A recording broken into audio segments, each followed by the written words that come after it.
Good morning, everybody. You're streaming live now from Fox on this Tuesday, January 18th. We are taking a live now look over the U.S. Capitol building in Washington, D.C. It is a big top story that we are following today. In just a matter of hours, the U.S. Senate will take up a voting rights bill. It would dramatically overhaul American elections with the goal of making sure everyone who is eligible has the right to vote. It passed the House last week. However, its passage in the Senate is in doubt because of Republican opposition. So we are going to keep a close eye on this story here from Washington, D.C. on Live Now from Fox. And it is actually one of the live reports we've got coming up for you very shortly here. Good morning. My name is Regina Gonzalez with you live from Orlando, Florida. At 6:45 a.m. Eastern time, I will be touching base with Fox's Doug Luzader from Washington, D.C. as he talks about what we saw yesterday from the family of Dr. Martin Luther King, having that commemorative march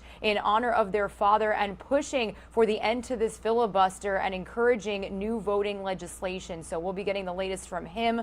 And then at 7:20 a.m. Eastern time, it is a Tuesday, so we will be speaking with Dr. Mike Sirigliano on all of the latest COVID-19 headlines. If you have a question for Dr. Mike, we are here to give you all of the information that you want to know. So be sure to tweet us at LiveNowFox and we will get your question answered from Dr. Mike himself. It doesn't have to be COVID-19 related. It could be any medical question.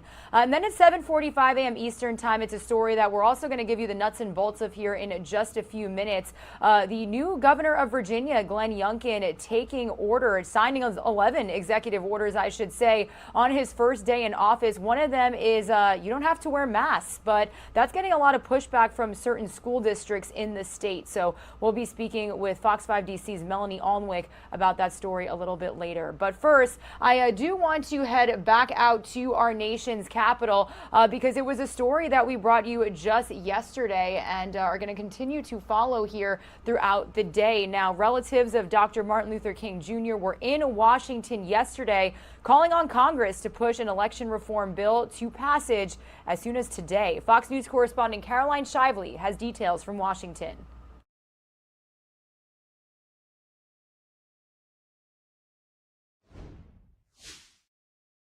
After marching into Washington with the D.C. Peace Walk, the family of Martin Luther King Jr. had this message for Congress on MLK Day.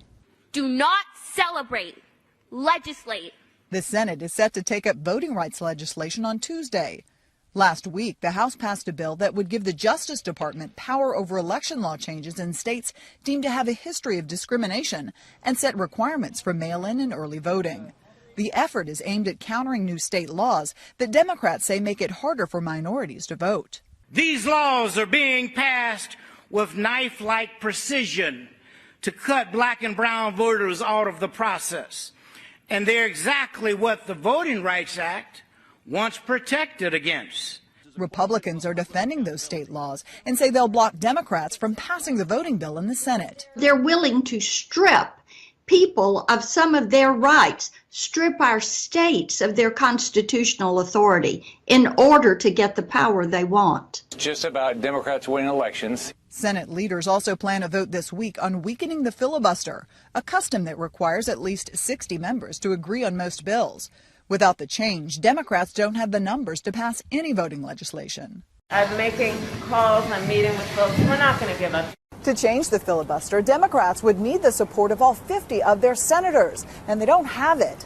2 have said they are hard-nosed. In Washington, Caroline Shively, Fox News.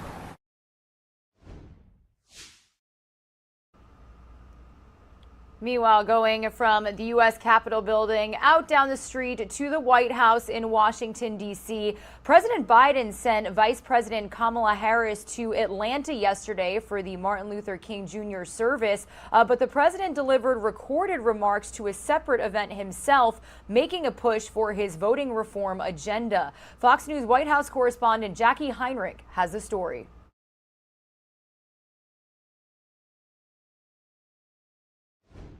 On this federal holiday that honors him, it's not just enough to praise him. We must commit to his unfinished work, to deliver jobs, and justice to protect the sacred right to vote. President Biden delivering a push for election legislation apparently recorded last week for this Martin Luther King holiday, spent at his home in Delaware, his schedule clear of any events, as family of the late civil rights icon push Biden to bring those in his party blocking the bills in line. If you can deliver an infrastructure bill for bridges, you can deliver voting rights for Americans. If you do not, there's no bridge in this nation that can hold the weight of that failure. Biden's message echoing his controversial Georgia speech, framing opponents of the legislation as aligned with segregationists, although this time slightly softer rhetoric. The question being asked again, where do we stand? Whose side are we on? Will we stand against voter suppression, yes or no? Will we stand against election subversion, yes or no? The president did not call out those blocking the effort, Senators Manchin and Sinema, but the King family did not hold back. If Senator Manchin and Senator Sinema maintain their position, they will extend white supremacy's short chokehold on our democracy and consign themselves to the same foolish legacy. Vice President Harris, volunteering in person at a food pantry, gave a warning. What's your message to Manchin and Sinema? I'm not going to absolve, nor should any of us, absolve any member of the United States Senate from taking on a responsibility to follow through on the oath that they all took. Democrats know there's no clear path forward, but want their colleagues on the record as the midterms approach. If we don't get it done this week, I want to see the Senate voting. I want to see where people stand. Meanwhile, the Senate's only black Republican, Senator Tim Scott, is taking a different approach this Martin Luther King holiday, announcing a series of positive videos discussing issues that are important to black voters, like building generational wealth. Scott says he hopes it will change the conversation around race, which he says President Biden's speech exacerbated. At the White House, Jackie Heinrich, Fox News.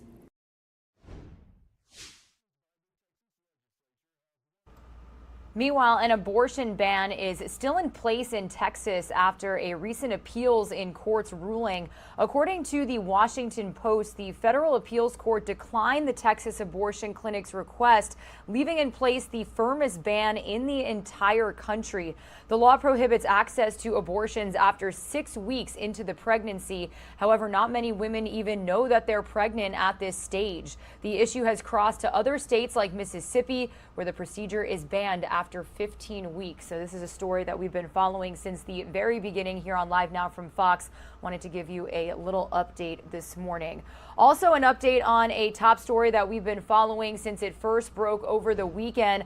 There are new developments as the investigation into the attack on a North Texas synagogue on Saturday is ramping up across the globe. Fox News correspondent Dan Springer has more from Colleyville, Texas. This was an act of terror. President Biden says law enforcement on both the federal and local levels are gathering more information about the hostage standoff at a synagogue here in Colleyville, Texas. 2 teenagers have been taken into custody in the British city of Manchester. It's not clear if they're facing charges, but they allegedly have ties to this man, 44-year-old Malik Akram, a British citizen who stormed into Congregation Beth Israel during Saturday's services, holding 3 worshipers and a rabbi hostage for hours, demanding the release of a Pakistani militant in U.S. custody.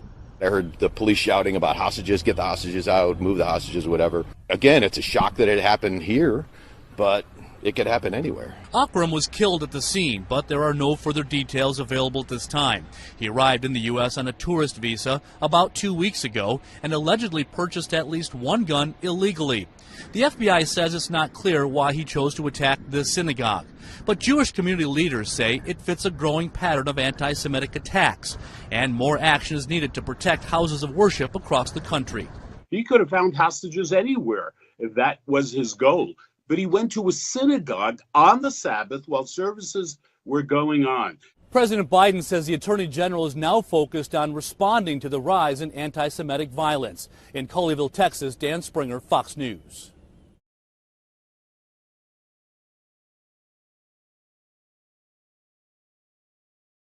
This was an act of terror.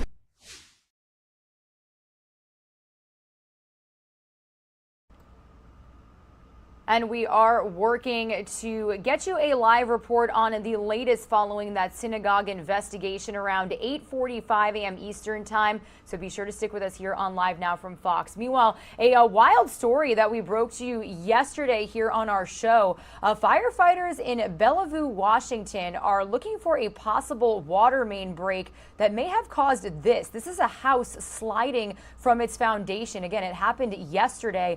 2 people and a dog were able to get out after it happened, thank goodness. 17 other homes in the area were also evacuated. That's a total of 42 people and several pets. Crews from Puget Sound Energy were also looking for a possible gas leak. So we actually do have an update from authorities on this situation. It was a little less than 10 minutes long. We're going to bring it to you a little later here in our show on Live Now from Fox, but definitely some crazy video to bring you. Again, first breaking the story to you just yesterday here on Live Now from Fox.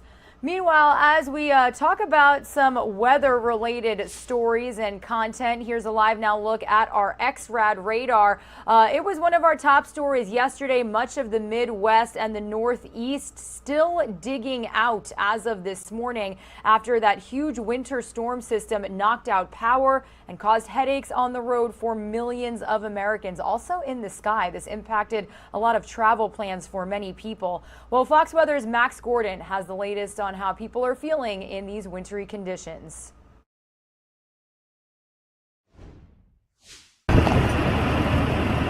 A massive winter storm blanketing the eastern U.S., bringing with it snow, wind, and rain from Georgia all the way to Maine. Parts of Ohio, Pennsylvania, and New York State saw 2 to 3 feet of snowfall. Storm surge also creating a major concern in coastal areas. The severe weather causing more than 1,600 flights to be canceled Monday. Tens of thousands are still without power. I hadn't had power since 5 a.m. on Saturday. We had a generator, so we sat around and watched movies and, drank beer, had a good time. When we throw in those last jacks and you see the lights come on, you kind of want to do a dance, but you just kind of hold off from that. But you're really excited to see the smiles on the people's faces. In the southeast, they're not used to this kind of weather. Atlanta's last major snowfall was 4 years ago.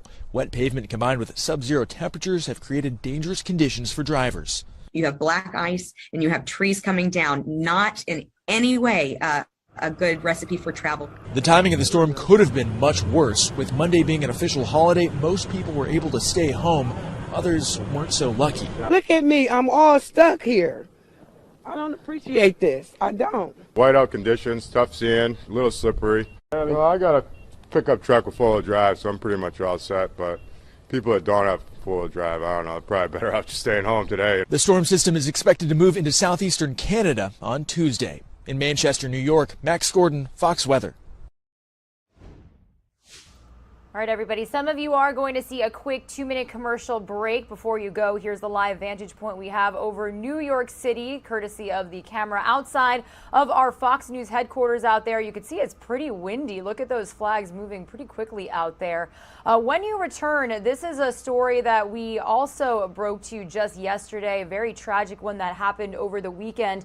We're going to get into some crime-related content after this quick break because despite the shoving death of a woman over the weekend by a homeless man in Times Square, Mayor Eric Adams in New York City says the transit systems remain a safe place. So getting a little bit of pushback for that. We're also going to head out to the West Coast where neighbors are coming together in a California neighborhood after a burglar got into a back house gun safe and killed a homeowner. So some pretty heart-wrenching stories happening across the country. We're going to get into that after this quick break. Stay with us.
You're streaming live now from Fox, everybody. Thank you for joining us on this Tuesday, January 18th. As promised, we are going to bring you the latest on a story that we have followed since it happened over the weekend. A woman pushed in front of an oncoming subway train by a homeless man, instantly killed. And despite this incident happening, New York City Mayor Eric Adams says that the transit systems are a safe place to be. So I do want to bring you the latest report from our Fox 5 New York team this morning. We will also be bringing you an update on this story at around 8:15 a.m. Eastern time. Let's take a listen. 2 days after Michelle Alyssa Go was killed, shoved in front of a moving train at the Times Square subway station, her death continues to send ripples throughout the city, including with her neighbors. It's jarring. It's a tragedy. It's mortifying. It's definitely something that I think about every time I go in the subway. As the alleged suspect, Simon Marshall, undergoes a psychiatric evaluation, the question being asked is, how does the city make the subways safer? Just 2 months ago in November, another Asian woman was shoved onto the tracks at the same station on the same platform, the suspect also a homeless man. Complicating matters. Comments this weekend by Mayor Adams suggesting the subways are safe but has a perception problem. Public safety is not only actual, but it's perceived.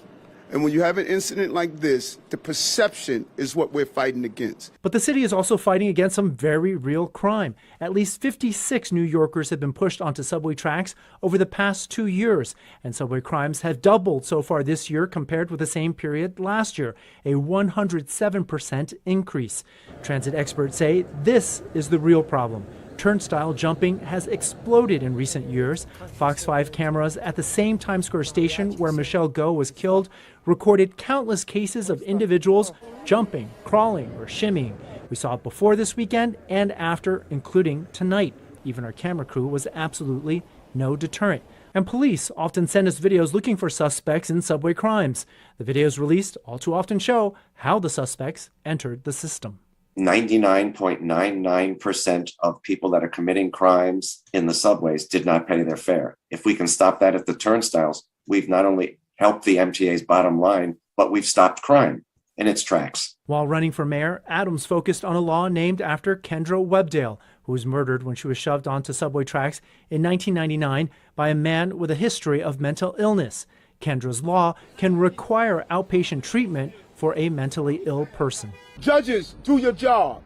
It's time to use Kendra's law to deal with the mental health crisis that we're seeing. Transit advocates say Kendra's law is being underutilized and underfunded. We will likely see in the coming days and the coming weeks what the new mayor's plan is to start using that law again. And by the way, during the course of this report, another 5 people jumped the turnstile. In Times Square, Arthur Trien, Fox 5 News.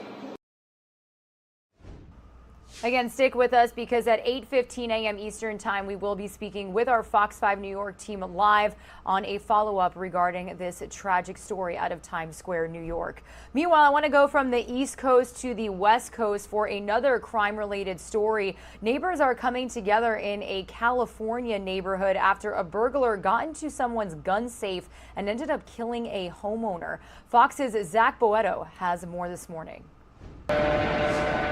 Everybody needs to keep an eye on each other. That's the solid truth.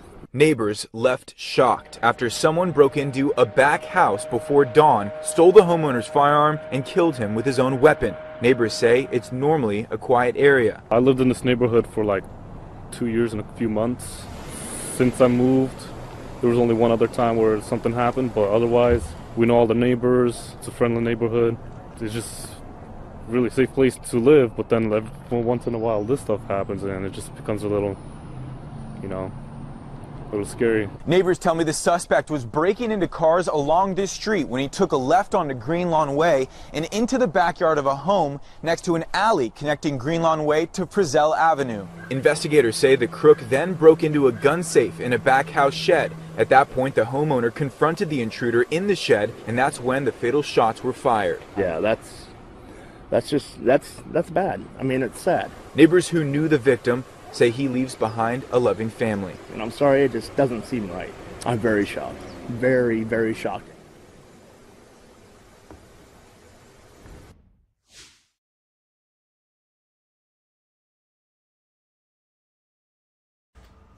Meanwhile, going from the West Coast out to a live now look we have of Milwaukee, Wisconsin, almost at 5:30 a.m. out there. An off-duty police detective who was shot last Thursday in the city of Milwaukee. That's when he intervened to help a woman who was almost carjacked. Fox's Gabrielle Mays talks to the woman the detective saved. Really a heart-wrenching story here on Live Now from Fox. Let's listen in. Their car pulled up next to mine. He jumped out, jumped into mine. This Milwaukee woman, still in fear for her safety, asked to remain anonymous. She says everything happened so quickly Thursday afternoon. My daughter said, "Who are you?" to him, and he turned around and said, "Whoa," and jumped out. With all three of her daughters still in the car, she watched the man run away and then realized he dropped his phone. I went and grabbed the phone and then, told the restaurant, call the police, I have his phone. Then it all took a turn. As I'm talking and saying I have his phone, he heard me and he turned towards me and came rushing at me, wrapped his arms around me and tried to tackle me to the ground to get his phone back. An off-duty Milwaukee detective who happened to be inside Shake Shack jumped in. They were wrestling on the ground and then you heard 2 shots, followed by more shots. And while that was happening, the restaurant employees were pulling me to the back, and I was trying to get to my kids. She says she saw the officer bleeding. The whole time that he was on the ground, he just was repeating the plate number and what he wanted them to write down, and so he just didn't care about himself at all. Eventually, the mother of 3 made it back to her car. We're just trying to get through right now the trauma. She says she doesn't feel safe as a food delivery driver and started a GoFundMe to try and move on. Just to try to help me get through till I can find a job. And I don't feel safe in Milwaukee. I'd like to relocate.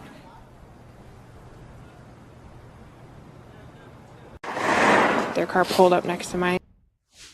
All right, everybody, some of you are going to see another quick 2-minute commercial break. When you return, we are going to get into some COVID-19 related headlines as well as some more political related headlines. We are following the fact that on Thursday, President Biden will be marking 1 year in office. And to the left-hand side of your screen, again, is some of the live reports we've got coming up for you here on Live Now from Fox. When we come back, COVID-19 is still impacting so many hospitals across the nation. Just last week, we heard from White House Press Secretary Jen Psaki, actually joined by a FEMA administrator, saying that they are going to deploy National Guard troops to help these impacted hospitals, seeing an influx in COVID-19 cases. Yesterday, we also did hear from the CEO of Moderna, saying a single-dose shot that could be just specified to the Omicron variant could be ready as soon as March. So we're going to get into all of these top stories after this quick break.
You're streaming live now from Fox, everybody, on this Tuesday, January 18th. My name is Regina Gonzalez with you live from Orlando, Florida. We are going to start off with some more COVID-19 related news as we are back from that quick 2-minute commercial break. With Omicron fueling staff crises at hospitals across the nation, there is nowhere that shortage has been seen more than inside of emergency rooms and ICUs. So our Fox News correspondent Jonathan Seri has the latest on this situation related to the pandemic, plus the latest information we have on vaccines. And I do want to make sure I have the right story for you here on Live Now from Fox. Here we go. A crisis on the horizon for healthcare systems dealing with a new surge in COVID patients, with hospitalizations expected to peak across the country during the next 3 to 4 weeks. Right now, we have about 150,000 people in the hospital with COVID. That's more than we've ever had. I expect those numbers to get substantially higher. Nursing homes are being hit particularly hard by the latest wave, quickly approaching a record for new cases with nearly 7 times the number from just a month earlier. While Omicron is the latest variant, it likely will not be the last. Nearly 2 years into the pandemic, health officials are preparing for COVID to ultimately become an endemic disease that won't go away permanently but can be managed. Moderna's CEO says they're working on a single-shot booster that will protect people from both COVID-19 and the flu. The goal is to streamline the vaccination process as much as possible. We really don't want to get into the whack-a-mole approach towards every new variant where it comes up and you all of a sudden have to make a new booster against a particular variant it gets up, because you'll be chasing it forever. Meanwhile, the White House is working to address the nationwide shortage of available COVID testing kits. President Biden has pledged to allocate 1 billion free tests for Americans. The administration says those will be available for people to order online starting this week. That website, covidtests.gov, is expected to be up and running by Wednesday. The White House says each U.S. household can order up to 4 tests free of charge. In Atlanta, Jonathan Seri, Fox News.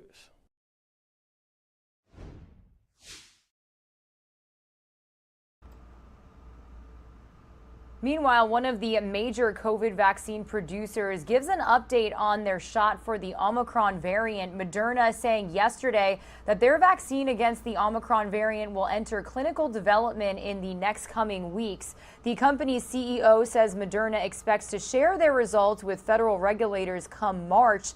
The company is also working on a single-shot vaccine, combining a COVID booster dose with an experimental flu shot. They expect that to be available by the fall of 2023. So lots working when it comes to trying to combat the spread of this new COVID-19 variant. Meanwhile, when it comes to COVID-19, it is already impacting the Olympics next month in China. They are saying that not even their own citizens will have an easy time attending the Olympic Games. This comes amid a growing concern over the safety and security of American athletes. Fox News State Department correspondent Benjamin Hall is taking a closer look. The first Omicron case has been detected in Beijing, and with it comes the first new restriction. As China announced that no Olympic tickets will now be sold, and authorities will instead hand-pick attendees. Although only one case has so far been acknowledged, other cities in China locked down tens of millions of people and quarantined tens of thousands when just a handful were found, leading to fears that just 17 days out from the Olympics, harsher restrictions might soon be on the way. I'm very concerned about the safety and security of these athletes and what they may be exposed to while they're there. Fears are also growing for athletes' privacy, as Team USA urged them to leave all personal electronics at home and use burner phones, saying that at a minimum they should wipe personal data from devices before arrival and upon departure.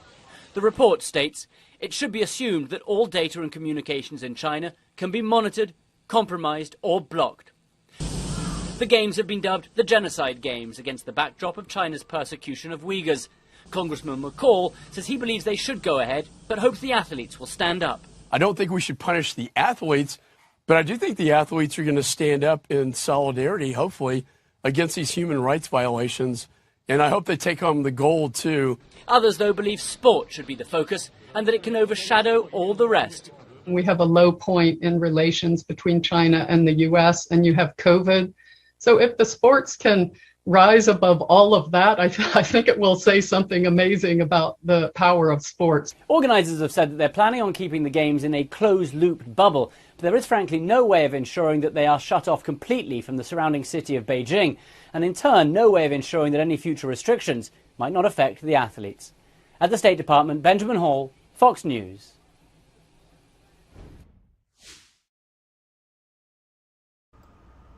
Meanwhile, going from the Olympics out in China, well, they start next month, but we are going from overseas back out to the United States. Here is a live now look we have over Roanoke, Virginia, heading out to the state of Virginia because their first Republican governor since 2014 wasted a little time rocking the boat when he was inaugurated over the weekend.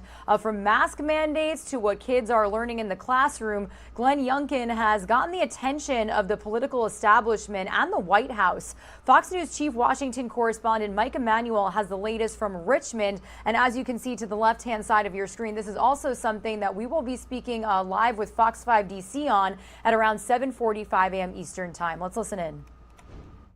They see declining schools. They see violent crime reports dominating the news.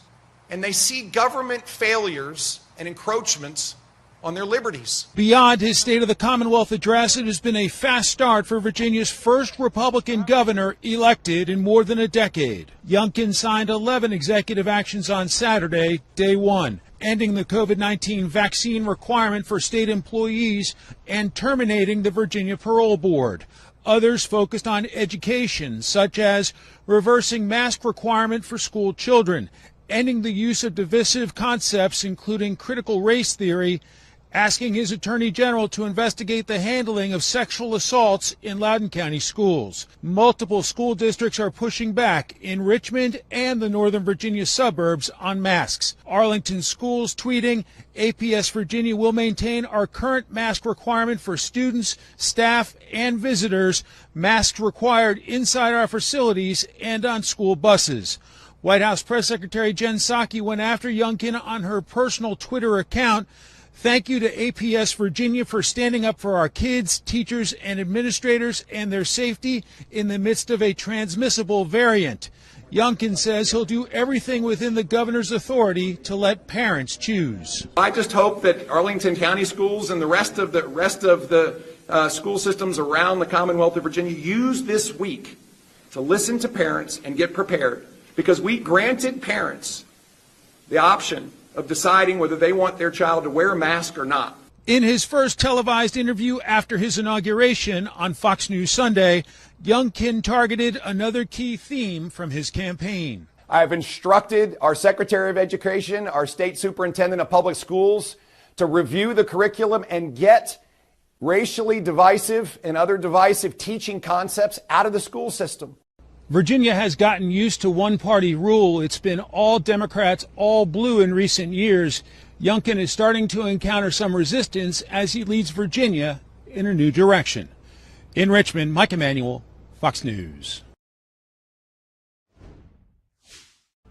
Again, stick with us because at 7:45 a.m. Eastern Time, we will be touching base with Fox 5 DC's Melanie Onwick on the specific school districts out in the state of Virginia that are pushing back against that mask policy that was officially put in place over the weekend by the new governor. Meanwhile, going back out into the DMV area, back out to the White House in Washington, D.C., that is because this week marks the one-year anniversary of President Biden's inauguration.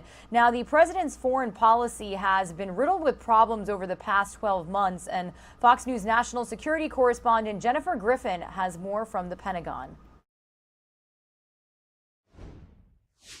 President Biden campaigned on his decades of foreign policy experience with promises to improve the U.S. standing among world leaders with slogans like a return to having adults in the room. A recent poll showed Biden has a 35% approval rating on foreign policy.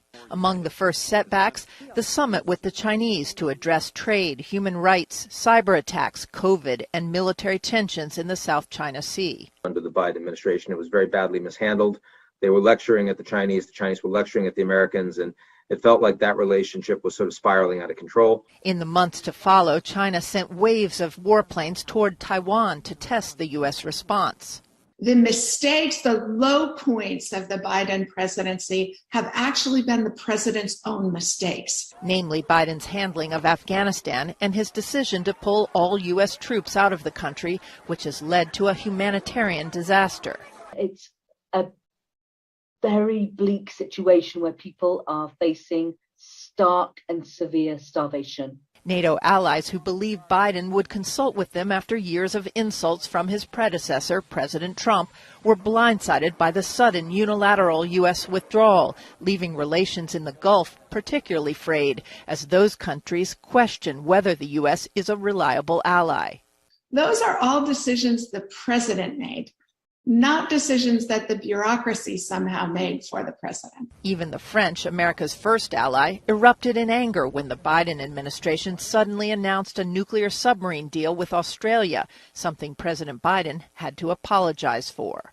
Now Putin remains poised with more than 100,000 troops to invade Ukraine. Secretary of State Antony Blinken admitted time was running out for a new Iran deal. And North Korea tested multiple ballistic missiles, which the Pentagon fears may have included a hypersonic weapon in the last week alone. At the Pentagon, Jennifer Griffin, Fox News. Meanwhile, as we follow what has happened as President Biden marks 1 year in office on Thursday, Fox News correspondent Mark Meredith is talking about the administration's response to inflation, as we just learned that it rose 7% in 1 month. Let's listen in. Nearly a year into his presidency, and President Biden's job approval ratings have never been lower. The latest poll shows his score on competence, focus, and effectiveness hover in the 40th percentile, and his overall approval rating sitting at 44%, the second lowest first-year rating ever measured for the White House. He's had 52 weeks of bad weeks. I mean, people are 7% poorer now because of Biden inflation. President Biden's second year begins as inflation surges 7% year over year, its fastest pace on record in nearly 4 decades. And economic experts warn this year gas prices are likely to keep climbing. This is the calm before the storm. Into early June, we could see the national average briefly eclipse $4 a gallon. And for areas like California, that's going to mean $5 a gallon is a possibility. And as inflation rages, Americans are also entering the third year of a raging pandemic. Omicron cases surging as grocery store shelves are emptying, a combination of labor shortages, shipping costs, and winter weather. Our shelves in our stores look like the Soviet Union in 1972. Meantime, the president is touting his record job growth while looking for wins this next year on police reform, gun control, and voting rights, despite a divided Democratic Party. It may look bleak now, but we are going to keep pressing. COVID-19 continues to dominate the president's agenda, but this week the administration is rolling out some new tools to help combat the pandemic. Starting Wednesday, American households will be able to order up to 4 at-home COVID tests free from the federal government. In Washington, Mark Meredith, Fox News.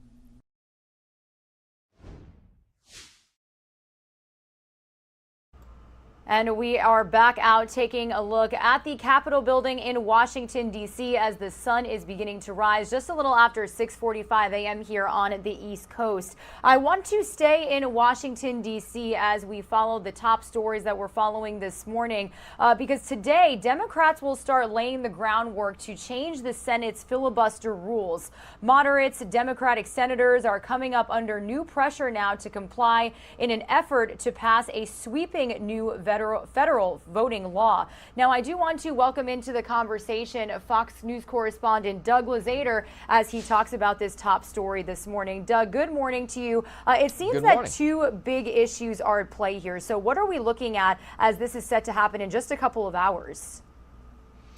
Well, we think tomorrow the Senate will vote first on this big voting reform law. That's likely to fail, and they'll try to cut off debate on it, rather, and that is likely to fail. That's essentially the filibuster at play. And then we think they'll have another vote as to whether to eliminate the filibuster, at least as it pertains to voting legislation. And that's going to be the critical test here of whether Democrats can summon unanimous support in their own caucus to get this done, despite pretty clear reservations expressed by two Democratic senators, Kyrsten Sinema of Arizona, Joe Manchin of West Virginia. They are double-handedly, I guess, holding the keys to all of this, because if they support the filibuster here, that means that this legislation will not move. And both of them, again, are on the record saying that they do not want to change the filibuster. So will all of the pressure brought to bear in recent days have an impact? We're about to find out here. Yeah, and Doug, yesterday was Martin Luther King Jr. Day. We did see his family lead that commemorative march and really stand-aside lawmakers holding a press conference for about 2 hours. What were the major takeaways from their remarks on how they feel about this filibuster and voting reform? Well, Democrats have long seen this as a big priority, and this is a massive piece of legislation, hundreds of pages, that would, in essence, federalize U.S. elections. Elections are generally run on a state and local basis. This would set a number of federal guidelines for that, really kind of usurping the authority of the states here. And for some states that have a history of voting issues going way, way back, they would fall under additional scrutiny by the Department of Justice. So for a number of southern states, this would have an even larger impact. Now, will it actually happen? We'll see. It seems unlikely, though. And again, Sinema and Manchin have been so steadfast in their support of keeping the filibuster as it is that it seems unlikely they will relent despite some pretty pointed attacks in recent days. Yeah, and Doug, this is happening as on Thursday, President Biden is marking 1 year in office, and it seems that this has just been another roadblock as he tries to push his agenda forward. Am I right? Well, look, the filibuster, it just depends on what party's in control. The filibuster is either a saving grace if you're in the minority, or it's a huge impediment if you're in the majority. And because both sides know that at some point the tables always turn here, there's always a reluctance to change the rules, even though we have seen them change a little bit for certain nominations and so on. But for legislation, it's been intact for quite a while. But we'll find out tomorrow whether they actually make some changes in it. Yeah, definitely. Well, Doug, as always, we're looking forward to seeing what happens here within the next coming days. Thank you for getting our viewers up to speed. You have a great day. Thanks so much. You too.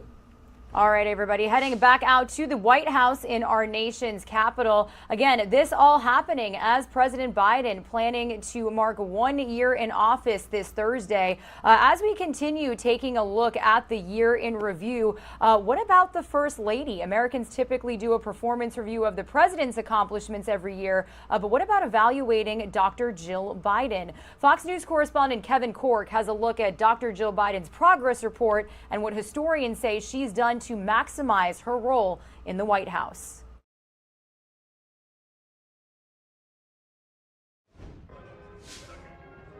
Thursday marks 1 year since Joe Biden was sworn in as the 46th president, and although he's had an eventful 12 months, historians say Dr. Jill Biden has been by his side every step of the way, noting how she's made the position of First Lady into a more active role with higher levels of public engagement. The Melania Trump approach of not being such a highly visible figure did not go over well with the American people. Experts say Joe Biden's down-to-earth attitude matches the president's. He certainly is able to empathize with others. With some giving her the nickname Jill from down the block. It's a title experts say is befitting of her humble nature, and one she expresses while helping fellow Americans cope with extremely emotional times, like this month's devastating Colorado wildfires. But ultimately, Jill Biden has done what no other First Lady has done before her, maintaining a full-time day job outside of the White House, where she works as a professor. The First Lady is living a life more like other American women, having a family life and a professional life. In an interview with the Associated Press, Jill Biden says she has embraced the healing nature of her role as First Lady, acknowledging how important it is for her that Americans know that she cares. I'm Kevin Cork, Fox News.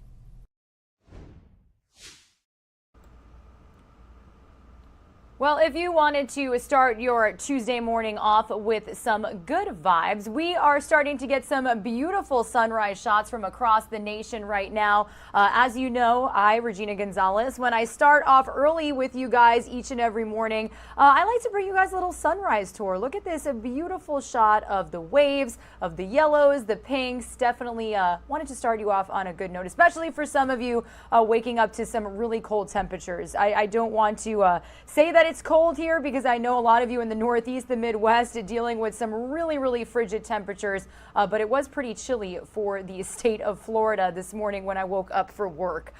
Speaking of Florida, I actually do have a political related story that I wanted to bring you here on Live Now from Fox here this morning. Is the pressure of 2024 already getting to two of the country's top Republican contenders? Recent reports indicate that former President Donald Trump and Florida Governor Ron DeSantis may be at odds. Let's get the latest from our Fox 35 Orlando team this morning. Is the pressure of 2024 already getting to two of the country's top Republican contenders? They, in the past, have been allied pretty closely. A new report from Axios says former President Donald Trump is calling Governor Ron DeSantis dull behind closed doors. This comes after Trump said people who haven't disclosed their vaccine booster status are gutless. DeSantis has sidestepped the vaccine question. And on top of that, DeSantis recently criticized the Trump administration's COVID shutdowns from early 2020. Fighting words or harmless jabs? I think it's a lot to do about nothing. I mean, as we all know, the presidential election's 3 years away. And look, this is just political jockeying, which I think the media is paying a lot more attention to than probably the two principals. Well, I think it's very intentional by Governor DeSantis. If you see, he's really kind of established his lane of not only his bid for re-election, for a bid possibly for president 2024. Political insiders say Trump's endorsement paved the way for DeSantis to win governor in 2018. Now some are wondering if the two men are prepared to go head to head. That's a real possibility that the Republican Party could split if both DeSantis and Trump try to get that nomination in 2024 and neither backs down. Trump has not officially said whether he'll run in 2024, and DeSantis has left the door open. Danielle Lama, Fox 35 News.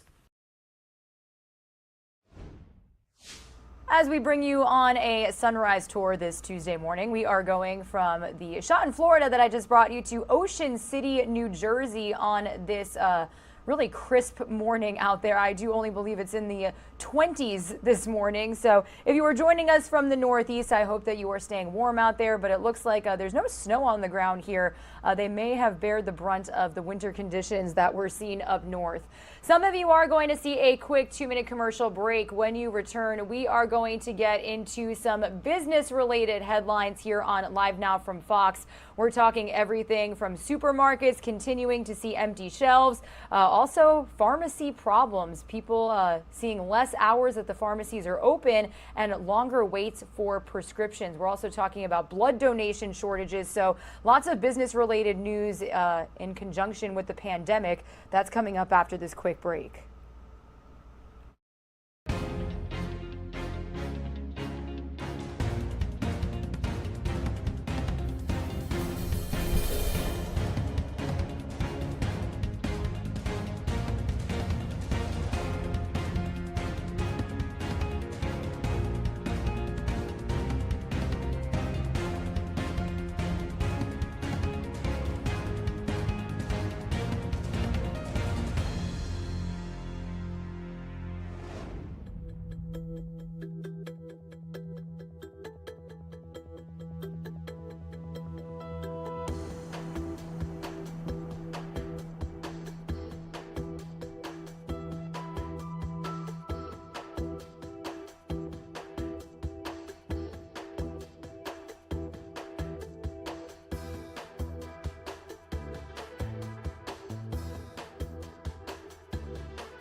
You're streaming live now from Fox on this Tuesday, January 18th. My name is Regina Gonzalez with you live from Orlando, Florida. We are approaching the top of the 7 o'clock Eastern time hour, continuing on with all of the major top stories that we are following this morning. As we get into some business related headlines, I want to start us off with the latest Fox Means Business report from Crandall McShane.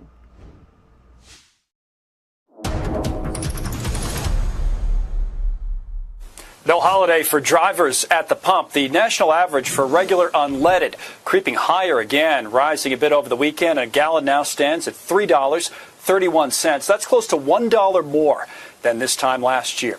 And you're not getting much help from oil prices either. A barrel continues to rise as supplies keep tightening in the global market. A barrel now above $84, and that is up around 62% in the past year. To Wall Street, where the market was closed on Monday for the Martin Luther King holiday. Stocks are off to a rough start of the new year, with all the major averages moving lower. And when traders return to action, they'll be keeping an eye on some key economic reports, including the latest on existing home sales and new construction. That's a look at business. I'm Crandall McShane.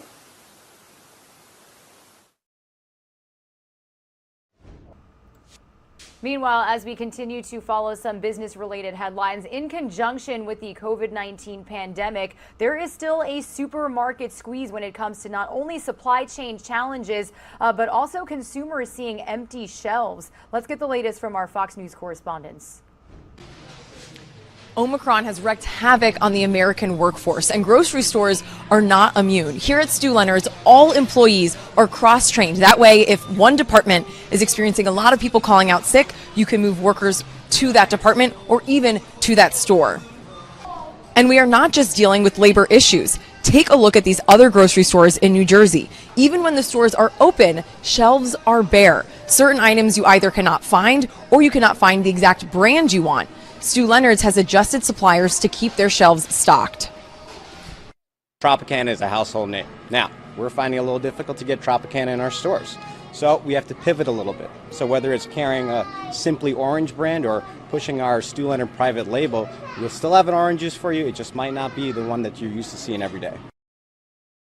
And the items that you can find on the shelves are priced higher because of inflation. Some in Washington blaming grocery stores for price gouging. But if you look at the profit margins for publicly traded supermarkets like Albertsons and Wise, they had lower gross profits for 2021 compared to 2020. Americans are just tired of paying more for less. It's just the two of us, and I spend $500 a week on food, and I don't even know what I bought. I feel sorry for people with big families. They can't afford to eat anymore. Prices are terrible. There's no reason for it. The labor issue with Omicron doesn't just impact the grocery store. It also hits the truck drivers who get the produce here. And it hits the producers who actually create the items that end up on the shelves. All of this adding up to our current problem. In Paramus, New Jersey, I'm Madison Allworth, Fox Business. All right, everyone, we have officially reached the top of the 7 o'clock Eastern time hour. It is only 4 a.m. out there on the West Coast. So if you are just waking up with us and turning on Live Now from Fox, thanks so much for being with us as we stream live, raw, unfiltered, nonstop news. My name is Regina Gonzalez with you from Orlando, Florida. I'll be with you for the next several hours before my co-host Mike Page picks up our coverage from Phoenix, Arizona. To the left-hand side of your screen, you can see some of the live reports we've got coming up for you just within the next 2 hours. At 7:20 a.m. Eastern time. I'll stop talking so fast. We're going to be joined by Dr. Mike Sirigliano. It is Tuesday, and he is here to speak on all of the latest COVID-19 headlines and all top medical headlines. So, as we always say, if you have a question for Dr. Mike, be sure to tweet us at LiveNowFox, and we will get that answered for you right away. 7:45 a.m. Eastern time, we're going to head out to the state of Virginia as the new governor, Glenn Youngkin, was inaugurated over the weekend. He got right to work signing executive orders saying that people don't have to wear masks in certain establishments. Well, this is getting some pushback from local school districts. So we're going to be speaking with Fox 5 DC's Melanie Alnwick on that top story. And then at 8:15 a.m. Eastern time, it's been a tragic story that we have followed since it first broke over the weekend. We're going to be speaking with our Fox 5 New York team on the latest in the investigation into a woman that was pushed in front of an oncoming subway by a homeless man. Despite this happening, the mayor of New York City says that the subway system systems are still safe. So we'll be chatting with Briella Tomasetti about that story. But we are still in the midst of bringing you all of the top stories we are following this Tuesday morning. So I do want to continue on talking about how the spread of the Omicron variant is impacting pharmacies. They're struggling to keep up with the demands in medicine, testing, and getting people vaccinated. So Fox Business Network's Jerry Willis is taking a closer look at this story this morning. With record Omicron caseloads and flu season underway, the nation's pharmacies are struggling to keep up with demand amid worker shortages. A Walgreens spokeswoman saying this: the ongoing labor shortage combined with the surge of COVID-19 cases has resulted in isolated instances in which we've had to adjust operating hours or temporarily close a limited number of stores. Worker shortages are especially acute among pharmacy technicians, the staffing personnel who count pills, fill medication bottles, and make sure patients get the right medications. But heightened job pressures due to COVID is leading some to find jobs with better pay and working conditions in other health fields, like radiation and nuclear medicine, where pay is double. So we're seeing that it's so critical. And again, that's because we had turnover problems before. COVID made it worse. And now we have people have to be quarantined because they're sick. So we have an acute crisis, and that happens every time we have a spike. But pharmacists are also reaching a break point. One survey by an Ohio regulator last April found half of pharmacists in the Buckeye State say they don't have enough time to complete their jobs safely. Vaccine mix-ups have been reported in states from Texas to Maryland, where there have been isolated reports of people getting flu shots rather than the COVID-19 vaccine. In New York, Jerry Willis, Fox News. Going to New York from New York, I should say, out to a shot we have right now of Dallas, Texas. The city lit up on this beautiful morning out there. Only 6:05 out there in the Lone Star State. Well, the pandemic is continuing to impact blood donations across the entire country. But in Texas, one donation center says it's dangerously close to running on empty. They are now urging the public not to wait and consider donating if possible. Fox's Tom Zika has this story.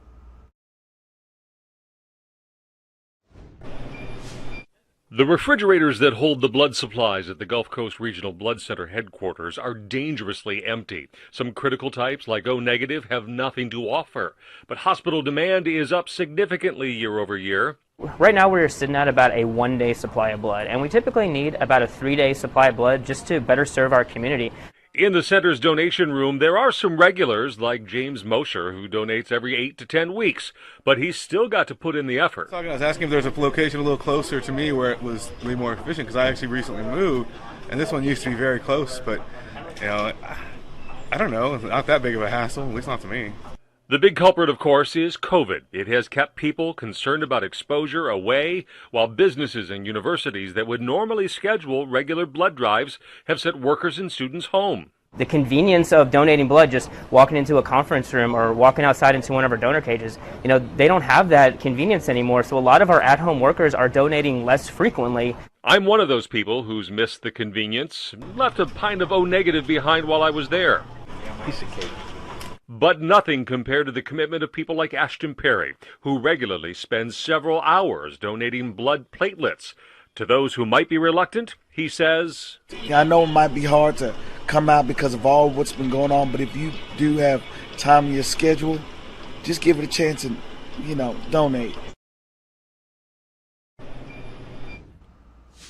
Meanwhile, so many people, thousands actually, are expected to visit Denver, Colorado next month, or this month, I should say, actually, for the National Western Stock Show. Now, the livestock show and festival was canceled last year due to the COVID-19 pandemic, and this year it's expected to be back bigger and better than ever. Fox's Carly Moore is reporting from Colorado.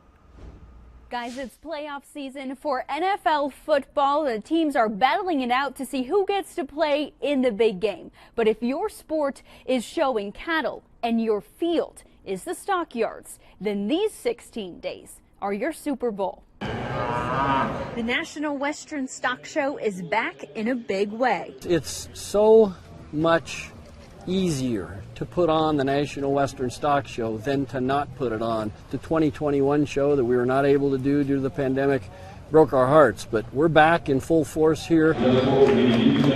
Not only did the ranchers and farmers miss out on the large audience to sell their livestock, no doubt the city's economy also took a hit. Generate more than $120 million of economic impact for the city and county of Denver and the metro area. All these people coming here, staying in our hotels, great for the city, great for taxes. This year, farmers and ranchers from 43 states and 30 countries get to see what sets Denver apart after a significant investment from the city for a 250-acre National Western Center. Are now known as the Taj Mahal of livestock exhibitions by building the new yards and by building the Stockyards Event Center. We have had no complaints. The hospitality, the facilities, everything's been great. Since 1906, education is still the main mission of the show. The National Western Stock Show prides itself on being the place where urban and rural America come together to learn from each other. With the goal of teaching younger generations their food doesn't just show up at a restaurant.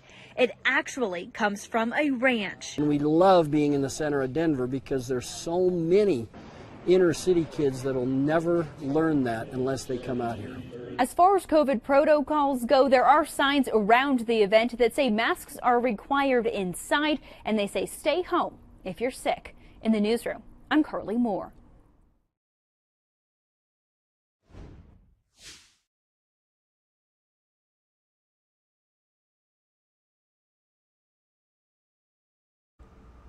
Meanwhile, in other business-related headlines this morning, and consumer-related headlines, I should say, this is even coming into play with the travel industry.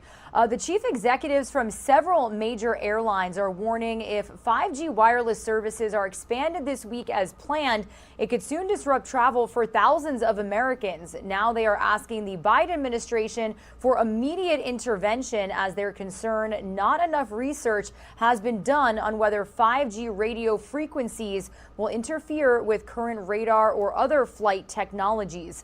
Fox News correspondent Kevin Cork is in Washington with the latest on their concerns.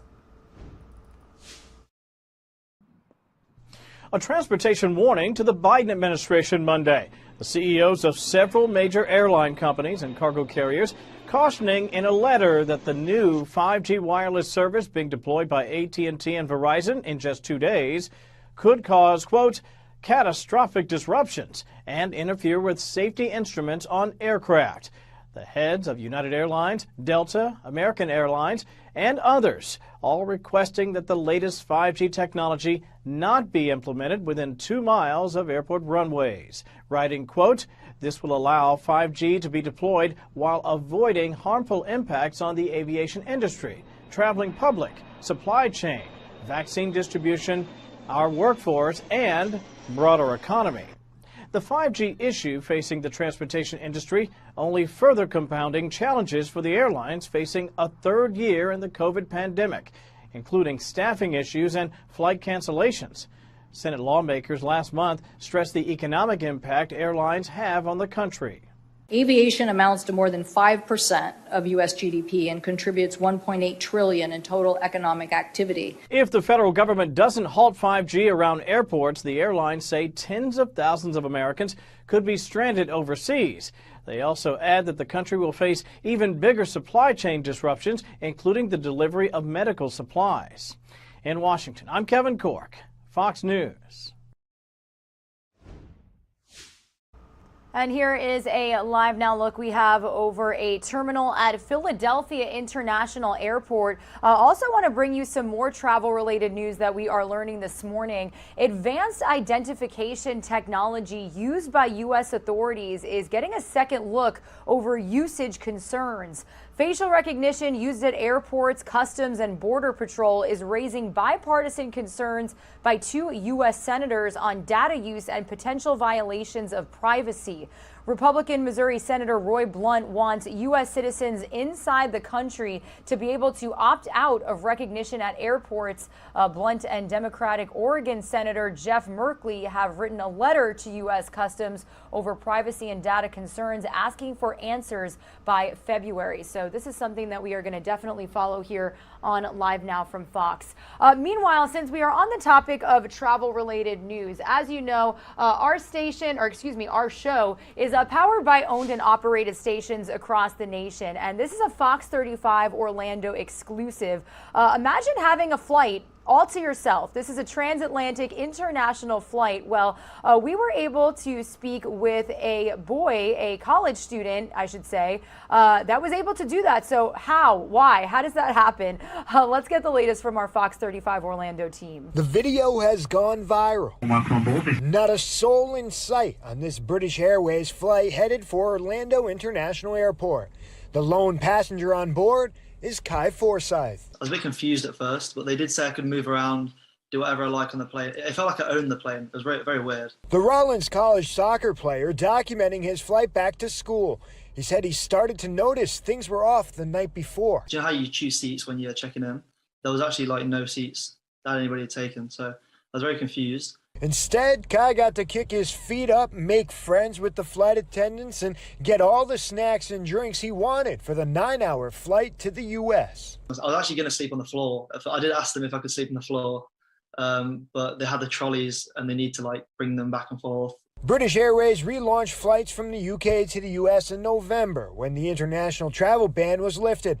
Not long after, British media outlets reported the airline had to cancel over 2,000 flights across the board from December to March due to a decrease in travel demand. Although Kai isn't about to complain about the extra legroom. I'd like to actually say thank you to British Airways for providing me with a great experience like that.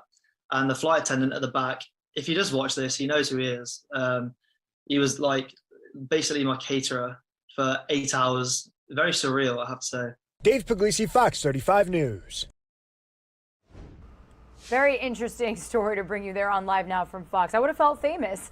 Some of you are going to see a quick 2-minute commercial break. We are just minutes away from being joined live by Dr. Mike Sirigliano talking about all of the latest COVID-19 headlines.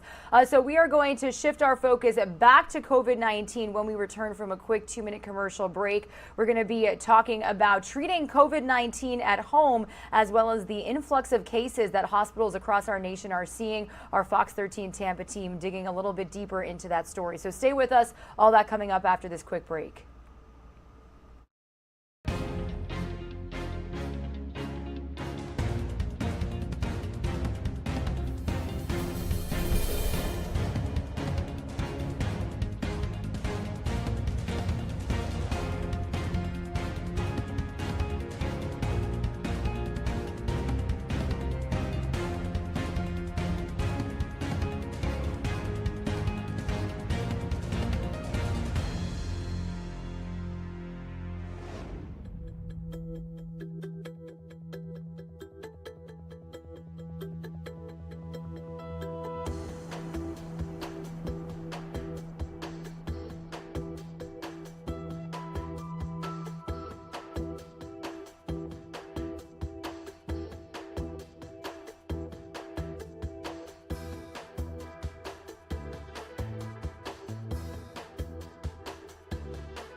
You're streaming live now from Fox on this Tuesday, January 18th. As you know, I, Regina Gonzalez, like to take you on a little sunrise tour across the nation as we continue to see these beautiful colors really rise over the East Coast here. It is about 7:18 a.m. Eastern time, 4:18 out west.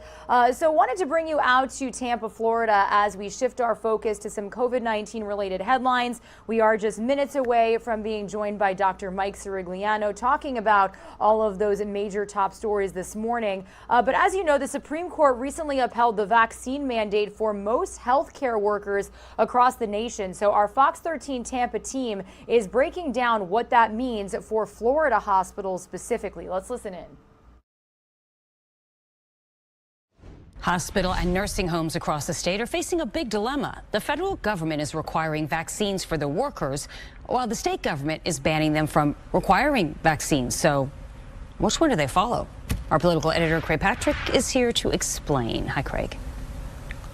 Hi there. This is a real challenge for most healthcare providers across the state. It applies only to those that serve Medicare and Medicaid patients, but that would in fact be most. And with this, the head of the Florida Hospital Association is advising hospitals in particular to follow the federal requirements and not the state law that conflicts with it at this point. But that, of course, could set up more big problems down the road.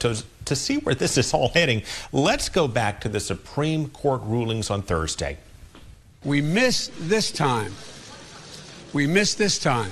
Well, President Biden missed on requiring all employees of large companies to get vaccinated. The Supreme Court ruled 6-3 he overstepped his authority on that. But in a separate 5-4 decision, the court decided to keep the vaccine mandate for healthcare workers in place while disputes in lower courts play out. The court drew a distinction between requiring vaccines for all types of work in large companies and the specific and heavily regulated business of healthcare for Medicare and Medicaid patients. You have to get vaccinated so that you're not transmitting the disease that can kill elderly Medicare patients, that can kill sick Medicaid patients. I mean, that seems like a pretty basic infection prevention measure. And with that, under current federal law, all providers that accept Medicare and Medicaid patients must require their healthcare workers to get COVID vaccines. And so there's a role for the federal government, and because it is about public health and these are health workers, it is appropriate and acceptable for the administration to require the workers in those particular settings, healthcare settings, nursing homes, et cetera, to have a vaccine mandate or to be tested on a regular basis. But that federal requirement the Supreme Court kept in place directly conflicts with state law. The law Governor DeSantis signed banned companies from requiring employees to get vaccinated if they don't offer a range of opt-outs that clash with the federal mandate. So following state law and disregarding the feds on this could mean they'll lose federal funds for Medicare and Medicaid, which could cripple them financially. And following federal orders and disregarding the state could mean penalties of up to $50,000 per violation, which could cripple them financially. The head of Florida's Hospital Association advised following the federal mandate and dealing with the issues of noncompliance with the state as they come. She stated hospitals are obligated to remain compliant with Medicare and Medicaid conditions and must comply with this federal vaccine requirement now upheld by the highest court. Keep in mind, there are 4.7 million patients in Florida on Medicare and or Medicaid, and most healthcare providers, including hospitals, do serve them, which is why this is such a broad-ranging requirement that under the federal mandate they must follow at this point. And when we say must follow, it means that healthcare workers either have to get vaccinated, or if they don't, they have to submit to weekly COVID tests and test negative to continue working. But there are exceptions as well for getting the vaccine, exceptions if you have a disability or medical condition that precludes it, or if you have religious objections. So what is the deadline for healthcare workers to get vaccinated under the federal requirements? Presently, the first one is coming right around the corner. January 27th is the deadline for healthcare workers to get a first shot, January 27th.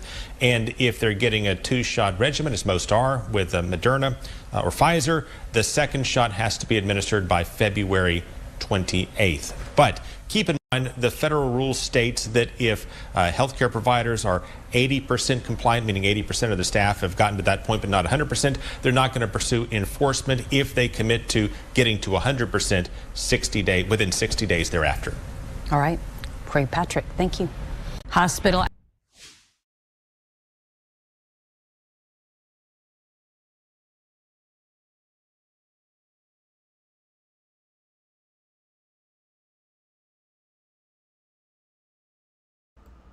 All right, everybody, and we are going from Tampa, Florida, out to a live now look we have of Philadelphia, Pennsylvania on this Tuesday morning. As we continue following some COVID-19 related headlines, who better than to help us do it than Dr. Mike Sirigliano joining us live this morning. Dr. Mike, always good to see you. How are you doing today? I'm doing fine, Regina, and I hope you are as well. Yes, I am. Always good to speak with you.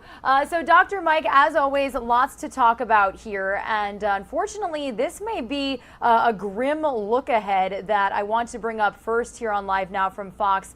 You and I were speaking earlier saying that the CDC projects up to more than 60,000 COVID-19 related deaths over the next month due to Omicron. So why do we need to take this seriously? Well, we do, because we're not out of the woods just yet. Now, there's two theories here as to, and what they did, Regina, they took a bunch of models and computations like they do with a weather tracking a hurricane or tornadoes, and they found that due to the sheer number of Omicron infections, you're going to see some people succumb to that, even though it's felt to be and seems to be a more mild version of COVID-19. That's one issue.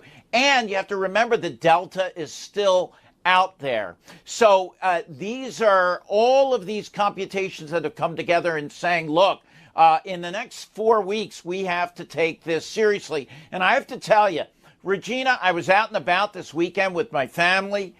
I see people, no masks. They're done with it. I've had it. See you later. It's not the right time for that. You need to wear a mask. In fact, we need to wear better masks. That's to prevent you from getting COVID. Definitely. And, you know, Dr. Mike, there was a glimmer of hope when it comes to testing, at least, because last week we officially implemented that insurance pays for at-home COVID-19 tests. And according to the Biden administration, Americans can actually order them for free on a specific website. So why is this a good thing? Well, testing is very, very important, because if you have symptoms, or like I did over the holidays, before I got together with family members, I had them test that day. And if you do that, you're going to give yourself a little extra cushion, if you will. They're not 100%, especially in people that have no symptoms.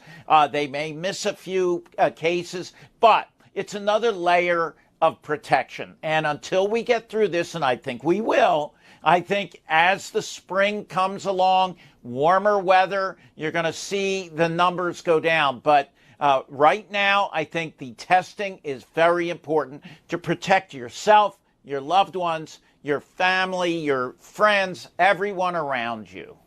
Yeah, absolutely, Dr. Mike. And, you know, I also want to talk about vaccines with you, because we've had some news lately.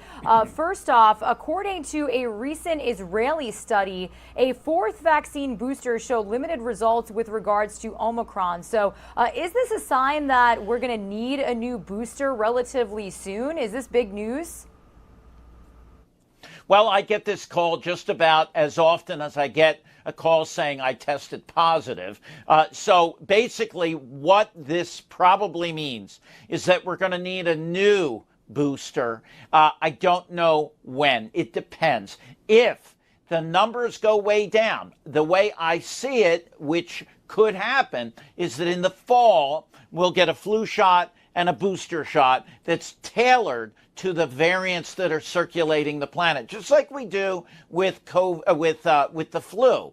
But getting a booster now does not seem to do much for you if you've already gotten that booster. So I'm talking about the second booster, the fourth shot, if you will. And the data from Israel doesn't seem to show much benefit when it comes to Omicron. So time will tell, but that's the way I see the future. Interesting. Well, I know you are doing a lot of segments with owned and operated stations across the nation. So one last question for you here before we send you off, because recently we got new recommendations from the CDC about wearing the most protective mask or respirator that they can find that fits well and that somebody can wear consistently. So what does this mean? We have gotten all sorts of guidelines since the beginning of the pandemic on masks. So what advice do you have to Americans and people around the globe? Well, bottom line is the KN95 has protected me during this entire thing. It's easy to wear. It's not an N95. That's much more of a process, if you will. But the CDC is recommending that you wear a KN95 or an N95 if you want to protect yourself. But they are specific about saying, look, you have to wear something that you're going to wear consistently and all day long. You don't want to wear some contraption that's going to make it so unpleasant that you don't wear it. So you've got to wear a good quality mask. I would go, personally, if you're not in harm's way, like in an intensive care unit, I'd go with the KN95s, and they have served me well. And Dr. Mike, I know I had to just mention this before we send you off. We saw this recent survey that wearing a mask makes you more attractive. So, I mean, half your face covered, I guess I have to agree. I don't know. I feel more confident. I don't have to put on makeup. Well, that study was just looking at one person. That was me. It was as we say, N of one. Yes. I do look better when I cover up. Yeah, you're on the front page of that research study for sure. Well, Dr. Mike, as always, thank you for keeping us up to speed with all of these top coronavirus headlines. We'll check back in with you again Friday. Have a good one. You too, Regina. Love you. Take care.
Something.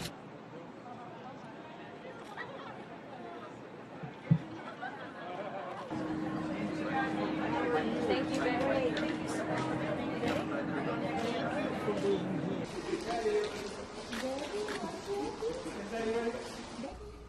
You are are streaming live now from Fox, everyone. On this Tuesday, January 18th, we are switching gears here back to Betty White. We're never going to stop talking about Betty White, everyone. Yesterday would have been her 100th birthday, the life of the late comedian Betty White, tragically ending at the age of 99. But her publicist says Betty's legacy will still last much longer than her age.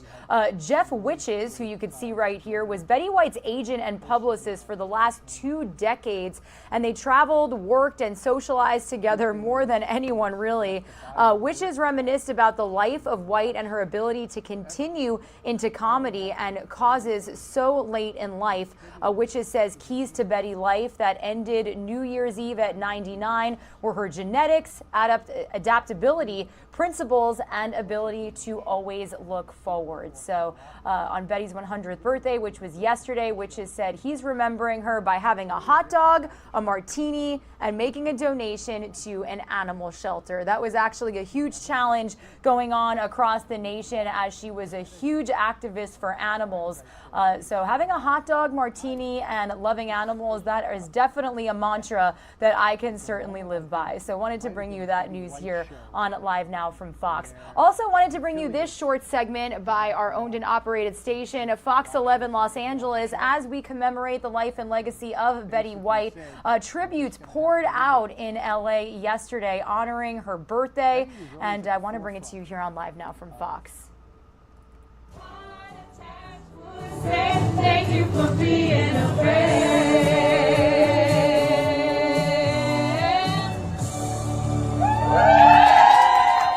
Wow, new at 5, Madame Tussauds Hollywood and Pink's Hot Dogs, celebrating the life, of course, of Betty White with that sing-along. At today's event, for any dollar amount donation, guests were enjoying hot dogs and photos with her wax figure. Wow. The world-famous hot dog stand on La Brea is honoring the actress all week long. All proceeds are going directly to the LA Zoo. Hashtag Betty White Challenge. Also new at 5. America's great love and admiration for Betty White is still strong today on what would have been her 100th birthday. The iconic comedian, of course, passing away on New Year's Eve. All right, Laura Diaz talking with the one man who was really close to her. She's live for us tonight in Marina del Rey. Laura. Yes, a very special assignment for me today. I spoke with a man who worked, traveled, and most importantly, laughed with Betty White nearly every day.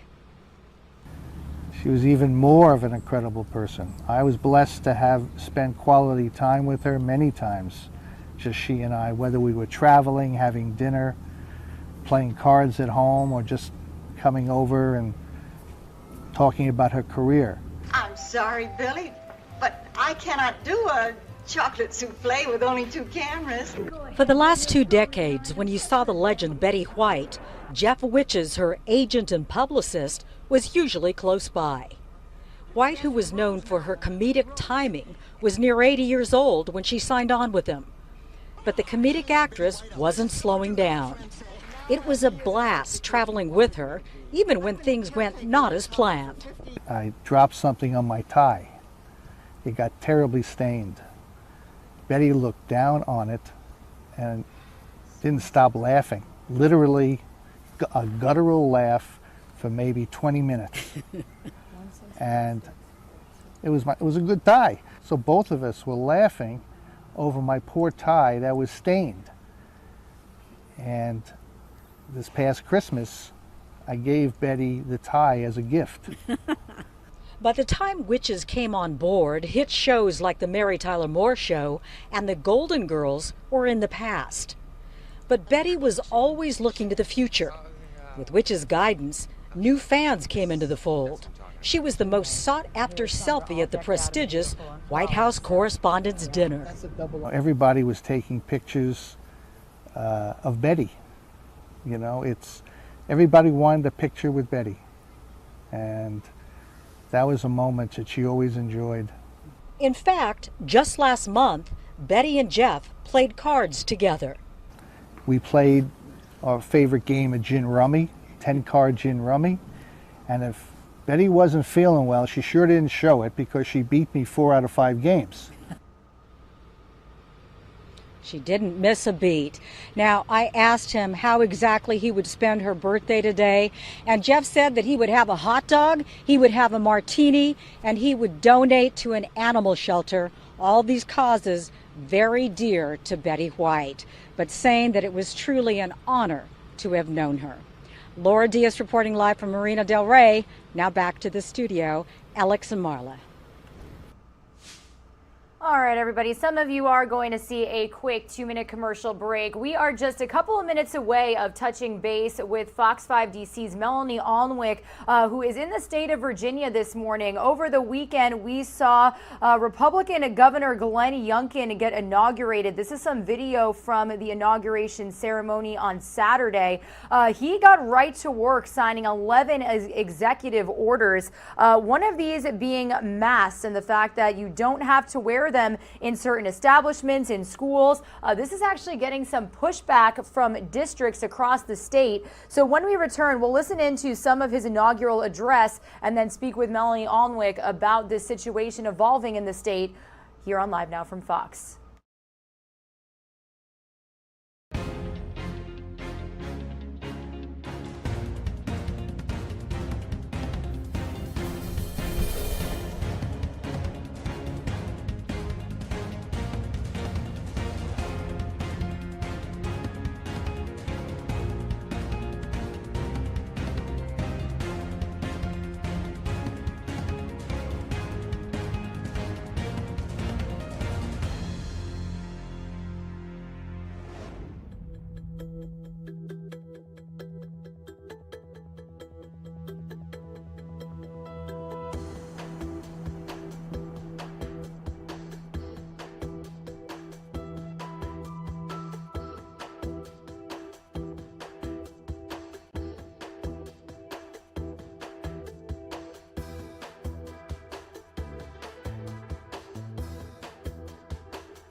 Yes, today we gather not as individuals, nor as Republicans or Democrats, but today we gather as Virginians. And for the 73rd time in the history of Virginia, the home of American democracy, we're participating in the peaceful and orderly transfer of leadership. The will of the people grants a license to serve, a temporary license extended with trust, with hope, and with expectations to deliver on promises made. And therefore, as I reflect on my Virginia home and my love for this great nation and its founding principles, I am so humbled to be sworn in today as the 74th governor of the Commonwealth of Virginia.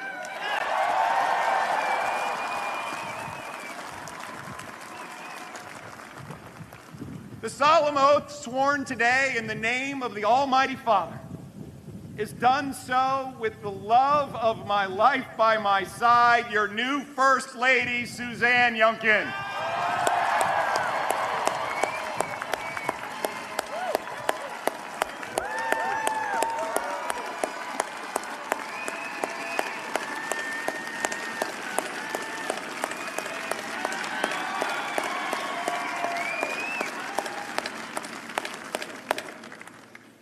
And with the joy and pride that we both feel for our lovely and wonderful children, Grant, Anna, John, and Thomas. I'm so grateful for all of your love and support. And to my sister Dottie, I can feel Mom and Dad smiling upon us today. Suzanne and I want to thank Governor Ralph Northam and First Lady Pam Northam for being so gracious and supportive during this transition. Their love for Virginia shines through, and their many, many years of dedication simply suggest basic words: we love Virginia. On behalf of the Commonwealth, I want to thank you for your service.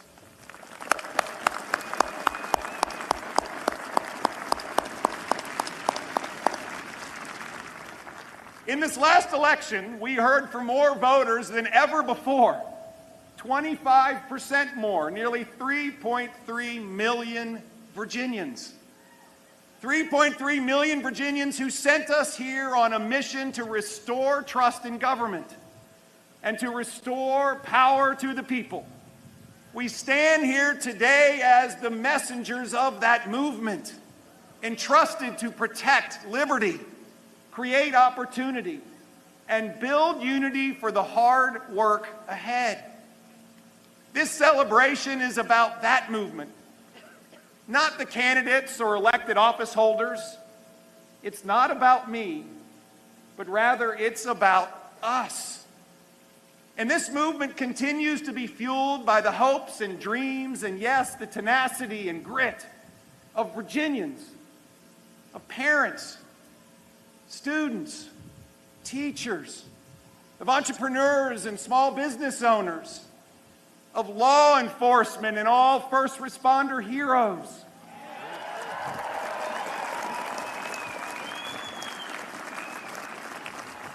Of hard-working Virginians coming home from the midnight to 8 a.m. shift. Of active duty military, veterans and their families.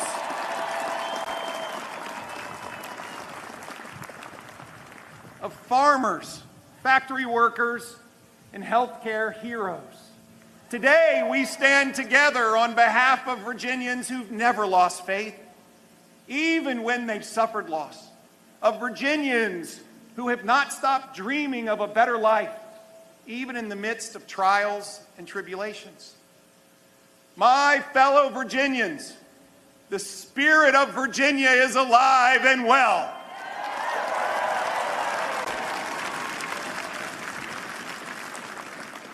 And together, we will strengthen it.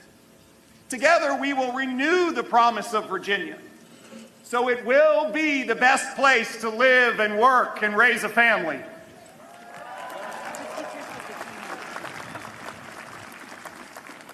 No matter who you voted for, I pledge to be your advocate, your voice, your governor.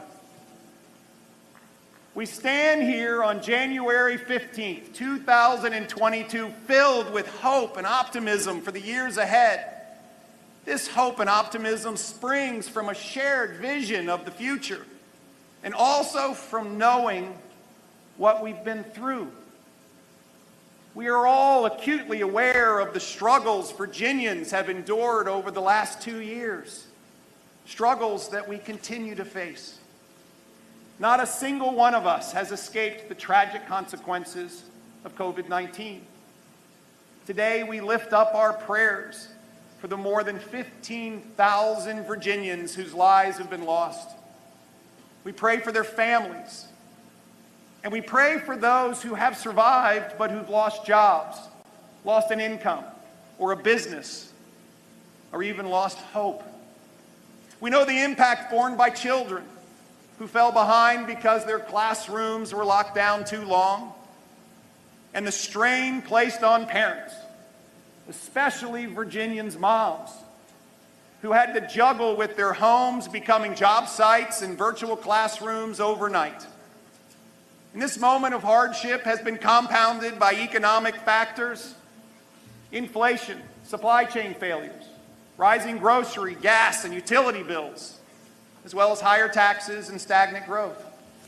We've all witnessed a rise in divisiveness in the public square and distrust of public figures. Our politics have become too toxic. Sound bites have replaced solutions. All right, everybody. Regina Gonzalez with you here on Live Now from Fox, taking a look back over the weekend as Republican Governor Glenn Youngkin made his inaugural address in front of his family, in front of fellow Virginia lawmakers and Virginia residents. It was big news that we brought you here on Live Now from Fox. But now, as he immediately got to work and signed 11 executive orders on his first day in office, one of those was actually lifting a statewide mask mandate for kindergarten through 12th grade students in schools across the state. So now schools are responding to this because obviously COVID-19 is still a huge concern inside of the classroom. So I do want to head out live to Fairfax County, Virginia. That is where Melanie Alnwick is joining us with the latest. So Melanie, first off, can you break down what Governor Youngkin said about this mandate and what this really means for schools? So what he's saying is that effective next Monday, that parents have the right to choose whether their child wears a mask to school or not.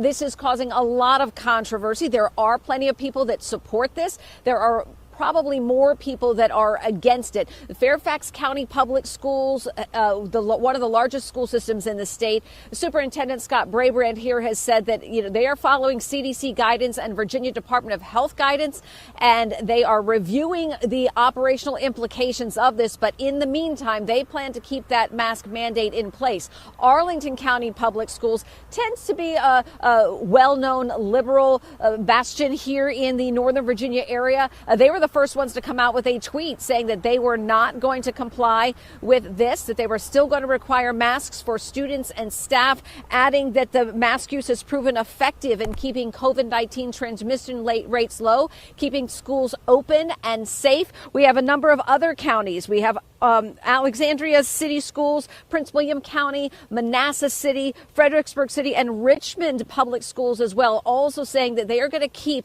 with their mask mandates.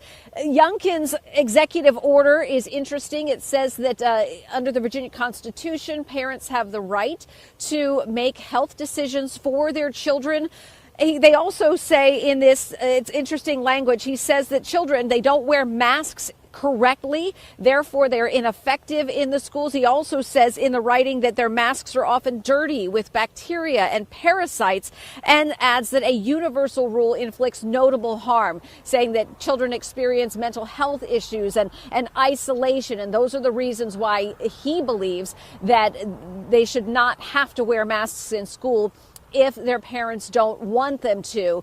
But again, you've seen a number of school systems here pushing back on that. The COVID-19 rates here with Omicron have been very, very high. Every single community in this region has high rates of transmission at this point, Regina.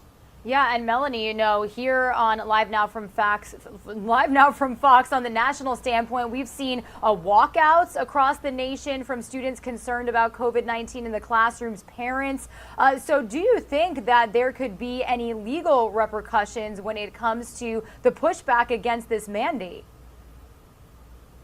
Well, most certainly this is going to end up in court, according to Virginia legal experts. The question is, who's going to go first? You may have parents or teachers unions suing to not let this take effect. The teachers unions, by the way, the teachers still are required under Virginia law to wear masks. And so there's going to be that issue. You're saying kids don't have to wear them, but teachers do. Or perhaps the teachers now feel even more unsafe in the classroom if the students are not wearing their masks.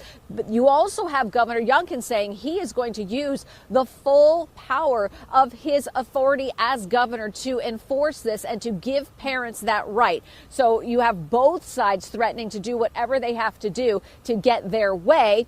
In addition, we also have a contradictory state law that was passed by a bipartisan group of Virginia lawmakers saying that schools must remain open for in-person instruction. At the same time, that law says that they must adhere as much as possible to the CDC guidance for K through 12 schools. So there's a lot still going on here about this. Yeah, Melanie, definitely interested to see how this will pan out over the next couple of days and weeks. So, as always, thank you for joining us here on Live Now from Fox, getting our viewers up to speed on this story. You stay warm out there, and we'll be chatting again soon. Have a good day. We sure will. All right, thanks, Regina. Everybody. Yes, some of you are going to see a quick 2-minute commercial break. When we return, we will continue listening in to some of Governor Youngkin's inaugural address. Again, this did happen over the weekend, and it was about 45 minutes to an hour long. We'll play you some more remarks here when we return, and then closer to the top of the hour, we'll once again run you all through all the top stories that we're following on this Tuesday morning. Stay with us.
My fellow Virginians, our common path forward protects both lives and livelihoods across this great Commonwealth.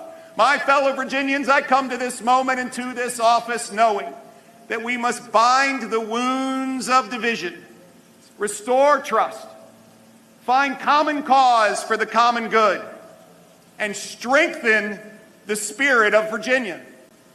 And to be clear, this spirit of Virginia is not a spirit that is rested in government telling us what is best for us, but rather reflecting the will of the people, defending and protecting.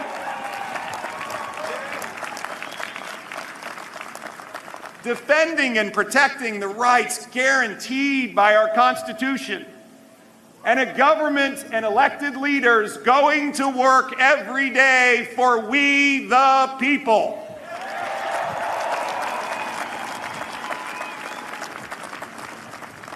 Make no mistake, Virginians remain resilient with that tenacity and grit and undeterred hope and optimism to press through these challenges. We must venture forward because a new and better day is ahead of us. After all, We are Virginians whose leaders gave birth to this most exceptional nation the world has ever known. Yes, a country with great chapters of injustice, but also a country birthed on the fundamental notion of freedom, that we're all endowed by a creator with certain unalienable rights, that among these are life, liberty, and the pursuit of happiness. A nation whose ideas and ideals have been replicated and memorialized around the globe for more than 250 years. And Virginians have led boldly. They've led boldly from our founding, Washington, Jefferson, Madison, and Monroe, and our very first governor, Patrick Henry, who insisted on adding the Bill of Rights to the Constitution to protect our individual liberties.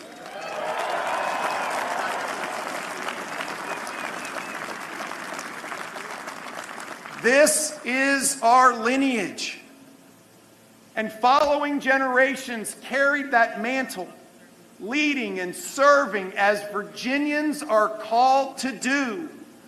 Barrier breakers like Maggie Walker and Governor Doug Wilder, who's here with us today.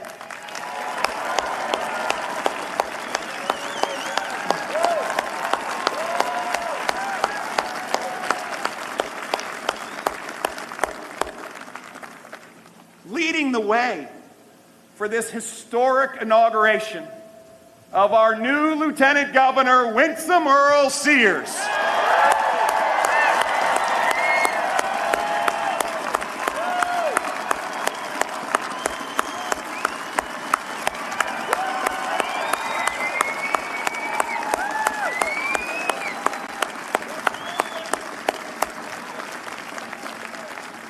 And our new Attorney General, Jason Miyares.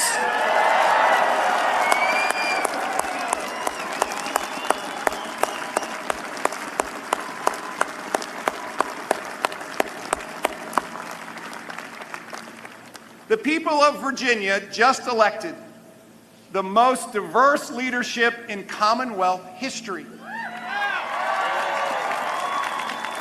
sending a message that Virginia is big enough for the hopes and dreams of a diverse people.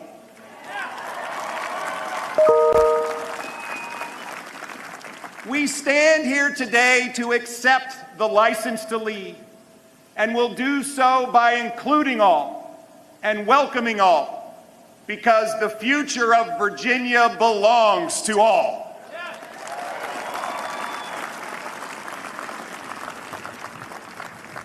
I come to this office ready to lead and serve starting on day one.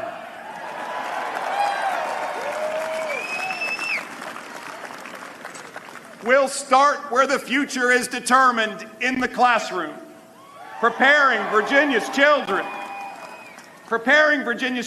to be career and college ready. Starting today, we will raise standards. We will raise teacher pay. We will invest in facilities. We will invest in children with disabilities.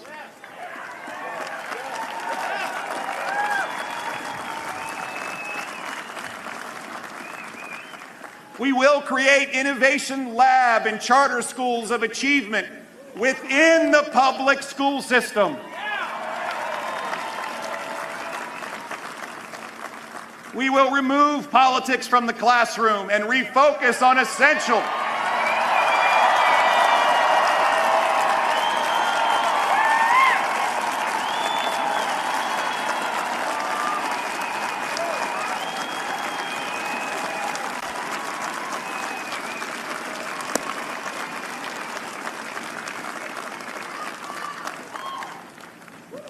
Yes, we will remove politics from the classroom.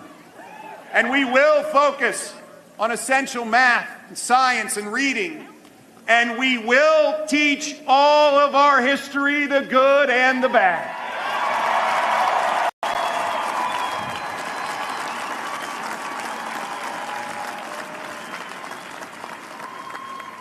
And we know that when our children don't go to school, it harms their learning and their development. So let me be clear, we must keep our children in school 5 days a week.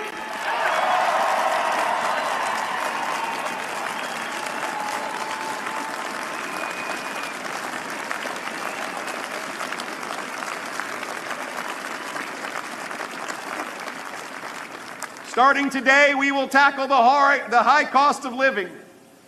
We will suspend for a year the recent tax increase on gasoline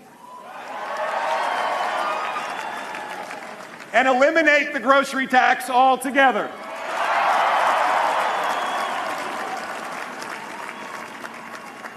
We will double the standard deduction on income tax, rein in skyrocketing property tax, and provide the largest tax rebate in Virginia's history.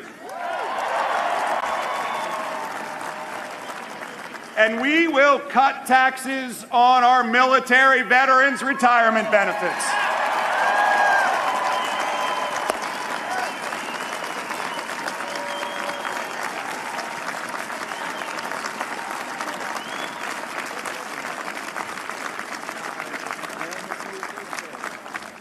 Solving the high cost of living in Virginia is not merely about restraining taxes.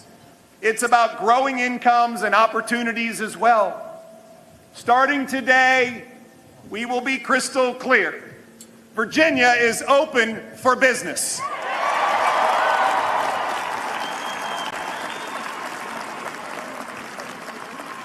We're going to re-energize the engine of the economy by reducing regulations, investing in job training, and make it easier for business to access capital.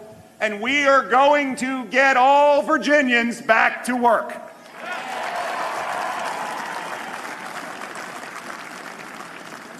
Together, we will create 400,000 jobs and 10,000 new startups over the next 4 years, lifting up all Virginians.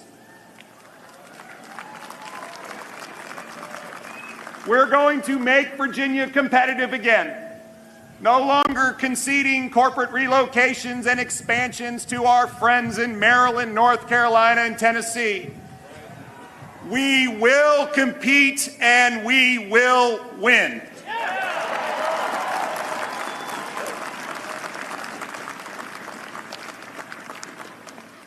The most basic compact government must make with every citizen is to preserve public safety. My pledge is that we will restore safety by fully funding law enforcement.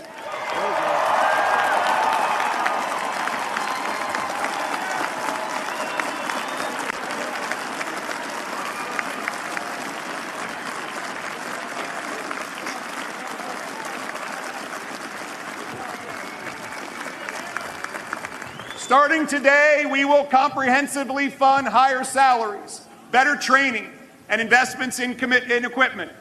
And we will protect qualified immunity for law enforcement.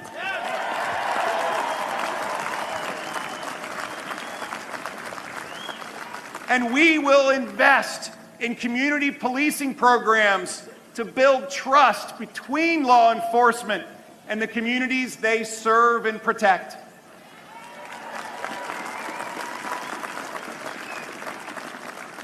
Like so many, I'm troubled by the recent attacks on our police. The vast majority of these heroes perform an incredibly challenging and dangerous job with extraordinary professionalism. As governor, we will return respect to the men and women who wear the uniform and law enforcement officers, correction officers, and first responders who take an oath to keep us all safe.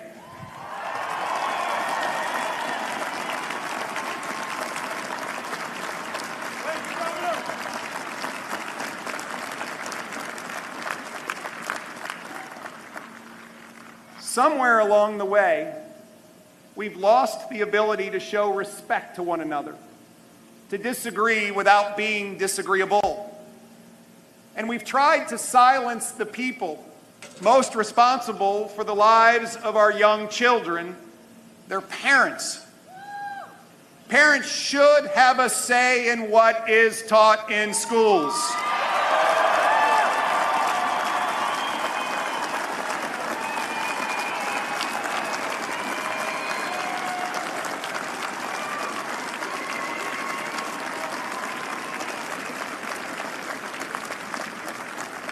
They should have a say in what's being taught in schools because in Virginia, parents have a fundamental right to make decisions with regard to their child's upbringing, education, and care. To parents, I say, we respect you and we will empower you in the education of your children.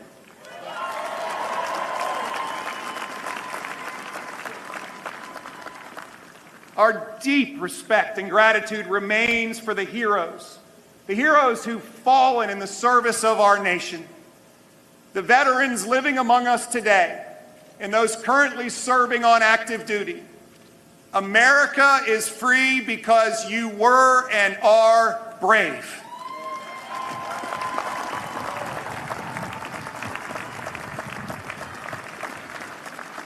And so I ask right now, every hero serving in our military today, every veteran of the service in years past, every member of law enforcement who has worn the badge, every first responder, please stand up or raise your hand so we can recognize your service.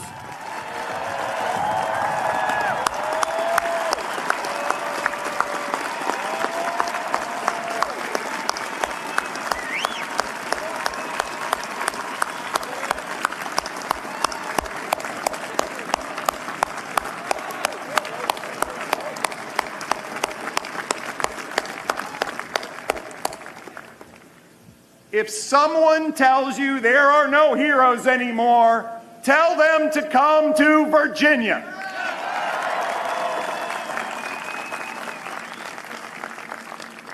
My fellow Virginians, we each have the power to make this Commonwealth a better place.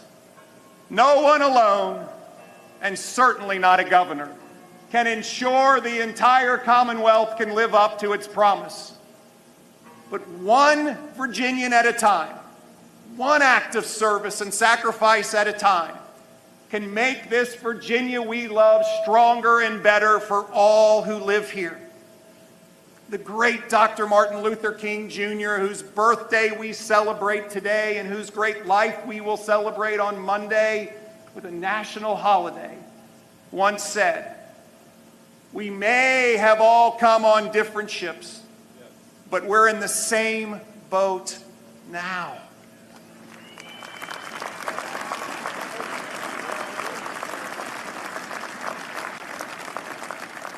For us, that boat is named Virginia. And today we set sail to a new and better day.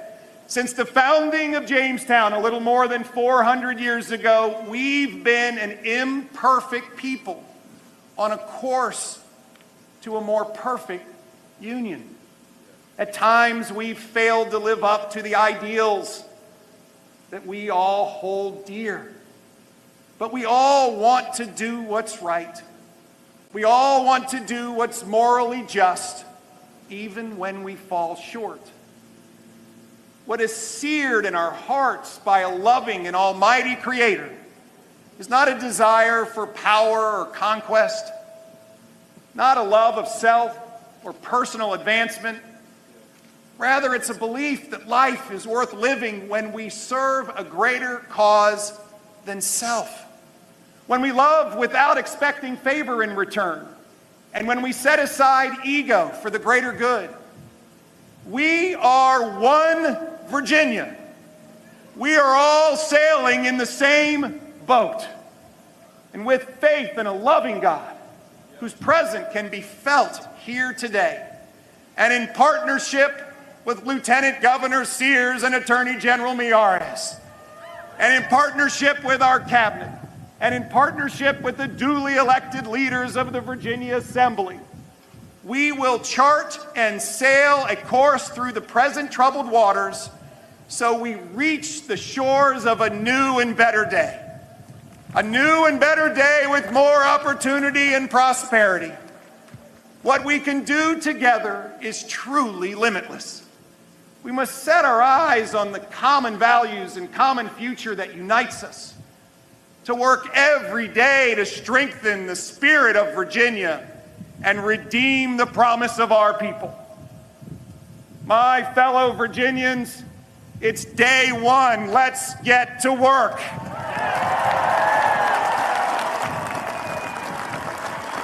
Thank you. God bless you. And may God bless the Commonwealth of Virginia.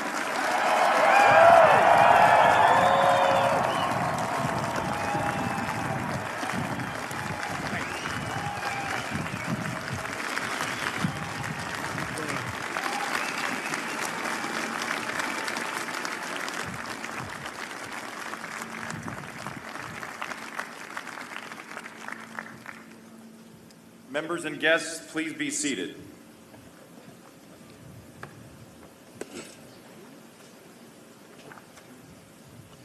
Ms. Suparna Dutta. All right, everybody. Regina Gonzalez with you here on Live Now from Fox. We were currently listening in to the inaugural address of Virginia Republican Governor Glenn Youngkin. Right before that, we were speaking with our Fox 5 DC team live as we learned that some schools in Virginia were pushing back against his mandate that says students in kindergarten through 12th grade don't have to wear masks. So we are going to continue following that story for you here on Live Now from Fox. Some of you are going to see a quick 2-minute commercial break. Again, my name is Regina Gonzalez with you live from Orlando, Florida. When you come back, we are going to head out to New York City. We actually do have a vantage point from there right now to get a follow-up on a tragic story that we've been following since the weekend. The really just heightened awareness of subway system crime after a woman was pushed in front of an oncoming train by a homeless man. So that story, we're going to have a live report on it after this quick break.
You are streaming live now from Fox, everybody. On this Tuesday, January 18th, we are taking a live now look over Manhattan in the Big Apple out there.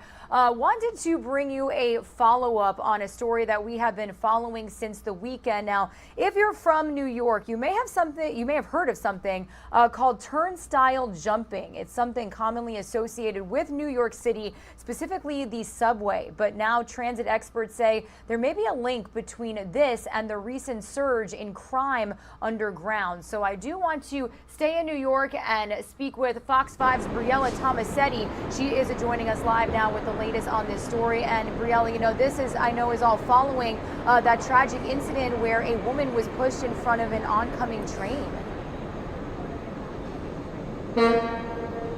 Yeah, Regina, good morning to you. And you're exactly right. If you live here in New York, you might know that subway crime is seemingly getting worse and worse every single day. And now the question remains, or at least the question transit advocates and transit officials are now trying to answer, is how to prevent aggressors from getting through the turnstiles in the first place.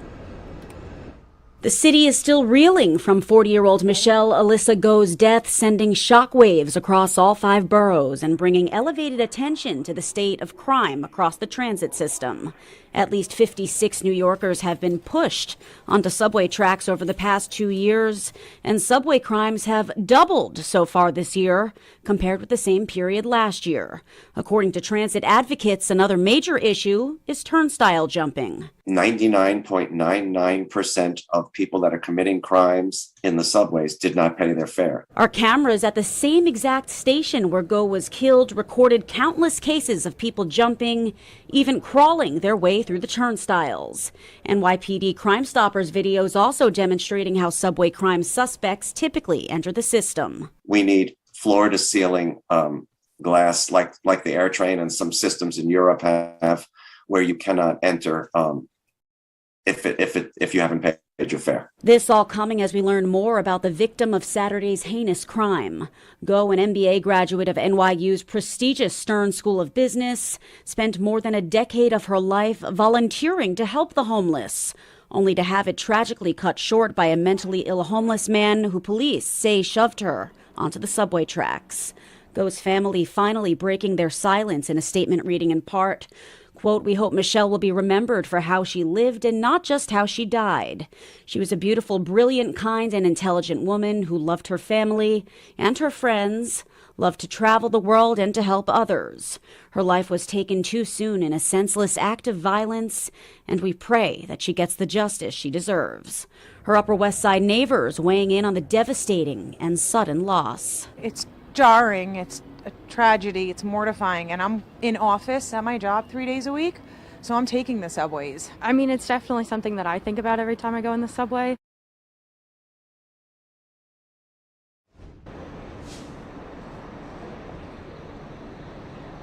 And we are now just learning a little bit more about the victim. Michelle Alyssa Go had just traveled to the Maldives to celebrate her 40th birthday and to ring in the new year. Tragically, she died just below the platform, below the train station here where we're standing. Now, a vigil is going to be held for her tonight, just blocks away at the Red Steps here in the crossroads of the world. For now, that's the very latest in Times Square.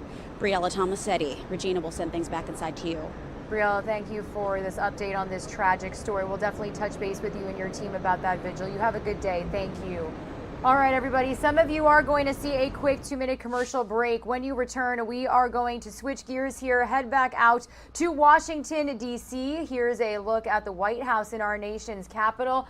We also have a different vantage point from the Capitol building out there this morning that I want to bring you here on Live Now from Fox. That is because when we return, we are going to talk about the Democrats' push for voting rights bills and legislation happening this week here on Live Now from Fox. We are going to be streaming you everything we get from the Senate and House floor throughout this week. So when we come back, we're going to check in with Fox's Doug Lazater on this story.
You're streaming live now from Fox, everybody, on this Tuesday, January 18th. Staying in Washington, D.C. for a top story that we're going to keep a close eye on for you throughout this week. Democrats will start laying the groundwork today to change the Senate's filibuster rules. Now, moderate Democrat senators are coming under new pressure now to comply in an effort to pass a sweeping new federal voting law. And as Fox News correspondent Doug Lazater says, the state of play this morning is from Capitol Hill. Let's listen in.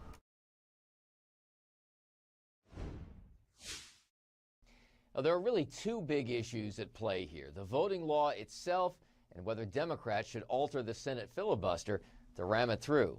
Voting rights. When do we want it? Now. Activists on the march in Washington, using Martin Luther King Jr. Day to push for a controversial law that would largely federalize U.S. elections, and taking clear aim at the two Democratic senators, Joe Manchin and Kyrsten Sinema, who don't want to blow up Senate rules to make it happen. History will not remember them kindly. Where do you stand? Whose side are you on? The president, along with Democratic leaders in the Senate, want to put everyone on the record now, setting the stage today for a vote tomorrow to weaken the Senate's filibuster rules to push the law through in a party-line vote. Right now, there are two Democrats who don't want to make that change.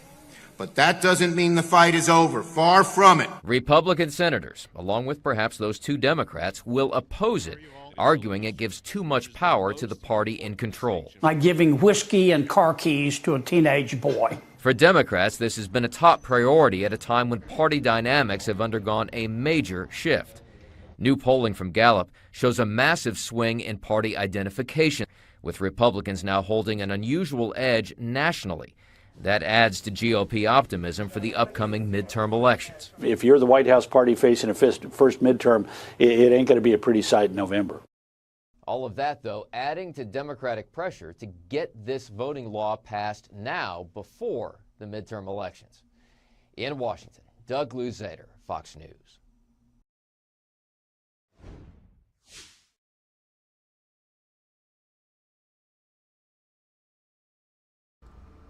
Meanwhile, an abortion ban is still in place in Texas after a recent appeals in court's ruling. According to the Washington Post, the federal appeals court declined the Texas abortion clinic's request, leaving in place the firmest ban in the entire country.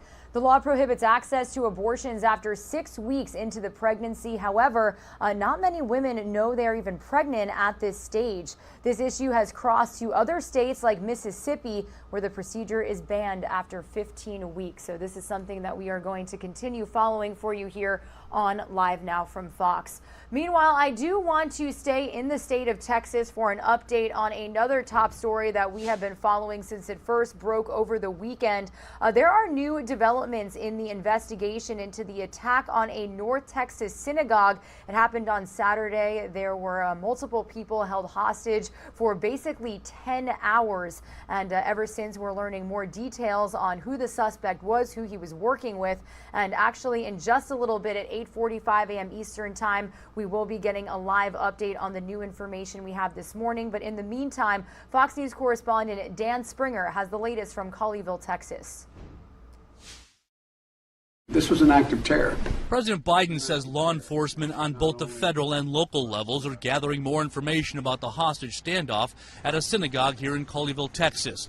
2 teenagers have been taken into custody in the British city of Manchester. It's not clear if they're facing charges, but they allegedly have ties to this man, 44-year-old Malik Akram, a British citizen who stormed into Congregation Beth Israel during Saturday's services, holding 3 worshipers and a rabbi hostage for hours, demanding the release of a Pakistani militant in U.S. custody.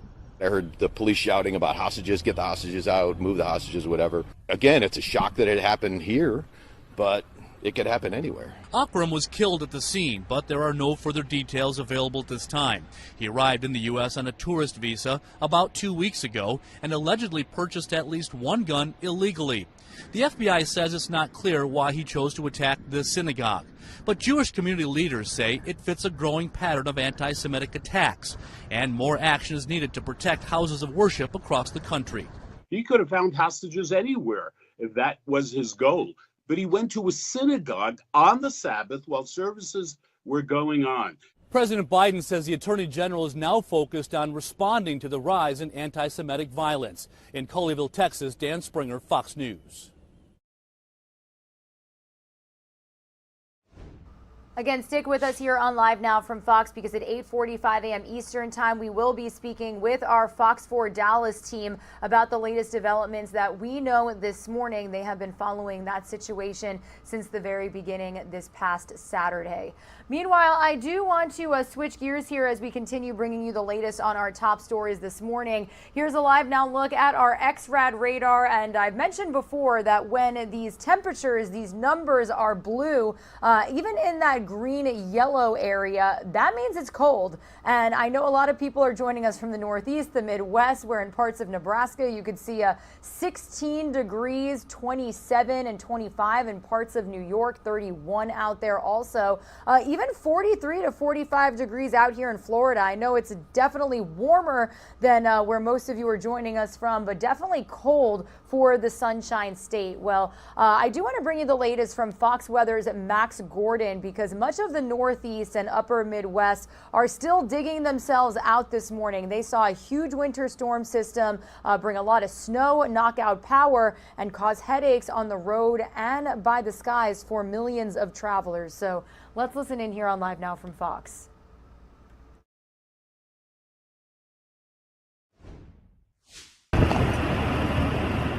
A massive winter storm blanketing the eastern U.S., bringing with it snow, wind, and rain from Georgia all the way to Maine. Parts of Ohio, Pennsylvania, and New York State saw 2 to 3 feet of snowfall. Storm surge also creating a major concern in coastal areas.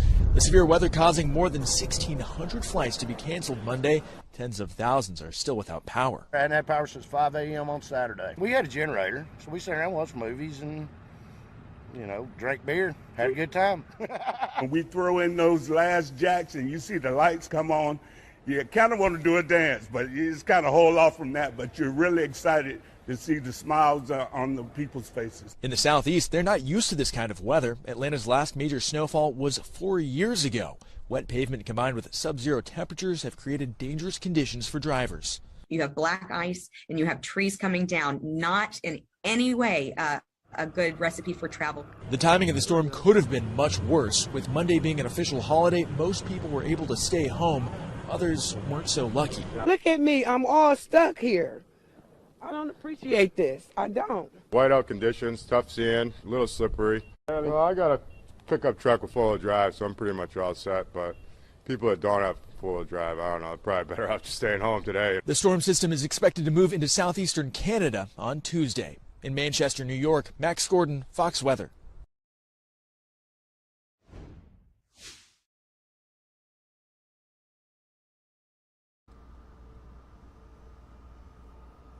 Meanwhile, another interesting weather-related story to bring you here on Live Now from Fox. We actually broke this to you just yesterday. Firefighters in the Washington State area are looking for a possible water main break that may have caused this. This is a house sliding from its foundation in the Bellevue area. It happened yesterday. Now, 2 people and a dog were able to get out after it happened. 17 other homes in the area were also evacuated. That's a total of 42 people and several pets. Now, crews from Puget Sound Energy were also looking for a possible gas leak. So this is something that we are following very closely for you here on Live Now from Fox. We actually do have an update from authorities to bring you here, and we're going to do that after this quick 2-minute commercial break. Stay with us.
He's not putting you on live. No, he just needs to go live really quickly. All right.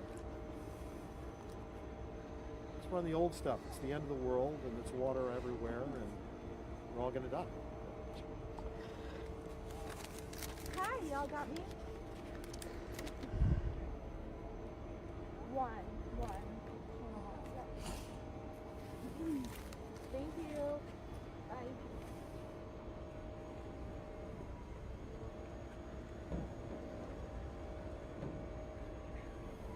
Thank you, everybody, for your patience. It is much appreciated.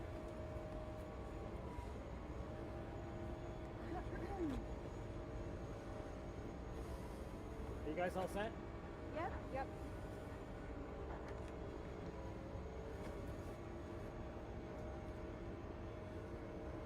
Set? Yeah, go for it. Go for the, what's the latest? So what we know right now is that we had 15 homes that were evacuated. We have learned that 7 of those homes people will not be able to return to right away. Actually, 8 of those homes will not be returned to right away. One of them is the damaged home. 7 others are unsafe to get to. Because of the way the house is situated over the street, they don't want people going by that. So we may be able to give them some limited opportunity to go in and get some personal items and some necessities. But other than that, for right now, tonight, it is unsafe for them to get there. 7 homes have been given a green light for people to return. Okay, so about half. Yes. What is the status of the investigation? I mean, is this a classic landslide? It's been raining and not too much in the last couple of days. Then there's this water main issue. So that is still undetermined at this point. We had a whole slew of engineers, geotech engineers, we've had building inspectors, we've had state officials, county officials, and city officials on scene all day long today doing a damage assessment. And what they determined is that there's a water main break and that there was a debris flow. Now, we don't know at this time what caused what. So they're still determining those. They're going to go back, they're going to assess all their information, and then once that is available, we'll be able to tell you. But at this point, we still just don't know. What we do know is that the hillside itself seems to be okay, except for the house that is over the side. So we don't think we're going to lose other homes. So it does not look like any other homes have been damaged except the one, which is really good news. And of course, the best news of all is that nobody was injured, and it was miraculous with those 2 people inside the home. What we were told is that one was in the upstairs and one was in the downstairs because the stairwell had given way. And so anything could have happened, and we're so very fortunate that it didn't. So the homes that were red tagged, it's not because they had structural damage, it's because they're in the path of danger, is that right? Correct. One has been red tagged because it's going to be demolished, and that is the damaged home. The others are unsafe to get to, and so they have determined those uninhabitable at this point only because they don't want people getting to those houses. How about the one you had mentioned earlier to me that was yellow tagged? Is that still existing? So that is a yellow. All a yellow tag means is that you can't return to that home, but they can return for a limited amount of time to retrieve belongings. So for all intent purposes, that home is not inhabitable tonight. Megan, I just wanted to quickly clarify one more time as well. So are you saying right now that no one this evening will be allowed to move back into their homes? Is that No, right? that's not at all. What I said was that 7 homes have been determined that they're calling a red tag status, and that means that they cannot return to their homes except perhaps for a limited amount of time to retrieve property. 7 homes have been given the green light for people to return. I see. So about 50-50 right now. Correct. And then there's, of course, the one house that has been damaged. Approximately what time? It's right now 3:06. What time will those 7 homeowners be allowed to move back in? They are working, you can hear it behind me, they are working really hard to try and get the street cleaned up and get the power restored, the gas turned back on, and the water turned back on for those homes. So we will be notifying those families when that becomes available, but they're working on it, and we're trying to get that done as soon as possible. I know Red Cross has been helping everyone. For the most part, as far as you know, the people have places to go this evening if they can't return home? We are, those families that were displaced, of course, were escorted down to the South Bellevue Community Center. City staff is doing everything possible to help those folks find accommodations for tonight if they don't have family to stay with. Got it. Do you happen to know when the streets will be opened up for the public? They are working on that right now. We got to get the debris cleared. We've got to get the rocks out of the way. What you're hearing behind me is they're clearing the storm drains so that they don't get clogged up. As soon as we can get all that done, those lower streets will be reopened. The ones up above on 139th Place will not. So that's the 7 who get to go back home and totally repopulate, and we just don't have a time pinned down. We don't have a time frame yet. Okay. Thank you for that clarification. Yep. So was there anyone taken by an ambulance earlier? Nope. That there wasn't. They just went in there to stay warm. So the family that was rescued from the home was taken, and they sat inside the ambulance and got warm, and they just wanted to make sure that they weren't injured. It is protocol for fire department to respond to any type of a situation like this with their trucks, their ladders, and aid units in order to help people just in case. Thankfully, we didn't need them. And how many people lived in that home that was just totally damaged? 2. Two And a dog. 2 people and a dog. And a dog. A married couple? Yes. Okay. I believe so. It's a man and a woman. Man I don't know. and woman lived in the home. Okay. I think so. Can't think of anything else at this point. Do we know when we're going to have another update? Later today? Tonight? Do we know? Okay. You've been out here since 5 a.m. We want you to stay out here morning. until 10 p.m. I have been out since 5 a.m. I'm not sure there's going to be a whole lot more to update. Okay. Can I just ask you a general question? Yeah. Just, I know some city leaders came out here as well. City Council member Conrad Lee was out here as well. The Somerset Neighborhood Association was out here. What would you like to say to neighbors who are still concerned maybe about their home, right? Yeah. About a potential landslide as well, and maybe this happened to their home in Somerset. What do you say to So them? this is obviously a very upsetting event to happen to anyone, but particularly when it's in your own backyard. And we definitely recognize that. That's why we are trying to figure out what caused this, how it happened, and how to prevent it in the future. So we want people to know that we have all the resources available. We are putting everything we have at it to figure those things out. The reason we are preventing people from going back into their homes, again, is because our first priority, fire department's first priority, is preservation of life. We don't want anything to happen to people. So your well-being is first and foremost, and that's why we're taking the steps that we are right now. We know it's an inconvenience, we know it's scary, and if they have any questions, feel free to reach out to us, to the city, and ask how we can help them. But we're doing exactly what we can with as many resources as possible to figure out what happened. And how much longer will these investigators be out here? Rest of the week, you think, in this area? You know, that's a great question, Jonathan. I don't know how long it takes for them to do their work. I know we are expecting more rain in the forecast later on. Yeah. So this is a situation that we will be monitoring, we meaning the city of Bellevue, will be monitoring for the long term. Okay, thank you. Thanks, Megan. And I just want to make sure so I get it straight in the rocks upstairs here. It is a chicken and egg situation. Yep. Don't know if it was land versus okay. So we're trying to figure out. All right, everybody, an interesting story out of the state of Washington. Thankfully, everybody made it out okay. So now they are looking into reasons why that could have possibly happened. That was some crazy video of that house sliding off that foundation. Some of you are going to see a quick 2-minute commercial break. When we return, we are going to bring you the latest developments on the investigation into the 10-hour synagogue hostage situation that unfolded in the Dallas-Fort Worth, Texas area over the weekend.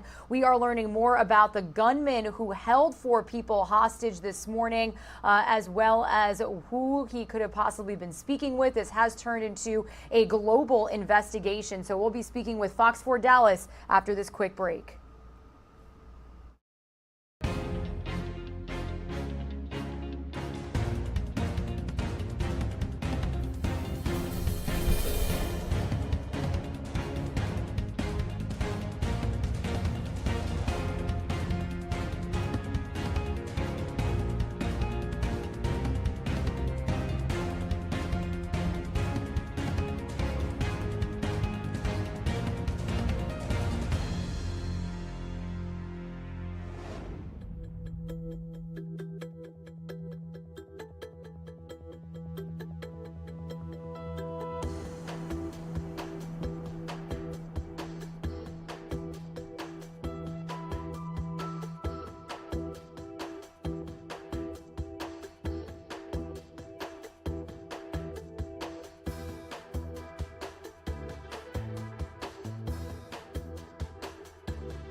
You are streaming live now from Fox on this Tuesday, January 18th, continuing to bring you new developments on a story that we first broke to you on Saturday. We're learning more about the gunman who held 4 people hostage inside of a Texas synagogue for more than 10 hours. Now, the hostages all escaped safely and that man was killed, but the investigation is far from over. So I do want to head out to the Dallas-Fort Worth area live right now to touch base with Fox 4's Shannon Murray, who has the latest on this investigation. Shannon, such a scary situation that unfolded over the weekend, and I understand that the gunman was a British citizen. So my first question to you is, when did he come to the United States? Right, Regina, we are learning a lot more about the timeline here. So he was a British citizen. He flew in from the UK to JFK Airport in New York, and that was back on December 29th, so before the new year. We don't know how he then got to Texas from there, but we know sometime in the new year, he came to North Texas. He first stayed at a motel near DFW International Airport. We then know he stayed at 2 different homeless shelters. He was here in the North Texas area for a couple of weeks before that hostage situation and standoff that went on for more than 10 hours on Saturday. And we should mention he held 4 people hostage. They all escaped safely before that gunman was killed. And Shannon, you know, interestingly enough, we've had some new developments over the course of the last few days. So first off, I wanted to ask you about how this turned into a global investigation. I understand that 2 people were apprehended in the United Kingdom, I believe. Am I right? Right. So in Manchester, England, police took in 2 teenagers who are somehow connected to Malik Faisal Akram. That's the hostage taker here in North Texas. They're 2 teenagers. They took them in for questioning, not facing any charges that we know of at this time, but it is believed that they are family members of Akram, and we're told that he was speaking with them, communicating with them at some point during that standoff on Saturday. And speaking of family members, we are also learning that the hostage taker's brother, I believe, did an interview with the New York Times. So what did he have to say? Right. He told the New York Times that he was actually also trying to help negotiators over in England. He was on the phone with his brother, trying to talk his brother down a little bit. He said that his brother has a criminal history. He said that he has some mental health issues and has really been distant from family in recent years. So he also was confused and had questions about how Akram was able to get into the United States through the port of entry in New York at JFK Airport. He had those questions and said he really had concerns about his brother's state of mind and well-being, and the family was aware that he'd been having some struggles and issues in recent years. He said that their other brother recently died from COVID, and he said that that Malik Akram had really lost contact with them and been very distant ever since that time. And, you know, Shannon, as we learn more about the suspect and who he was allegedly speaking to, working with, we're also learning more about that really just terrifying situation that unfolded on Saturday. I understand that the rabbi, he was one of the people that was held hostage by the gunman. And what can you tell us about the interview that he did with a news outlet talking about how they managed to escape?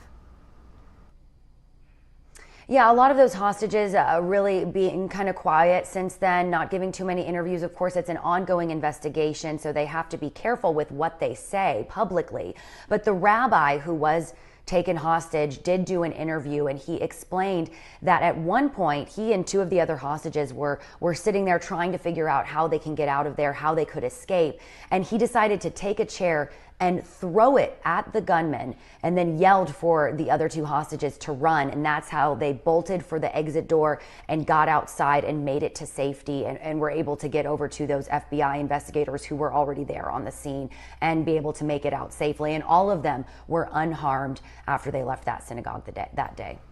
Yeah, and Shannon, you know, something that stuck out to me was the fact that they had extensive training on whether or not, you know, God forbid something like this were to happen. And that is basically what was able to allow them to escape. So that was really incredible to hear. Now, I understand that the rabbi was also present at a vigil that was held last night. So how can you tell us that the community has been supporting each other, holding each other up during this really, really scary situation? Yeah, there was a vigil last night. It was at a Methodist church just about 3 miles from where that synagogue is in Colleyville. And Rabbi Citron Walker was there. He led a service for everyone. He said he was really just thankful that no one had to say the traditional prayer for mourning. He said that was just what they're so thankful for, that everyone survived. Everyone came out of this okay. The rabbi also thanked the other hostages who escaped alongside him on Saturday. He also encouraged people to just really share love as they all begin to heal. And he quoted Dr. Martin Luther King Jr., of course, on MLK Day yesterday, saying, "Love is the only force capable of transforming an enemy into a friend." And Regina, you mentioned how they'd had some training. I want to touch on that because one of the other hostages also did a very lengthy Facebook post kind of explaining his side of how things were when he was being held hostage. And he brought that up as well. He said, this was not by chance. We had training and I put that training into action of what to do in the case of an active shooter or a hostage situation. He said he was immediately aware of where the exit doors were. And when the hostage taker was asking them to take a seat, he sat as close as he could to that door and on the outside of the aisle. He said that he had his phone right next to him during the service, which he always does for that reason. And as soon as the hostage taker came in, he dialed 911, then put his phone face down to cover it so that the gunman wouldn't see that he had his phone and that he had asked for help. So he really followed some of the training that they had learned and that they'd been through to help them in a situation like this. And you know, Shannon, that is so important to constantly touch on, because I feel that when you do any sort of training, whether it's work, at your church, in the moment you don't really want to take it seriously, but it can help you, in this case, survive in a situation posed like that. So definitely a wild story of survival, really. And you know, we thank you and your team for continuing to bring us the latest developments on this situation, this investigation, and we'll be checking in with you again soon. Thanks so much, Shannon. Thanks, Regina. Alrighty, everybody. Again, this is a story that we are going to continue following here on Live Now from Fox.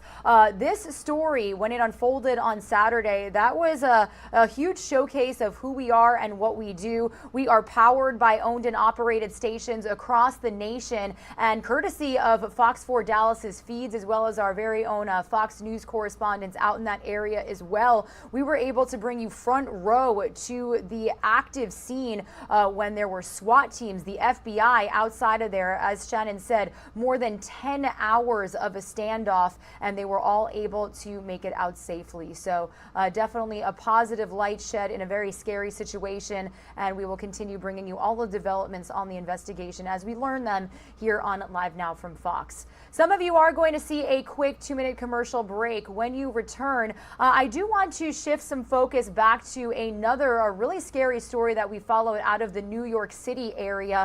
A woman tragically killed after being pushed in front of an oncoming subway train by a homeless man. We had New York City Mayor Eric Adams respond to that horrible incident, talking about a safety plan that he has in place and plans on implementing within the weeks and months to come. So we're going to hear from Mayor Eric Adams and get the nuts and bolts of the situation after this quick break.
You're streaming live now from Fox, everybody. We are nearing the top of the 9 o'clock Eastern time hour here, and it is almost 6 a.m. out there on the West Coast. I keep shedding light on this story out of New York City because, you know, I'm from New York. I've taken the subway plenty of times, and it's just really your worst nightmare. This innocent woman waiting for the next train and pushed in front of it as it was oncoming by a homeless man. Well, this has really brought awareness to the crime that happens below ground in the transit systems. So I do want to bring you the latest from our Fox 5 New York team as we keep learning some new developments on the story and how the city is responding. 2 days after Michelle Alyssa Go was killed, shoved in front of a moving train at the Times Square subway station, her death continues to send ripples throughout the city, including with her neighbors. It's jarring. It's a tragedy. It's mortifying. It's definitely something that I think about every time I go in the subway. As the alleged suspect, Simon Marshall, undergoes a psychiatric evaluation, the question being asked is, how does the city make the subways safer? Just 2 months ago in November, another Asian woman was shoved onto the tracks at the same station on the same platform, the suspect also a homeless man. Complicating matters. Comments this weekend by Mayor Adams suggesting the subways are safe but has a perception problem. Public safety is not only actual, but it's perceived. And when you have an incident like this, the perception is what we're fighting against. But the city is also fighting against some very real crime. At least 56 New Yorkers have been pushed onto subway tracks over the past 2 years, and subway crimes have doubled so far this year compared with the same period last year, a 107% increase. Transit experts say this is the real problem. Turnstile jumping has exploded in recent years. Fox 5 cameras at the same Times Square station where Michelle Go was killed recorded countless cases of individuals jumping, crawling, or shimmying. We saw it before this weekend and after, including tonight. Even our camera crew was absolutely no deterrent. And police often send us videos looking for suspects in subway crimes. The videos released all too often show how the suspects entered the system. 99.99% of people that are committing crimes in the subways did not pay their fare. If we can stop that at the turnstiles, we've not only helped the MTA's bottom line, but we've stopped crime in its tracks. While running for mayor, Adams focused on a law named after Kendra Webdale, who was murdered when she was shoved onto subway tracks in 1999 by a man with a history of mental illness. Kendra's law can require outpatient treatment for a mentally ill person. Judges, do your job. It's time to use Kendra's law to deal with the mental health crisis that we're seeing. Transit advocates say Kendra's law is being underutilized and underfunded. We will likely see in the coming days and the coming weeks what the new mayor's plan is to start using that law again. And by the way, during the course of this report, another 5 people jumped the turnstile. In Times Square, Arthur Trien, Fox 5 News. All right, everybody, and it looks like we do have New York City Mayor Eric Adams speaking live right now here on Live Now from Fox. So let's listen in, live, raw, and unfiltered. On our concerns that our system must be safe. It must be safe from actual crime, which we are going to do, and it must be safe from those who feel as though there's a total level of disorder in our subway system. Day one, January. I do want to point out, everybody, that this was just a coincidental good timing. It does look like Mayor Eric Adams is addressing this subway crime and how it's brought a really big attention to overall crime rates in our transit systems in big cities, especially out there in New York City. So let's continue to listen in here on Live Now from Fox. Take the train every day or when I'm moving throughout our transportation system. That is our battle, and that is what I'm going to do as the mayor of the city of New York. Also want to acknowledge Dr. King's weekend, an important weekend for all of us, and it really personifies that we have so much work to do as New Yorkers to deal with the battle of ending inequality in our city. And we are committed to do that with the team we put together. And New Yorkers, notice I have not said this at all. I didn't point to the previous generation, the previous administration, and talk about what they did or didn't do. We hit the ground running in this city. And we stated it is our responsibility. And we want the ball in our hand right now to turn our city around. Not what happened under previous administrations. But right now in this city, it's the Adams administration, and I have an obligation to make you safe and to deal with the inequalities that we're facing every day. As we mourn the deaths of those in the Bronx fire, bringing in the resources, I'm proud of everyday New Yorkers. We brought in millions of dollars to help the residents. We're going to look at what went wrong there and make sure that our agencies come up with a real plan, just as we did after the Happy Land fire that also took place in the Bronx. We can't have these tragic incidents happen in our city, and we're going to do everything possible to prevent that. And our hearts goes out to the families as we attended the funeral services and really stood by the members of the Bronx as they went through this horrific period, announced the potential of new legislation with the senator. Yesterday, Senator Gillibrand and Richie Torres, the congressperson, to look at the legislation that we also introduced here in the city when he was a city council person. And we are thankful for the response from our entire city as we move forward in this difficult time.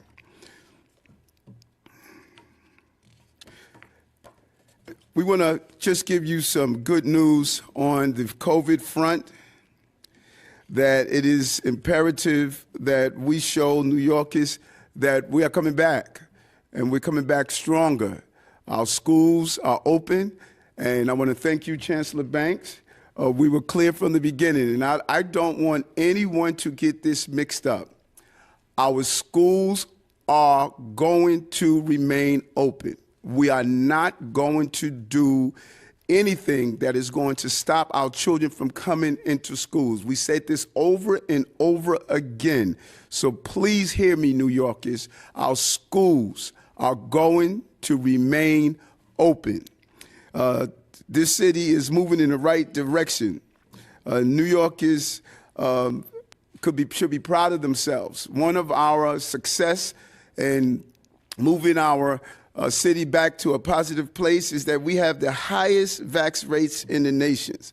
And it's because of our work. We listened to the call, you told neighbors and friends, you sent a clear message that vaccinations and booster shots are successful.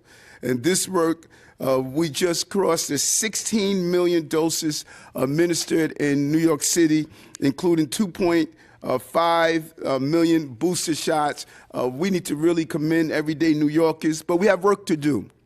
We're nowhere near where we ought to be, and we want to move even further to make sure that we get everyone boosted and vaccinated in the city. And this is going to help us get our lives back. It's going to help us open our city and do the things that we want to do, get boosted and get vaccinated. And this is going to include our kids 12 and older. Let's take full advantage of modern science coming together to solve this pandemic. But there's also more good news.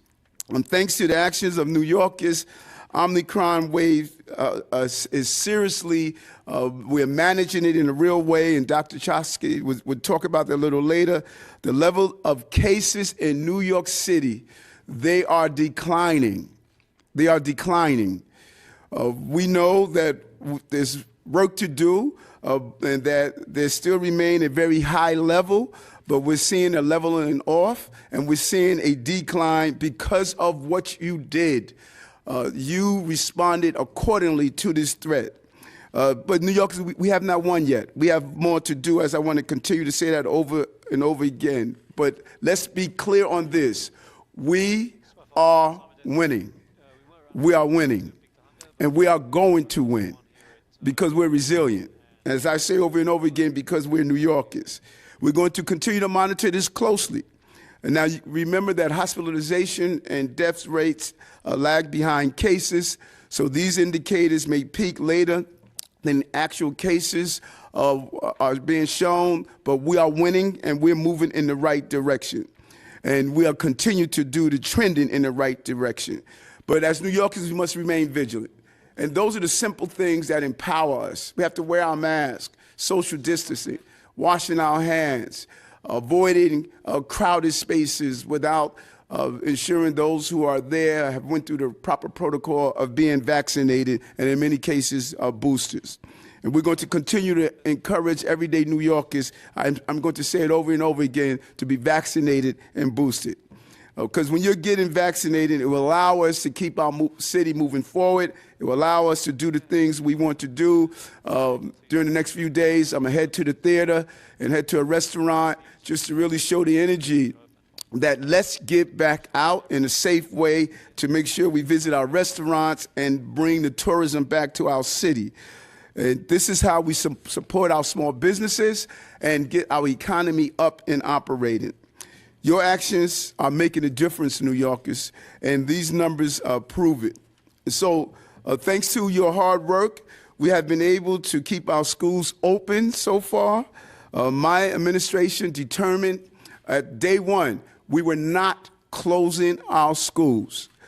While other cities closed around us, we were clear in our message. We did not give parents the uncertainty that we have viewed previously. We were very clear our schools were going to remain open, and we pushed through the thoughts that the schools were going to close, and parents had a foundational understanding that their children had a place to go in the morning, and I'm really proud of what the chancellor and his team did. We made two big changes during the school year that brought about the success we believe we're witnessing now. Number one, we distributed 4.5 million at-home rapid COVID tests, and an unbelievable distribution, coordination between school administrators, law enforcement, governmental agencies, our team here to get those tests in the hands of children. These rapid tests, which is very important, identified 25,000 additional people reported cases. This allowed us to isolate these cases so we would not have the spread based on the data that because a child was infected in school or at school or had COVID, it did not rapidly spread throughout the classroom. So we were able to use the science, the facts, and not fear to properly deploy the resources where they were needed. And I'm really proud of that. And those are thousands of cases that we were able to isolate. And it prevented thousands of more people from being infected with COVID. They were allowed to protect themselves and protect the school community while in-person learning continued. While in-person learning continued. Second thing, we doubled down on PCR surveillance testing, going from 10% to 20%. Doubling the CDC and New York State standards. We led the way. We did not allow the standards of the CDC and New York State to get in the way of what we thought we had to do in our school system to protect our children. We doubled them, and the success showed that we were capable of doing so. The numbers that this program showed, increasing testing works. That was what we started out with. That is what we stated, and we were successful in doing so. We're going to continue to ensure that home test kits will go to every child that needs it to make sure that they can take the proper precaution as we move forward. And so I'm excited about what we have accomplished. And you should be excited, New Yorkers, on what we were able to accomplish. As we're watching our response to this strand, we responded, and we understood the complexity of this. I stated from the beginning, on January 1st, we had to learn to live with COVID. We had to learn to be smarter and outsmart this virus by using modern-day science and what we can do to empower New Yorkers. We have to get our city up and operating again. Our economy depends on it, and the safety of our families depends on it. We're going to make smart decisions to make sure that we're not harmful to the future of our children and we're not harmful to the future of this city. And we're doing that. And we're prepared for this moment. This is a time when we can come together as New Yorkers and make the right choices to keep us moving and trending in the right direction. And so I'm going to bring on an amazing public servant who has been here with us throughout this entire journey with our team, Dr. Chassi. Thank you so much, Mr. Mayor. And thank you again, because Omicron has proven to be the most formidable variant yet. But thanks to your leadership. Regina Gonzalez with you here on Live Now from Fox, listening in to the latest live update from New York City Mayor Eric Adams, as well as other New York City health officials and lawmakers talking about how they are ramping up COVID-19 testing in New York City schools, and they are actually seeing a decline in cases. So good news when it comes to the pandemic out there in New York City. I do want to let you know that we are going to continue listening into this update, but I'm going to send some of you on a quick 2-minute commercial break. Now, before I send you to that break, I actually did get some information here to our Live Now from Fox desk. Former New York City Mayor Bill de Blasio announcing on Twitter today that he is not going to run for governor of New York. It was anticipated that he could possibly be announcing a campaign, but he's doing quite the opposite this morning. So I do want to play for you this video really quickly here on Live Now from Fox. Let's listen in. This is my block right here in Brooklyn. This is where Shirlane and I raised our family. We love this place. We love our neighbors. And 9 years ago, this is where we announced my campaign for mayor of New York City. And we said we were going to take on inequality, head on, the tale of two cities, take it on. The naysayers said it couldn't be done, but we proved together we could make a big change. Now, I made my fair share of mistakes. I was not good with groundhogs at all. Probably shouldn't have gone to the gym. But you know what? We changed things in this town. Pre-K for every child, now 3K coming on. Hundreds of thousands of affordable apartments. We changed policing to make it fair. We showed you could do big things, Green New Deal, cutting carbon emissions, making the city greener and cleaner for the future. We proved we could do big things. We took on COVID, global pandemic, went from epicenter to the safest place in this country. Most importantly, we proved once and for all, you can fight inequality, you can turn it around.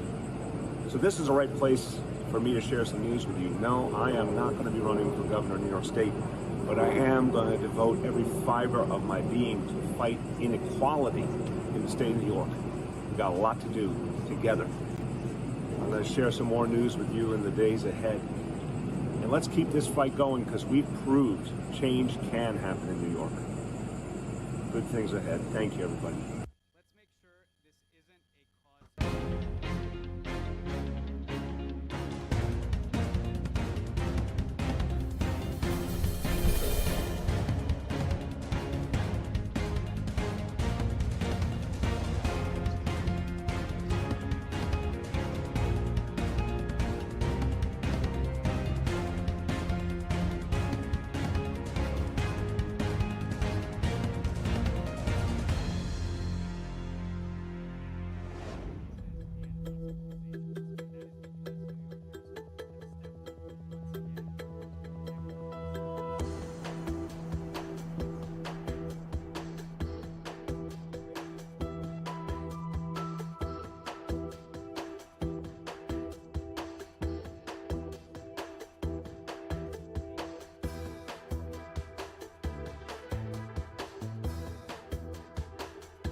If you don't want to come to school, don't come to school. No, our schools are open.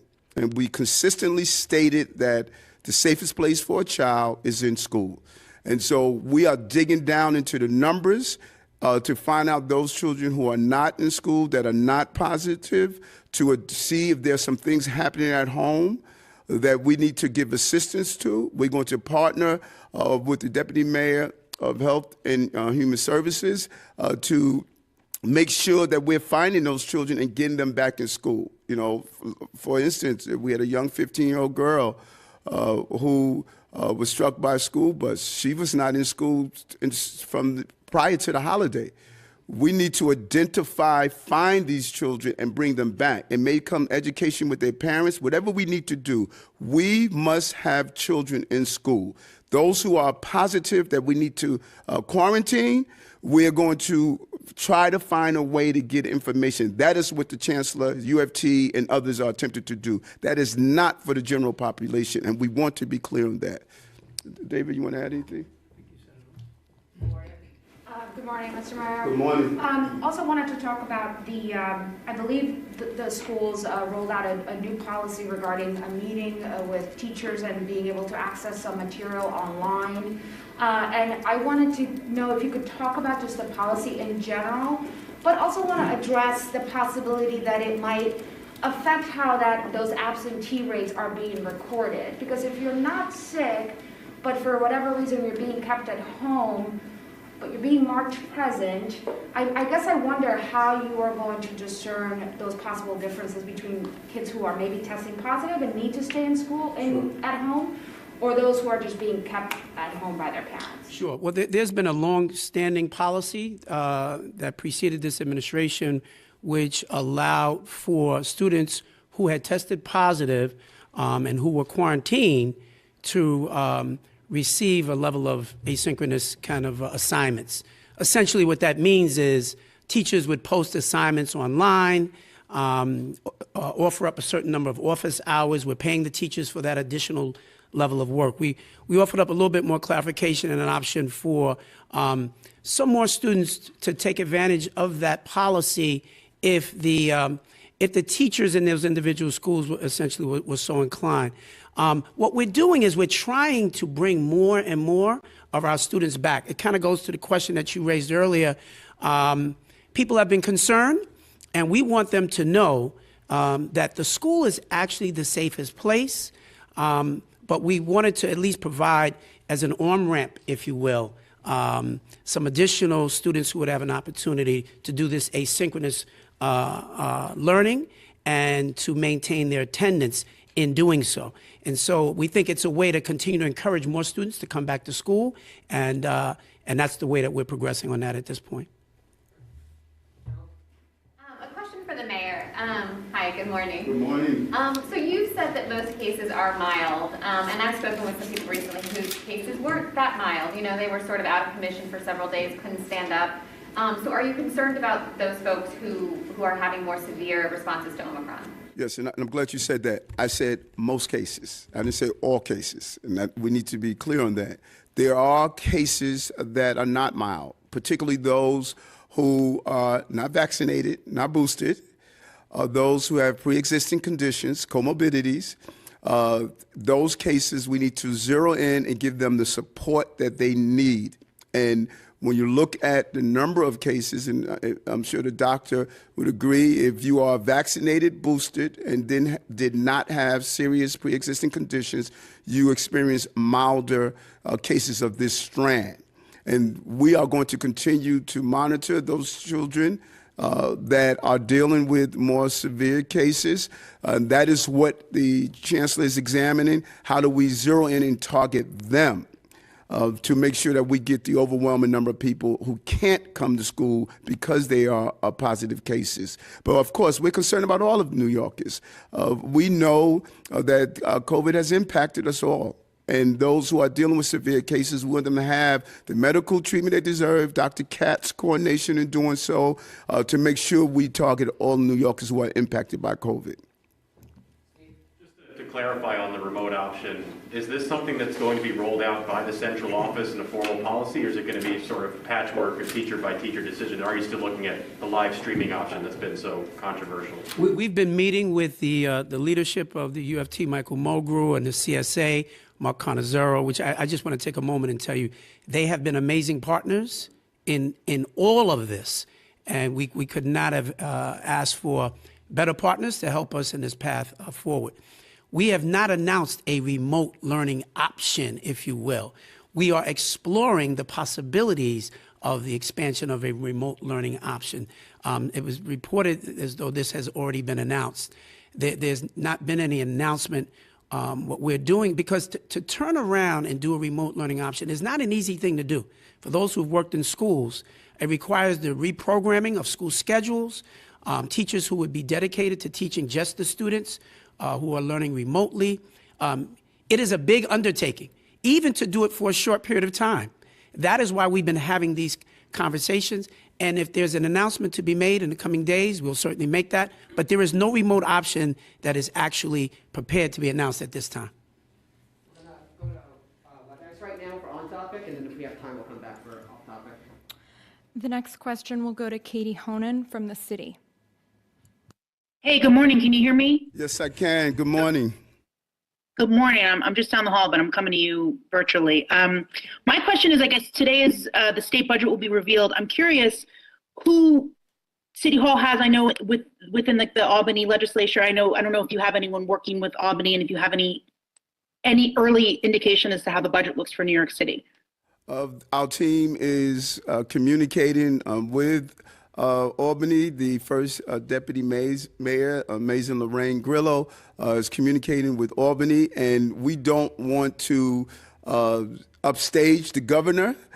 She's going to roll out her priorities that will also impact what our ask have been for New York City. And I think that we should allow her to do her announcement, and then we will give a clear presentation on what we are looking for New York City. But we met with the governor and her team, and the talks have been great, and we want to continue this collaboration that I have developed with Governor Hochul, and we think that this is going to be a great year for New York. Our next question goes to Andrew Siff from WNBC. Good morning, Mr. Mayor, and all the gathered folks at City Hall. On the issue of attendance, the most recent figure was 75% school attendance on Friday, and that suggests that about 200,000 kids are not going to school. How do you put that number in perspective, and how are you going to be able to make up for whatever lost learning is taking place, given that there isn't even an asynchronous option for these kids not showing up now?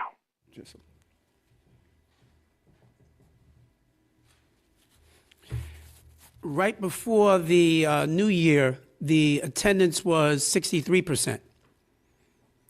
Right after the new year and this administration began, it bumped up to 65%.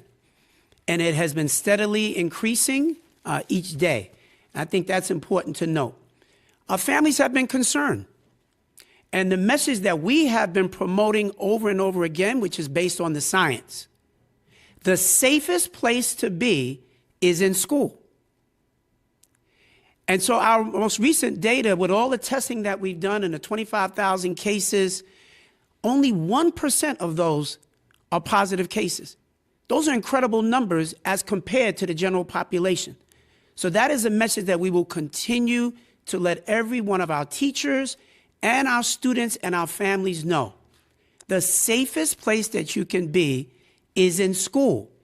Now, the issue of learning loss is something that's going back a couple of years since this pandemic began. And so there are a whole host of strategies that we're going to be talking about, we're going to be unveiling in the coming days and weeks. But again, I think the biggest message is that we are trending upward.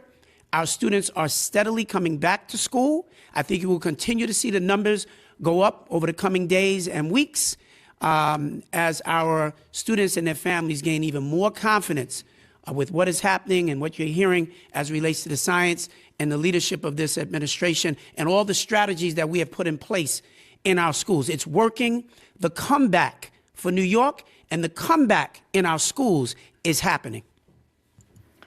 Our next question will go to Abu from Bangla Patrika. Hello, Mayor. How are you? Quite well. How are you doing? Good. Thank you so much. My question is about heating.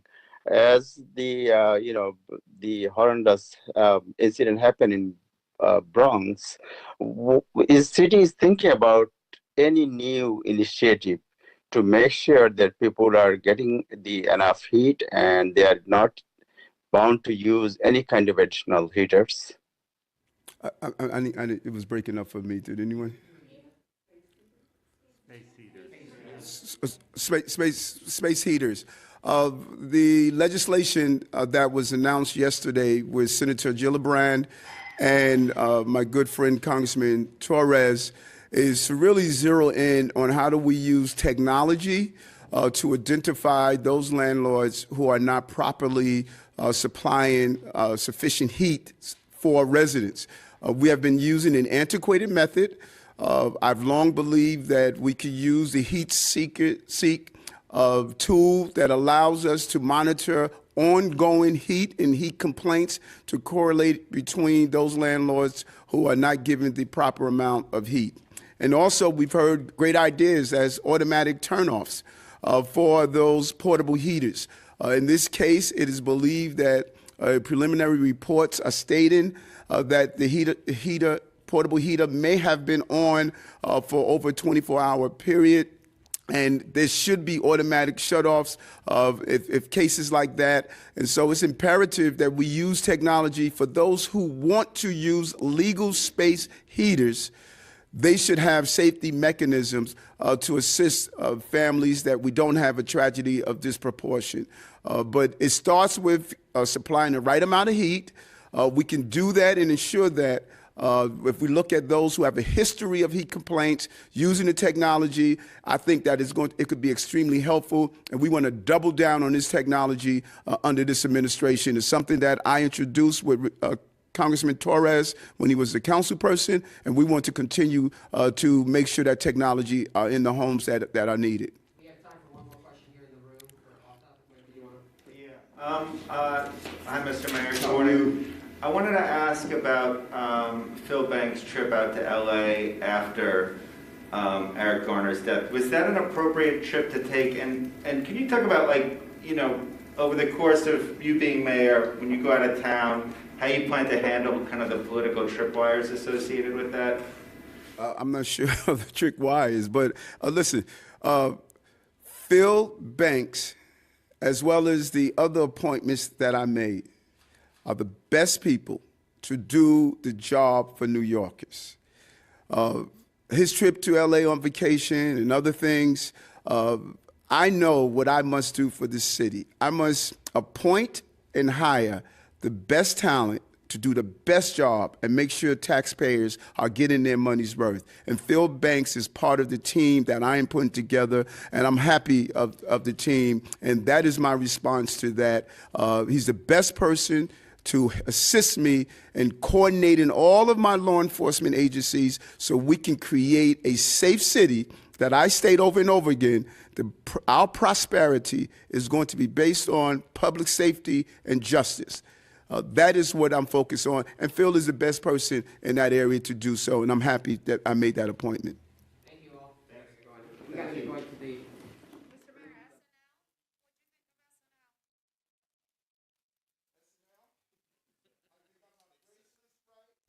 All right, everybody, that was a live update from New York City Mayor Eric Adams and health officials as well as lawmakers out there in New York City talking about an array of topics when it comes to subway system, safety, especially after that fatal pushing situation involving a woman who was pushed in front of an oncoming train by a homeless man. Also talking about COVID-19 in schools, availability for testing, and wanted to bring bring it to you here live, raw, and unfiltered here on Live Now from Fox. Also have some interesting news to bring you out of New York City as well.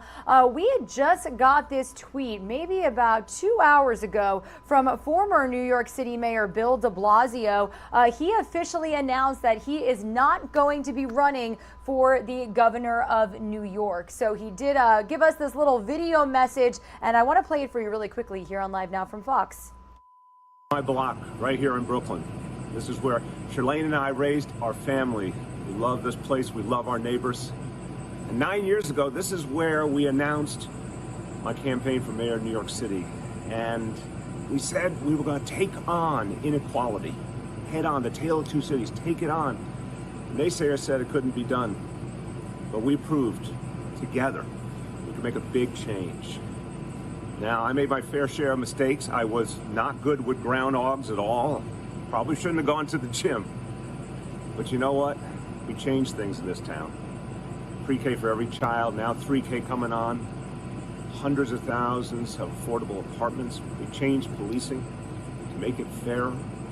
We showed you could do big things, Green New Deal, cutting carbon emissions, making the city greener and cleaner for the future. We proved we could do big things. We took on COVID, global pandemic, went from epicenter to the safest place in this country. Most importantly, we proved once and for all, you can fight inequality, you can turn it around. So this is the right place for me to share some news with you. No, I am not going to be running for governor of New York State, but I am going to devote every fiber of my being to fight inequality in the state of New York. We've got a lot to do together. I'm going to share some more news with you in the days ahead. And let's keep this fight going because we've proved change can happen in New York. Good things ahead. Thank you, everybody. All right, everyone, wanted to bring you that announcement here on Live Now from Fox. New York City Mayor Eric Adams just holding a briefing out of the city surrounded by local and state health officials. He did talk about COVID-19 testing in schools, keeping kids inside of the classrooms, also encouraging all New York residents to get vaccinated, actually talking about how they have seen a decline in cases in the city themselves. So I wanted to bring you that live update here on Live Now from Fox. Some of you are going to see a quick 2-minute commercial break when you return. Speaking of testing, we do know that insurance now officially covers at-home COVID-19 tests. The Biden administration announcing that you can go onto a website to order them for yourselves.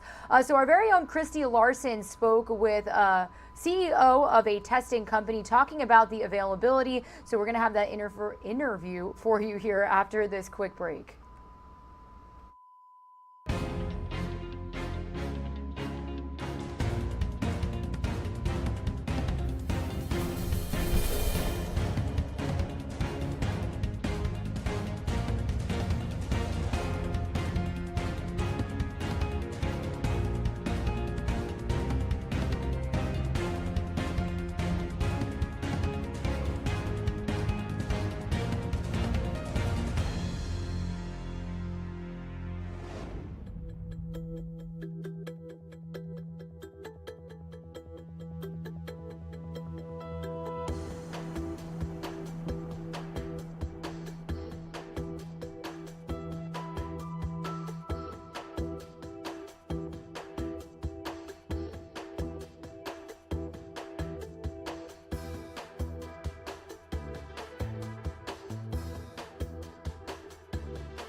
Good morning, everybody. You are streaming live now from Fox on this Tuesday, January 18th. My name is Regina Gonzalez with you from Orlando, Florida. Now, if you are joining us from Florida, from the Sunshine State, I'm sure you can agree that it's cold this morning. Now, I know a lot of you are also watching us from across the nation, maybe parts of the country where it's even colder than this. But I got to say, for the Sunshine State, this is some pretty chilly temperatures.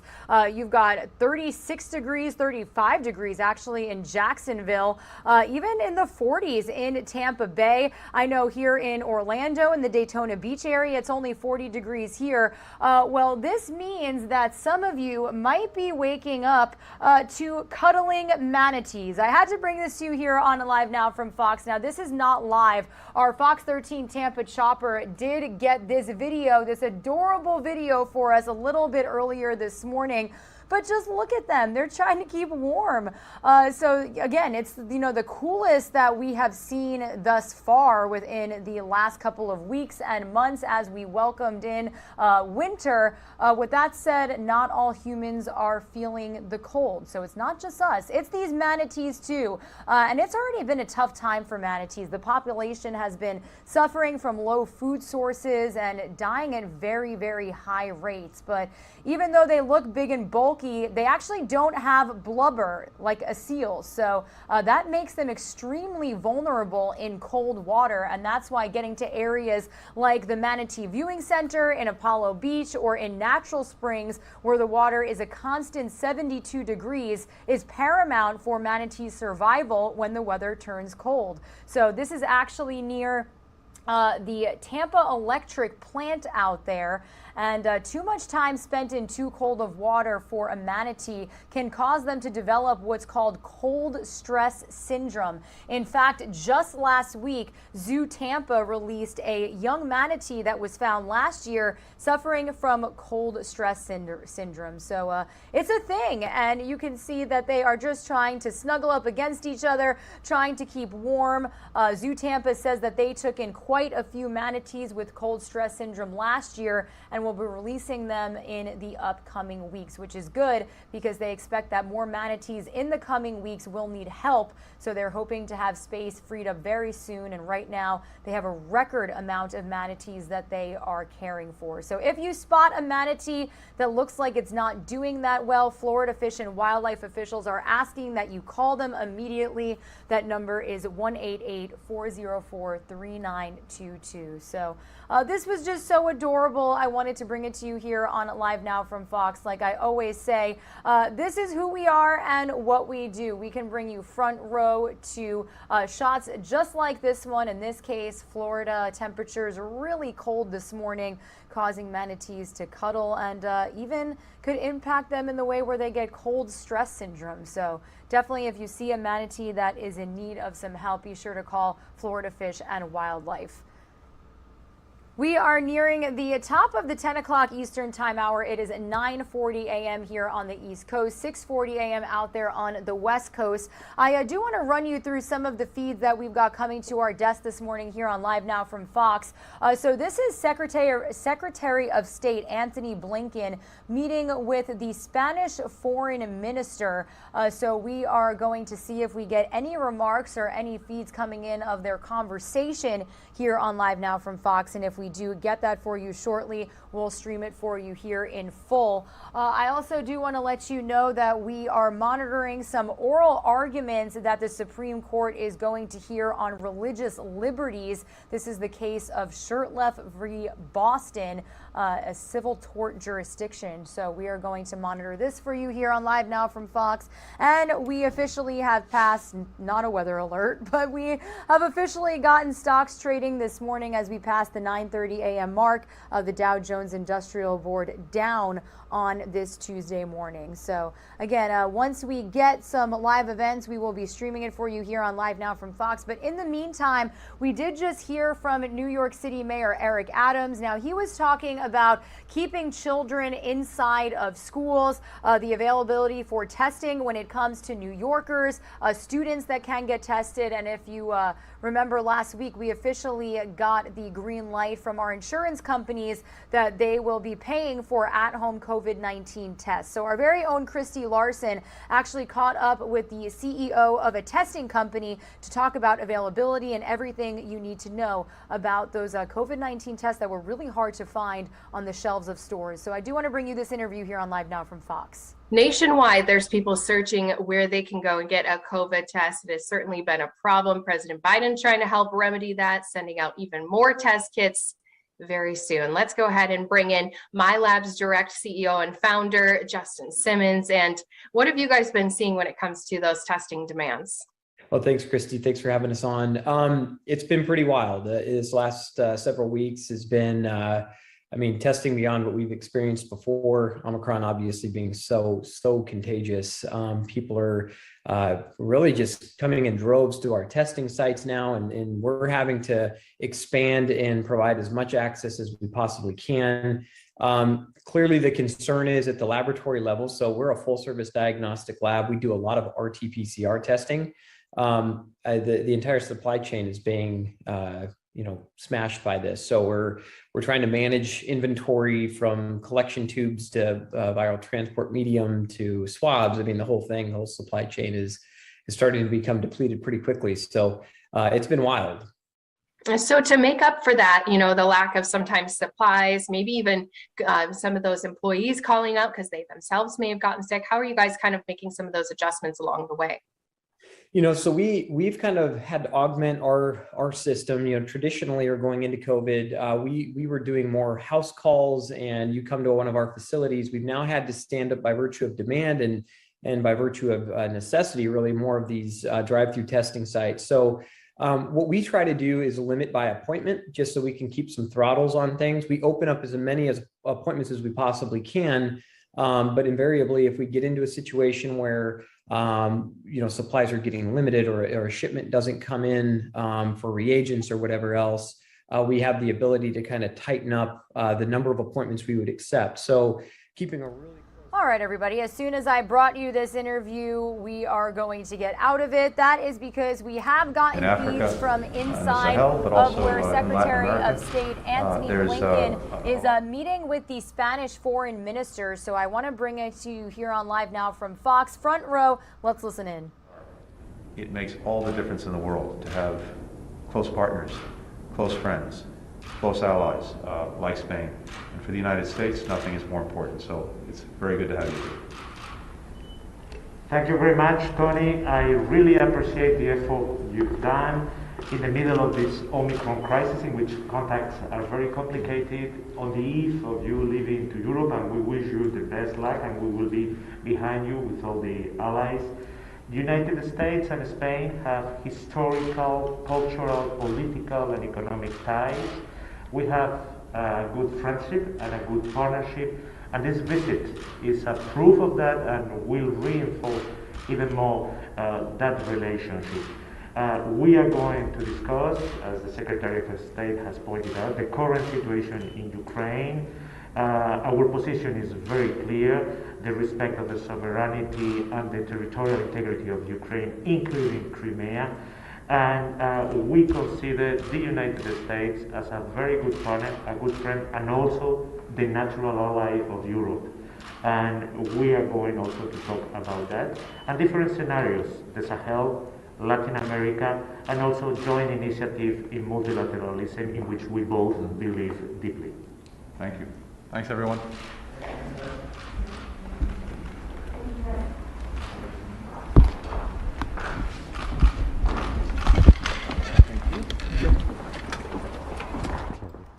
Okay, very short event there here on Live Now from Fox. Again, that was U.S. Secretary of State Antony Blinken meeting with Spanish Foreign Minister Jose Manuel Alvarez at the Department of State in Washington, D.C. It looks like they only let the media in for a certain amount of time, but wanted to bring it to you live, raw, and unfiltered, because we like to bring you front row when we get that exclusive in to those meetings in our nation's capital. So some of you are going to see another quick 2-minute commercial break. When we return, we'll head back out to that interview with our very own Live Now from Fox host, Christy Larson, speaking on COVID-19 testing.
get a COVID test. It has certainly been a problem. President Biden trying to help remedy that, sending out even more test kits very soon. Let's go ahead and bring in MyLab's direct CEO and founder, Justin Simmons. And what have you guys been seeing when it comes to those testing demands?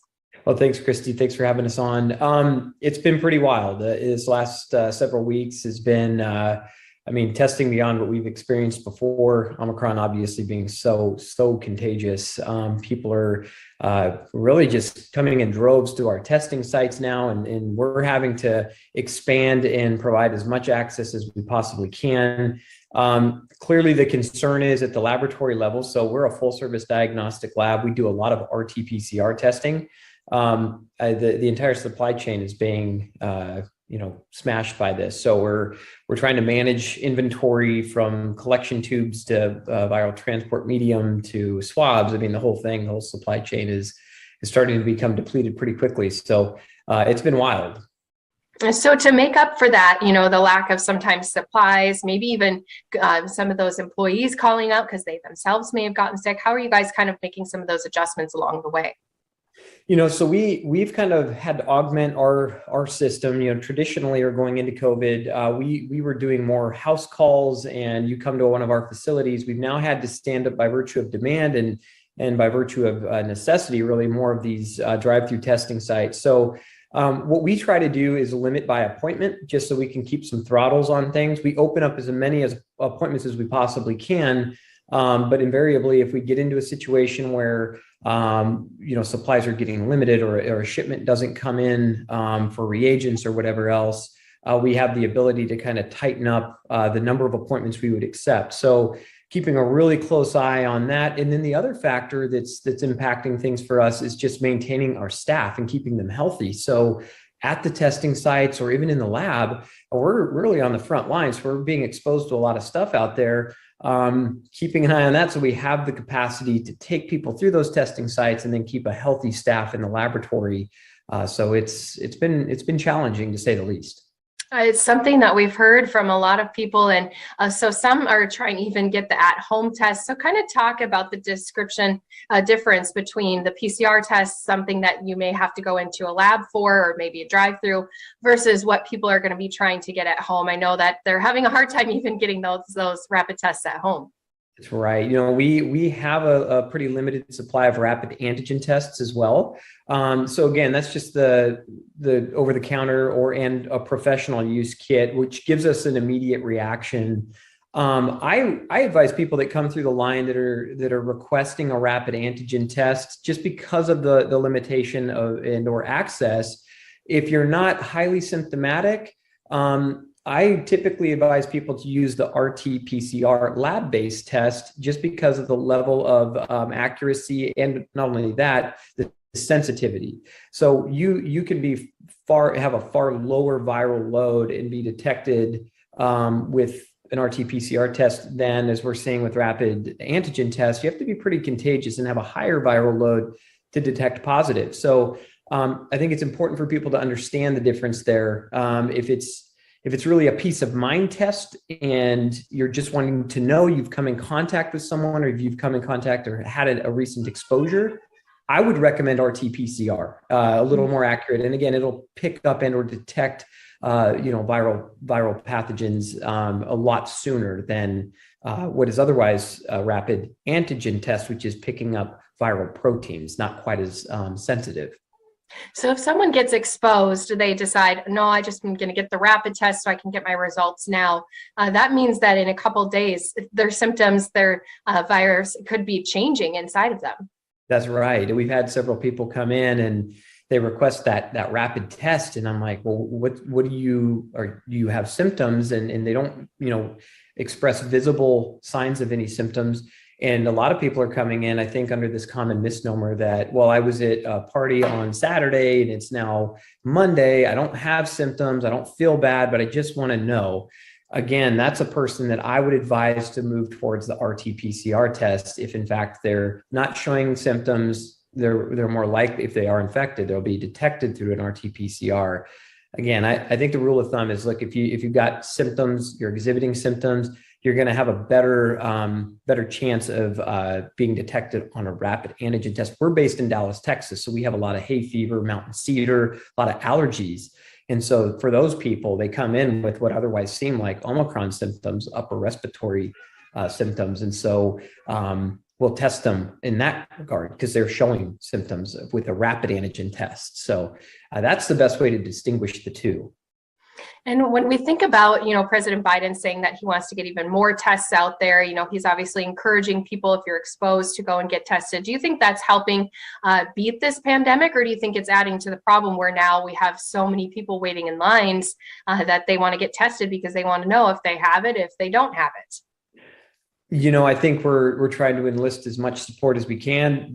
The problem, as I see it, is, are people going to report, and are people going to, if I've got access to an at-home test kit and I am positive, are people still going to say, hey, yeah, I'm positive? That's a disadvantage, again, of something that's not lab-based, is that there's no way of really knowing it. It's all honor code at that point. So you hope it's not done in futility, but it is something to factor in. It's you've got to now depend on people to report and or be responsible if they are detected as positive.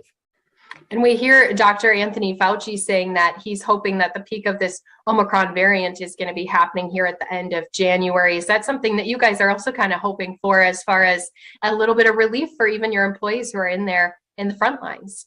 Oh, it's, for me personally, it's every day, 7 days a week. You're up at 4:30 and out the door. And so, yeah, it would be nice to get a little bit of break. I don't know how we predict things. When I'm evaluating the numbers that are coming in, I haven't seen much slowing, but I anticipate, based just a hunch, I feel like we're going to start to hopefully see a decline here pretty soon. And we can only hope for that at this point. So I don't know how anyone could otherwise predict it. I'm just looking at the numbers, and was at a testing site today, and it seemed a little slower. So we're looking at trends like that, but there's a lot of factors, a lot of variables that play into volumes that come through labs. So. Well, speaking of volume, what are you guys seeing? I know you said based in Texas. What are you guys seeing as far as a number of people trying to come in and get tested day in and day out? I mean, there's no shortage of people that want to get tested. So as I mentioned at the outset here, we really have to keep tight control and throttle on the volumes that we allow through those testing sites. And I do that because on the back end, if I opened up the floodgates, I'm not going to be able to deliver a quick, timely result. And we're always trying to result PCR testing inside of that 24 to at most 36-hour window. Not doing that, to my mind, is not as prudent as a laboratory. So hard to gauge the volume. I can tell you, if I opened up these testing sites and said, hey, come one, come all, it would be a line as far as you could see. So we do everything by appointment, again, so that downline we can ensure a timely result. What I am seeing in various parts of the state, positivity levels ranging between around 30, 35%, all the way upwards of 50+% positivity rate. And we know that Omicron, it spreads like glitter. It's very contagious. It seems like the symptoms aren't as severe, thank goodness. And so high positivity rate, a lot of people needing to get tested, a lot of other factors too. I think people wanting to get tested because they want to get back to work. And so you get a lot of recurring patients coming in as well, with CDC guidelines being 5 days. Hey, I was detected. I want to come back in. I want to get back to work. So there's a lot of factors, a lot of reasons people are coming in to get tested. Right. And for those people who are at home, that's just the resource that they have available to them. They couldn't get it, an appointment scheduled. What's the best way that they should make sure to properly do those rapid tests when they have them in their house? Again, I think the best rule of thumb is wait until you're really exhibiting symptoms. I think if you don't do that, again, we got to ration these things a bit right now. You might be wasting a test. So I would, when I'm starting to feel symptoms, I would probably take the test, and I wouldn't wait. There again, we don't know what variant. It's not as though Delta doesn't still exist. My dad actually passed away about 4 weeks ago from COVID, and largely as a result, I think, of waiting to get tested. He wanted to pacify symptoms as maybe just common cold. And before we knew it, it had caught up with him, and he just went downhill from there. He fought for about a month, and unfortunately we lost him about a month ago. So on my end, and this isn't a guy that owns a lab saying test, test, test. I'm saying this truly as a person and as a citizen of the country, like just take those precautionary measures, make sure that you're getting in front of this, whatever lab you use. Challenge again is like, there's not an abundance of testing and the lines are long and it's crazy. So rule of thumb, wait till you're more symptomatic, in my opinion, before you burn one of your, rapid antigen tests. Otherwise, try to locate a PCR location near you. I'm sorry to hear about your dad, but that's just another way that, people can just heed that warning that even if you may not have those symptoms you were exposed, it's so important to follow those guidance and make sure you're not trying to pass it along. So we do appreciate, though, everything you've been telling us. And again, as people are looking forward to getting done with this COVID variant, I'm sure all of your employees are just going to breathe a little bit of sigh of relief that they really did provide the community with all of these tests that were really needed. Yeah, we try to encourage them. You guys just knuckle down. It's hopefully another week, maybe two. Just keep pumping through this thing and keep fighting. Let's get these people tested and get these results. It's crazy. Super proud of our team and how everybody's rallied around to help as many people as we possibly can. So it's been wild. Yeah, thank you to all of your employees, all those other ones at all the testing sites across the country, and also giving us some information on what to expect when we are in line, which tests we should probably go with. So again, My Labs Direct CEO, founder, Justin Simmons, we appreciate your time here today. Thank you, Chris. Some really great information on COVID-19 testing, when you should go and get that test, as well as just some basic information on the demand that is being seen across the country.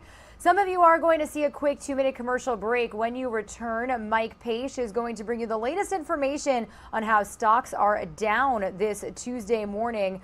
We'll be right back.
Welcome back, everyone, here to Live Now from Fox. You are seeing that the stock market, absolutely, for the Dow, getting rocked right now, down more than 500 points there in the red, and that has a lot to do with oil up, and bonds are ticking up higher as well here. The 10-year Treasury also coming up as well. Oil also rose to the $84 level following an attack on an oil facility in the capital of the United Arab Arab Emirates that killed at least 3 people. In a deal news, Microsoft is buying Activision in a combo value at $68 billion, giving the software giant a leg up in the gaming world.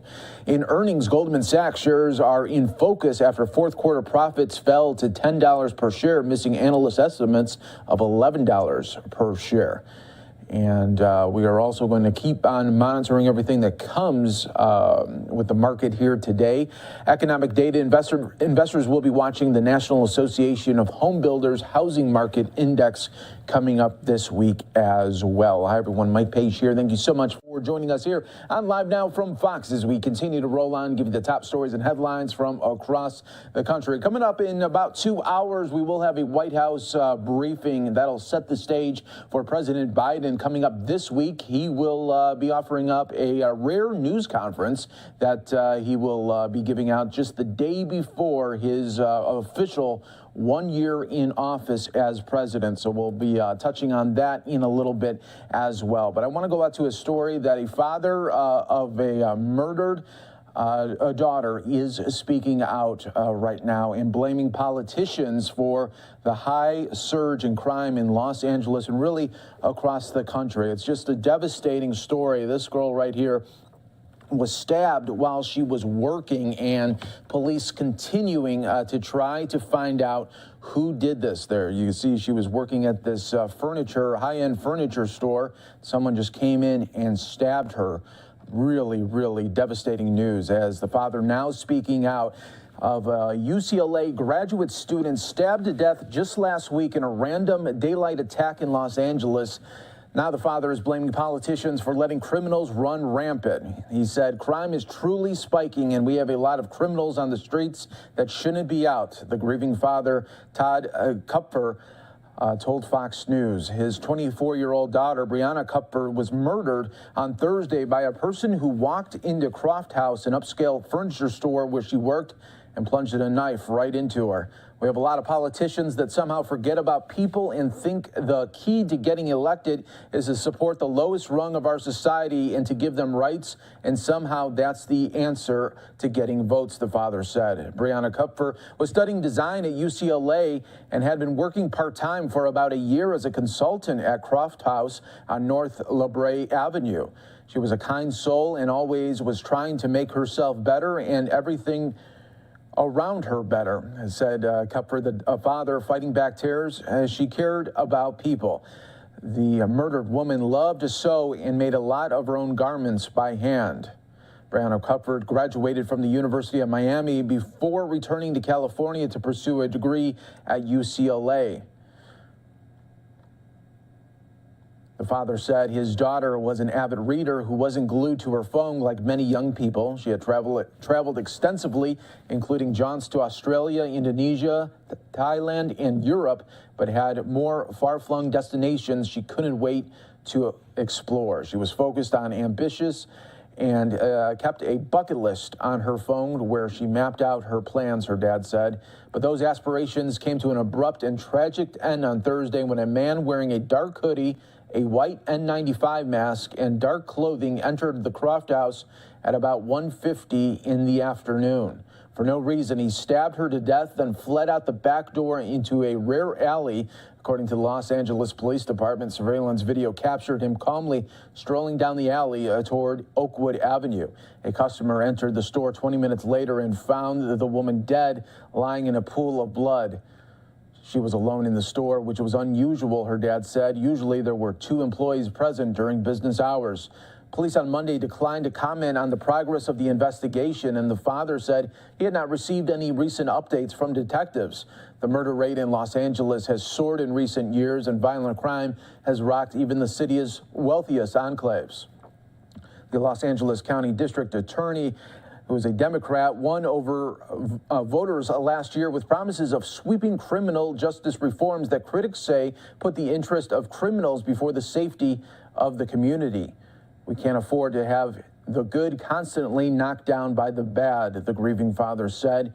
We need to champion my daughter as a beacon of what's wrong and make sure that people recognize that because it could be their children next, and it's just an impossible price to pay there. Very, very sad news out there, and it's really not getting the attention that it deserves when we still have a murder suspect there out in the loose. That's why we're bringing this to your attention right here on Live Now from Fox, everybody. In other news here, Vice President Kamala Harris is going after Democrats who are not on board with the Biden agenda.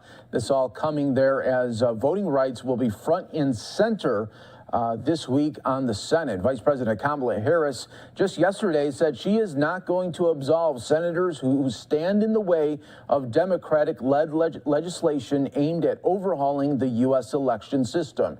Harris, who made the comments in response to a question about Senators Manchin and Sinema, also suggested that legislators standing in the way of passing the Freedom to Vote Act and the John Lewis Voting Rights Advancement Act are failing to uphold their oath to defend the Constitution. The United States Senate has the opportunity, and I dare say the responsibility, to pass these bills through Congress so the president can sign them, and the resistance to doing that will not deter us from our commitment to getting it done, Harris said during a voluntary event in Washington, D.C., just yesterday. And this really all coming right now as Senator Schumer vows to turn up the heat on Republican voting rights, on GOP on voting rights, risks exposing the moderate Democrats on the filibuster there.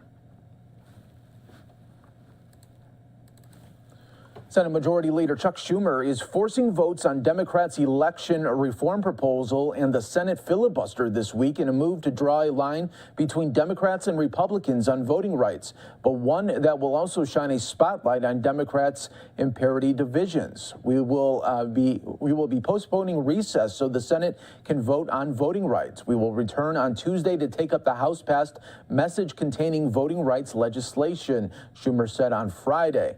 And if Senate Republicans choose obstruction over protecting the sacred right to vote, as we expect them to, the Senate will consider and vote on changing the Senate rules, as has been done many times before, to allow for passage of voting rights legislation, Schumer said there. The problem is that Schumer just doesn't have the votes to do that. Senators Manchin and Sinema said in no uncertain terms last week that they will oppose any party-line effort to change the filibuster, even if just for election legislation. Sinema did so in dramatic floor speech just on Thursday that preempted a visit President Biden made to the Capitol to lobby Democrats on that very issue. So we'll be following it all this week for you right here on Live Now from Fox. We're going to take a quick 2-minute break. When we come back, we got a live update in Massachusetts. You got the governor there with his officials talking about COVID-19 updates.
You're watching Live Now from Fox, everybody. Welcome back here. We got the governor of Massachusetts giving an COVID-19 update with his other leaders. You're watching Live Now from Fox. Testing program since the beginning of the pandemic. There are over 2,000 schools across the Commonwealth that are currently participating in at least one form of testing that we make available. And right now, most schools are doing pooled testing, which is a surveillance program that we set up for schools to screen for cases on a regular basis last spring. The data from over a year's worth of pooled testing shows that school is an extremely safe place for educators and kids. Positivity rates in pooled tests are significantly below what you might see in the community overall. Even among a population that is getting tested more often than almost any other group of people, schools continue to see very small numbers of cases by comparison. The other testing program we made available is the so-called Test and Stay program. The way that program works is after someone has been identified as a close contact to somebody who has tested positive, those kids are given rapid tests every day for 5 days to determine if they test positive or not. This avoids the extremely disruptive at-home quarantine period. And the data from our Test and Stay program confirms without a doubt that in-school transmission is extremely rare, far more rare than transmission that is happening outside of school. Over 500,000 Test and Stay tests have been done, 503,312 to be exact, and 496,440 have come back negative. That's 99% of Test and Stay tests have come back negative. Remember that these tests are given to kids who are identified as close contacts in school with someone who tested positive, and out of 500,000 tests, 99% of them came back negative. Other states that have conducted Test and Stay programs or similar kinds of programs have seen similar results. A CDC study showed that similar programs in California and Illinois found incredibly low rates of secondary transmission in school as well. Clearly, in-school spread is extremely rare. And as we all know, young people are at much lower risk for getting sick from COVID. In fact, they are the lowest risk population of all. But this program requires significant resources, both in the form of tests and school staff time, to identify possible close contacts and then contact trace. School nurses and others have done an incredible job around the clock to make this program operate as effectively as it has here in Massachusetts, and it's been massively successful in avoiding days lost at home. But the current state of the pandemic requires that we adapt our efforts to meet the times. And that's why starting next week, our administration, through the Department of Elementary and Secondary Education, will begin distributing millions of rapid tests to schools across the Commonwealth. Schools have a choice. They can choose to opt into this new rapid program as an alternative to the Test and Stay program, or they can stay with the program that's been operating over the course of the past year. With this program, students and teachers take rapid tests home with them and test themselves once a week. This will be supported with the 26 million test order that we announced last week, and will be available over the coming weeks and months to make it work on a continuing basis. Schools that choose to participate in the at-home testing program alongside symptomatic and/or pooled testing will be able to discontinue contact tracing and the Test and Stay program. That will allow schools to focus time and resources on identifying symptomatic individuals. Schools will be able to start opting into the program for staff this week and will receive tests during the week of January 24th, and families will have to tell their schools if they want their students to participate. Tests will start to be distributed to schools for kids the week of January 31st. Commissioner Riley will talk more about the details on this in a minute. In-person learning has been proven to be the best option for students, which is why our administrations worked so hard throughout the pandemic to provide supports to keep kids in school. All those educators and local officials who've been stepping up to teach their kids in the classroom where they belong have been doing amazing work. This new testing program, based on conversations with school districts, is just the latest way that we think we can help keep kids in school. And while testing is an important tool, I would like to remind everyone, once again, that getting vaccinated is the best thing you can do to protect yourself, our educators, and our kids. If you haven't been vaccinated or boosted, please book an appointment. And parents, if you have questions, you should certainly talk to your child's pediatrician. The Department of Public Health will continue to support vaccine and booster clinics for students and staff, and so far have done over 915 clinics across 170 communities here in the Commonwealth. We will go to any school at any time that wants to run one of these clinics. Any school at any time that wants to run one of these clinics. We believe here in Massachusetts we have the tools to keep schools safe and open, and will continue to work with superintendents and local officials and school staff to do what we need to do to make sure that school continues to be a healthy and safe place for in-school, in-person learning. And with that, I will turn it over to Commissioner Riley.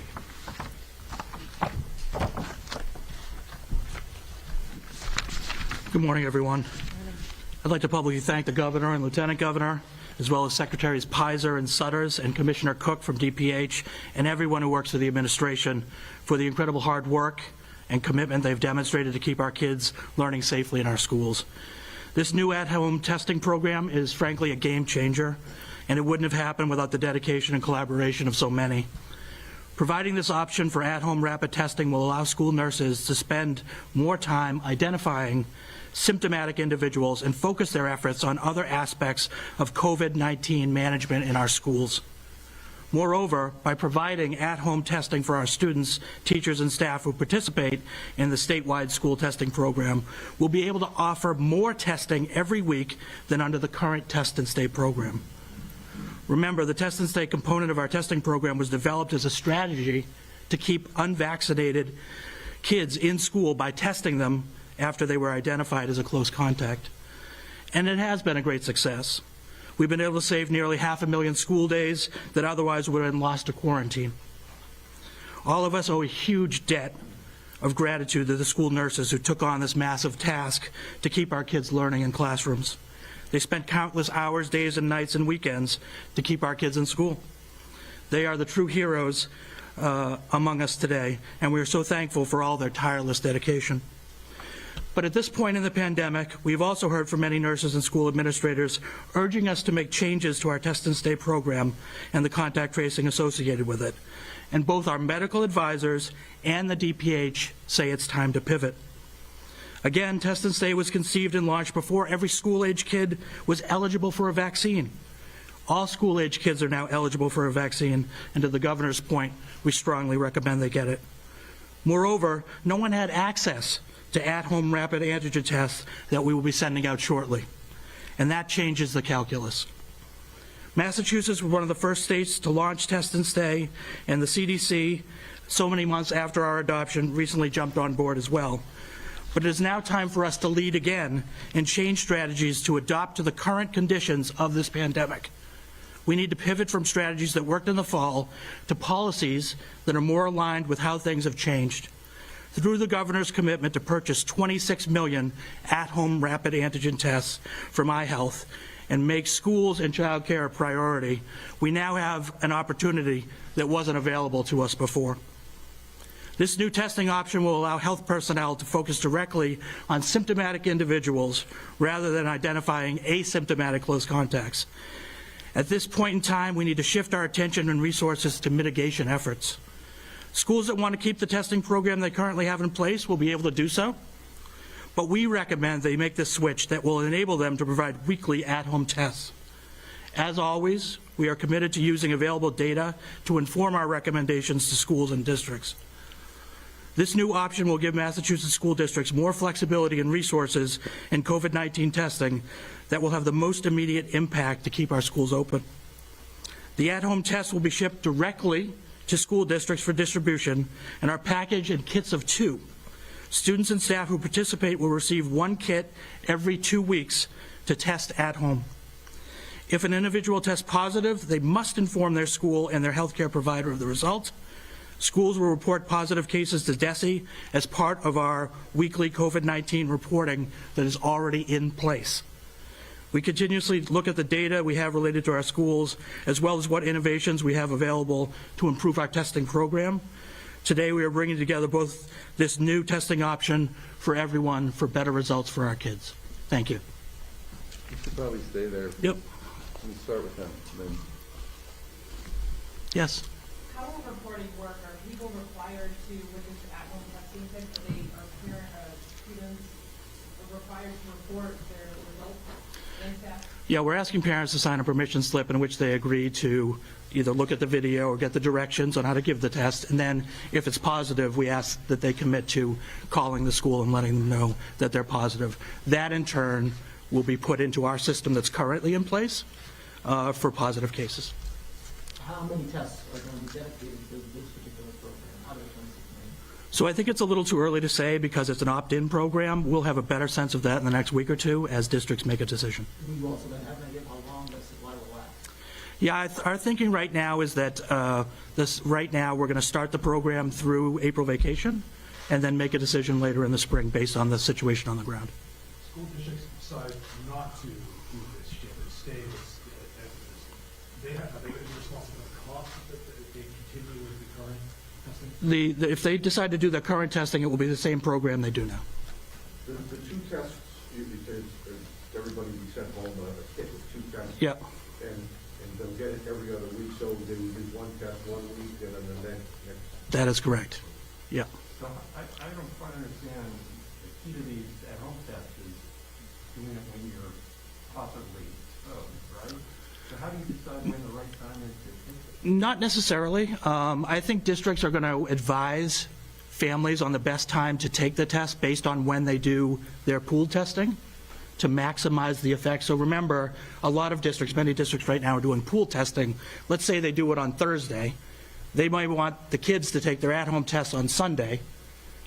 Or if a district is doing the pool testing on Monday, they might want the kids to do it on Wednesday or Thursday so they spread it out and get maximum coverage. Does that make sense? So if the pool testing shows someone is positive, and then they say, test if you're that positive. No, we're asking people to test regardless if they're symptomatic regularly. So it's coverage. But if you get positive in a pool or if you get positive in a home test, then obviously we ask the kids to stay home. So the shift to this is also a recognition of seeing that the schools are dealing with staffing issues. The nurses' offices, they don't have the resources to continue the current system. You know, I think we certainly, like every other sector in the country, have staffing issues. I think the nurses have gone above and beyond what anyone could have asked of them. But this is something that is just better for our kids and gives more coverage, and at the same time provides them more relief so they can focus on symptomatic cases. Will the districts be in touch with parents on when to conduct the test? Indeed, I would imagine that will be the case. And that will be uniform? No. Remember, districts do pool testing on different days, and even some schools do them on different days within a district, so it'll have to be specified based on when the pool testing is being done. Wouldn't it be the best of all worlds, Commissioners, to be able to continue contact tracing plus at-home testing? Or is that just... The data doesn't support it. The fact that we're doing so much testing of kids once they get in this test and stay program and they're being found to be negative, so it doesn't necessarily support that. I think we've got a better way to get more coverage by sending the tests at home. Is this a recognition that Omicron is not as dangerous as previous strains? I don't know if that's a recognition. I think it's all built into the calculus on what we're trying to do on an evolving basis. But the reality is we know the kids are, the best place for kids is at school. And we want to do everything we can to make sure that kids can stay in school, but also keep them as safe as possible. And What is the guidance for kids once they test positive? Are you sending kids home with So that happens at the school level, and usually it's done with a phone call and sometimes with a letter as well. But you'd have to talk to each individual district about how it's done. Do you know how many school districts are going to be participating in this new program, or are you just literally rolling it out? We're rolling it out now. People have the option to kind of buy in. And we're asking for districts that want to do this to try to get us the information back as soon as possible. Those that get it back sooner will obviously have priority, but we recognize that because it's a local decision, it may take some time to get this up and running. Will districts that choose to do this get enough kits for every student in the system, or is it going to be a percentage? No, it's for any parent that wants, any parent or staff member that wants to do it. They got to sign the form and they're in. So a parent could sign in, even if a district didn't do it overall, it's literally each individual parent in each district? No, the district has to make the decision first that they want to be in. And then if they do that, part of being into the program is that they get the permission slips from the parents. Wouldn't you have enough tests to go through the rest of the year for all the districts that decide to opt in and not opt in? Yeah, I don't think supply at this point is an issue. We may need to look at this in the spring and see what the cases are like. And for example, would it be better to stockpile some of these tests in case there's a future surge? I don't know. Those are decisions that will happen down the line. Well, right now you're comfortable with the suppliers now. We feel confident at this point. The pool testing would continue alongside that home? If that's what, pool testing is part of, yes. Last question. Staff as well, or is this just? It's for staff as well, that buy into the program. So most districts, not all, but most districts will do symptomatic testing, pool testing, and then if they choose this at-home option as well, they'll do all those three things. There's another layer of safety. Is that fair for you to say? Yes, and it's a layer we didn't have before. Thanks, everybody. Governor, can I ask you about Yeah. the legislature does, That's excellent track there. I really appreciate that. Yeah. that's what reminded me to ask him the question. The legislature needs to pass some kind of voting bill to either extend no voting, mail-in voting, or to go even further, the Senate did last session.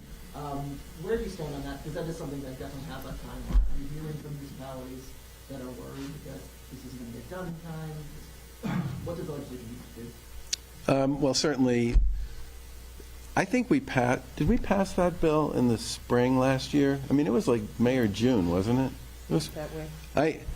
Look, people always would like something sooner rather than later, but I think last year with all the 2 years ago, with all the significant issues we were dealing with in 2020, I don't think we got that bill until June or July, and we still managed to have it up and operating by Election Day. So I guess what I would say is I assume this will be part of the legislative agenda between now and the end of the session, and my guess is that sometime this spring would probably be the time frame, and I think that will be okay with respect to people's ability to implement it. Even municipal elections?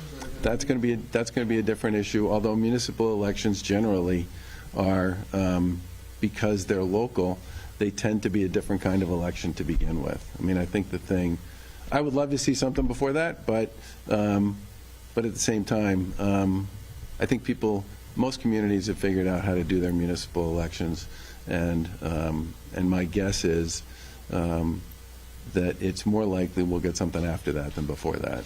Are you open to expanding voter access beyond just extending mail-in voting?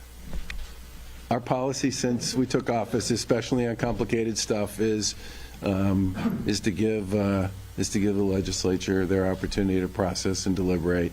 But we don't comment on this stuff until we actually see the final product. Governor, on the testing, how does at-home testing, this pivot at this stage of the pandemic, make more sense than test and stay, which you talked about a lot, has been so successful?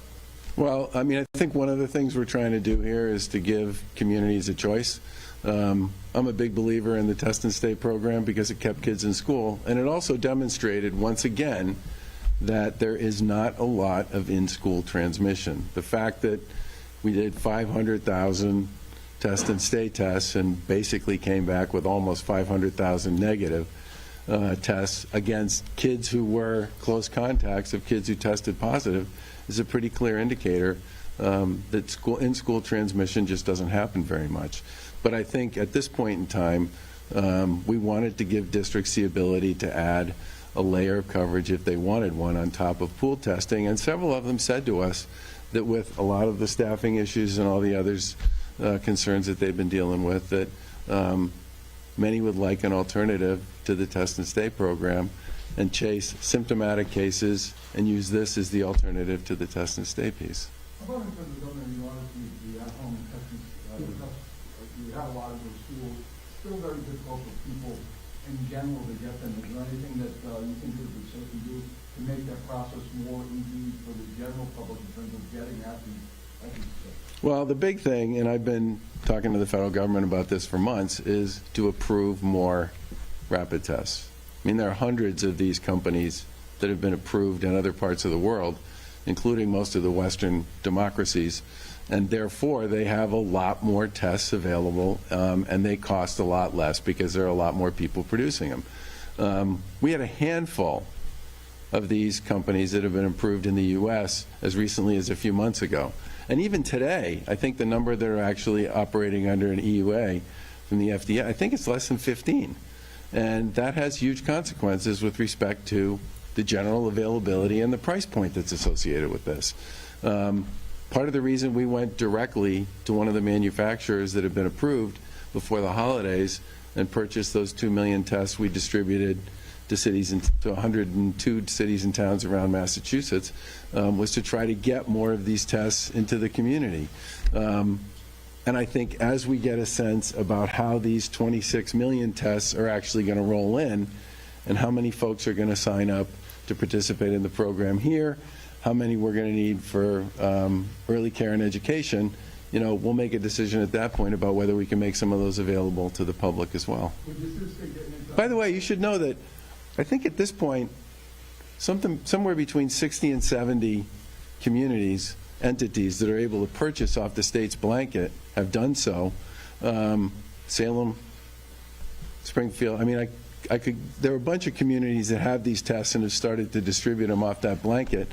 And I think roughly somewhere between 700,000 and 1 million tests have been delivered. So there's activity going on at the local level as well as part of that contract we put in place. And I know they're taking their tests and distributing them through libraries and community health centers and senior centers and places like that. Did you see the state ever dealing with the federal government before they'll send it out to you, or is that just too much of a hassle to deal with? Well,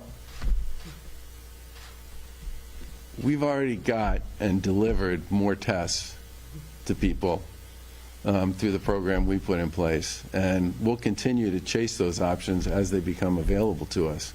But the biggest challenge we all face when it comes to rapid tests generally is the lack of a large number of companies that have been authorized and approved by the federal government to manufacture and distribute them here in the U.S., even though they're everywhere you go in Europe.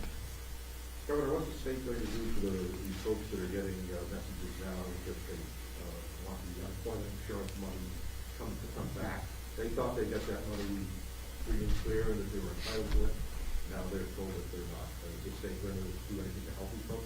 Well, there's certainly going to be, there is an appeal process, and obviously a lot of the work that we and they will have to do to sort of figure out the answer to this is going to have to be done sort of on what I would describe as a case-by-case basis. There are a lot of very particular rules and criteria associated with both the federal and the state program that sort of got put together during the course of the pandemic. And, you know, in a program where you would normally put, you know, $1 billion a year out the door,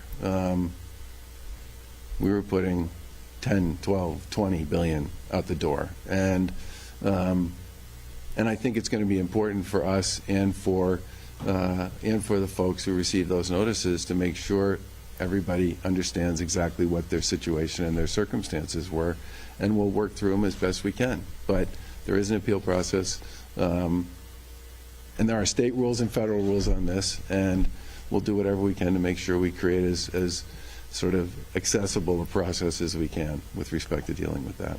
Thanks, everybody.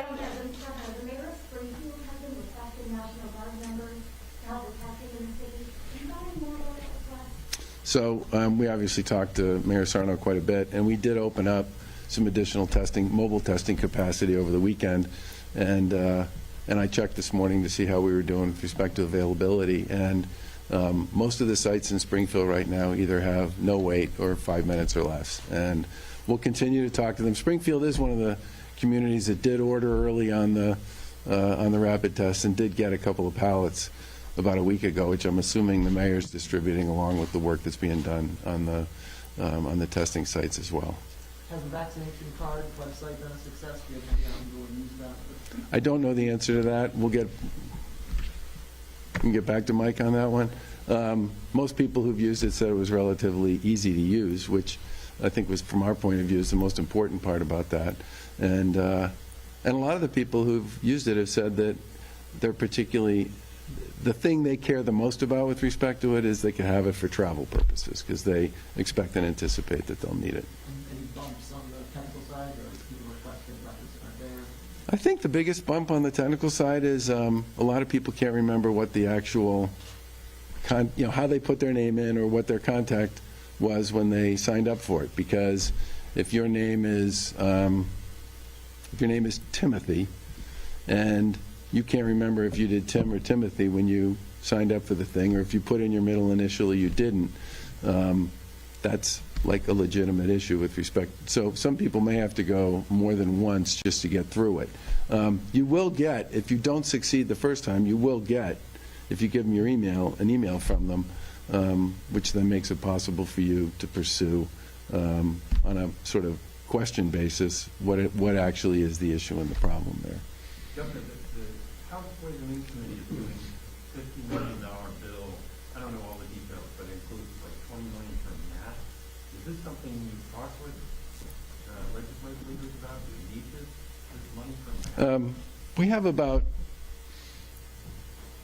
I don't remember the exact number. I think we have somewhere between 6 and 8 million. I can't remember. We'll get you the numbers in a warehouse right now. I think, I'm not familiar with the bill. It's hard for me to speak to it. Well, the biggest challenge we have with respect to testing is much more about staff than it is about either supplies or dollars. We think keeping, and I said this when I was talking to the Oversight Committee last week, we try to keep about a 6-month supply of masks on hand.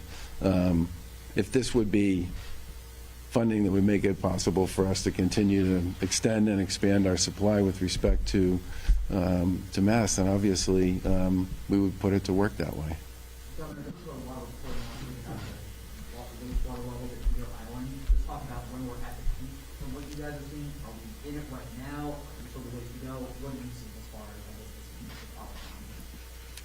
of I think the wastewater data, which we started collecting, the original collection I think started in the summer of 2020, and we've been sort of adding additional sites to it ever since then. The current state of play on the wastewater treatment data, generally, the broader.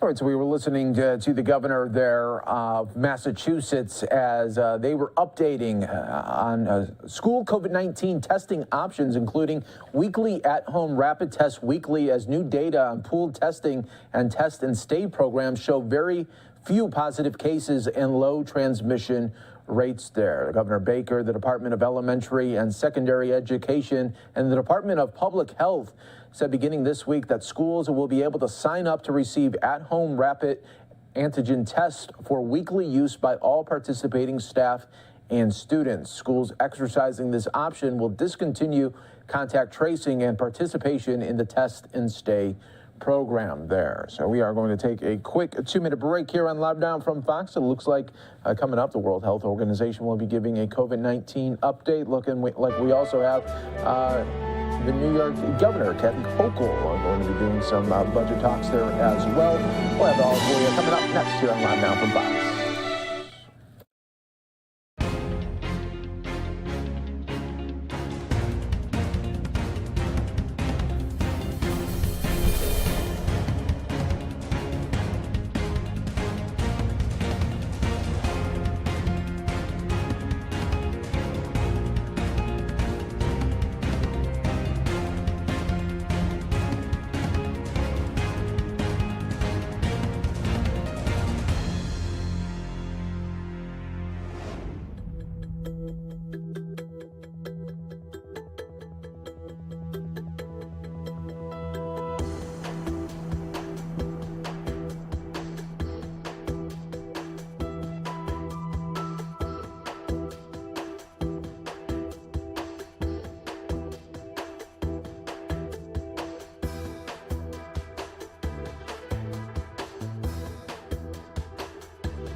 Welcome back, everyone, here to Live Now from Fox. We got a partial update here from Project Opioid, a Florida-based initiative really trying to get the word out there on the dangers of fentanyl.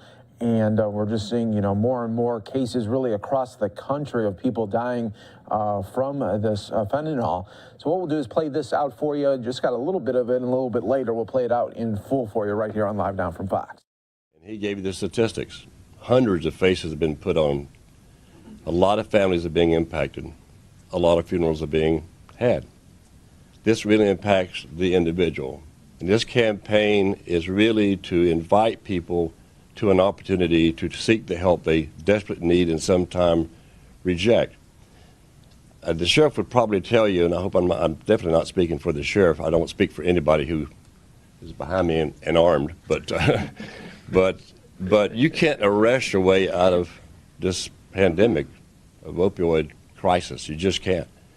But what he's done is with Advent Health and when Walmart put together a program, as you well know and he's alluded to, that really tries to reach out and help somebody, not arrest them, but you need help.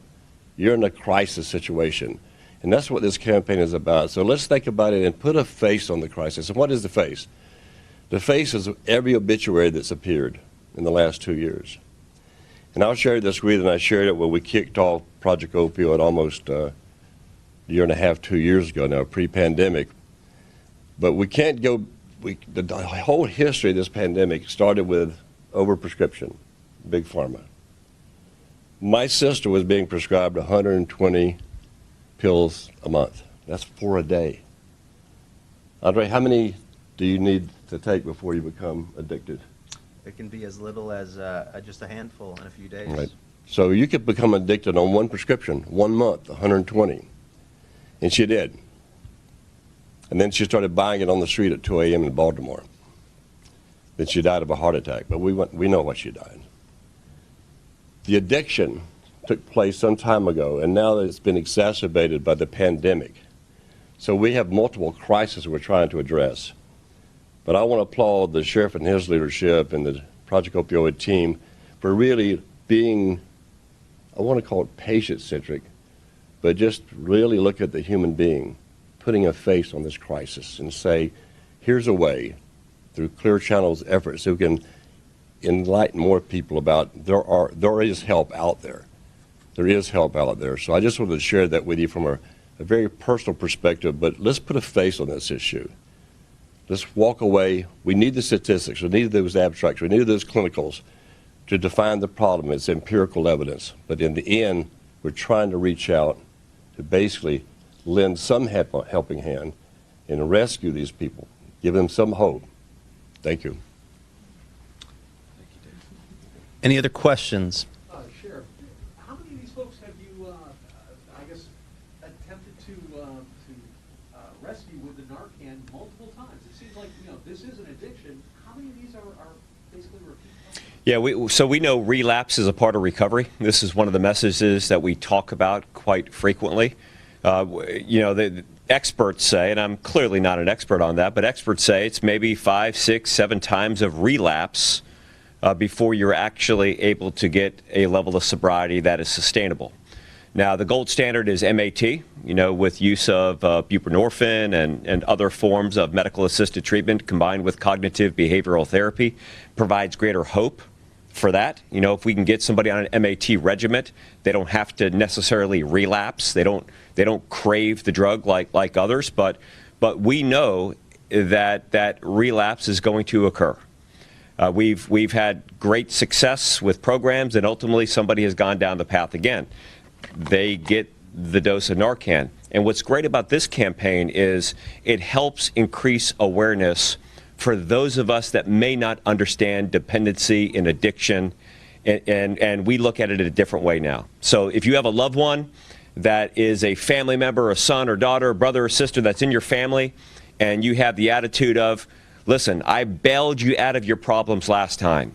Now you're homeless again. You're selling off our heirlooms. I'm done with you. That's not the right position to take.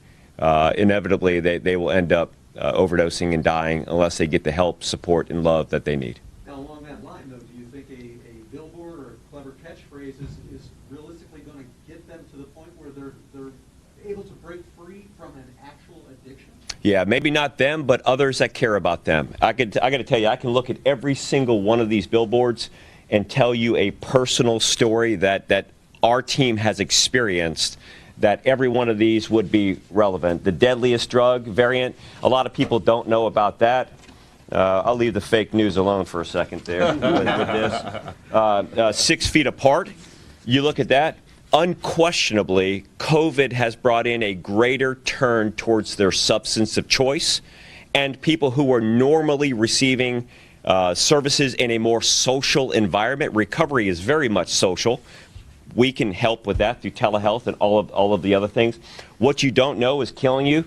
Drug dealers are buying pill presses, pressing pills that look like the legitimate pharmaceutical grade drug that they once upon a time took. It's nothing but pure fentanyl. So I think that maybe if you're intoxicated, maybe you're not looking at this. But if you're sober, if you're on your journey, it's going to do a couple of things. One, it's going to let you know that you're not alone, that we see you, all right? That society recognizes the struggle that you're in. Two, if I have a family member, somebody I care deeply about at home, and I see this, I'm going to go to this website. And if I go to the Project Opioid website, I'm going to walk away much more informed about what's going on and the resources that are available to me than if I did not have this. So I think that this is so incredibly important to our overall just cause of saving lives. One of the largest audiences for the Everyone campaign is the family members of those struggling. Actually, I think more family members will use this at times often than even the people struggling, because when these powerful drugs are in your system, like the sheriff was saying, oftentimes you're not thinking about getting help. But if you're a mother, a father, if this is someone in your immediate family struggling, a friend, this site might give you the resources to navigate that person in that moment that they're looking for help. I want to thank all of you for coming today. We'll be available afterward if you have additional questions. People can find more information about the Everyone campaign at everyonecampaign.org. Thank you so much for coming. And those billboards will be placed at over 100 sites there in Florida. You're watching Live Now from Fox, everybody. We're going to take another quick 2-minute break.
Welcome back, everyone, here to Live Now from Fox. We appreciate you joining us here. I'm your host, Mike Page. Coming up later today in Milwaukee, there is going to be a city council vote to see if they should bring back citywide mask mandates. Here is the latest from Fox 6 Milwaukee.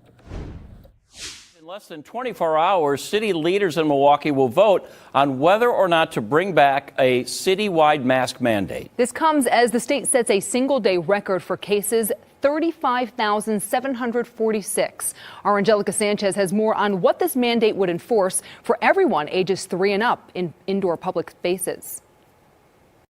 I think we're going to have a good debate at the council tomorrow, and I'm hopeful that it passes. Some Milwaukee establishments have this sign outside their doors, but the wording could change, as the Common Council will soon be voting on whether or not to bring back a citywide mask mandate to combat the rise of COVID-19 cases. A few weeks ago, the Public Safety and Health Committee debated the topic. Alderman Mark Borkowski read an email with concerns on the impact this could have on businesses. With none of the suburbs having such an ordinance, this will also be unnecessarily harmful to Milwaukee businesses, especially restaurants. Acting Mayor Cavalier Johnson says the approach to mask wearing should be educational and not enforcement. We have the best tool to defeat COVID or to substantially reduce people's symptoms, which is vaccination, and so we should be pushing folks to do that. Previously, Health Commissioner Kristen Johnson said the health department lacks the resources to enforce a mandate because efforts are currently going into testing and vaccination sites. When we're looking at the data, we know where it's transmitting, and it's transmitting at home, and a mask mandate wouldn't touch that. Alderwoman and mayoral candidate Marina Dmitrievich is co-sponsoring the resolution. She says the language on the potential ordinance is still being worked out. She admits enforcement will be challenging.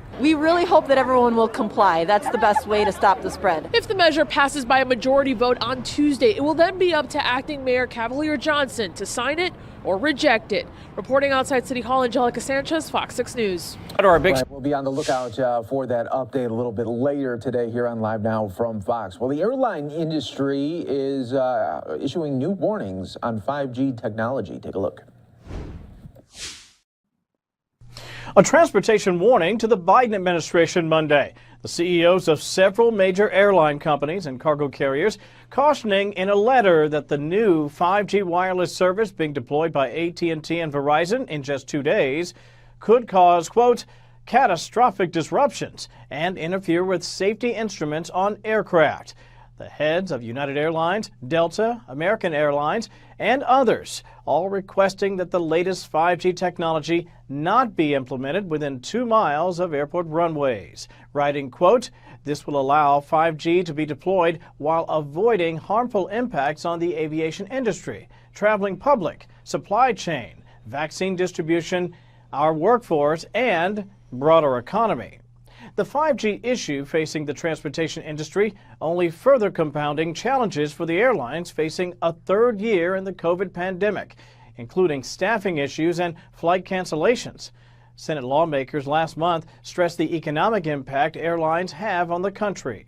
Aviation amounts to more than 5% of U.S. GDP and contributes $1.8 trillion in total economic activity. If the federal government doesn't halt 5G around airports, the airlines say tens of thousands of Americans could be stranded overseas. They also add that the country will face even bigger supply chain disruptions, including the delivery of medical supplies. In Washington, I'm Kevin Cork, Fox News. We're going to take a quick 2-minute break here on Live Now from Fox. We continue with you in just 2 minutes.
back, everyone, here to Live Now from Fox. It's a new hour here, and I'm your host, Mike Page. Always great to be here with you on this Tuesday as we continue to roll on with some of the top stories from across the country. We played it out a little bit earlier, but this was the New York City mayor. I just want to show just a little bit off the top when he was talking about crime in the city, especially when it comes to crime at the subway areas, because this is all stemming from Saturday's just horrible update when we learned that a woman was just pushed onto the tracks and killed there, and it looks like suspect there turned himself in there just moments after that.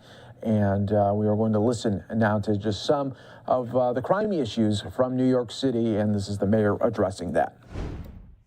Just really double down on our concerns that our system must be safe. It must be safe from actual crime, which we are going to do, and it must be safe from those who feel as though there's a total level of disorder in our subway system. Day one, January 1, when I took the train, I saw the homelessness, the yelling, the screaming early in the morning, crimes right outside the platform. We know we have a job to do, and we're going to do both. We're going to drive down crime, and we're going to make sure New Yorkers feel safe in our subway system, and they don't feel that way now. I don't feel that way when I take the train every day or when I'm moving throughout our transportation system. That is our battle, and that is what I'm going to do as the mayor of the city of New York. All right, so that was some big news there, as the mayor there saying that he himself doesn't feel safe at times using the train system there in New York City because of the rising crime issues that they are seeing, but vows to try to stop this and put an end to this really this reckless violence that we are seeing really across the board there in the city. We'll be keeping an eye on that story for you right here on Live Now from Fox. In the meantime, we are now going to go out to live coverage right here. World Health Organization talking about the latest COVID updates as well as vaccine treatments. I visited Tonga myself in 2019. I recognize how vulnerable to natural disaster and the climate crisis the country is, but also how resilient and resourceful the people are. All the very best from WHO, and we will do everything to support Tonga. Omicron continues to sweep the world. Last week, there were more than 18 million reported cases. The number of deaths remains stable for the moment, but we're concerned about the impact Omicron is having on already exhausted health workers and overburdened health systems. In some countries, cases seem to have peaked, which gives hope that the worst of this latest wave is done with, but no country is out of the woods yet. I remain particularly concerned about many countries that have low vaccination rates, as people are many times more at risk of severe illness and death if they're unvaccinated. Omicron may be less severe, on average, of course, but the narrative that it is mild disease is misleading, hurts the overall response, and costs more lives. Make no mistake, Omicron is causing hospitalizations and deaths, and even the less severe cases are inundating health facilities. The virus is circulating far too intensely, with many still vulnerable. For many countries, the next few weeks remain really critical for health workers and health systems. I urge everyone to do their best to reduce risk of infection so that you can help take pressure off the system. Now is not the time to give up and wave the white flag. We can still significantly reduce the impact of the current wave by sharing and using health tools effectively and implementing public health and social measures that we know work. I'm proud COVAX delivered its 1 billionth dose over the weekend. Of course, it's not enough, and we should do more. At a time of Omicron, it remains more important than ever to get vaccines to the unvaccinated. Vaccines may be less effective at preventing infection and transmission of Omicron than they were for previous variants.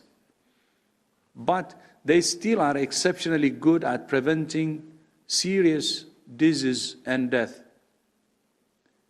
This is key to protecting hospitals from becoming overwhelmed. We have been able to track new variants like Omicron and this virus evolution in real time thanks to efforts of thousands of scientists and experts around the world. More than 7 million whole genome sequences from 180 countries have now been submitted to GISAID, which was initially set up to track flu.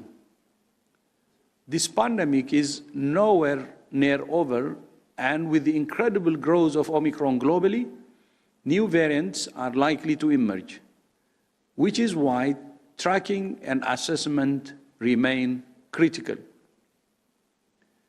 New formulations of vaccines are being developed and assessed for how they perform against Omicron and other strains. I'm concerned that unless we change the current model, we will enter a second and even more destructive phase of vaccine inequity. We need to make sure we share current vaccines equitably and we develop distributed manufacturing around the world. We can only beat this virus if we work together and share health tools equitably. It's really that simple. On Friday, WHO recommended 2 new COVID-19 treatments based on data from 7 trials, again increasing the arsenal of tools used to fight severe illness and death. A rheumatoid arthritis drug called baricitinib and a monoclonal antibody called sotrovimab. Again, I just wanted to take some of the comments there off of the top. You're watching Live Now from Fox, everybody. We're going to take a quick 2-minute break, but then we'll take you back out to New York. We're getting an update there from the governor, talking about budget plans going forward, as well as she'll be taking some remarks from the media, some questions from the media. So we'll be taking that for you right here, live on Live Now from Fox.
Governor Kathy Hochul of New York announcing her first budget proposal that is about $200 billion for the next year. Let's listen right here on Live Now from Fox.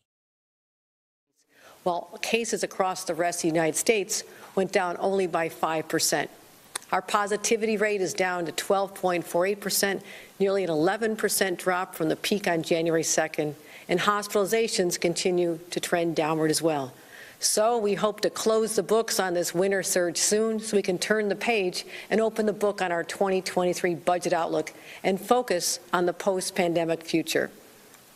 As I said since I took office 147 days ago, my top priority is to confront this pandemic head-on and to save lives, protect the health of New Yorkers, and protect the health of our economy. We also must pass a bold agenda that'll do more than just help us recover from this crisis. We need to embrace this moment of possibility and use it to redefine New York's destiny. How? First, by rebuilding our healthcare and teacher workforces, providing tax relief to those who need it the most, speeding up economic growth and creating good-paying middle-class jobs, strengthening our infrastructure and confronting climate change, securing public safety and protecting our communities, making housing more affordable and ensuring every New Yorker has a roof over their head, enacting bold reforms that will restore trust in state government, and we're changing the culture and creating workplaces that are free of harassment. This is an extraordinary time, and it will be met with extraordinary solutions. The policies I laid out 2 weeks ago are ambitious, but as I said, it's just as importantly, they're realistic and achievable. And we're in a position to fully fund them by making historic investments like record aid to education, the biggest capital plan for infrastructure that our state has ever seen, and a groundbreaking program to rebuild the healthcare industry. But we're also being smart and responsible, recognizing that we need to fund our reserves to historic levels as well. So I'm proud to say that today we are submitting a balanced executive budget for fiscal year 2023 to the legislature. Our state is in strong financial position due to a combination of factors: increased tax receipts, a thriving stock market, and an influx of federal aid through the American Rescue Plan and the Infrastructure Act, some of which have already been received, some with more still to come. And looking forward, our base level forecasts are equally optimistic. We predict they'll be able to continue to balance the budget and be able to make these types of bold but necessary investments all the way through fiscal year 2027. And this is a big change from where we were just this time last year, when the Division of Budget projected deficits totaling $17 billion during that same time frame. So this is a once-in-a-generation opportunity to make thoughtful, purpose-driven investments in our state and in our people that'll pay dividends for decades. And that's exactly what my budget will do. But this is also about meeting New Yorkers where they are now, frustrated by a persistent pandemic, anxious about rising prices for everything from milk to gas to housing, worried about whether or not their paycheck will be enough to make ends meet, and stressed most of all about their kids, the quality of their education, affordability of childcare, and even thoughts about what their future will be in a world beset by climate change. So New Yorkers, this budget is for you and about you. And how I propose to use the entirety of our $216 billion budget to directly address the immediate needs of New Yorkers and at the same time positively impact people's lives and livelihoods for decades to come.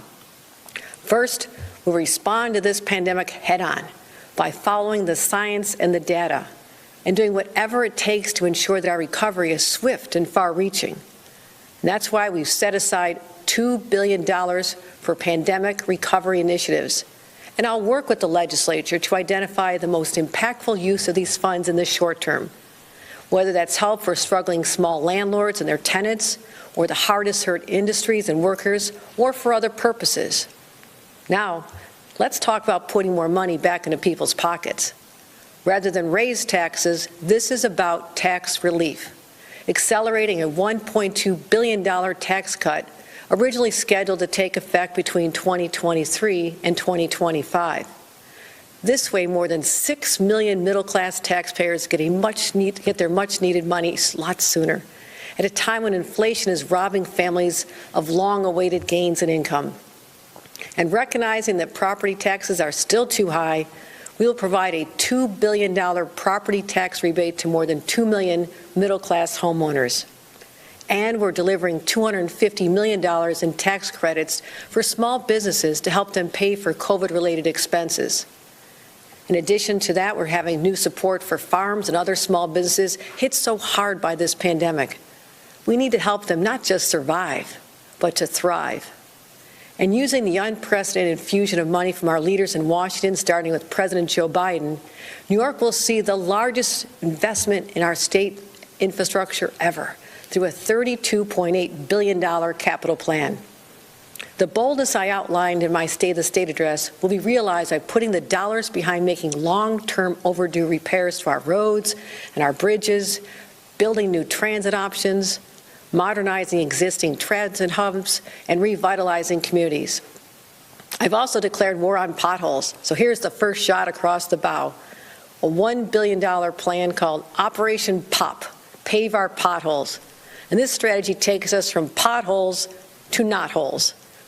For me, infrastructure is a quality of life issue. It's about creating connections, connecting neighborhoods, connecting people to jobs, connecting people to their family members and loved ones.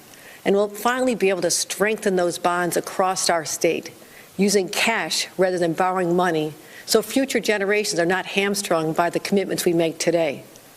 One way we'll do that is by reconnecting neighborhoods that were severed by asphalt highways.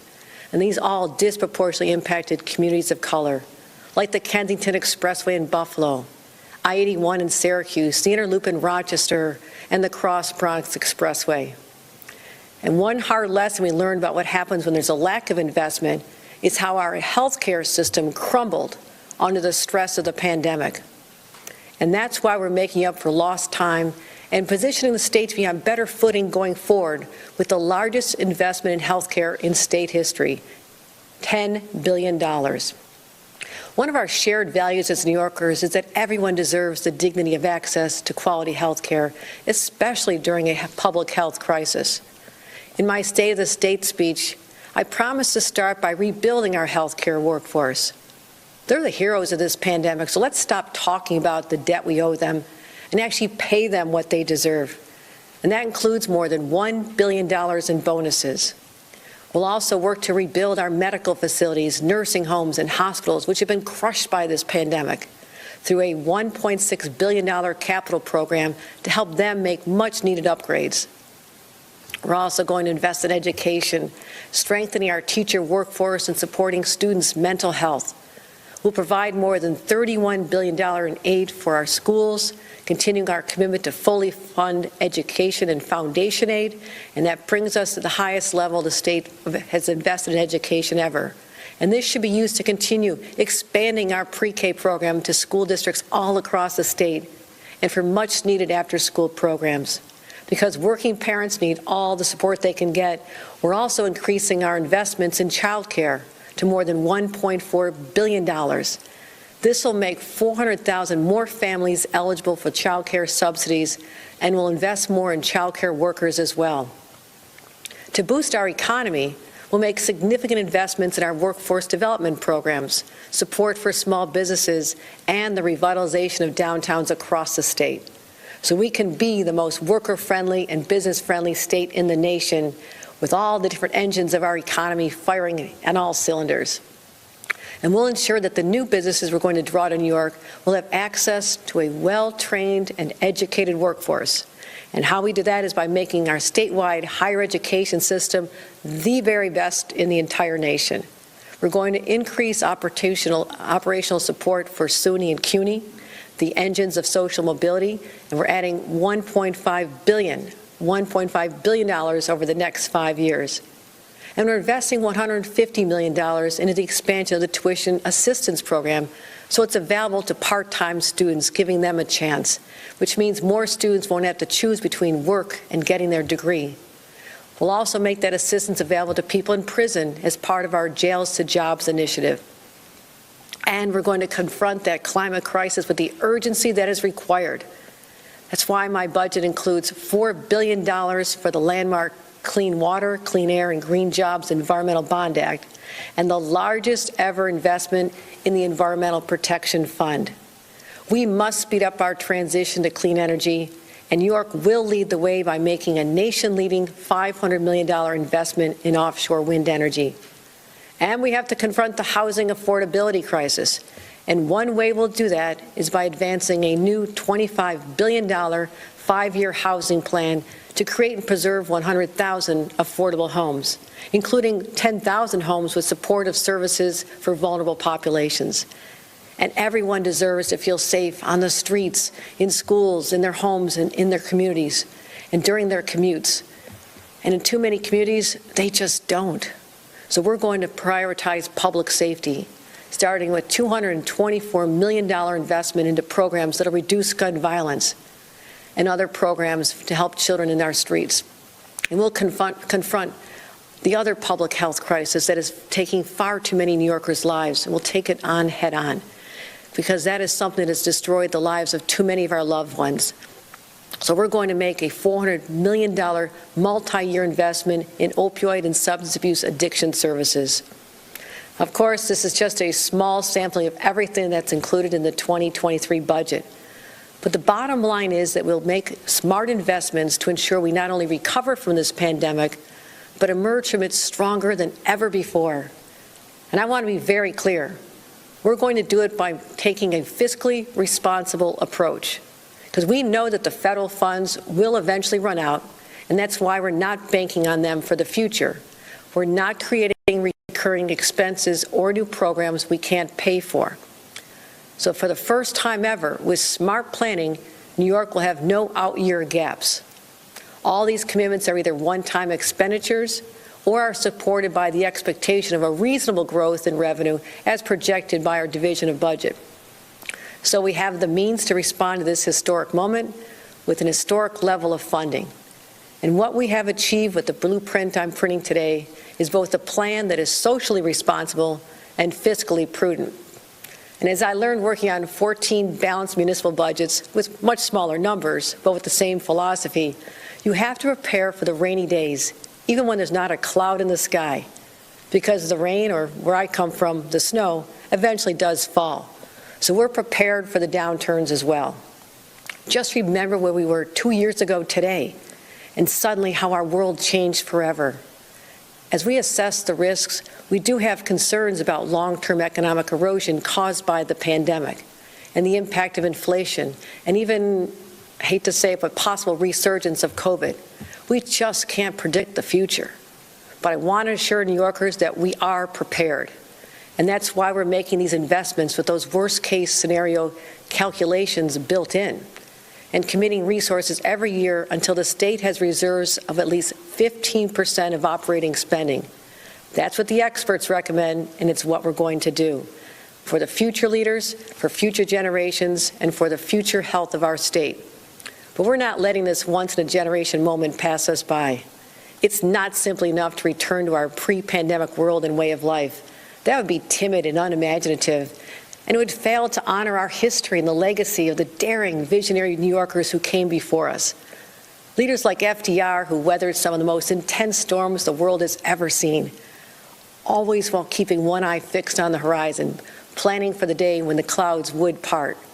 And it wasn't through sheer luck that the policies he passed during those crises made an immediate difference in the short term and a generational impact in the long term, through careful and strategic planning. And he embraced those times of crisis for what they were, a chance to reimagine the future while correcting the mistakes of the past. And we must now have the same foresight and resolve to do the same. Because this pandemic did not create all the problems we're facing today. It simply forced us to hold up a mirror and see the cracks in our society that have been too easy to ignore before.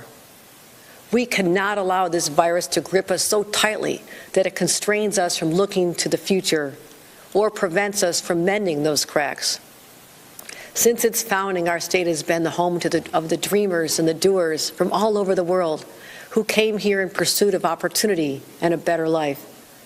But today, for too many New Yorkers, the American dream is just that, a dream. And that has been even more true as a result of this pandemic. As I said in my State of the State speech, it's time for a better, fairer, more inclusive version, and I'm calling it the New York Dream. And by implementing the agenda I proposed 2 weeks ago, we can make it a reality. And this is with smart, strategic, and a forward-thinking plan. We will. This is a moment of great possibility, a once-in-a-generation chance to reconsider what is possible for our state. And this really is the beginning of New York's next great comeback. I declared a new era for New York, and it continues today. So, New Yorkers, this budget's for you. You're going to hear much more about it from our budget director, Robert Mojica, who will go even deeper. You're watching Live Now from Fox, everybody. We are going to take a quick 2-minute break. Stay right here with us. More news and updates from across the country, including in New Jersey, looking like the New Jersey governor about to be inaugurated for a second term. You're watching Live Now from Fox.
Back out live here for you on Live Now from Fox, showing you some beauty shots here in New York City, as we got a couple of them for you right here as we continue to always bring you top stories and headlines from across the country. Well, these shots look amazing. We have an update in New York that we are monitoring some breaking news here for you that is not great at all. Take a look at this, everyone. This is coming from New York City Council member Raphael Salmananca tweeting this out. Currently at the scene of a massive fire due to a gas explosion in my district. All emergency first responders are on the scene and currently battling the fire. I will continue to remain on site with my team as long as it takes to get answers and to ensure the community's safety there. So just another very sad update there when you're coming and talking about New York buildings.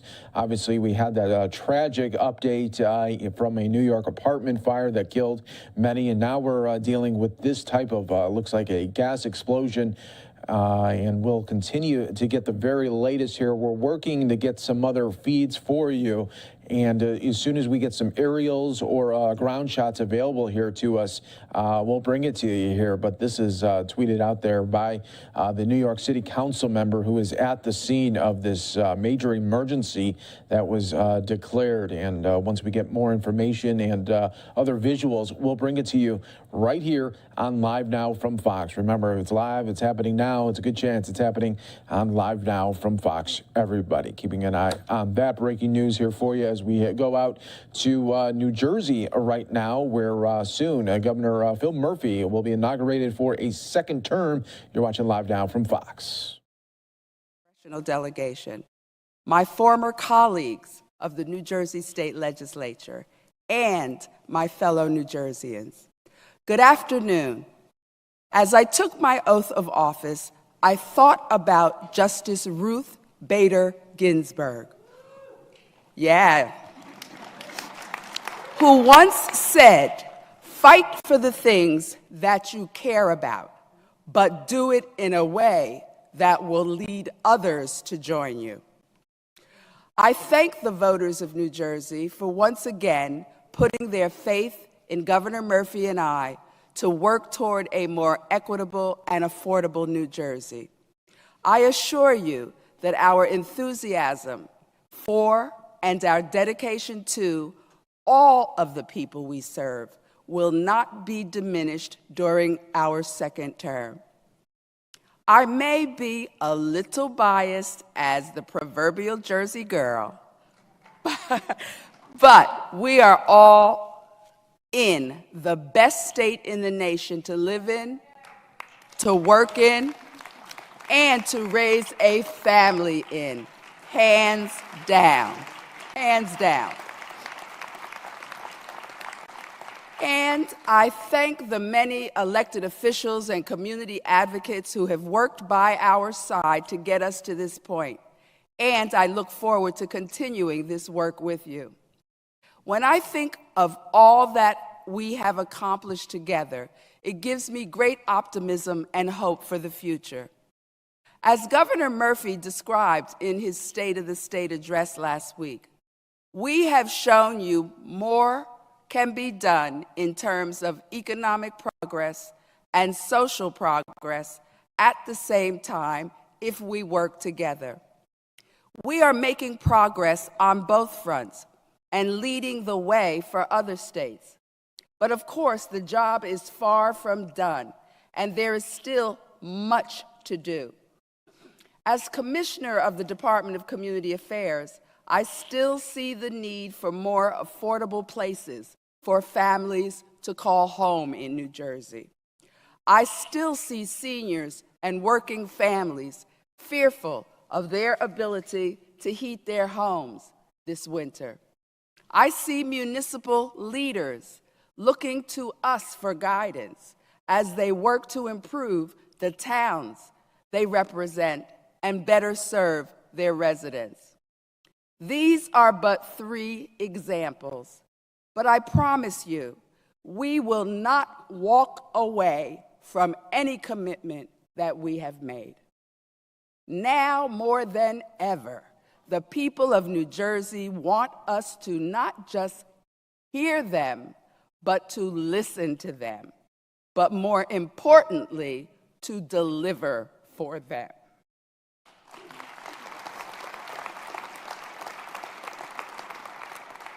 We've proven that nothing has to fall by the wayside, as opposed to what some would have you believe. As I stand here, the day after we honored the Reverend Dr. Martin Luther King Jr., I think about the term we now refer to as, quote, intersectionality. Over 50 years ago, in a call to action, he said, and you've heard it before, injustice anywhere is a threat to justice everywhere. We are caught in an inescapable network of mutuality, lied and tied in a single garment of destiny. Whatever affects one of us directly affects all of us indirectly. The fight for economic, social, and political justice must be done together because they are inextricably connected. King also spoke about how we must develop a world perspective and how nations are interdependent on one another. I can think of no other time in modern history where that sentiment rings truer than the past 2 years with us facing down a global pandemic. They tell me that it was W.C. Fields who once said, quote, "I spent a week in Philadelphia last night." Governor Murphy, I think you would agree when I say that we have spent a decade in New Jersey these past 2 years. The pandemic has been a long and tough haul for all of us. Governor Murphy, you have led us in the right direction, and I thank you for your steady leadership in protecting public health.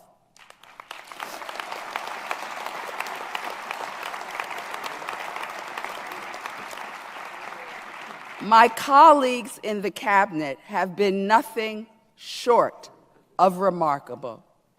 We have lost many souls to this virus, but our medical professionals have saved millions of lives. We owe them a tremendous debt of gratitude, along with every essential worker, educator, first responder, and so many more who have served on the front lines.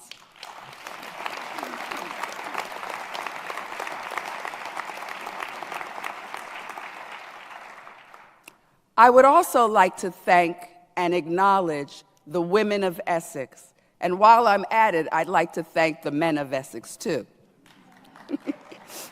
The National Council of Negro Women and all of the fraternal and sorority organizations that have supported me during my first term. Governor Murphy and I are also grateful to the clergy who have been regularly meeting with and supporting our administration. Our team would not have had as many successes without the unwavering support and backing of the Black and Latino legislative caucuses and the entire membership of the New Jersey State Legislature.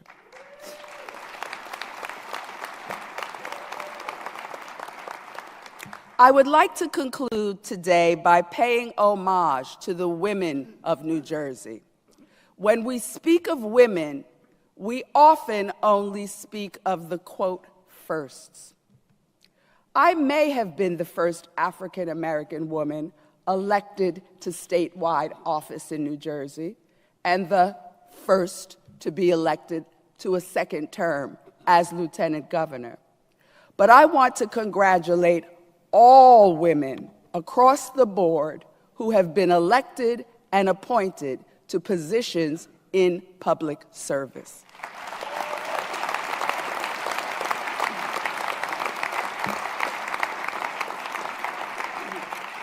To advance our standing in society, it is equally important to build the bench with women at all levels of leadership, not just at the top rungs.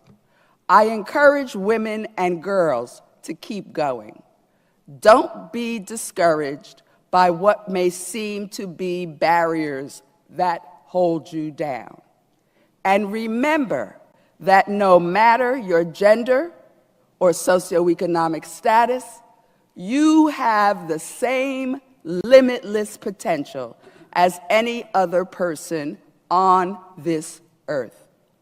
Keep breaking glass ceilings.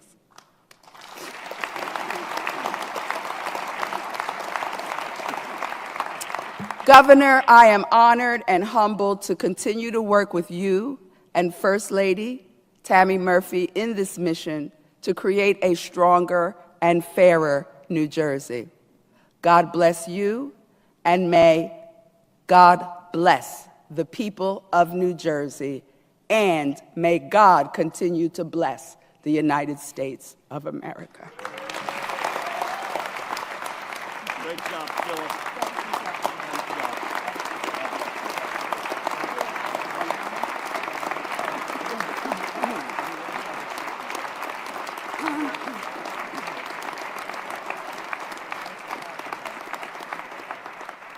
Ladies and gentlemen, please welcome members of the First Family, Josh, Emma, Charlie, and Sam Murphy.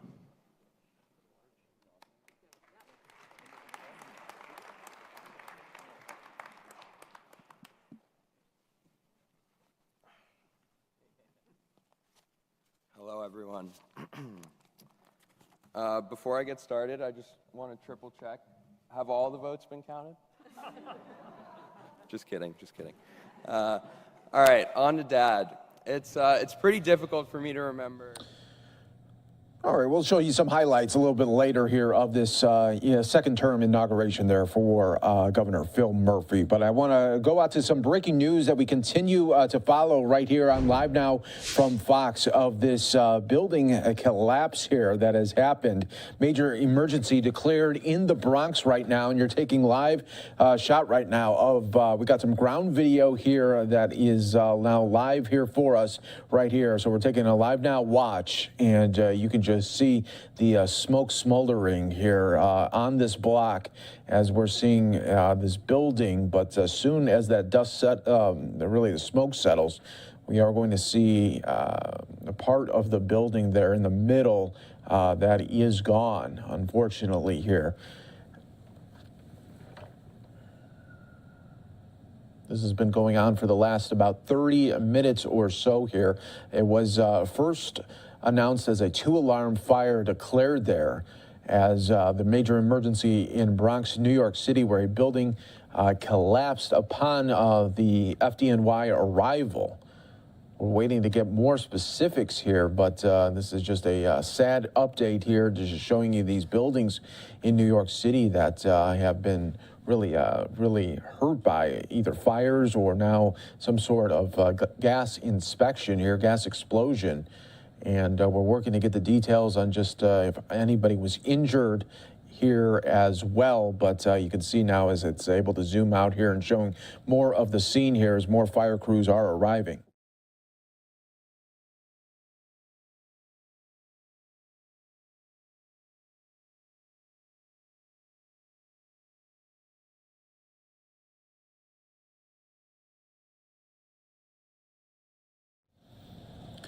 As you're seeing now, it looks like they are going to be maybe trying to rescue people or put them there to get them better help here. I just want to show you what happened earlier when this was tweeted out by a New York City councilman. Take a look at this. This is what the building looked like when that council member first got onto the scene as well there in the Bronx. And you saw that the building was standing there for a moment there. But now what we are seeing is that it is a good portion of it now is gone here as we're taking you back out live right now and just showing you what is left here. You can see that middle section chunk, unfortunately, is gone here, and we're working to get other details of some updates here on this gas explosion investigation as firefighter crews continue to respond to the scene that caused a home to collapse.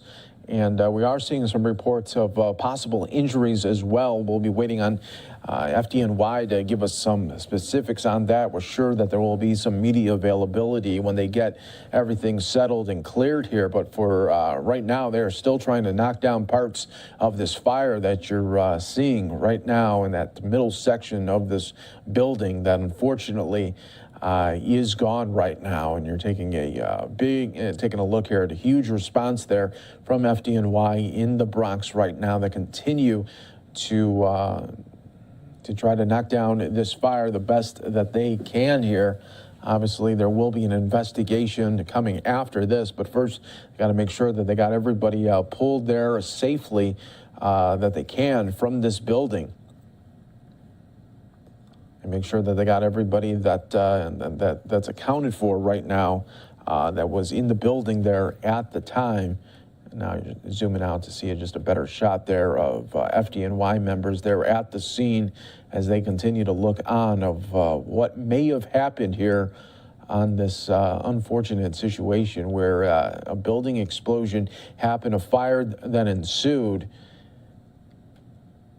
And some reports there that it was a gas explosion. We'll be waiting on the FDNY to make that call there as well. But as soon as FDNY arrived there at the scene, they continued to work this fire, dousing it with water. As you can see that it continues to do so right now. And they're doing a great job because you're seeing not so much smoke anymore. Let's go back to that video that the New York City Council member Rafael Salamanca was able to put out there as he got to the scene there. You could see that the smoke was really pumping out of the building there. And that's when the council member first got to the scene there, probably not too much after this explosion that happened here. Let's take it back out live right here on Live Now from Fox as you're seeing more of the impact here of this building explosion now that the smoke is not as prevalent right now, and you're seeing ladders up there as well, trying to maybe get other people out there that were in those buildings to the right and left of this explosion. But think about the sound that you must have made for the people that were living inside of this building, and the terror that they must have felt and wondering what is happening. It must have felt like either a freight train or a huge lightning bolt just coming and ripping through. There you go, ladder truck 31 right there, part of FDNY, as you got the two firefighters there on the ladder, just looking at the damage that has happened here. And you can see the widespread damage coming from this building explosion. So what we do here on Live Now from Fox, if it's happening in the now, it's a good chance it's happening on Live Now from Fox, is we try to really bring you the coverage here from across the country. And we just show it to you raw as we are getting it into our newsroom. We pump it right out to you in real time, and we try to get the info at the same time and give you some information to go along with these breaking news aspects. We're hoping that in a little bit we'll be getting some updates from FDNY as to where this investigation is heading here. But it has not been a good month for buildings in New York, especially in the Bronx, when we were talking about earlier this month with that horrific apartment fire that killed many, and now we're looking at a scene here. We don't know just how many people were injured, how many people were inside the building. You can see you got a couple firefighters now on the roof here of that building as well, inspecting it from the top down right now. So there is a lot going on here in this active, that will turn into an active investigation once all the smoke settles. And it looks like they have right now stopped putting water here on these on this fire here, but you can see now more smoke coming up here. Again, if you're just joining us here on Live Now from Fox, we appreciate you joining us here. This is how we first got wind here of this breaking news. It came from New York City Council member Rafael Salamanca tweeting this video out, just showing the damage that is happening in his district and alerting others of what was happening.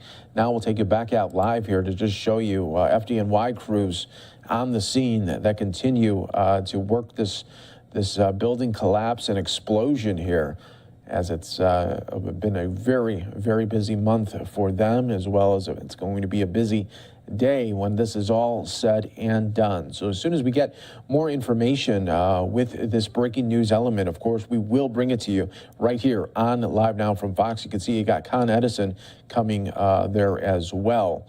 As it is being reported there that a possible building gas explosion caused this building to partially collapse there.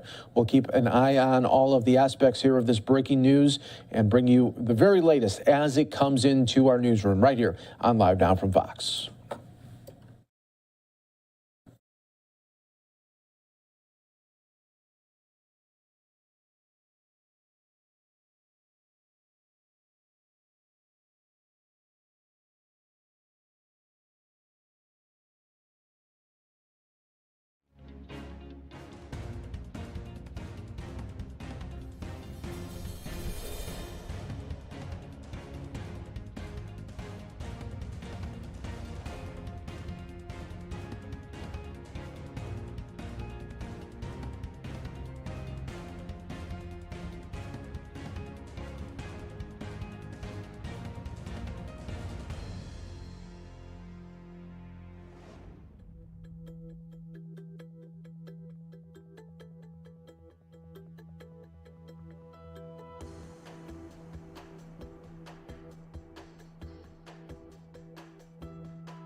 Welcome back, everyone, here to Live Now from Fox. We appreciate all our viewers joining us here in real time. You could see here coming up, it should be happening at the top of the hour. We will have a White House briefing. We'll be bringing that to you here as soon as it happens.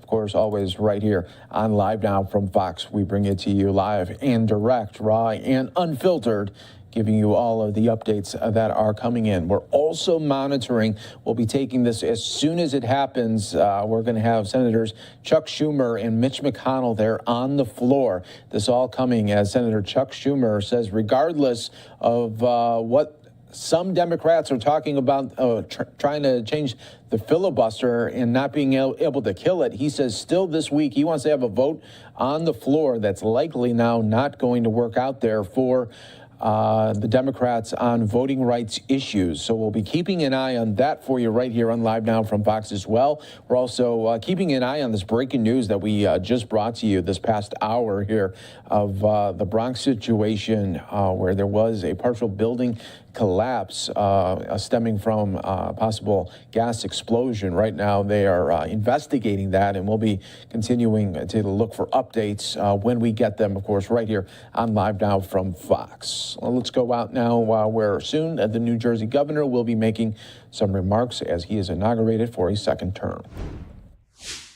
To lead by example and lift up as many people as he possibly can. The challenge he faces, as we all do, is to stay this course in spite of the hostility and division that plagues our world. To never give in to the cynicism and discord, but rather knit ourselves back together in unity and in respect. This is the great calling of our lives, and I am confident that the sound continuity of Phil's leadership will ensure our New Jersey family moves forward with opportunity. On behalf of many, I thank you, Phil, for your support, your confidence, and your service. And now, it is my joy and honor to move to the main event together with my favorite epidemiologist and meteorologist, the 56th governor of the state of New Jersey, Phil Murphy.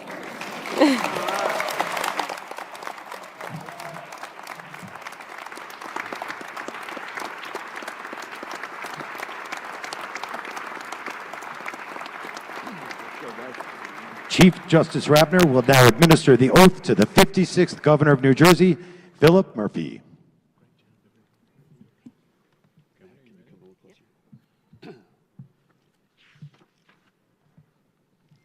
I, please state your name. I, Philip Dunton Murphy, Elected Governor of the State of New Jersey. elected Governor of the State of New Jersey, Do solemnly promise and swear. do solemnly promise and swear That I will support. that I will support The Constitution of the United States. the Constitution of the United States And the Constitution of the State of New Jersey. and the Constitution of the State of New Jersey, And that I will bear true faith. and that I will bear true faith And allegiance to the same. and allegiance to the same And to the governments. and to the governments Established in the United States. established in the United States And in this state. and in this state, Under the authority of the people. under the authority of the people, And that I will diligently. and that I will diligently, Faithfully. faithfully, Impartially. impartially, Justly. justly, And to the best of my knowledge and ability. and to the best of my knowledge and ability, Execute the office. execute the office In conformity with the powers delegated to me. in conformity with the powers delegated to me, And that I will. and that I will, To the utmost of my skill and ability. to the utmost of my skill and ability, Promote the peace and prosperity. promote the peace and prosperity, And maintain the lawful rights of the state. and maintain the lawful rights of the state. So help me God. So help me God. Thank you, Steve.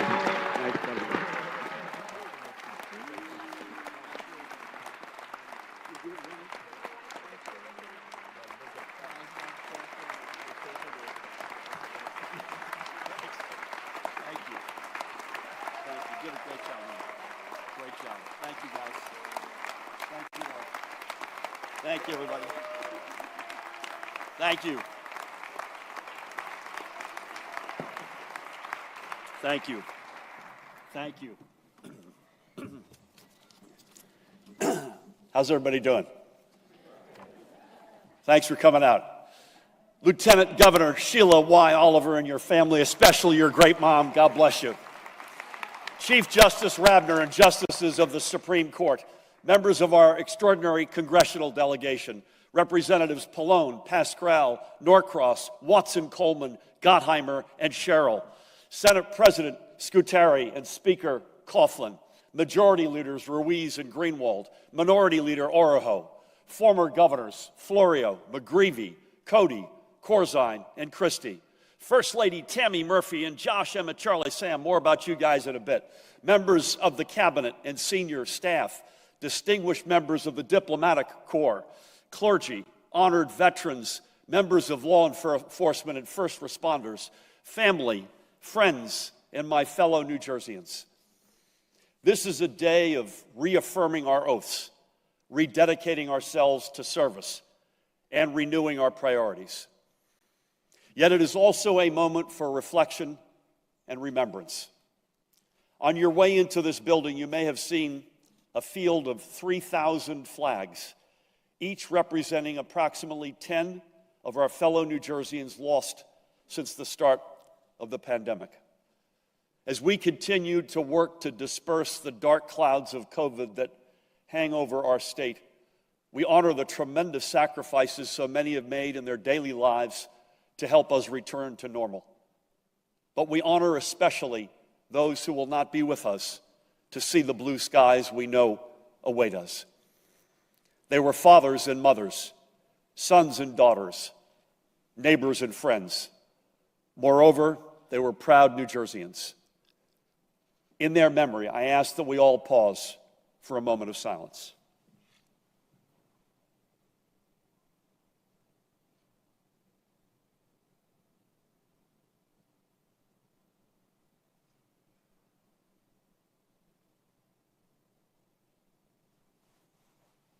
Thank you. I first sought this office with a clear purpose: to grow and strengthen New Jersey's middle class, to make our state stronger and fairer, and to build an economy that works for every family. In short, to see New Jersey be the place where the American dream not only lives, but thrives. This purpose was born from my own life journey. And even as we have responded to a global pandemic over the past 2 years, this has been my guiding purpose every day for the past 4. And it will be my purpose every day for the next 4. I am humbled to be the first member of my party to have been given the privilege of a second term in 44 years.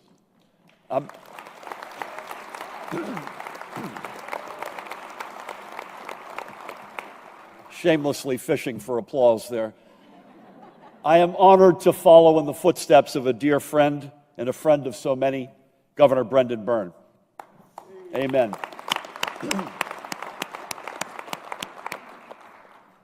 But being governor is not about the party to which we belong. So I renew my pledge to be the governor for all of New Jersey, the governor for everyone who voted for me and for everyone who did not. After all, we are all New Jerseyans. And as diverse as we are, we share common challenges, common cause, and a common bond. Together we have been through so much, and together we will seek a brighter tomorrow. Yet just because one year or one term ends and another begins does not mean that the challenges of the previous 4 years cease to exist. If only it were that simple. We know that many challenges remain and that many more will surely come. To start, we continue waging war against a pandemic that has uprooted many of our fellow New Jerseyans' very sense of security.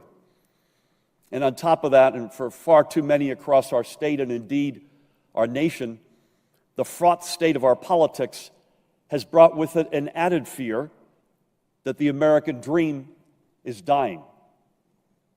So our job is to make living, working, and raising a family in New Jersey secure again for every one of the 9.3 million members of our extraordinary extended family.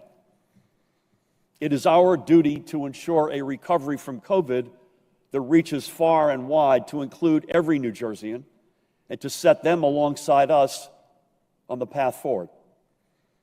And it is our duty to get the American dream working for everyone as well, to make good on the promise that you can do better than your parents and that your kids will do better than you, and to reward hard work and make sure everyone gets their fair shot and everyone does their fair share. These goals are inextricably linked together.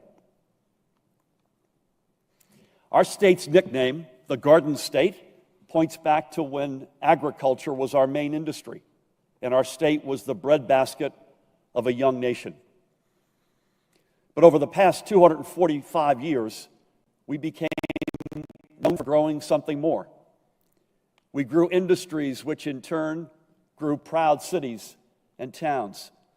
The seeds of innovation planted here grew into technologies that quite literally built the modern world. We grew jobs, good paying jobs. We grew on the shoulders of organized labor. We grew, we grew diverse. We grew a strong and inclusive middle class. So yes, we are still proudly the Garden State, but our task is building a New Jersey that is also the opportunity state. An opportunity state that works from the middle out and the bottom up. And an opportunity state that doesn't just let current generations, us and our children, prosper, but ensures that those who will follow, our children's children, can prosper even more. My brother, two sisters, and I were raised, as many have heard me say, middle class on a good day. And I'm incredibly honored that both of my sisters, Dot and Jan, are here. My sister-in-law, Charlene, is here. And many members of their families are here. I love you guys. In reality, we were working poor. Only one of our parents held a high school diploma. What they earned, my mother from her secretarial job, my dad from the many jobs he held, they put right back into our household. But what they gave us, an abiding faith, a love of country, a strong set of values, was worth far, far more. I put myself through college and graduate school through a combination of part-time jobs and student loans. And when I started my career, I started at the bottom. Through hard work, more than a little luck, and thanks to God, I did better than my parents. And so did each of my siblings. We have lived the American dream. That dream is supposed to be the promise of America. Yet today, the American dream that worked for a family like mine feels out of reach for too many. No family. All right, everybody, we are going to show you highlights of that a little bit later today right here on Live Now from Fox, but I do want to go out to the White House briefing that's just getting underway right now. Briefing room. As you all know, Mitch served as the 61st mayor of New Orleans. Under his leadership, New Orleans is widely recognized as one of the nation's greatest comeback stories, recovering from Hurricane Katrina and the BP oil spill. Mitch served as president of the U.S. Conference of Mayors, was named Public Official of the Year in 2015, and was voted America's top turnaround mayor in a survey of mayors in 2016. Prior to serving as mayor, he served 2 terms as lieutenant governor of Louisiana and in the Louisiana House of Representatives for 16 years. As the president's infrastructure coordinator, Mitch oversees the largest long-term investment in America's infrastructure and competitiveness in nearly a century. I wanted to have him come speak with all of you following our announcement on Friday of more than $27 billion from the bipartisan infrastructure law to fix an estimated 15,000 bridges across the country, and ahead of the president's meeting later this week with the Infrastructure Implementation Task Force, which he co-chairs. With that, I will turn it over. He's agreed to take a few questions before he has to go build some more bridges. I worked on that with that. Go ahead.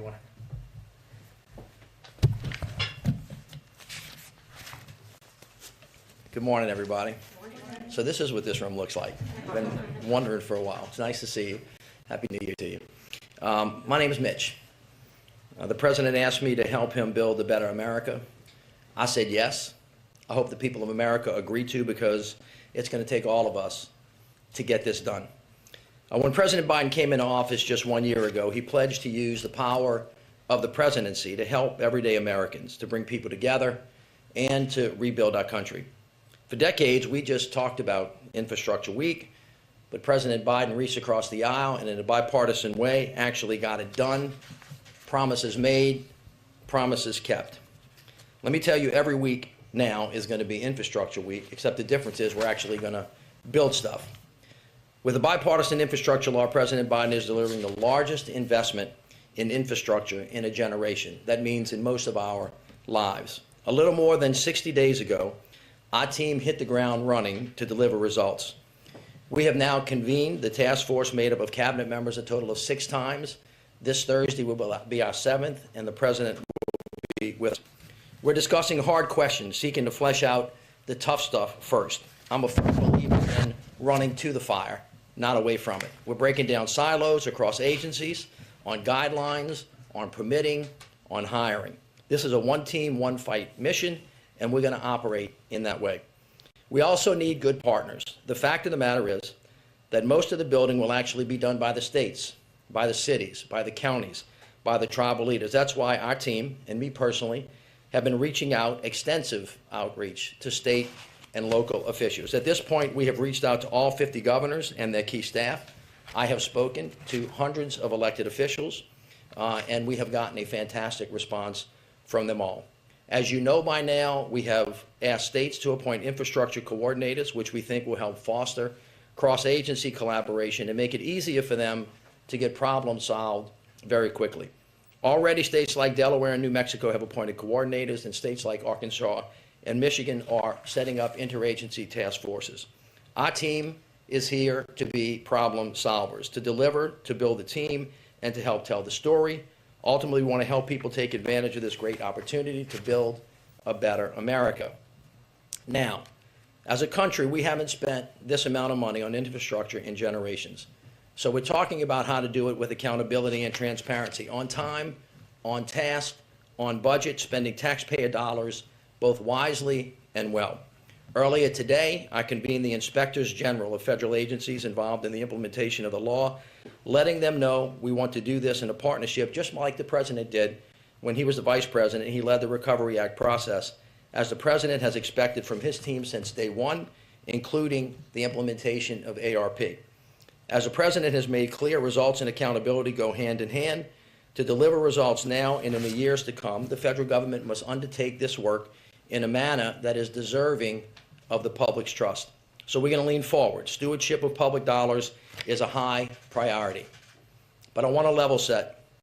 This infrastructure work in general is not a one-time economic stimulus. It is not a race to see how many ribbons we can cut before the end of the year. Doing this is going to require balance. It's going to require order. We are definitely going to go fast, but we are not going to hurry, and we are going to get it right. On the nuts and bolts, we're on the right track. As the president laid out last week, we've made real progress. You've seen the announcements, rebuilding roads, ports, and airports. We're making progress on delivering high-speed internet to every American. We're making progress on ensuring water systems deliver clean water by replacing lead pipes. And of course, on Friday, the president rolled out the massive $27 billion allocation to states to fix over 15,000 bridges, the largest bridge program in American history. You see, bridges connect us. They connect people, the movement of goods. They connect communities. They connect the country. With this investment, President Biden is creating a bridge to the future, a pathway to win, a pathway for all of us to win. And today, we have another great announcement. The Department of Interior is announcing a new interagency program for cleaning up orphaned wells, a key initiative of the bipartisan infrastructure law. The law includes $4.7 billion to clean up orphan well sites, plugging, remediation, and restoration activities. So what does this mean for the people of America? Millions of us, millions, live within a mile of hundreds of thousands of orphaned and abandoned wells that leak and spew. These wells jeopardize public health and safety by contaminating groundwater, seeping toxic chemicals, emitting harmful pollutants, including methane. This well capping program also creates jobs and will revitalize rural economies in places where people are directly affected by a transitioning economy. And like so many of these issues we face, cleaning it up will take an all-of-government approach. Interior Secretary Deb Haaland is leading this effort in close partnership with the Department of Agriculture, EPA, and the Department of Energy, and already 26 states have asked for fundings to take advantage of this opportunity to clean up this mess. Secretary Haaland told me the other day a story about a school she visited where children had tissues in their nostrils due to constant nosebleeds, a result of contamination. Can you imagine having our children have to learn in this kind of environment? It has gone on for quite a long time. That's why we're doing this, real results where people live and where it really matters. Cleaning up communities, fighting climate change, creating new and better jobs, and building a bridge to a future economy. It's a really consequential effort. And later this week, there will be more announcements to come. In closing, let me just say, the President has been clear in his charge to me. Build a better America without unnecessary bureaucracy and delay, while at the same time doing what is difficult for the sake of what is right. And so better, as we have said many times, means creating good middle-class jobs, investing in American manufacturing and building capacity right here at home, supporting disadvantaged and underserved communities so that no one and no community is left behind, advancing climate resilience and sustainability so that we can be better prepared and ready for whatever is coming. All right, everybody, we're going to take our first break here of the hour. You're watching Live Now from Fox. And help us compete. This is what building a better America looks like for all of us. Thank you. Jen, back to you. All right. Jeff, go ahead. Mr. Mayor, thank you very much. I was wondering if you could tell us what the response from some states in your old neck of the woods has been. We've seen many federal programs, Obamacare, one example, other things. Some red state governors have been resistant. Are you seeing a different kind of response on things like infrastructure, which the programs of which are popular, but the administration isn't necessarily? And just give us a time frame of when you think some of these ribbon cuttings, I know that's not the metric, but when will they be happening? Anything this year? Yeah, Jeff, thank you so much for that. A very wise person said, even if they vote no, they want the dough. And that's absolutely true, especially on infrastructure. As I said, I have personally spoke to over 40 governors, 3 that chiefs of staff. The others, we have been contacted through staff. I've talked to a number of Republican governors, all of whom, in the reddest of red states, were very welcoming. They were very appreciative that the president had asked to call.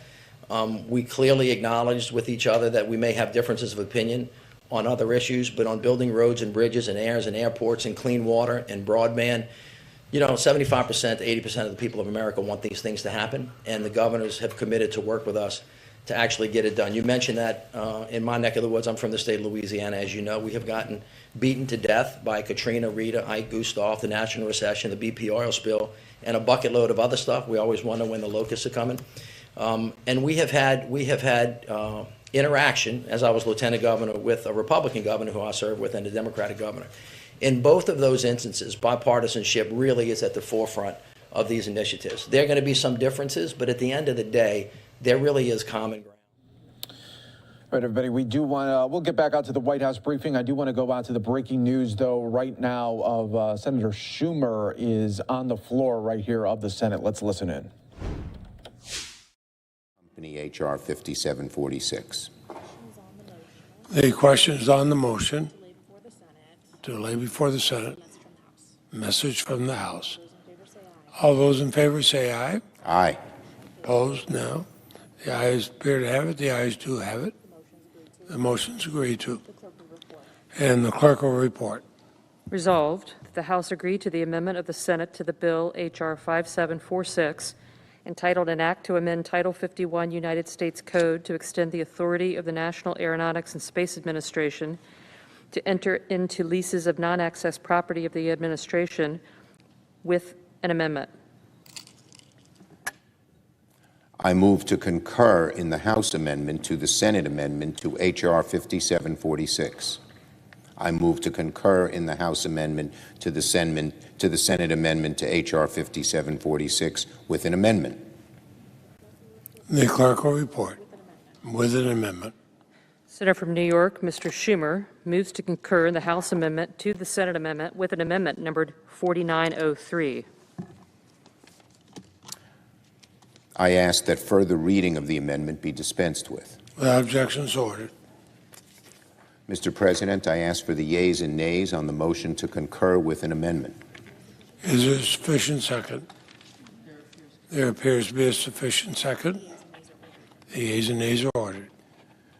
Mr. President, I have an amendment to amendment number. To the amendment. I have an amendment to the amendment, which is at the desk. Clerk will report.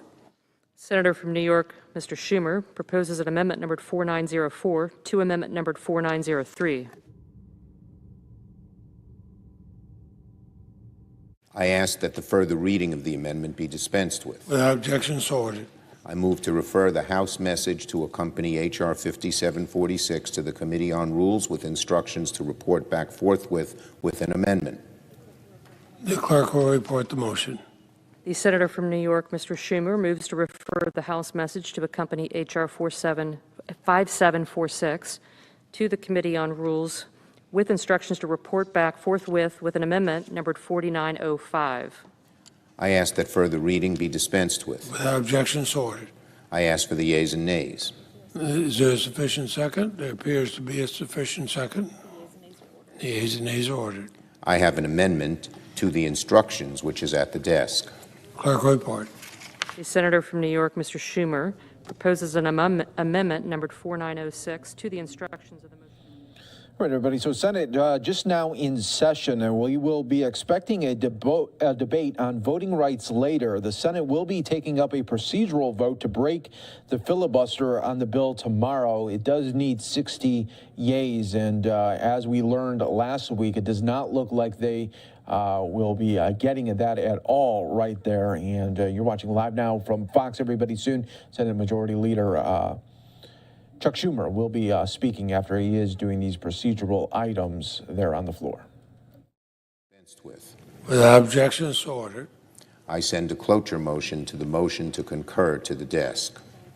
Without objection, clerk will report the cloture motion.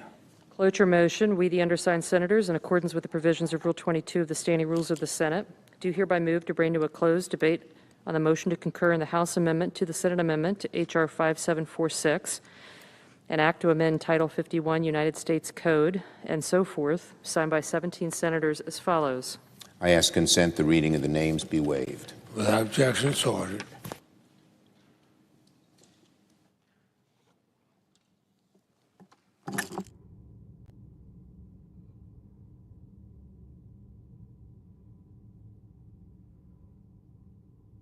Mr. President. Senator from New York.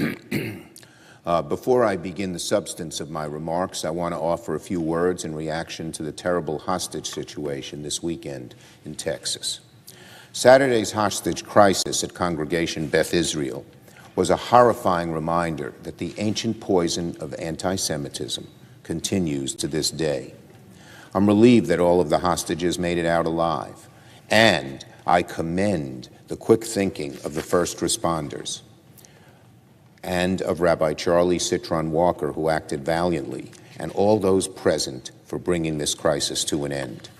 Moving forward, we must get to the bottom of what inspired the terrorist attack on Saturday, but increase our vigilance against all forms of anti-Semitism and racially motivated violence. Here in Congress, we must continue working to increase our investment in nonprofit security grants to groups who are targets of hate. We need to give our communities the tools they need to protect themselves so they can live without fear of being targeted for just who they are. On this day, I stand in solidarity with the congregation of Beth Israel, the Jewish community of Greater Dallas-Fort Worth, and with all Jewish Americans for whom Saturday's attack was a traumatic reminder of the hate we have yet to overcome.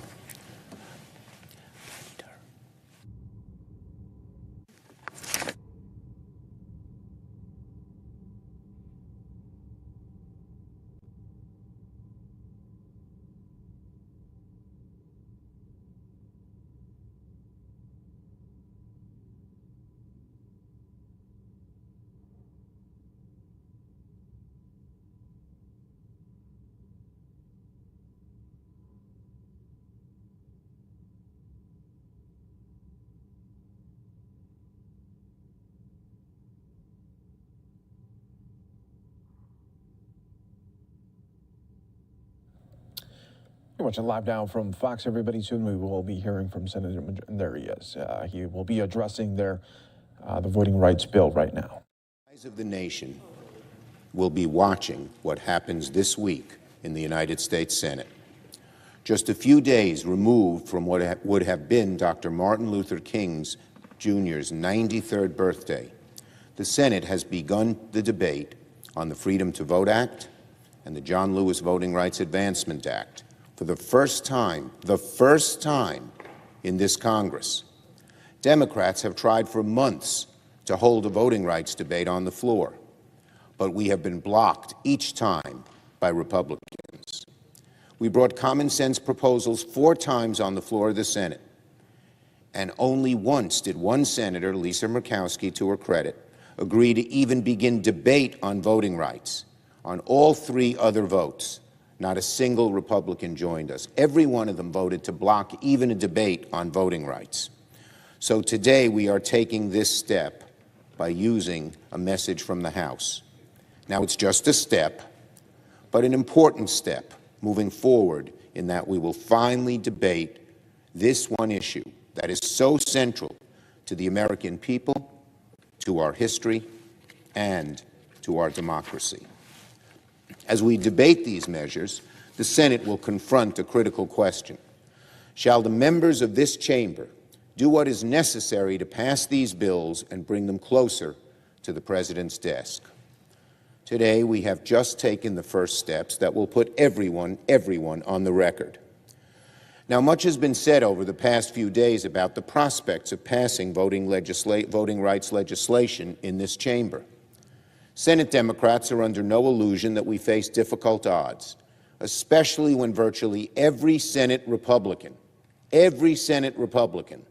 is staunchly against legislation protecting the right to vote. But I want to be clear.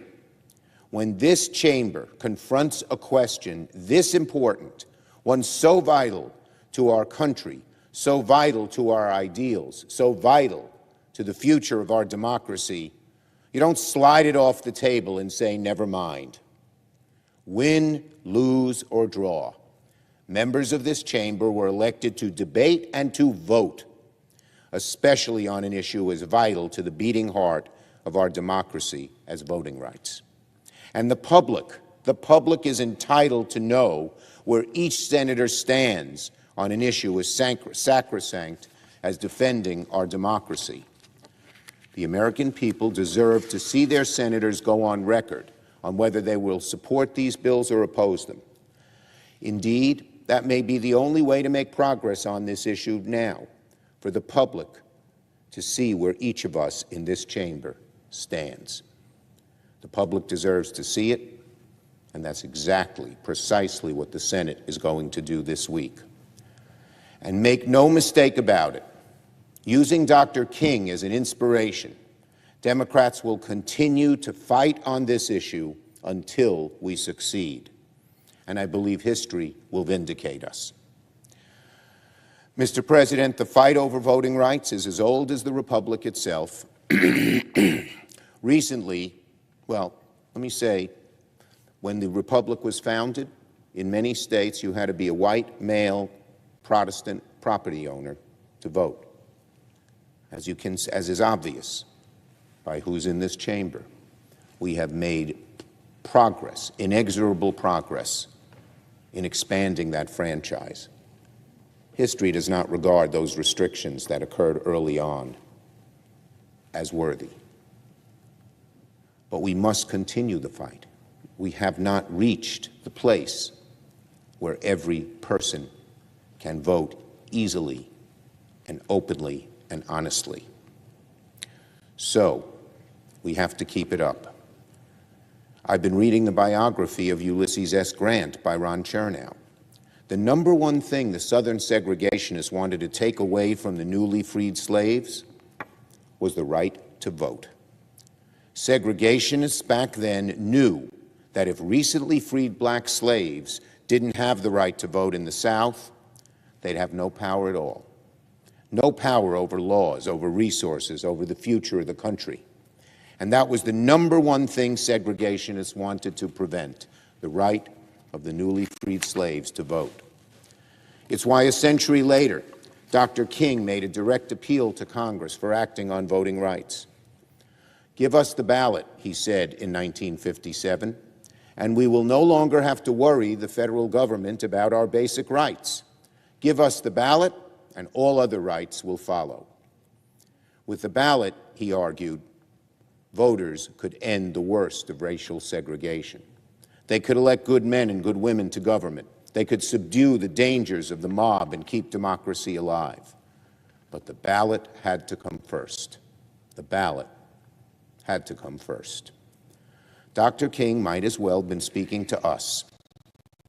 Across the United States in 2022, ballot access is not being expanded, it's being repressed. And our democracy is not safe. It is under attack.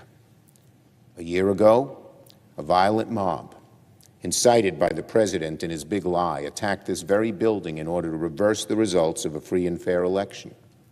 Last week, for the first time, the Department of Justice announced sedition charges against a number of the rioters that were here that day. A year later, at least 19 states have passed 33 laws that make it harder for people to vote, using the big lie, as false as it is, as a justification.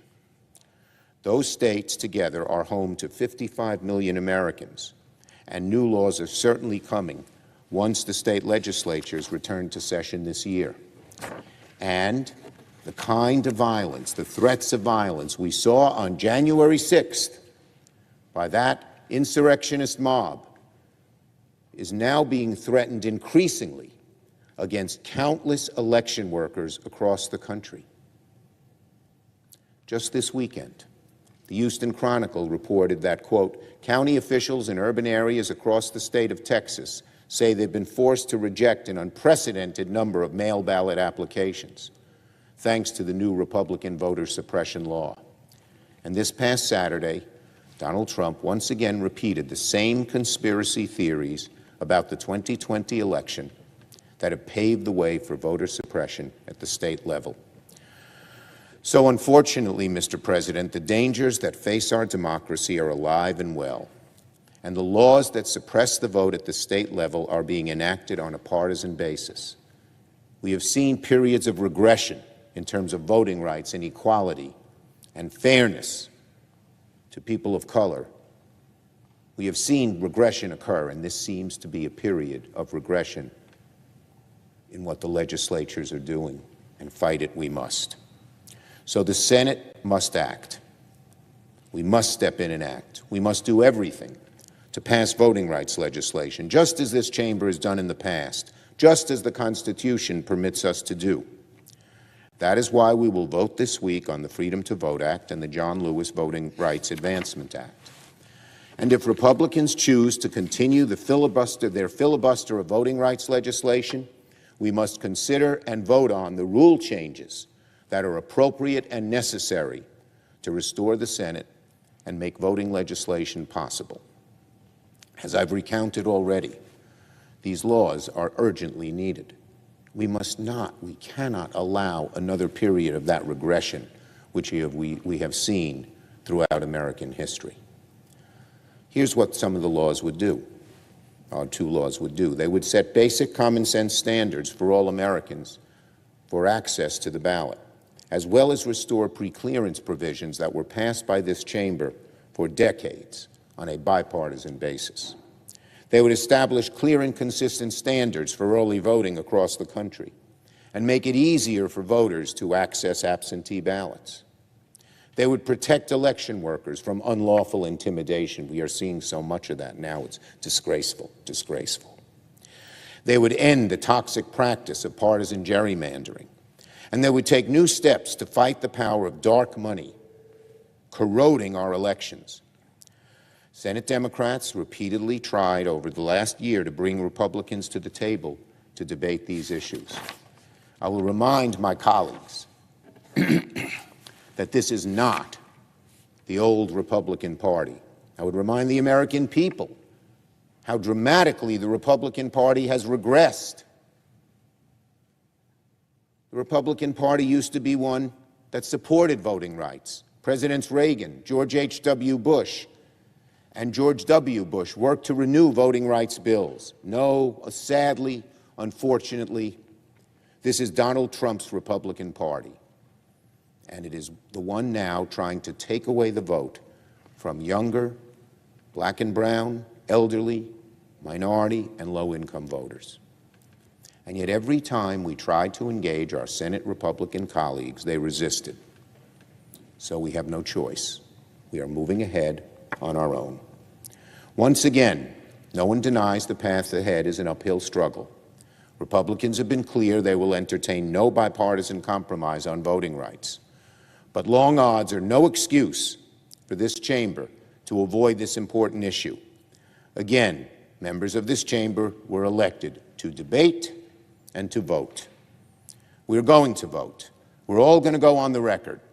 And Republicans will have to choose which side they stand on, protecting democracy or offering their implicit endorsement of Donald Trump's big lie. For months, Senate Republicans have come up with excuses and subterfuges to avoid doing what they know is the right thing, just like so many others have come up with similar lame excuses and subterfuges in the past. But as history shows, doing the right thing will eventually prevail. Justice will flow like mighty waters, as the prophet Amos has said. The direction of voting rights in America is enough to shake in the faith of even the most optimistic champion of America, of democracy. Sometimes it seems like for each step forward, the country takes 2 steps backward. But fights like this are not unusual in American history. The story of our country has been a long, arduous march towards expanding the promise of freedom for all Americans. We find ourselves in such a struggle today. Dr. King had simple, powerful advice for his followers during the moments like this. Keep moving, keep fighting. The road to justice is often painful and full of setback, but we must keep moving. We must keep moving, he said, against every obstacle and prodigious hilltop and mountain of opposition. Let nothing slow you down. And even after you cross the Red Sea only to find yourself in the desert, just keep moving forward through the wilderness. And if you will do that with dignity, he said, when the history books are written in the future, the historians will have to look back and say, there lived a great people. We will keep fighting in the same spirit to protect our democracy in this day and age. If we do that, I have faith that one day the history books will likewise look back on this generation of Americans and conclude there lived a great people too. I yield the floor. President. Senator from Vermont. Mr. President, I applaud the remarks. That was Senator Chuck Schumer there on the floor. They're talking that there will be a vote there later this week when it comes to voting rights legislation that the Democrats really want to push, but they don't have the 60 votes. And it doesn't look like they have the votes there to kill the filibuster that we learned of last week from Senator Sinema going on the floor and saying that she is not going to kill this filibuster. Now, it should be also noted that when Democrats were in the minority in the last session, they used the filibuster 300 times. It was the most times recorded in a 2-year history there. So when they were in the minority, they relied there on that filibuster. Now in the majority, they want to do away with it to try to get their voting rights legislation passed with the narrowest of majority. You're watching Live Now from Fox, everybody. Let's take a quick 2-minute break. Staying right here with you. When we come back, we'll have the White House briefing for you.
Welcome back, everyone, here to Live Now from Fox, as we are going to take a look here at the White House briefing in just moments.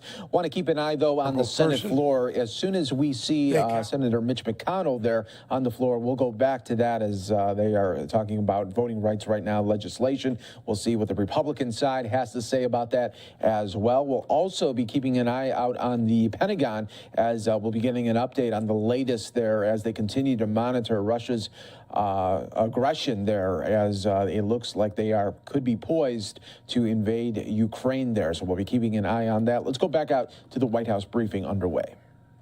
We are about to reach our one-year mark here in the administration, and we just wanted to note a couple of the points of progress that have been made that you'll hear the president talk more about, and members of our administration also talk more about over the coming days. And you know how we love charts around here, so we have some charts that lay out a pretty stark contrast between where we started and where we are now. So just to highlight a couple of pieces. During the president's first year, we saw the most dramatic change in our economy of anywhere in the world. It was the biggest year of job growth in American history, and it was the direct result of actions taken by President Biden and Democrats in Congress, including the American Rescue Plan. The vaccination effort, it helped fund, and now the bipartisan infrastructure law. And you can see the economic data there quite starkly. I mean, look at the initial unemployment claims. They're on average, they were at 812,000 a year ago. They're now at 210,000. The unemployment rate and obviously job creation the year before the president took office and the last year. As it relates to COVID, if we look to a year ago, only 1% of adults were fully vaccinated. 74% of adults are fully vaccinated now. In terms of at-home tests on the market, now we've talked about tests a lot, 0 on the market a year ago. Now we have 375 million people per month, or tests are distributed, I should say, per month.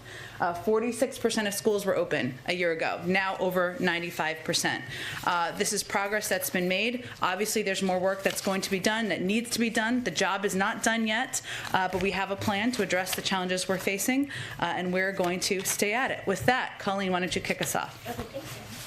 I wanted to ask about negotiations over voting rights. I wanted to see, what you guys are expecting this week, and then what's plan B if things go south, to secure elections and ensure voting access if the bills don't pass. Well, as you all know, the negotiation or the debate is starting in the Senate.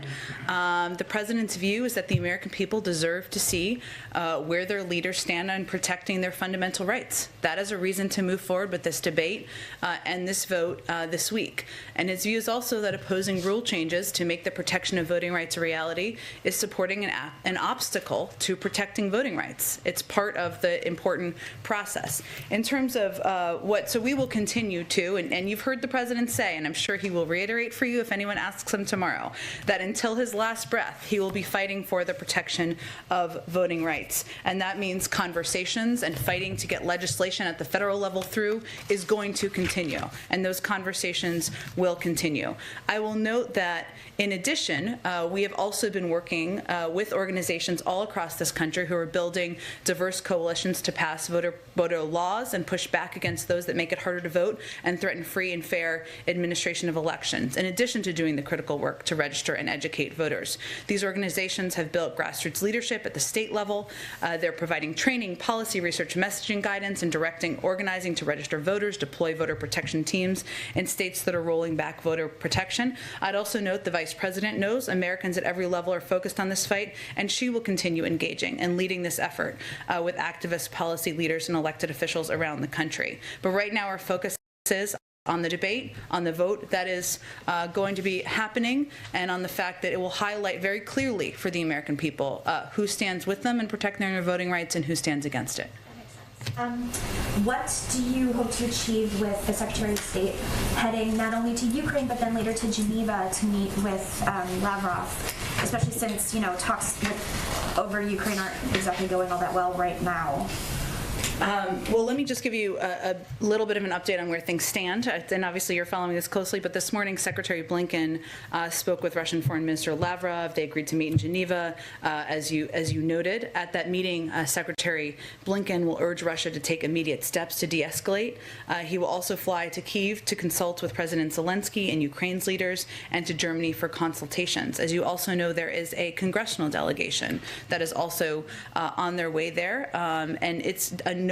I would note that that just indicates that support for Ukraine has always been a bipartisan issue, and we welcome that. But where things stand right now, President Putin has created this crisis by amassing 100,000 Russian troops along Ukraine's borders. This includes moving Russian forces into Belarus recently, joint exercises and conducting additional exercises on Ukraine's eastern border. So let's be clear. Our view is this is an extremely dangerous situation. We're now at a stage where Russia could at any point launch an attack in Ukraine. And what Secretary Blinken is going to go do is highlight very clearly there is a diplomatic path forward. It is the choice of President Putin and the Russians to make whether they are going to suffer severe economic consequences or not. Go ahead. Oh, let me go around to people who had questions. Go ahead. Trevor. Could you, when you're talking about kind of this meeting that the Secretary of State is going to have with Sergei Lavrov, what is the, is there an expectation that he's going to provide some sort of response to the issues that were raised in the January 10th meeting? Oh, well, again, I don't have anything for you to specifically preview on the behind-the-scenes negotiations and discussions, but our position has been crystal clear from the beginning, the position of the President and the Secretary of State, that there are two paths. There's a diplomatic path forward. We certainly hope they take that path. There's the other path. It is up to the Russians to determine which path they're going to take, and the consequences will be severe if they don't take the diplomatic path. In terms of consequences, there's been reporting out of Europe that essentially this idea that's been floated about taking Russia out of the SWIFT financial payment system is basically off the table at this point. Is that accurate? No option is off the table. In our view, we continue consulting closely with European counterparts on severe consequences for Russia if it further invades Ukraine. And do you have a commitment from the German government that they will end the Nord Stream 2 pipeline? I think, as you know, it is not functioning currently. You've seen the steps that they have taken recently. Germany's Federal Network Agency has suspended the certification process as well of Nord Stream 2. And our view continues to be that stopping the Nord Stream 2 pipeline is a credible peace we hold over Russia at this point in time, especially since it is not functioning. And if sanctions are imposed right now, which some are proposing, and Russia views these sanctions as a sunk cost, then this would be one less consideration in its calculus. So, of course, we're consulting closely with all of our partners and allies in this, but I would just note again that the pipeline's not operational, that Germany's Federal Network Agency has suspended the certification process. Go ahead. Thanks. Staying on Ukraine and Russia, what does the White House make of the evacuation of Russian diplomatic staff from their embassy in Kyiv? And do you think the threat of invasion is getting higher or lower? Well, I think, as I noted a few minutes ago, we believe we're now at a stage where Russia could at any point launch an attack on Ukraine. I would say that's more stark than we have been. In terms of the decision to move to evacuate their embassy or to move personnel out of their embassy. We have information that indicates the Russian government was preparing to evacuate their family members from the Russian embassy in Ukraine in late December and early January. We certainly would refer you to them for more specifics about what their decision is, but we don't have an assessment on why in the meeting. Another one on reports that the White House is in talks with the FAA and wireless providers on the 5G rollout and those potential disruption to airline travel. Is there anything more you can tell us on this agreement you're working on, and are you trying to prevent any flight cancellations which could start as soon as tomorrow? Well, we are. Those conversations are ongoing. I don't have an update at this moment, but they're ongoing right now, I would say. So we have the safest airspace in the world. We're committed to reaching a solution around 5G deployment that maintains the highest level of safety while maintaining disruption. while minimizing disruptions to passenger travel, cargo operations, and our economic recovery. We certainly understand what's at stake for both industries. We are actively engaged, as you said, with the FAA, FCC, wireless carriers, airlines, and aviation equipment manufacturers to reach a solution. And we believe that with continued cooperation, we can chart a path forward. But certainly, minimizing flight disruptions, ensuring safety in travel is a top priority. And then one more, going Bloomberg on you. Microsoft buying Activision Blizzard will create the world's third biggest video game company. Does the White House have any competition concerns with this acquisition? Well, I would just note that today there is an announcement by the FTC and the Justice Department that's probably happening now. Broadly speaking, this is not about the specific case, which is, in our view, a critical step towards delivering on one of the key priorities of the executive order the President signed, which is strengthening enforcement against illegal mergers. And it basically kicks off the technical process to review merger guidelines. As it relates to a specific case that you mentioned, I don't have a comment on a specific merger, but I just wanted to point you to their announcement, their press conference that may be going on right now. Go ahead. Oh, Joy, let me go ahead. Let me go ahead so I just get to people and ask questions. Thank you. There's bipartisan supply chain resiliency legislation in the House, the U.S. Innovation and Competition Act. Is the White House engaged in getting lawmakers on board with this? Very closely engaged, and we've been advocates for investing in manufacturing here in the United States, including investment in our chips manufacturing capacity, but we're very closely engaged in these discussions. Can you say a little bit more about that, what kind of discussions you're having and where there's... Just that we've been engaged from the beginning. The President has long been an advocate for increasing investment in our manufacturing capacity at home, and we are looking forward to it moving forward. Okay. Another one. Does the President think that members of Congress should be prohibited from trading stocks? The President is prohibited from doing this, so where does he stand on this, and should their spouses be too? The President didn't trade individual stocks when he was a senator. That is how he approached things. He also believes that everyone should be held to the highest standard, but he'll let members of the leadership in Congress and members of Congress determine what the rules should be. Go ahead, Michael. Thanks, Jen. A couple questions on what happened in Texas over the week. Sure. How is it that an individual who was known to MI5 in Britain, who was on a watch list as of 2020, ended up in a synagogue in Texas? How did that happen? Oh, well, our understanding, and obviously we're still looking into this, is that he was checked against U.S. government databases multiple times prior to entering the country, and the U.S. government did not have any derogatory information about the individual in our systems at the time of entry. We're certainly looking back, as I referenced, at what occurred to learn every possible lesson we can to prevent attacks like this in the future. Beyond that, I'd certainly refer you to the Department of Homeland Security. Obviously, the President referred to the incident as an act of terror. What is the significance of referring to the individual as a terrorist or referring to the incident as a terrorist incident? I think, and I talked to the President about this that day as well, I think there's no question that when somebody goes into a house of worship and threatens and holds hostage individuals who are there, that is an act of terror. That is terrorism. That is why he called it that, because we don't need to be, because it's very clear it's what it is. Go ahead. We're going to take a quick 2-minute break and then continue to listen in to this White House briefing. You're watching Live Now from Fox. Pushback against state legislatures. The President mentioned this as well last week. But just to drill down on that a little more, can we expect to see more litigation from the Department of Justice around this? And if you look at cases that have already been filed under Section 2, we know historically that takes a very long time, years to resolve. Are you confident that there is any action you can take that would result in any outcome before the midterms? Well, I'd really refer you to the Department of Justice. As you know, they have doubled their funding for voting rights protections, but in terms of individual cases or legal intentions or actions, I would point you to them. Quickly, to shift a little bit to healthcare and the Affordable Care Act, that was something that President Biden ran on, expanding the ACA. Yeah. He was able to do that, of course, through the rescue plan, but some of those other pieces were tied to Build Back Better, expanding Medicaid, again, addressing subsidies. Is there a plan B, a consideration of what steps could be taken if Build Back Better doesn't pass? Well, Here's the good news. There's a lot of interest, excitement, and engagement with a broad range of members of Congress about the shared desire to get something done and to lower costs for health care, for elder care, for child care.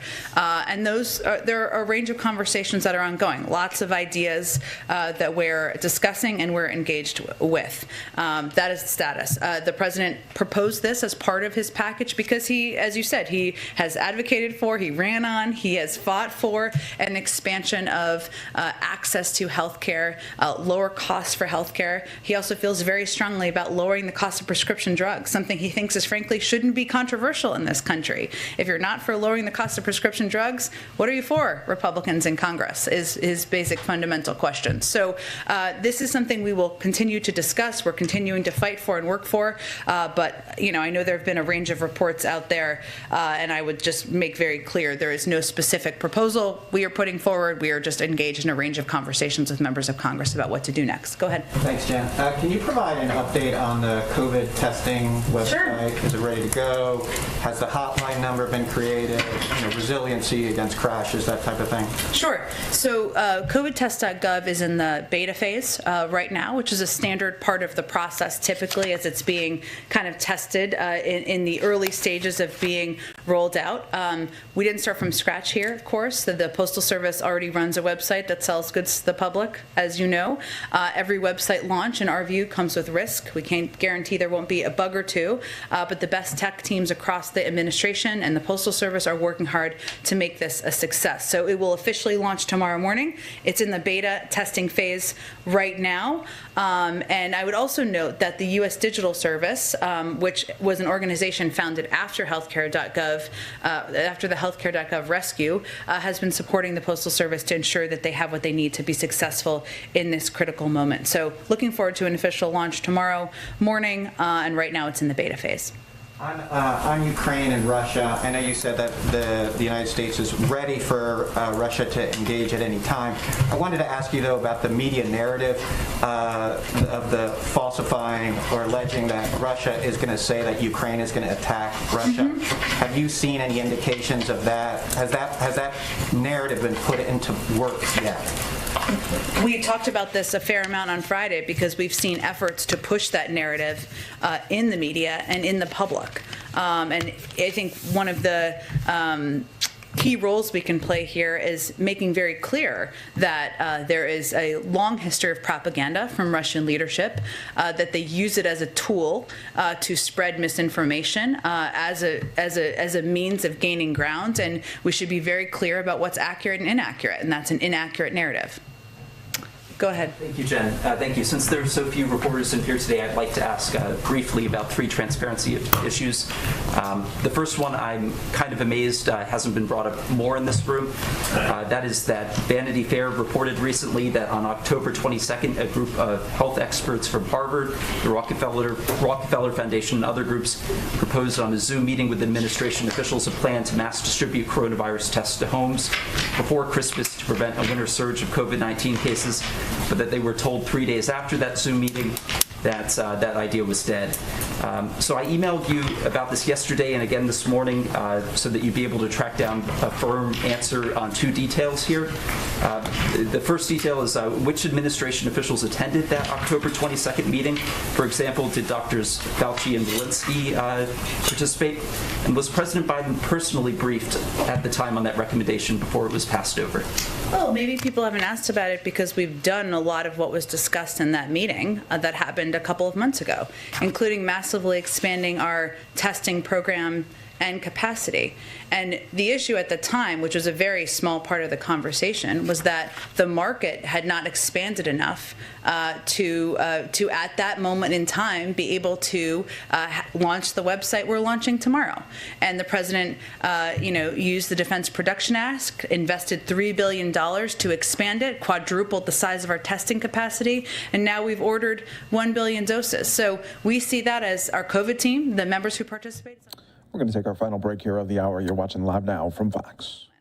So if The idea, though, to mass distribute tests to homes before Christmas and New Year's, that idea was not adopted. How can President Biden shut down the virus if he's, not being briefed on these ideas?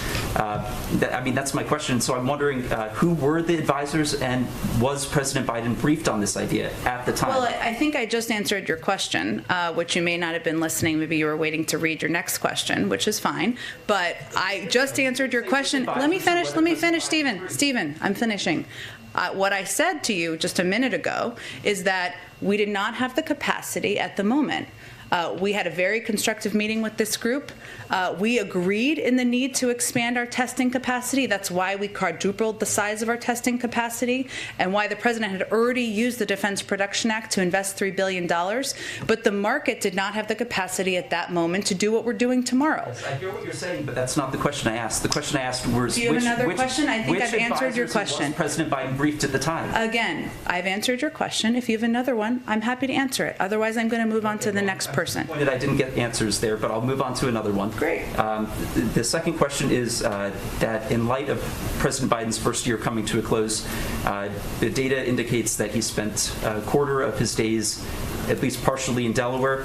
In light of that, will the White House be reconsidering the decision not to release visitor log information from his Delaware residences? Well, the president goes to Delaware because it's his home. It's also where his son and his former wife are buried, and it's a place that is obviously close to his heart. A lot of presidents go visit their home when they are president. We also have gone a step further than the prior administration and many administrations in releasing visitor logs of people who visit the White House, and we'll continue to do that. Go ahead in the back. I think we're done, and we're going to move on. Go ahead in the back. The Reuters reported this morning the Biden administration is reviewing e-commerce giant Alibaba cloud business for U.S. national security reasons. Can you confirm? I'd really have to check with our national security team on that. I'm happy to do that, and we'll get back to you after the briefing. Go ahead in the back. Hey, Jen. I want to pivot back to voting rights, particularly the president's speech last week. I wonder if you could talk a little bit about how it came together, but also I wonder if you'll respond to some of the criticism about it, that it was too aggressive or divisive, and that some of the rhetoric that he used wasn't conducive to getting folks who are opposed on board. Well, sorry, which piece did you want me to start with? Whichever one is best for you. Okay. Well, I would say first that, the president delivered a powerful speech about the protection of people's fundamental rights in this country, which is their right to vote, their right to vote for anyone they choose, whether it is him or someone else. It was not a partisan speech. It was intended to lay out for the public exactly what's at stake and lay out for elected officials what's at stake. And he stands by everything he said in that speech. Can you talk a little bit about how it came together, though? Like, who did he or the White House consult with? Like, how did he land at this point? I'm just trying to get to the genesis of it. Well, he consulted. There have been discussions for months on voting rights on the Hill with Democrats, certainly an open door to Republicans to have a discussion among members and among staff about a path forward, something that 16 Republicans who are serving today have supported in the past. And also he consulted a lot with civil rights leaders. We consulted with civil rights leaders, with voting rights activists, and others who have been working around the clock to advocate for voting rights. Okay, go ahead, Jeff. Let me ask you a couple questions. First, what is the administration or the White House doing today on the 5G controversy, if anything, in the remaining hours before the midnight deadline? So there are ongoing discussions right now with members of our economic team who are closely engaged with at the FAA, FCC, wireless carriers, airlines, and aviation equipment manufacturers to reach a solution. As you noted, tomorrow is the deadline. Our objective is, of course, to reach a solution around 5G deployment that maintains the highest level of safety while minimizing disruptions to passenger travel. That's what we're working towards, but everyone from Secretary Pete Buttigieg to members of our economic team are closely engaged in these discussions. And heading into the president's press conference tomorrow on the eve of his one-year anniversary, he has long said that he would talk straight from the shoulder, I think is his words, to be and to give an honest assessment of things. What is your honest assessment of the last year of the Biden administration, and how can the voting rights failure not be seen as some type of a metaphor for these challenges? Well, I would say in terms of voting rights, his view is that it's never a good idea not to shoot for the moon with what your proposals are and what you're fighting for. And the alternative is to fight for nothing and to fight for nothing hard. And that oftentimes, as you know, you've covered a couple of administrations, you don't get everything done in the first year. But what we feel good about, and this is why I brought some of these charts to show the contrast, is that coming into an incredibly difficult circumstance, fighting a pandemic, an economic, a massive economic downturn as a result, an administration that was prior to us that did not effectively deal with a lot of these crises, that there's been a lot of progress made. We need to build on that. The work is not done. The job is not done. And we are certainly not conveying it is. So our objective, and I think what you'll hear the president talk about tomorrow, is how to build on the foundation we laid in the first year. Go ahead. On 5G, the FAA has had 2 years to come up with a plan for this to deal with this implementation. Should they have acted sooner to minimize disruption? Did the FAA drop the ball here? You know, I think, Mary, there'll be lots of time to look back and see how we got here, and I know many of you will do that, and of course that is understandable. But right now, over the next 24 or less than 24 hours, what we're focused on is trying to come to a solution that will minimize travel disruptions to passenger travel, cargo operations, and our economic recovery, and that is why it's so important to hopefully come to an agreement and ensure more planes are flying out there. Go ahead. On voting rights, unless something has dramatically changed, which it doesn't seem likely this is going to fail, you have made clear that the president, is going to keep up this fight with every last breath he has. Does that mean that this is the top priority going forward legislatively? I ask because obviously BBB is still stalled as well. Where's the president going to be putting his energy? We can and will advocate for both. That is reflective of what's happening now, too. Of course, voting rights is right now being debated. It's going to be on the floor. The president was out last week, as you know, giving a powerful speech about why this is so important to move forward. At the same time, we're having a range of conversations on Build Back Better because we also want to get that done. So we're going to keep fighting for both. Go ahead. Thanks, Jen. The airlines are using some pretty dire language to describe what's going to happen tomorrow if the president doesn't step in and take action. They're saying that the nation's commerce will grind to a halt, that the vast majority of the traveling and shipping public will essentially be grounded. Does the president share the view that the airlines have about how bad this is going to be if the White House doesn't step in? Well, I think what we're trying to do now is come to a solution to avoid exactly that. And it is true that if there are hundreds or thousands of flights that are grounded, that means not just disruptions to passenger travel, that also means cargo operations. That means that goods aren't moving around as quickly and effectively as they need to in order to not have supply chain disruptions. So this is something that we are very focused on, we've been closely engaged on, and we want to avoid that and prevent it. Can you explain why the FAA and the FCC seem to have different views here? The FAA seems to share some of the concerns that the airlines have about the possible implications of implementing 5G, whereas the FCC has said, based on the data it's seen, it's not a problem. Well, I think part of this is having a negotiation and trying to find a solution. I'm not going to speak for the FCC, which is, of course, independent. Our objective is to prevent this from becoming the economic disruption that you referenced in your question. Go ahead, Joey. Yeah, thanks, Jen. You mentioned the beta testing is already underway in regards to the COVID-19 testing website. One of my colleagues discovered that they're already you are already able to purchase them, or not purchase them, order them for free online. So, for people who are purchasing them today, are these orders being registered? Are they going to be? Yeah, that's beta testing. Okay. So meaning we're going to launch it formally tomorrow morning, but this is how we did getvaccines.gov as well. So it's kind of a part of the process. Do you have an official rollout tomorrow morning? What time in the morning can we expect? I don't have the exact time for you at this moment, but again, it's going to be out tomorrow morning, a mid-morning tomorrow, and we're looking forward to getting free tests out to the public. And on the same topic, Maryland Governor Larry Hogan yesterday on Face the Nation said the federal government has, quote, fallen short in a couple ways recently in regards to its COVID-19 response. He pointed to these 500 million rapid tests, saying the federal government has purchased tests that his state had already contracted rather than purchasing new tests. He said, quote, we're sort of hijacking the tests that we already had plans for, and we're now getting some of those providers to tell us they no longer have the rapid tests. So what is the White House's response to that criticism that the federal government is purchasing the same allotment of tests and hamstringing some state efforts here? I'd have to check into that, on the accuracy of that with our COVID team, and I'm happy to do that. All right, thanks so much, everyone. White House briefing wraps there. Live look at the White House right now, where President Biden will be doing a rare news conference tomorrow. Of course, we'll be featuring that for you right here on Live Now from Fox. We'll be bringing that to you from the start to finish, expected at 4 o'clock Eastern, and he'll be talking all about COVID-19 response, the latest push for Democrats by his party for voting rights, and so much more. We'll be looking forward to that one. We're going to take a quick 2-minute break. When we come back, we'll take you out to the Pentagon, just getting underway there, talking about the latest aggression by Russia on Ukraine.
Welcome back, everyone, here to Live Now from Fox. My host, Mike Page. Thanks so much for joining us here today. We're going to go out to the Pentagon right now, getting some latest updates from Department of Defense, talking about what they are seeing in their intelligence on Russia posing a threat there to Ukraine. And we'll be bringing that to you right here on Live Now from Fox. DoD critical mission area, enabling many key weapons systems, and we think this is a positive step forward to help ensure that critical mission area stays relevant and viable into the future.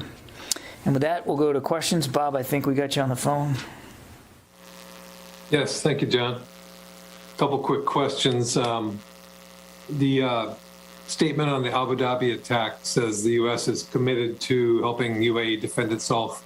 I'm wondering if you can put something concrete behind that. Is there some consideration of increasing some sort of air defense support, or something of that nature? And the second question regarding Ukraine. So where do things stand right now in terms of plans for further arms transfers to Ukraine, or or perhaps increasing in-country training, that sort of thing? Yeah, Bob, thanks. On UAE, I don't have any additional announcements to make today. I think, as you know, we have a very robust defense partnership with the UAE, which does include foreign military sales of various different types of weapons and platforms. And so that will continue, of course. And obviously, we're in constant discussion and dialogue with our Emirati partners about ways we can strengthen that defense partnership, but nothing today. I think today it was really important. The Secretary felt it was important to make clear that that just like elsewhere in the administration, we take these attacks on the Emiratis seriously, and we're going to continue again to look for ways to make that defense partnership and their ability to defend themselves stronger and better. On Ukraine, nothing to announce today either with respect to additional defense articles. As we've said all along, we're going to continue to look for ways to help Ukraine defend itself, and that does include additional security assistance. But again, nothing to say today about that. On trainers, I think, as you know, Bob, the Florida National Guard has members currently deployed to Ukraine in this rotating advise and assist capacity, and they remain at work alongside their Ukrainian counterparts, again, advising and assisting and helping train, and we expect that mission will continue. Now, obviously, as I said last week, we're going to continue to watch the situation on the ground, and if we need to make decisions for force protection purposes, we'll do that. But there are no planned additional rotational troops to Ukraine at this time. No changes to what the Florida National Guard is doing on the ground. Janie. Thank you, John. Do you know the North Korea first time the missile launches? Does the United States have what kind of missile North Korea launches? You're talking about the one on the 16th, 2 days ago? Yes, I think 17th. Okay. In Korea.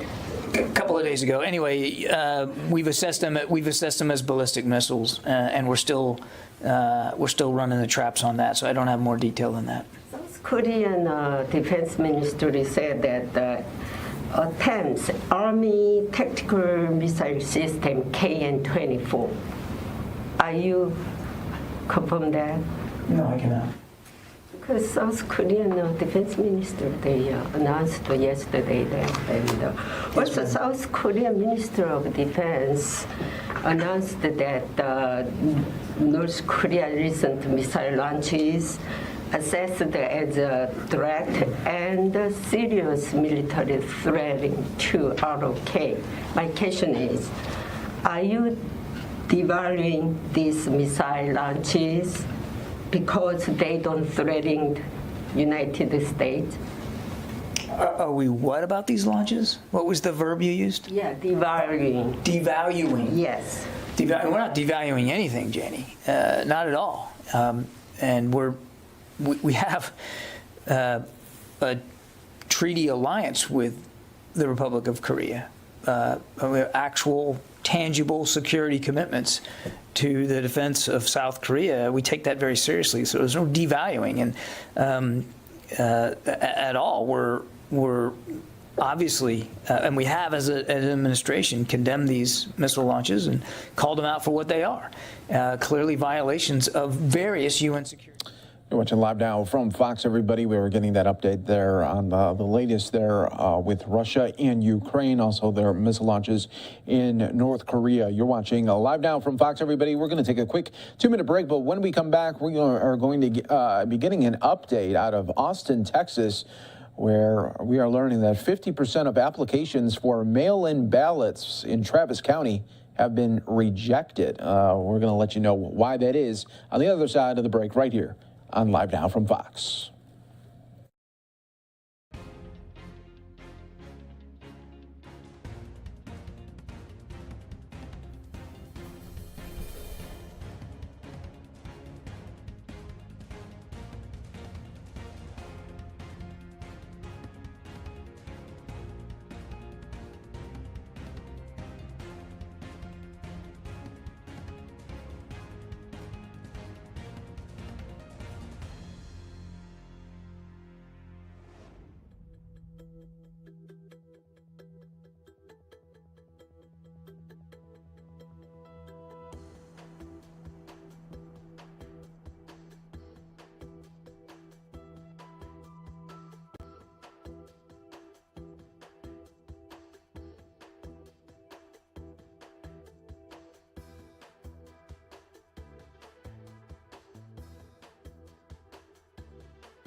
Welcome back, everyone, here to Live Now from Fox. We take you out to Travis County, Texas, where we are learning that mail-in ballot application rejections hit 50%. Let's listen right here to Live Now from Fox.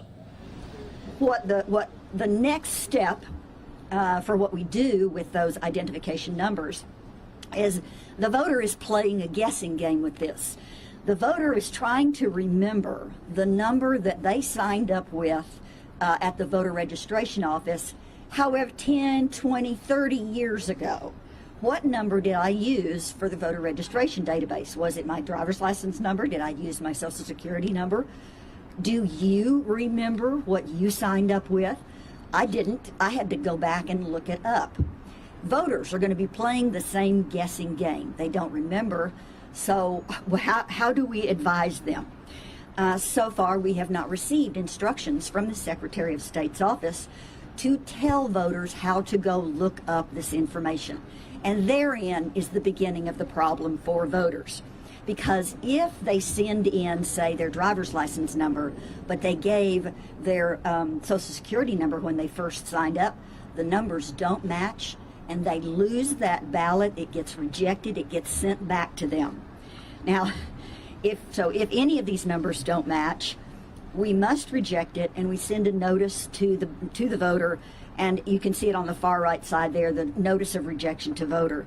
This is all done in cooperation with voter registration. So you have two large offices trying to coordinate together with a statewide office with a database that is right now blank.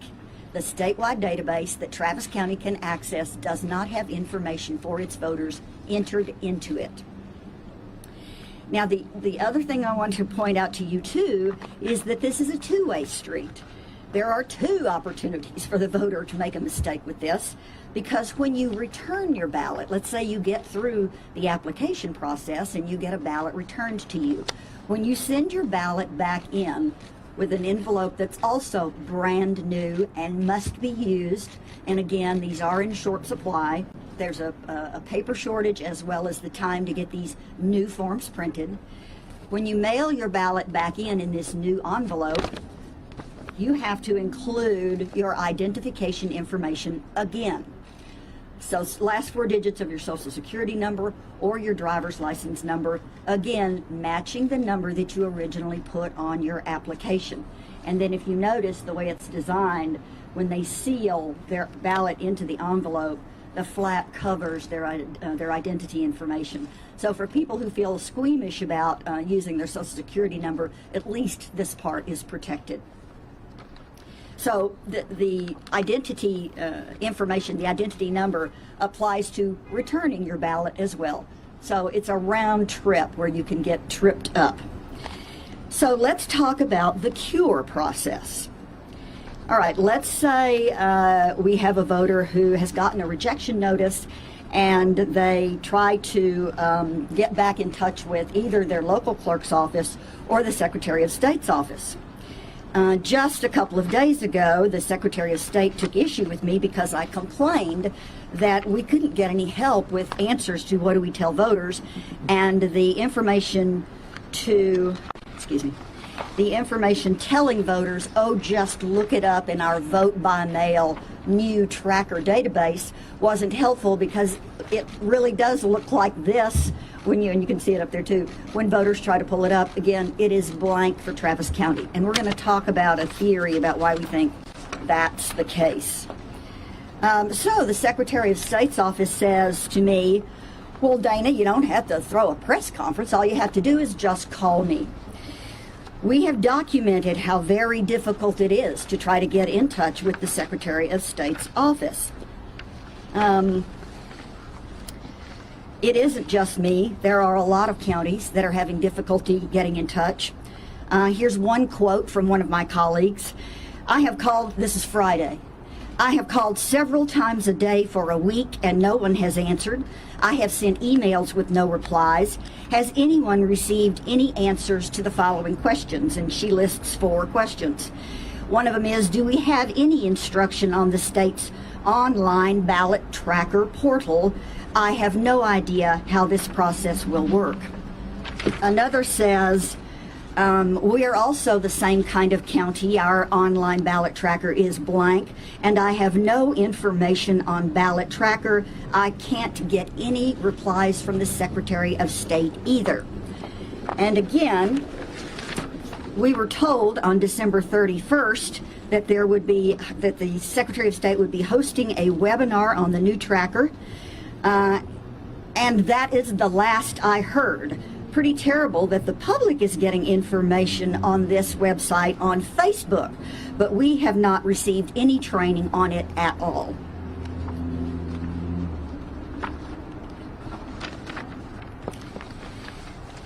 Just from our own experience, what I would let you know is we have it documented that on one day we tried, it took us 33 tries to get through to the Secretary of State's office. So when the Secretary says, just please call me, I think he does not realize that his office is not programmed to receive. Here are a couple of other problems that we're running into that are not good for voters. And if I seem a little upset by this, it is because voters are being mistreated in this circumstance. When they run into situations and they can't, check the portal online, when they can't reach the Secretary of State's office, they call the county clerk's office. And we end up in a situation of this back and forth with the voter. And because Senate Bill 1 prohibits the county clerk from sending out applications for ballot by mail, from promoting ballot by mail, by doing anything to assist the voter with ballot by mail, I can't give them a lot of information. For example, one of the common sense ways I could tell a voter to cure the problem of mismatched numbers, there is a very common sense, easy way to handle this. But if the county clerk, if any of the election officials in Texas try to tell another voter, oh, well, the only thing you really have to do is just simply write two numbers, both your driver's license number and your Social Security number, on your application, and that way it will go through. I run the risk of a state jail felony. It is illegal for me to tell anyone that kind of information. Now, other people can tell voters that kind of information. You can say that to your friends and neighbors. The parties can say that to their voters. Almost anyone can say, take this common sense approach. This is a good solution. But this office cannot say that. We are hampered, and it is a serious offense. I would not encourage any of my colleagues around the state to risk that. I know what it's like to come under the fire of a large state agency. There's another problem that we've run into for those of us who are trying to help voters vote, is that when a voter receives a rejection notice, I am not allowed to forward that name on to anyone else who might be able to help them, like a campaign, the League of Women Voters, a political party. I must hold all of those rejections confidential. I can't share them with anybody until after Election Day. Another provision of SB 1. So what can our voters do? Because what I would like for people to do is not be threatened or overwhelmed by this at all. The best thing to do when faced with voter suppression, and my friends, this is what voter suppression looks like. The best way to defeat it is to go vote. The best thing to do is to fight back. So what do we tell people to do? Well, they can call the party office. Since this is a primary, you're going to be voting in either the Republican Party or the Democratic Party primary. Choose one of those offices and get help from them. And I realize that across the state, that's going to put a burden on those local offices. It's also going to put a burden on the state office. I think they would welcome the opportunity to help you. So voters, please take advantage of that offer. All of the local offices are going to be hamstrung. So if you feel like you're not getting support from your local county clerk or your local elections administrators, there is a very good reason. It is. All right, folks, we'll get back to that a little bit later here on Live Now from Fox, but I do want to take you out live. We do have Senator Mitch McConnell on the floor. Mr. Durbin. The Democratic leader himself said in 2017 that we need to, quote, find a way to build a firewall around the legislative filibuster. Build a firewall around the legislative filibuster. And in a letter that same year by 32 Senate Democrats, our colleagues demanded that the 60-vote threshold stay right where it was. So until the last couple of years, senators on both sides have understood the Senate is not here to rubber stamp massive changes by thin majorities. This institution exists to do exactly the opposite, to make sure major laws receive major buy-in and have major staying power. And historically, Democratic allies outside this chamber have recognized this as well. So let's go back about 15 years ago, when Republicans controlled the Senate. A left-wing organization called the Leadership Conference on Civil and Human Rights published a lengthy statement defending the filibuster, including, listen to this, including its relationship to civil rights. So here's what they had to say when Republicans were in the majority here in the Senate. On behalf of the Leadership Conference on Civil Rights, the nation's oldest, largest, and most diverse civil and human rights coalition, with more than 180 member organizations, we urge you to oppose any efforts to eliminate the 216-year-old filibuster in the United States Senate. That's a coalition of 180 member organizations called the Civil and Human Rights Coalition. They went on. The elimination of the rights of the minority as embodied by the filibuster is contrary to the Founding Fathers' vision of the Senate as a body of equals designed to protect against the tyranny of the majority. The statement continued. The civil rights community has recognized and accepted the value of the filibuster even when it frustrated efforts to advance civil rights legislative goals. During the 1950s and 1960s, countless civil rights bills were filibustered. The Civil Rights Act of 1964 was not passed until it survived 75 days of the longest filibuster in history, and the Senate voted 71 to 29 to end debate and finally passed the bill. This legislation was enacted because of long, hard work to build support across partisan, ideological, and regional lines. We worked to bring Americans together, not to push them farther apart.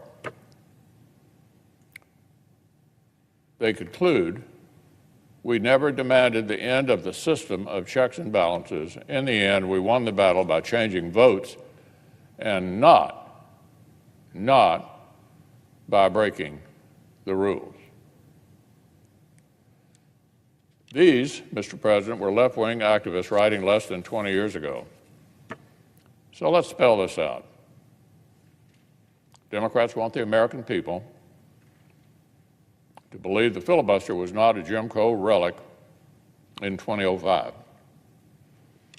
Was not even a Jim Crow relic in 2020. Just miraculously became a Jim Crow relic in 2021. Briefly stopped being a Jim Crow relic last Thursday, but it's now back to being a Jim Crow relic this week. Now, to be clear, the partisan election takeover bills that Democrats want to ram through this week are not in any way successors of the civil rights legislation from the mid-20th century. It has been, is today, and will remain illegal to discriminate against voters anywhere in America because of their race. Period. That's the law. Now, targeting Americans' online speech and sending government money to political campaigns is not about civil rights. It's about tilting the playing field. Weakening widely popular voter ID laws and making it harder to produce accurate voter rolls is not about making voting easier. It's about making cheating easier. Changing the law so that our partisan attorney general can rewrite voting laws without even having to win in court is not about promoting justice. It's about short-circuiting justice. This is about one party wanting the power to unilaterally rewrite the rule book of American elections. Now, interestingly, the Biden administration staff have gone out of their way lately to highlight my long, strong record on real civil rights and real voting rights. The President's secretary explained that I have, quote, a pretty strong record of supporting voting rights. She's right about that. And that's exactly why I have no patience, none, for the unrelated partisan takeover that some Democrats are trying to rebrand with that banner. The Democratic leader argues that his proposed elections takeover and his efforts to break the Senate are last resorts because of new state laws that passed in 2021. He says it's irrelevant that 2020 saw record turnout. And listen to this, 94% said voting was easy, because this debate is exclusively about what happened in 2021.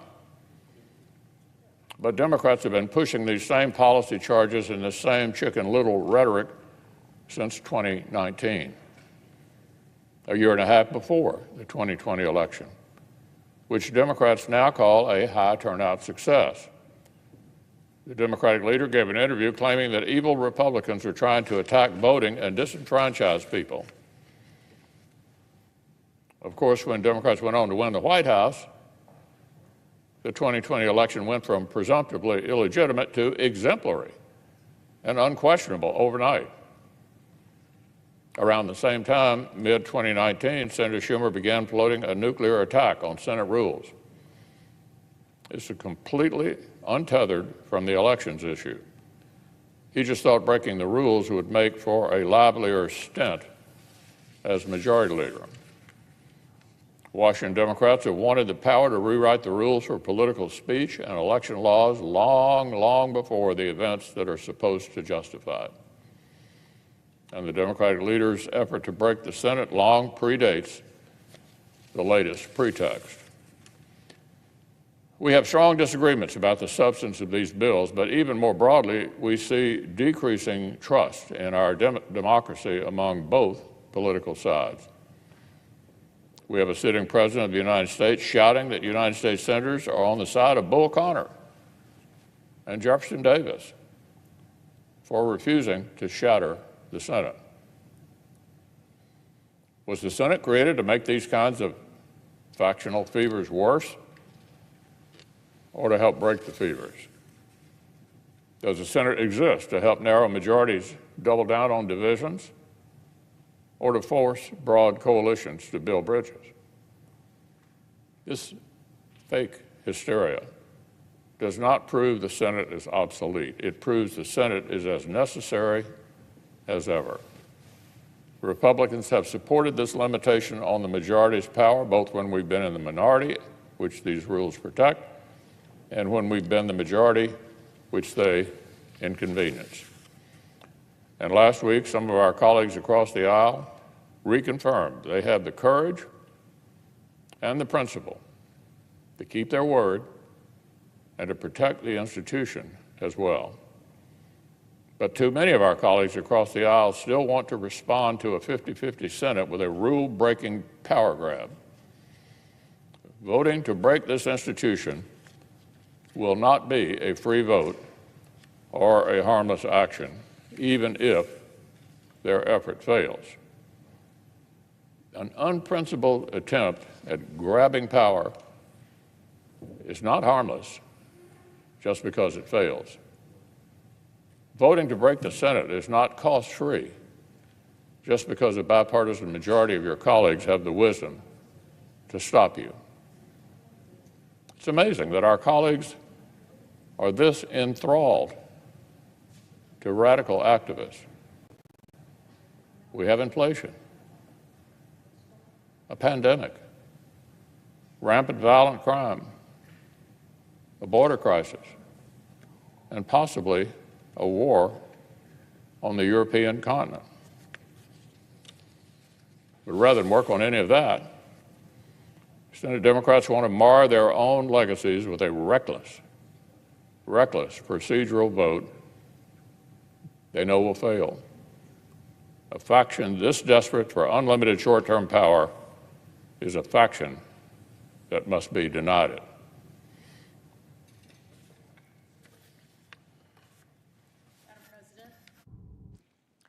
Senator from Washington. Madam President, I care about the future. Some strong words there from Senator Mitch McConnell. That's what we do right here on Live Now from Fox. We heard from Senator Chuck Schumer in full, and then we hear from the other side there, Republican Senator Mitch McConnell on the filibuster attempts there from the Democrats. I do also want to point out a tweet that was put out earlier today from Senator Marco Rubio out of Florida, Republican there, saying we are paying crazy prices on everything, but let's waste another week on a bill that isn't going to pass and deals with a voting rights crisis that doesn't exist there. So that's coming from Senator Marco Rubio, to see where he stands there on all of this, as a vote will be happening sometime this week there on the floor. You're watching Live Now from Fox, everybody. Let's take another quick 2-minute break.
Welcome back, everyone, here to Live Now from Fox. We want to take you back out to the Bronx, where just a little bit ago we got an update on the serious nature there of a building collapse that happened from reports there of a gas explosion. Let's listen right here to this really brief update. Informed earlier today that there was an explosion in one of the private homes, and so they came and they evacuated as many people as they can.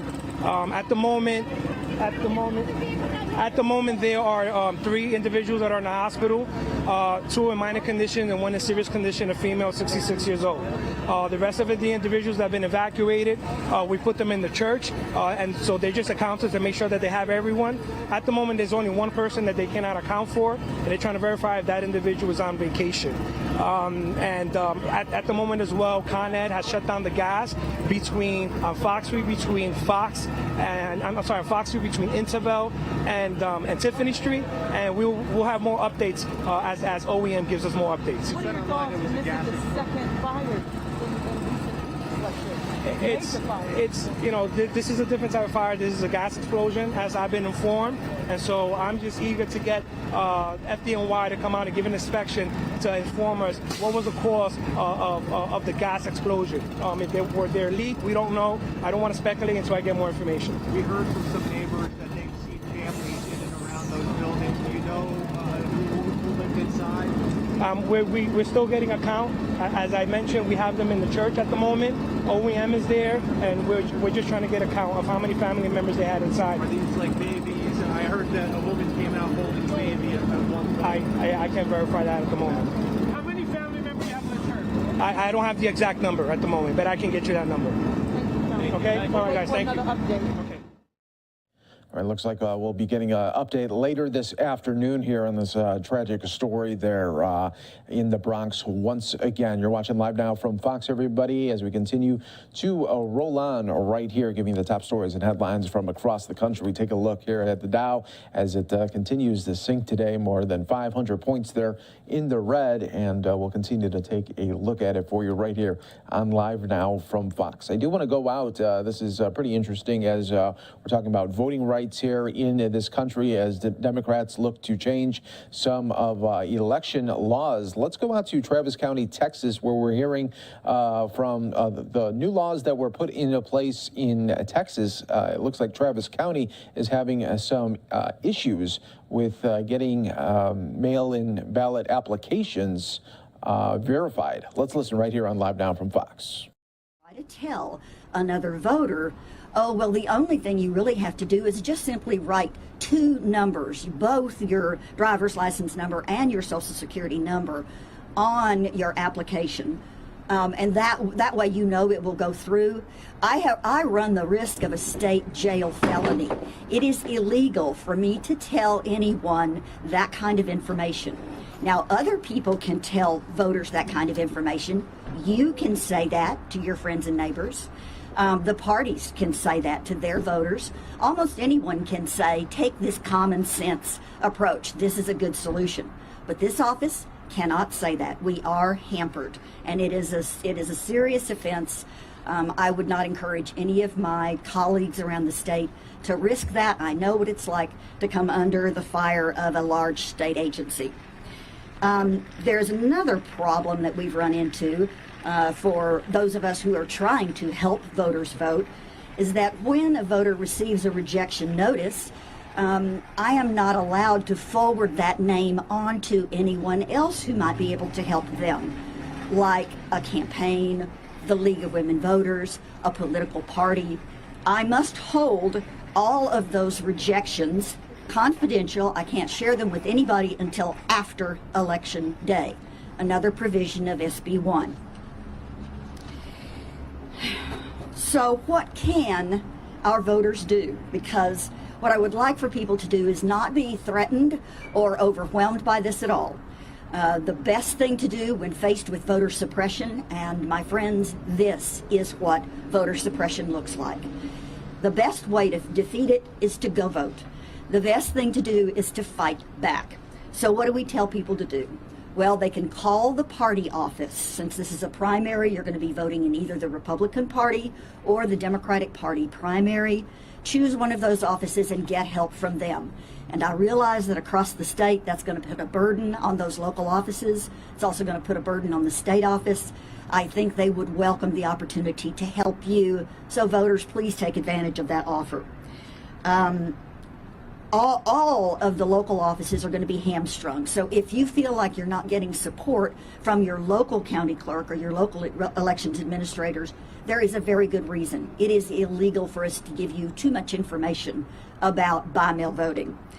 And finally, what do we do if the Secretary of State's office vote-by-mail tracker system still isn't working and the voter can't get their question answered from looking at that tracker because it's still blank, or the information that you need to know about which number you provided is still blank? What do? You can't call the Secretary of State's office because you can't get through on their busy lines. Well, what do? You keep trying. You tell voters, don't give up. Keep trying. Keep calling us. Keep calling the parties. Keep calling your friends. Keep watching even social media, although be very, very careful about what you read on social media, because I don't want you to get tricked. You need legitimate sources of information. But you're going to have to fight through this. This kind of suppression was designed to stop you from voting. Do not let it stop you from voting. Now, here's the other thing. In defense of all of the offices around the state who are struggling with this, What I would say is that SB1 has set a very high bar for any of our offices to be able to cope with this SB1, with these new SB1 requirements. Every office involved, voter registration and elections, and every ballot by mail voter must perform each step in this process timely and accurately. In other words, perfectly, or you are very likely to lose your right to vote. Today, 30 minutes, well, let me go back. Saturday at 11 a.m., we received notice from the Secretary of State's office that they had suddenly scheduled a 9 a.m. press conference, 9 a.m. webinar for this morning, 30 minutes ahead of this press conference, and that they were going to talk to election officials about how to do rejections. That is not all that helpful. I mean, thank you very much. But what we really need to know is, how do you use the portal, and when are you going to turn it on? We found out just a little while ago that the Secretary of State's office will be conducting a webinar on Thursday that will teach us how to use the portal. Now, that is too little, too late, but it's better than nothing. So I'm glad my criticisms of this process have caused the Secretary of State's office to scurry around and get back with us, because they are late and overdue. Now, I have a couple more things to say about the Secretary of State's office. One of them is, that most of the people who work in the Secretary of State's office are capable and dedicated public servants who are caught in a terrible situation. They do not want to be in a position where they can't help voters. Nevertheless, people like the Secretary and the legislature have placed them in this untenable situation, and we are all going to have to deal with the fact that that office has been poorly funded and ignored for far too long. And that was done deliberately. They don't want this office to help voters, and they want to do everything they can, the legislature with SB1, to stop counties from being able to help voters as well. In conclusion, what I would say to voters is, go vote. In person, if ballot by mail is a concern to you. We do have social distancing, or we will have social distancing at the polls and PPE. We're going to do our very best to protect you. So keep in mind that even... We're going to take our final break here of this hour. You're watching Live Now from Fox, everyone. By mail, do your best to watch all of your instructions very carefully. This is the one time when you want to pay attention to the directions. Follow it very carefully, do everything it says, get help from friends, get help from your party of choice, and then do please exercise your right to vote. The last thing we want is for you to miss this opportunity to vote. Please go vote. And then finally, the last thing I have to say is there are some important dates that are listed up there. The last day to register to vote is coming up at the end of the month. And the last day to apply for a ballot by mail is Friday, February 18th. So voters still have plenty of time to apply for a ballot, plenty of time for everyone to get the word out to them that they need to include new identification numbers on their application for a ballot, and that those same numbers also have to be written on their ballot when they return their voted ballot back in to be counted. Okay, that's all I have for prepared remarks. I'm now available for questions, and I know this is complicated. Do you think you could have done a better job communicating with voters about this new ID requirement, and what are communications like right now to voters who could get rejected? I would love to have done more communication about this, but I am hamstrung. A state jail felony is nothing to, thumb your nose at. I would have preferred to tell voters exactly what to do.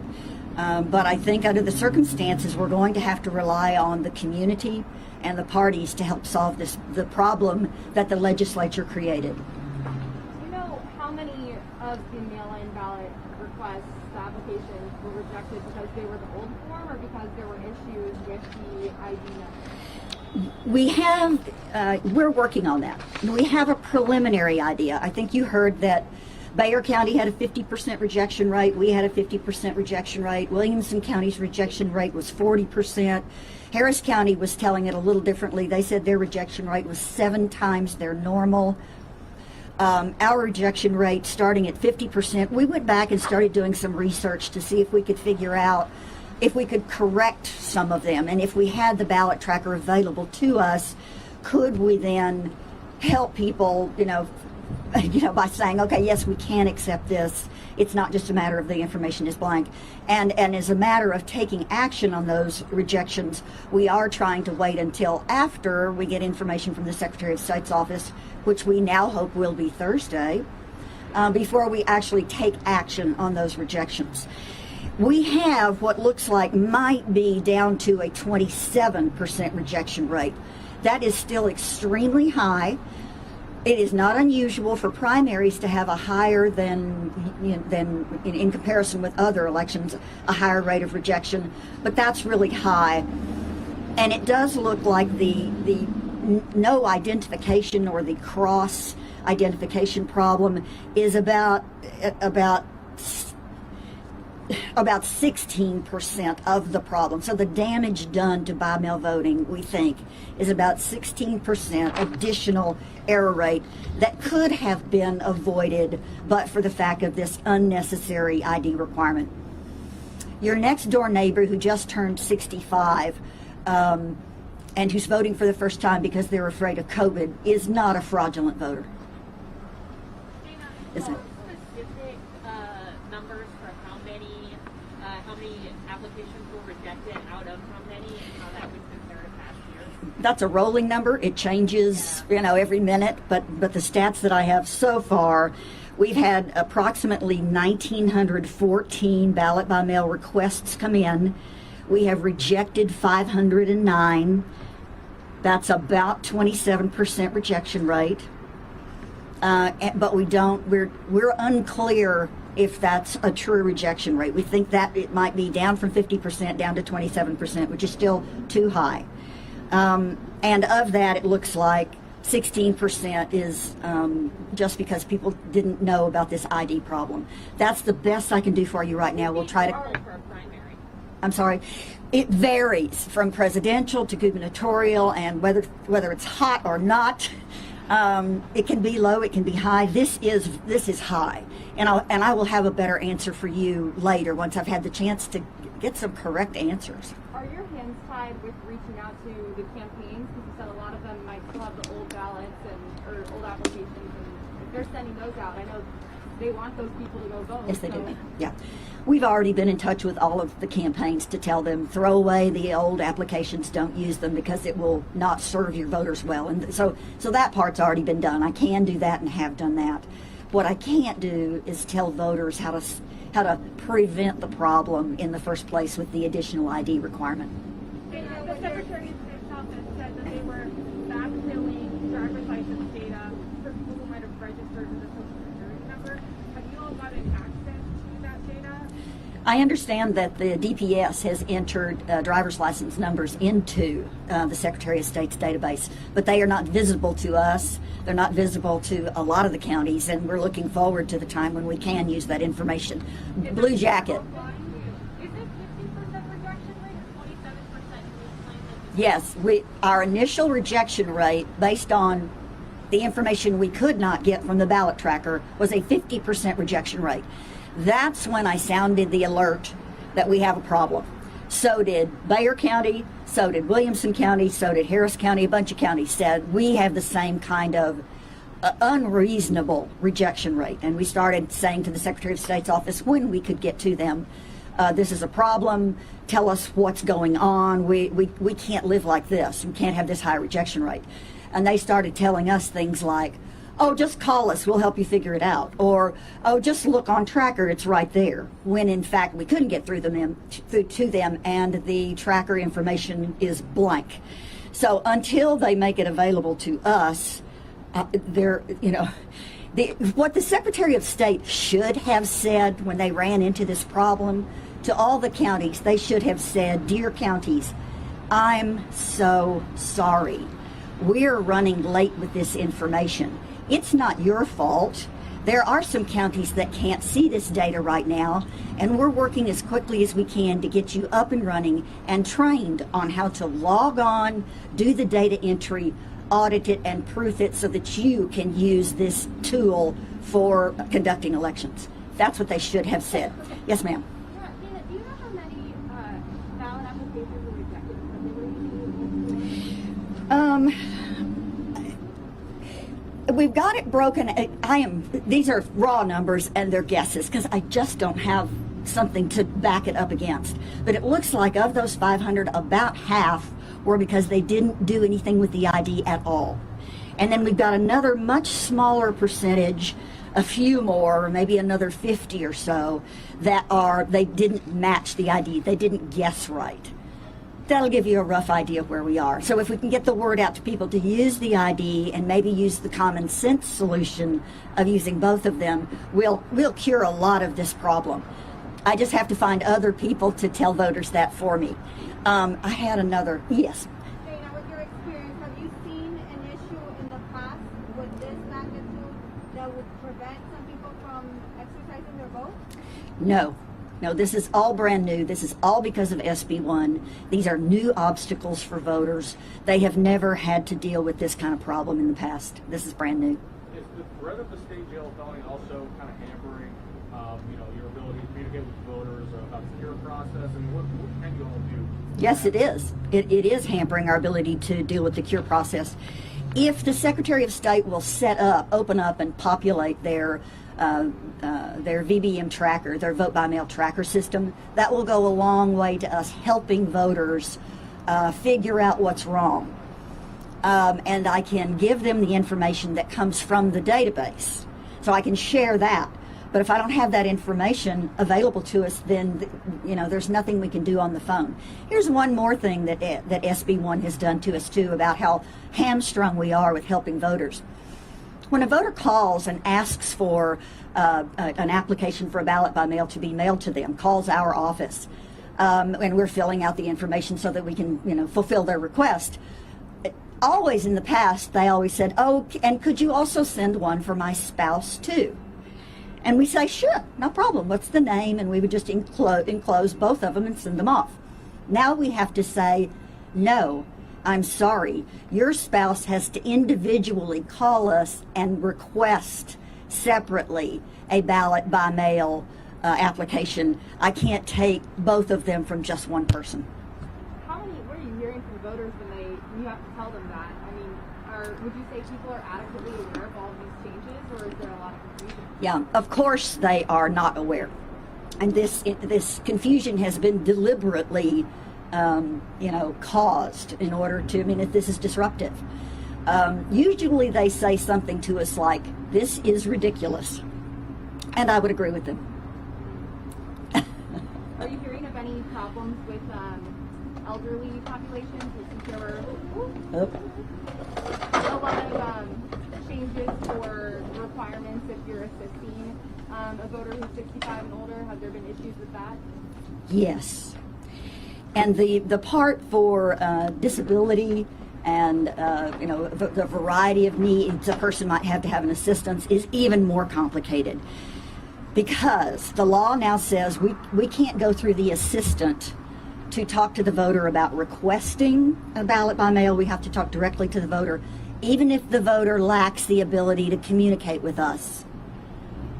We can't use the assistant like we always have in the past, where people with disabilities, their assistant calls us up and says what they need, what the address is, where it needs to go. We can't talk through the assistant now to get the voter services. We have to talk directly to the voter, even when that is impossible to do.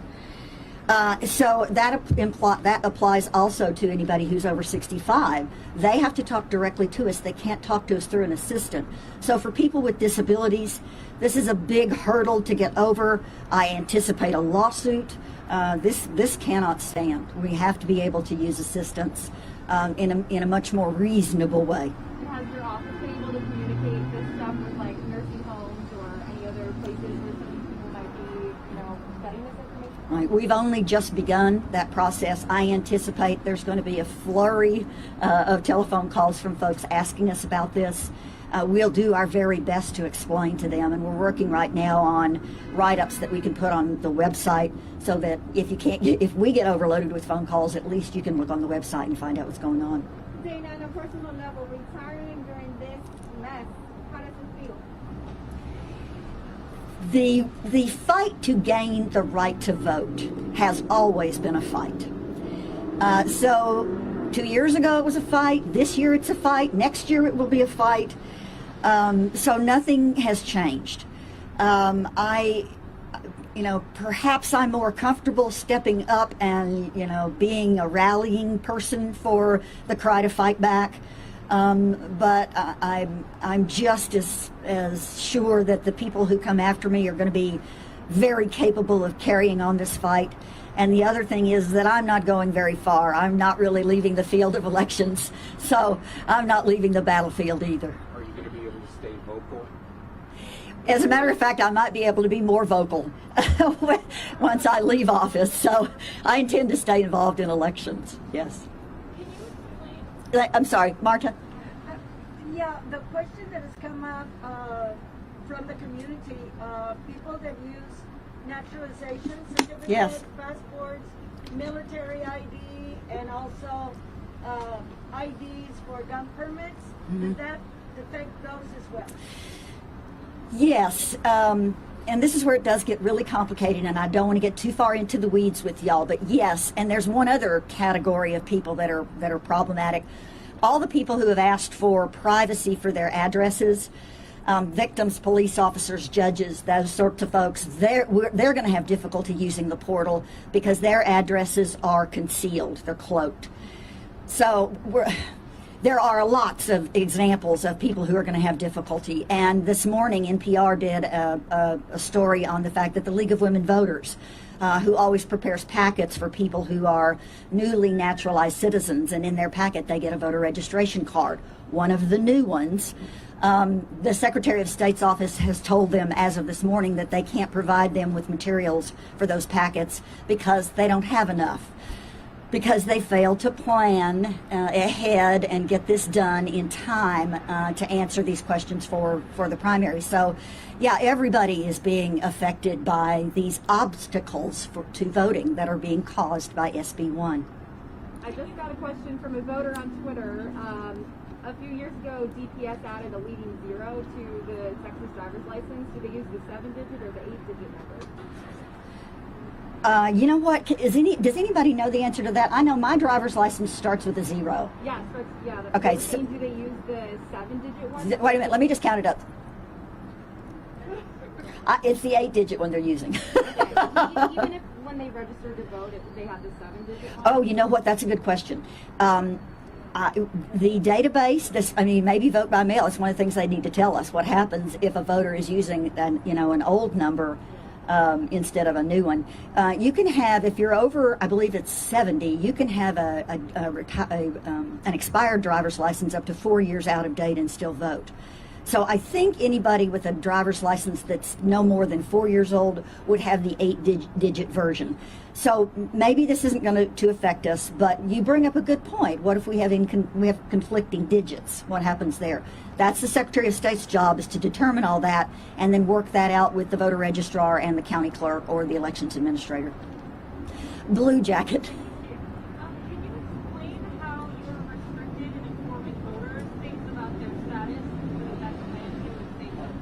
Okay, it's the way the law is interpreted. The law says that I cannot, on my own, unilaterally send out a voter registration application to voters.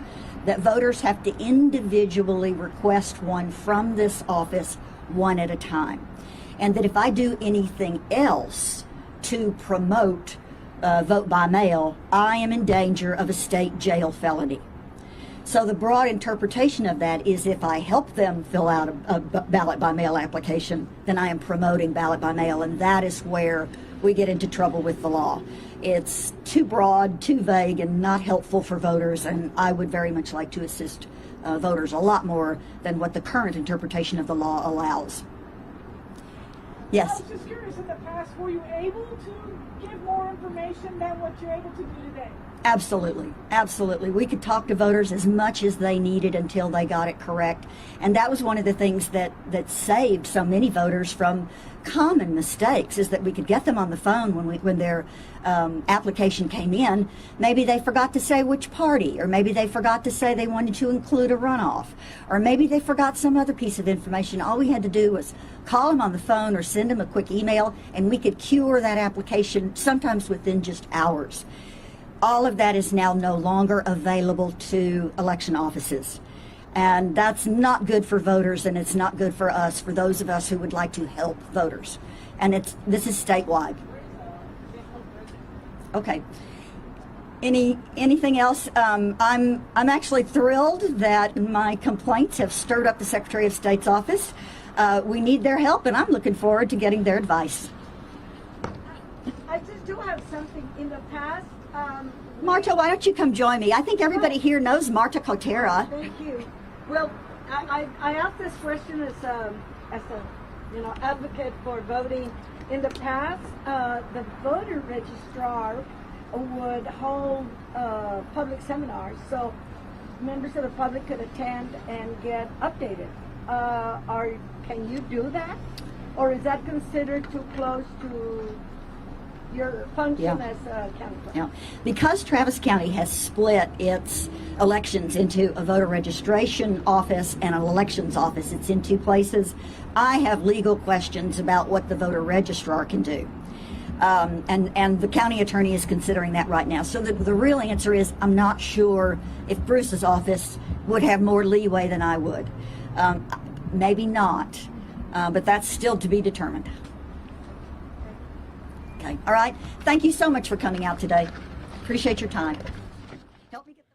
So once again, voter identification requirements created by Texas's new voting law are forcing local officials to reject a large share of vote-by-mail applications out there in Travis County, as well as several other counties. This is ahead of the March primary election as well. This, as of course, senators are debating on the Senate floor right now. You're taking a live look as Senator Grassley is speaking out right now. Democrats in Congress facing intense pressure to pass a voting rights bill this week, but two lawmakers from their own party are opposed to the legislative maneuver that their leaders have planned. We're going to have more on that coming up after the break, as well as some of the other top stories here on Live Now from Fox.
And welcome back here to Live Now from Fox. A look from our Phoenix, Arizona studio. It is 12:15, about 2:15 out on the East Coast. We are keeping a close eye on Capitol Hill today as voting rights continues to be the main conversation. Democrats in Congress facing intense pressure to pass a voting rights bill this week, but two lawmakers from their own party are opposed to the legislative maneuver their leaders have planned.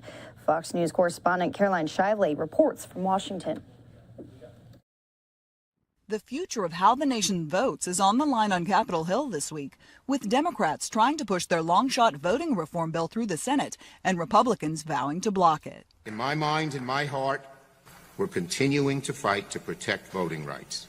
The Senate measure would put federal rules in place for early and mail-in voting, make it easier to register, and require states with a history of discrimination to get the okay from the Justice Department before changing their election laws.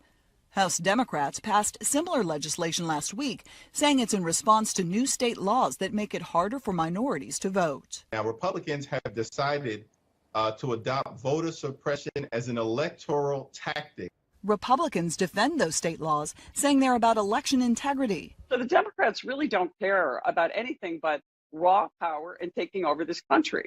Passage in the Senate seems doomed because it would need a change to the filibuster, a custom that requires 60 senators to close debate and move for a vote.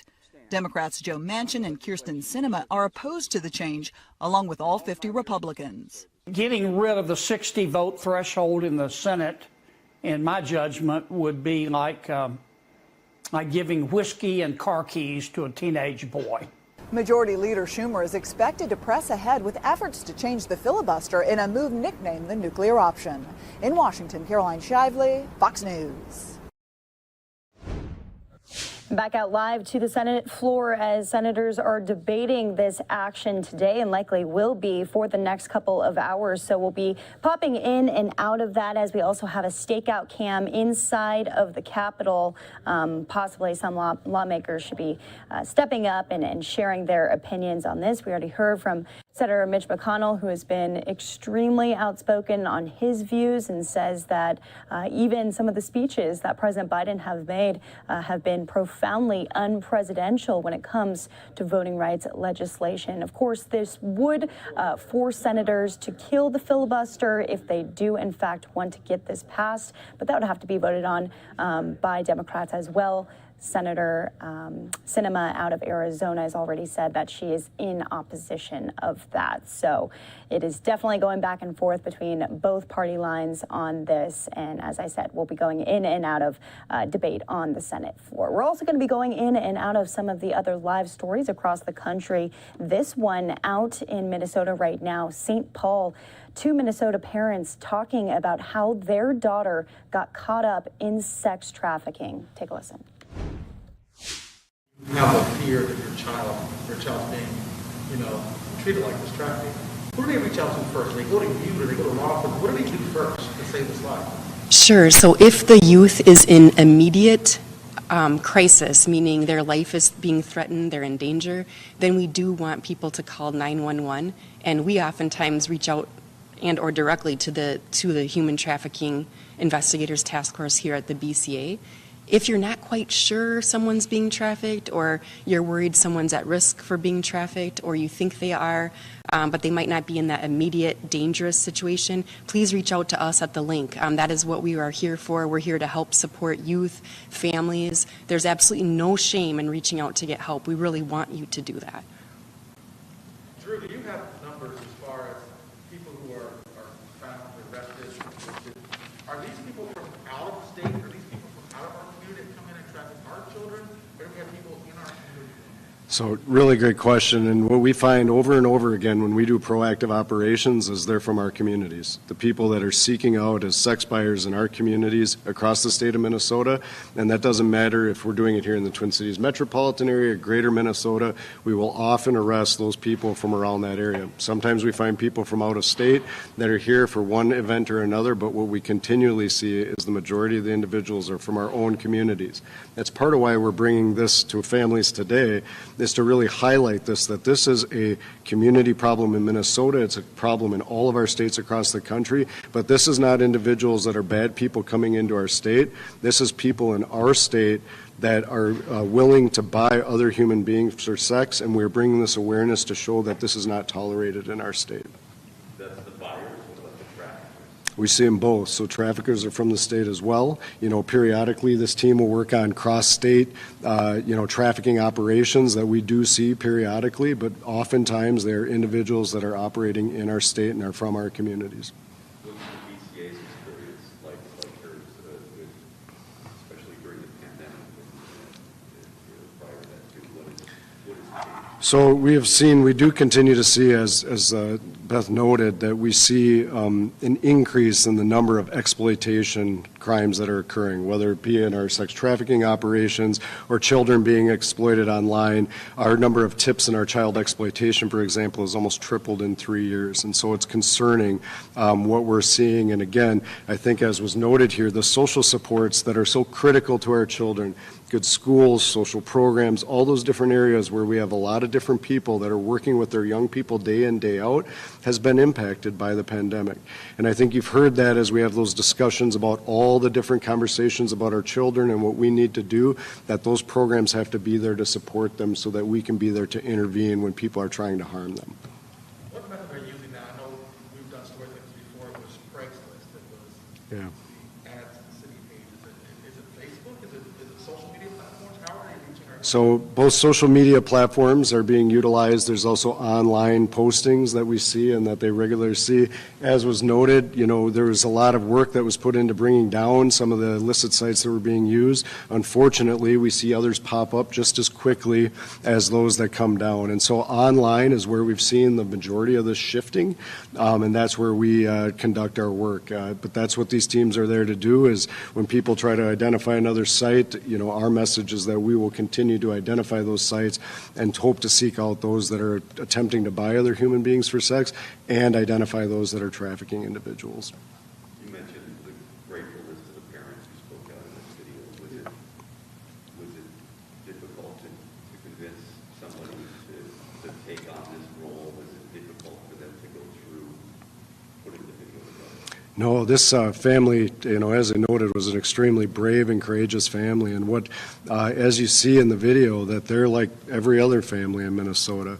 They're no different or than any of us, and they wanted to bring awareness because they were amazed, as they noted, how quickly this could happen to their loved one and how undifferent they saw themselves from everybody else around them. So it didn't take a lot of convincing. In fact, they're the ones that approached us and wanted to share their story, and we're so grateful and thankful that they were willing to do so. Was that tough for them, though, in putting the video together? That's got to be a highly, very sensitive and emotional subject. Yeah, I think, I certainly wouldn't speak on behalf of them, but anytime you're speaking about a loved one that is exploited and trafficked and become victimized in this way, that's going to be difficult for anybody to do. And that's why we're so grateful that their courageousness and their willingness to step up and do that, so that all of us can learn from their experience to hopefully prevent this happening from other families in Minnesota. By you stepping forward, the parents stepping forward, Link, your partnership, coming to this press conference, you're sending a strong message to people who are trafficking, people, those who purchase these. Yeah, and what we always say is that we all need to collectively change our attitudes and start by telling our young little boys and girls across Minnesota, but in particular our men as they're growing up, that it is not okay to purchase another human being for sex.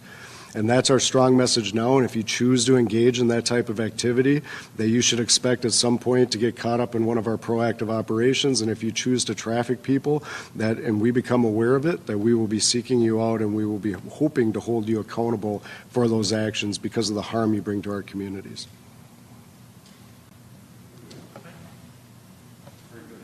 Thanks, guys. Thank you. Are there any numbers associated with arrests in 2008? So, and we could provide some from our task force specifically, but on arrests, it's a little bit difficult. So we started collecting this data in our crime book a couple of years ago, so our uniform crime reports.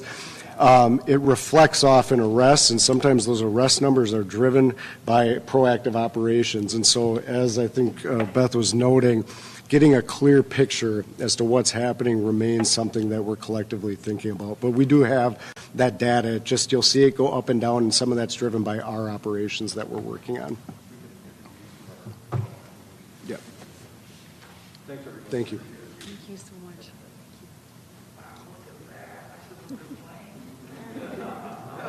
more fun than anything. Is this yours? Yeah, sorry. You did. But your mask kind of scares me a little bit.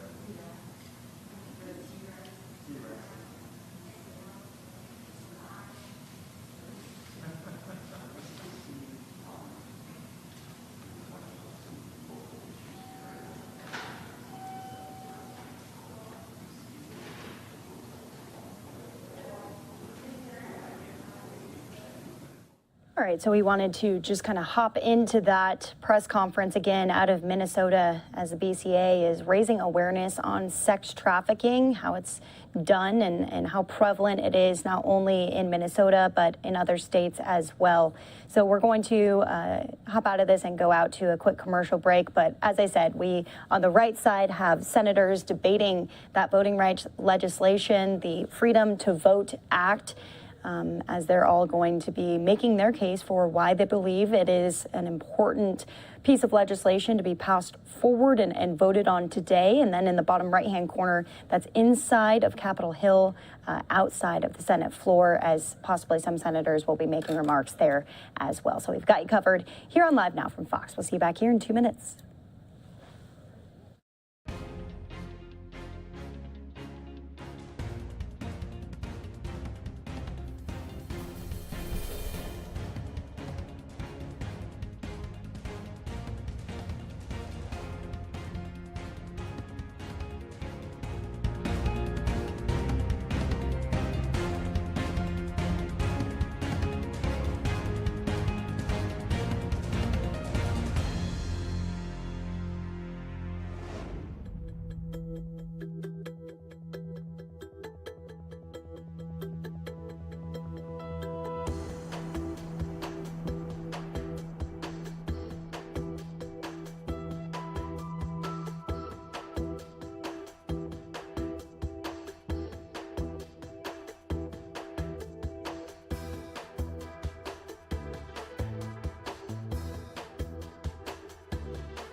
Welcome back here to Live Now from Fox. Almost 12:30 here in Phoenix, Arizona. I'm Daytona Everett. Want to take you through some COVID-19 news. Since the start of the pandemic, teachers have had to adjust and adapt constantly. If you have kids, you know how that goes. Now, as we're in the middle of another COVID-19 surge, some have actually reached a breaking point. Fox's Bridget Chavez speaks to a Portland, Oregon public school teacher who's decided that she's had enough and she wants to resign. Carrie Troller has been a teacher since 2002. She says right now she feels like there's a lack of support from the district, and at the end of this school year, she'll be leaving the profession. I just decided, no, I just need to walk away. After 20 years in the classroom, Carrie Troller is leaving education at the end of the school year. There's just lots of things that that I wish we could change about education that I thought maybe would somehow transpire.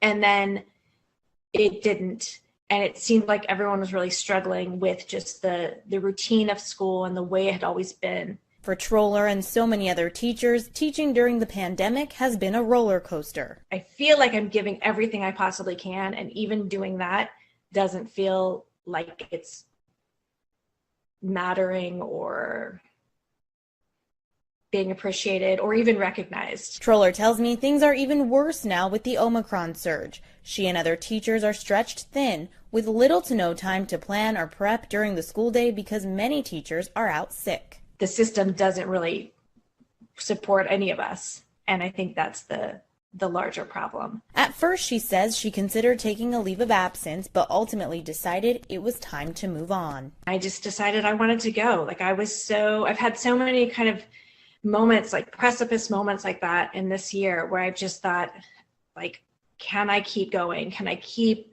pushing through? Can I do this? She also tells me the community was very supportive of teachers at the start of the pandemic, but she feels that has now faded away. The negative kind of teacher bashing, sort of collective, it feels like disdain, it feels like contempt, for teachers. And I don't really know where that comes from. So I think that has felt really personal to me.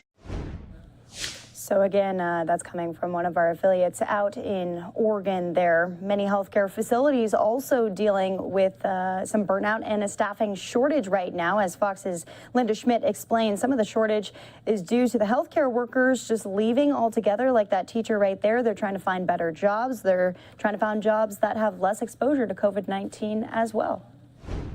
The pandemic has hit healthcare workers particularly hard. Workers are reportedly leaving for better paying jobs and jobs that have less exposure to COVID-19. University Hospital in Newark, New Jersey has a staffing shortage. We went into the Omicron surge with a staffing problem. Not only are hospitals seeing workers retiring early or changing careers, so are nursing homes and other long-term care facilities. Very, very hard to get workers to come into work in long-term care. Very, very hard. Michael Balboni is with the Greater New York Healthcare Facilities Association, which represents about 80 nursing homes in the metro area. He says the hybrid work model in several other industries, which is allowing people to work from home, has become very attractive. Well, obviously, if you're working in a nursing home or a hospital, you're not working from home. And so therefore you don't get that luxury. And that's a real challenge. A study by the American Medical Association found that 1 in 5 physicians and 2 in 5 nurses plan on leaving their current practice within 2 years, and others intend to work fewer hours, leading to a possible staffing crisis. It comes down to attracting the workforce in healthcare, increase their wages, give them educational opportunities.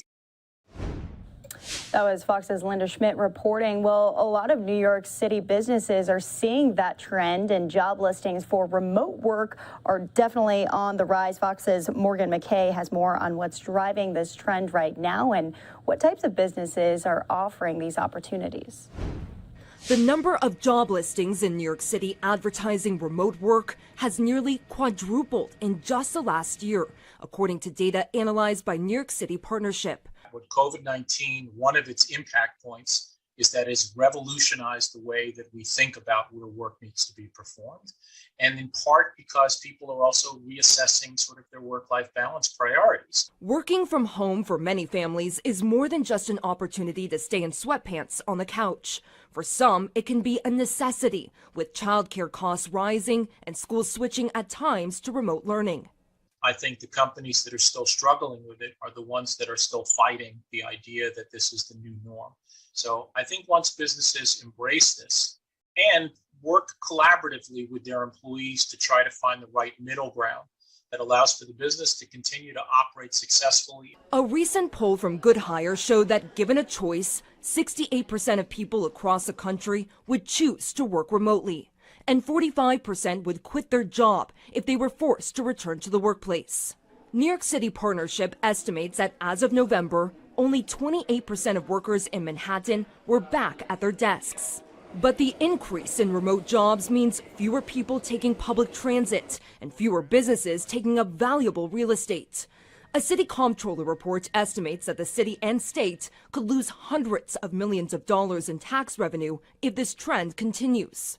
restaurants do rely on those people in the offices. They rely on them for lunch business, that after work happy hour, business dinners, entertaining clients. That is a big part of the restaurant business. Both Governor Kathy Hochul and Mayor Eric Adams have been urging businesses to require that their employees return to the office. Mayor Adams telling banks they can't run New York City from home.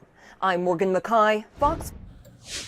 And there you go right there. As the pandemic continues, though, it can be hard for all of us to cope with. Fox's Audrey Wheel got some advice from a psychologist about what we can do every day to stay mentally healthy.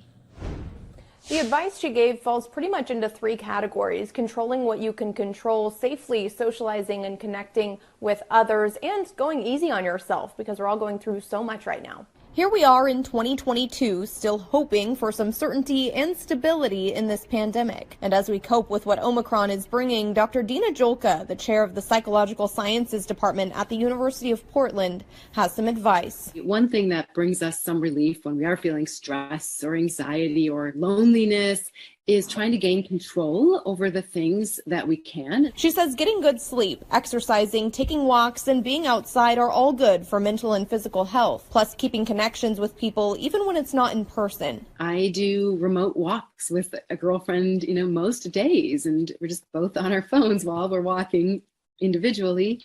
But it's so nice to have that social time. And so reconnecting with people, reaching out, saying hello. And Dr. Jolka says there are some positives about where we are in the pandemic right now. More people have or had COVID, so it doesn't feel like a shameful or secretive thing anymore. Mental health has become front and center, including with more access to teletherapy and help in schools. And we do have the tools like vaccines to help protect ourselves. And she has some tips for people who are in isolation or quarantine too. And if you're feeling the physical effects as well and feeling alone while you're dealing with that, that's really hard. Giving yourself a break. If you're trying to accomplish anything while you're in this stage, work-wise, just let that go. We're all kind of operating at a slower pace anyway, so being easy on yourself. She says keep a routine like a normal sleeping and eating schedule if you can, and when there are sudden changes like going back to working from home or remote schooling, have a small group of people you can rely on to help each other out as needed. There are things we all might feel like COVID fatigue or times of loneliness, but Dr. Jolka says if you're feeling less energized than usual, more sluggish, like you're pulling away from people, or like you're not as passionate about things, those would be times to seek professional help to get through that. Reporting in Northwest Portland, Audrey Wheel, Fox 12 Oregon. So great info right there. We're going to conclude that COVID-19 segment. Don't worry, we'll get into that later on in the evening. But let's go into some consumer news. This one's for possibly all the gamers out there. Microsoft is paying nearly $70 billion for Activision Blizzard, the maker of Candy Crush and Call of Duty, as it seeks an edge in the fiercely competitive businesses of mobile gaming and virtual reality technology. To break this all down for us, Fox Business's Jerry Willis joining us live now on Live Now. Hi, Jerry. How's it going?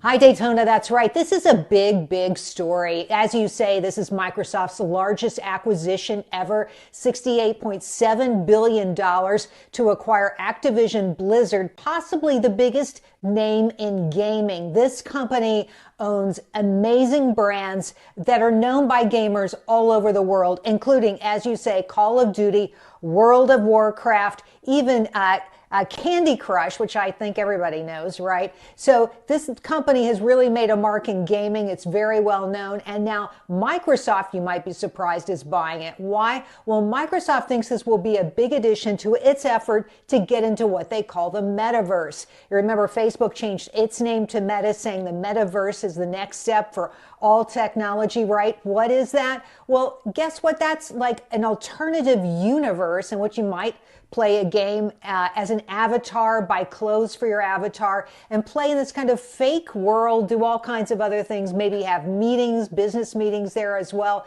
So there's this view that we're all going to be sitting with these AR headsets on our heads and doing things virtually, but in a realistic way. So this is Microsoft's play into this.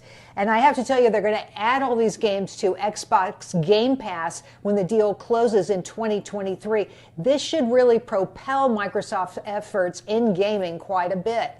Yeah, Jerry, just like anything, though, this is being met with a little bit of opposition. Is this a gamble for Microsoft? We know that Activision has been under a little bit of scrutiny because of their culture. A frat-like culture is what we're hearing, the SEC looking into that. So is this a gamble? Well, I have to say, I don't think their products are a gamble, but the culture of the company, it's not just a little bit of controversy. It has been headwinds of controversy. They've had settlements with the EEOC. They're supposed to pay out $18 million. I believe they are trying to push back on that now. But at the heart of all of this is some 700 complaints of activity, especially sexual harassment within that company. And they have let go 37 people as a result of investigations into this. Another 44 have faced disciplinary actions. This is serious stuff. It's gone all the way to the top of the company, to CEO Bobby Kotick, the guy who founded the company. He's also been accused of activity as well. So this is something the company's been dealing with for some time.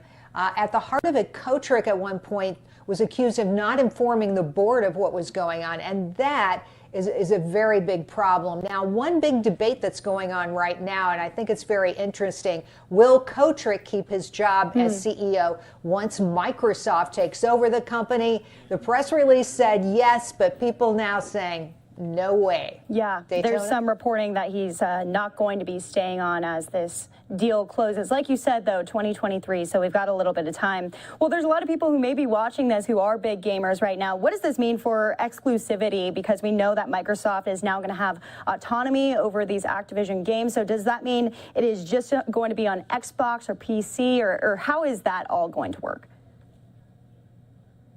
Well, we know they're going to be on Xbox. That's going to be the main venue. And guess what? 25 million people are signed on to Xbox. As to how it will be further distributed, that's a great question. I don't know that we have answers very much on it right now, but you can bet that Microsoft is going to find every way it can to monetize these assets, which are substantial. It's interesting. This is a company that has pivoted several times in its recent past to take advantage of marketplaces that are opening up. They went to the cloud. They did very well there with Azure, that part of their business, and now gaming really tripling down on this with this Activision acquisition. By the way, Activision Blizzard shares are up 25% today. Right. So it's a very big deal. And going forward, I think you can expect a lot of tech companies and a lot of companies in biotech, in healthcare, to be doing the same kind of M&A activity this year going forward. We're going to see a lot of it, that's for sure. Right. You mentioned at the very beginning that this is really a future play into virtual and augmented reality. I'm curious, there's been so much conversation about the metaverse and what the future is going to look like. When you saw this acquisition, what were your initial thoughts?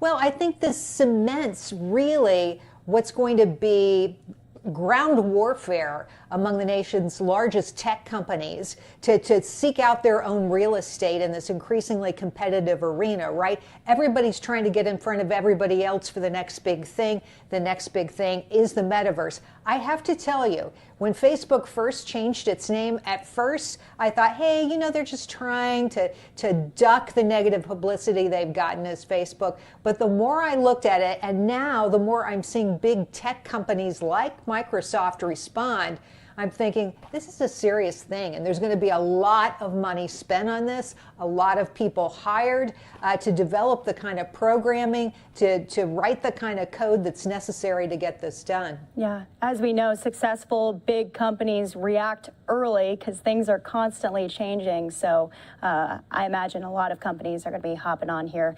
Any last thoughts, Jerry? Last thoughts, okay, watch out for that market. You know, we had a sell-off going on this morning. The good news, and I love to end on good news, it's eased up just a little bit. We started down 500 on the Dow. I just looked before I came on here. We're now down about 300, I believe, on the Dow.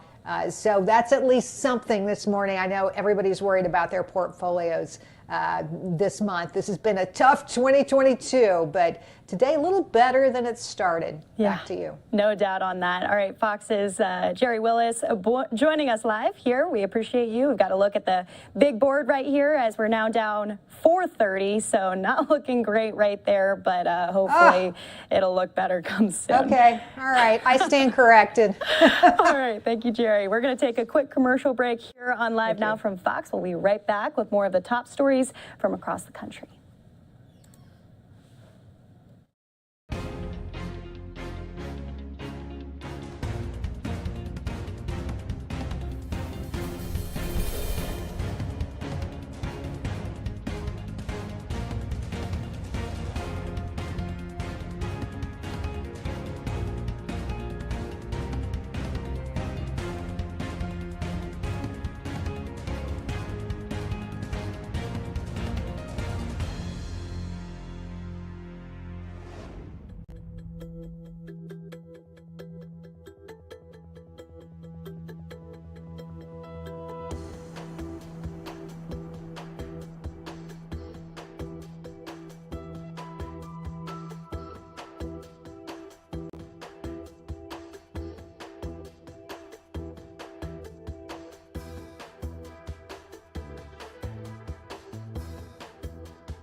And welcome back here to Live Now from Fox. I'm Daytona Everett. We just had this shot pop up. This is coming out of the Bronx here as we are going to be getting an update on an explosion at a house that we brought to you live here a little bit earlier this morning. So that should be coming down in the next couple of minutes here. The Bronx just really can't catch a break. As we know, that fire was deadly just a couple of weeks ago, and they're still doing investigations into this.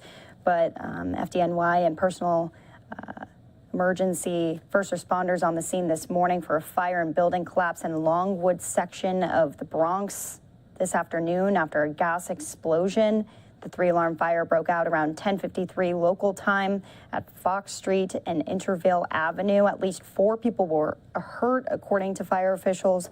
1 person was believed to be in critical condition in the building collapse out in New York City. So residents in nearby buildings evacuated to a nearby church as a precaution after the blast. 1 person was unaccounted for afterwards, but officials think the person might have been on vacation, so they're trying to track information down on them. Firefighters could also be seen a little bit earlier today dousing those flames, getting the smoke under control as it filled the air in the neighborhood and streets that were blocked off. So we'll be getting an update from Mayor Eric Adams, the new mayor out in New York City. We heard from him a little bit earlier today, so we're going to play that out briefly for you as he has had a busy couple of weeks in his first kind of big events of his time as mayor of New York City. Fashion and just really double down on our concerns that our system must be safe. It must be safe from actual crime, which we are going to do, and it must be safe from those who feel as though there's a total level of disorder in our subway system. Day 1, January 1, when I took the train, I saw the homelessness, the yelling, the screaming early in the morning, crimes right outside the platform.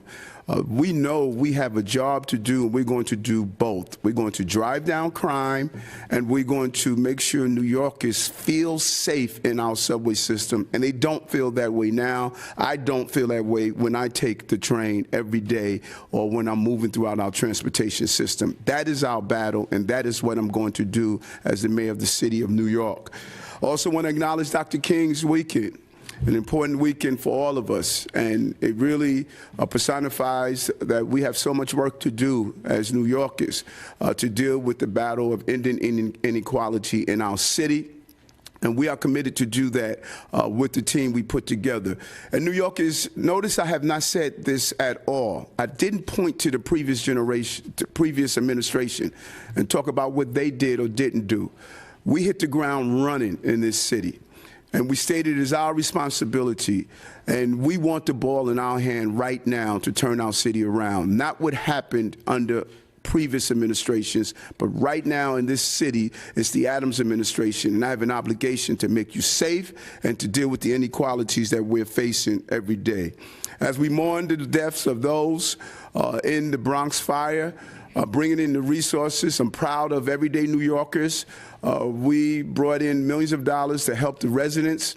We're going to look at what went wrong there and make sure that our agencies come up with a real plan, just as we did after the Happy Land fire that also took place in the Bronx.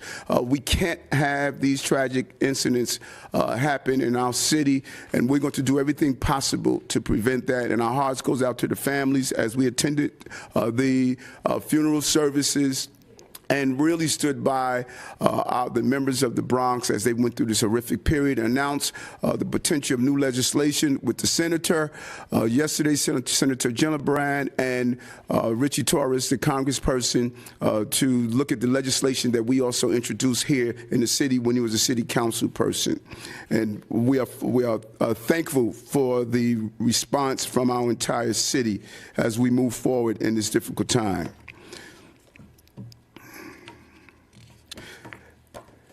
We want to just give you some good news on the COVID front, that it is imperative that we show New Yorkers that we are coming back, and we're coming back stronger. Our schools are open, and I want to thank you, Chancellor Banks. We were clear from the beginning, and I don't want anyone to get this mixed up. Our schools are going to remain open. We are not going to do anything that is going to stop our children from coming into schools. We said this over and over again. So please hear me, New Yorkers. Our schools are going to remain open. This city is moving in the right direction. New Yorkers should be proud of themselves. One of our success in moving our city back to a positive place is that we have the highest vax rates in the nation. And it's because of our work. We listened to the call, you told neighbors and friends, you sent a clear message that vaccinations and booster shots are successful. And this work, we just crossed the 16 million doses administered in New York City, including 2.5 million booster shots. We need to really commend everyday New Yorkers, but we have work to do. We're nowhere near where we ought to be, and we want to move even further to make sure that we get everyone boosted and vaccinated in the city. And this is going to help us get our lives back. It's going to help us open our city and do the things that we want to do, get boosted and get vaccinated. And this is going to include our kids 12 and older. Let's take full advantage of modern science coming together to solve this pandemic. But there's also more good news. And thanks to the actions of New Yorkers, Omicron wave is seriously, we're managing it in a real way, and Dr. Chosky would talk about that a little later. The level of cases in New York City, they are declining. They are declining. We know that there's work to do, and that there still remain a very high level, but we're seeing a leveling off, and we're seeing a decline because of what you did. You responded accordingly to this threat. But New Yorkers, we have not won yet. We have more to do, as I want to continue to say that over and over again. But let's be clear on this. We are winning. We are winning. And we are going to win because we're resilient. As I say over and over again, because we're New Yorkers. We're going to continue to monitor this closely.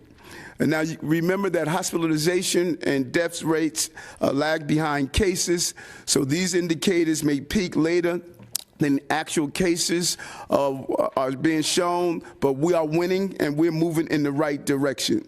And we'll continue to do the trending in the right direction. But as New Yorkers, we must remain vigilant. And those are the simple things that empower us. We have to wear our mask, social distancing, washing our hands, avoiding crowded spaces without ensuring those who are there have went through the proper protocol of being vaccinated and in many cases boosters. And we're going to continue to encourage everyday New Yorkers, I'm going to say it over and over again, to be vaccinated and boosted. Because when you're getting vaccinated, it will allow us to keep our city moving forward. It will allow us to do the things we want to do. During the next few days, I'm going to head to the theater and head to a restaurant just to really show the energy that let's get back out in a safe way to make sure we visit our restaurants and bring the tourism back to our city. And this is how we support our small businesses and get our economy up and operating. Your actions are making a difference, New Yorkers, and these numbers prove it. So thanks to your hard work, we have been able to keep our schools open so far. My administration determined at day one we were not closing our schools. While other cities closed around us, we were clear in our message. We did not give parents the uncertainty that we have viewed previously. We were very clear our schools were going to remain open, and we pushed through the thoughts that the schools were going to close, and parents had a foundational understanding that their children had a place to go in the morning, and I'm really proud of what the chancellor and his team did. We made two big changes during the school year that brought about the success we believe we're witnessing now. Number one, we distributed 4.5 million at-home rapid COVID tests. And an unbelievable distribution, coordination between school administrators, law enforcement, governmental agencies, our team here to get those tests in the hands of children. These rapid tests, which is very important, identified 25,000 additional people reported cases. This allowed us to isolate these cases so we would not have the spread based on the data that because a child was infected in school or at school or had COVID, it did not rapidly spread throughout the classroom. So we were able to use the science, the facts, and not fear to properly deploy the resources where they were needed. And I'm really proud of that. And those are thousands of cases that we were able to isolate. And it prevented thousands of more people from being infected with COVID. They were allowed to protect themselves and protect the school community while in-person learning continued. While in-person learning continued. Second thing, we doubled down on PCR surveillance testing, going from 10% to 20%. Doubling the CDC and New York State standards. We led the way. We did not allow the standards of the CDC and New York State to get in the way of what we thought we had to do in our school system to protect our children. We doubled them, and the success showed that we were capable of doing so. The numbers that this program showed, increasing testing works. That was what we started out with. That is what we stated, and we were successful in doing so. We're going to continue to ensure that home test kits will go to every child that needs it to make sure that they can take the proper precaution as we move forward. And so I'm excited about what we have accomplished. And you should be excited, New Yorkers, on what we were able to accomplish. As we're watching our response to this strand, we responded, And we understood the complexity of this. I stated from the beginning, on January 1st, we had to learn to live with COVID. We had to learn to be smarter and outsmart this virus by using modern day science and what we can do to empower New Yorkers. We have to get our city up and operating again. Our economy depends on it, and the safety of our families depends on it. We're going to make smart decisions to make sure that we're not harmful to the future of our children, and we're not harmful to the future of this city. And we're doing that. And we're prepared for this moment. This is a time when we can come together as New Yorkers and make the right choices to keep us moving and trending in the right direction. And so I'm going to bring on an amazing public servant who has been here with us throughout this entire journey with our team, Dr. Chassi. Thank you so much, Mr. Mayor. And thank you again, because Omicron has proven to be the most formidable variant yet. But thanks to your leadership, New York City has risen to the challenge. We brought to bear every single tool at our disposal: vaccines, testing, high-quality masks, distancing, and ventilation. And Mayor Adams's 6-point winter pandemic plan prioritized our most important settings, such as hospitals and schools. Massively expanding testing in schools this month, thanks to Dr. Long and Dr. Katz, helped over 25,000 students and staff isolate more quickly, breaking chains of transmission. Meanwhile, testing and our other layered safety measures supported in-person learning. Last semester, we had almost 4 times as many student days in person as the 2020-21 school year. And this semester, with our adjusted quarantine policies, we are on track for even more. New York City has been able to safely reopen schools, thanks to our educators and our chancellor, even when many other large school districts could not. We did it in September despite the Delta wave, and with Mayor Adams's Stay Safe, Stay Open plan, we did it again this month, even with Omicron. And beyond schools, since January 1st, we've distributed nearly 1 million masks to high-risk settings, such as adult care facilities, and to neighborhoods hardest hit by the pandemic through our community partners and through our health department action centers. With these steps, we are on the downslope from the Omicron summit, though we still have more work to do to reach the base. Our 7-day average of daily new cases is under 20,000. That's less than half the peak of nearly 43,000 average new cases a day earlier in January. Similarly, we are starting to see a decrease in COVID-19 hospitalizations from a total of about 6,500 patients hospitalized citywide on January 11th to about 5,800 as of Sunday, according to state data.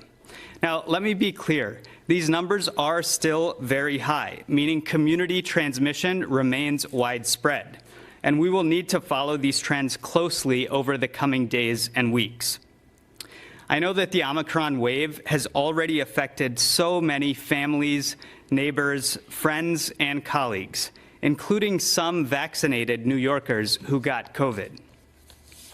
Let's make sure this isn't a cause for confusion. If you are vaccinated, you've taken the most important step to protect yourself from severe disease.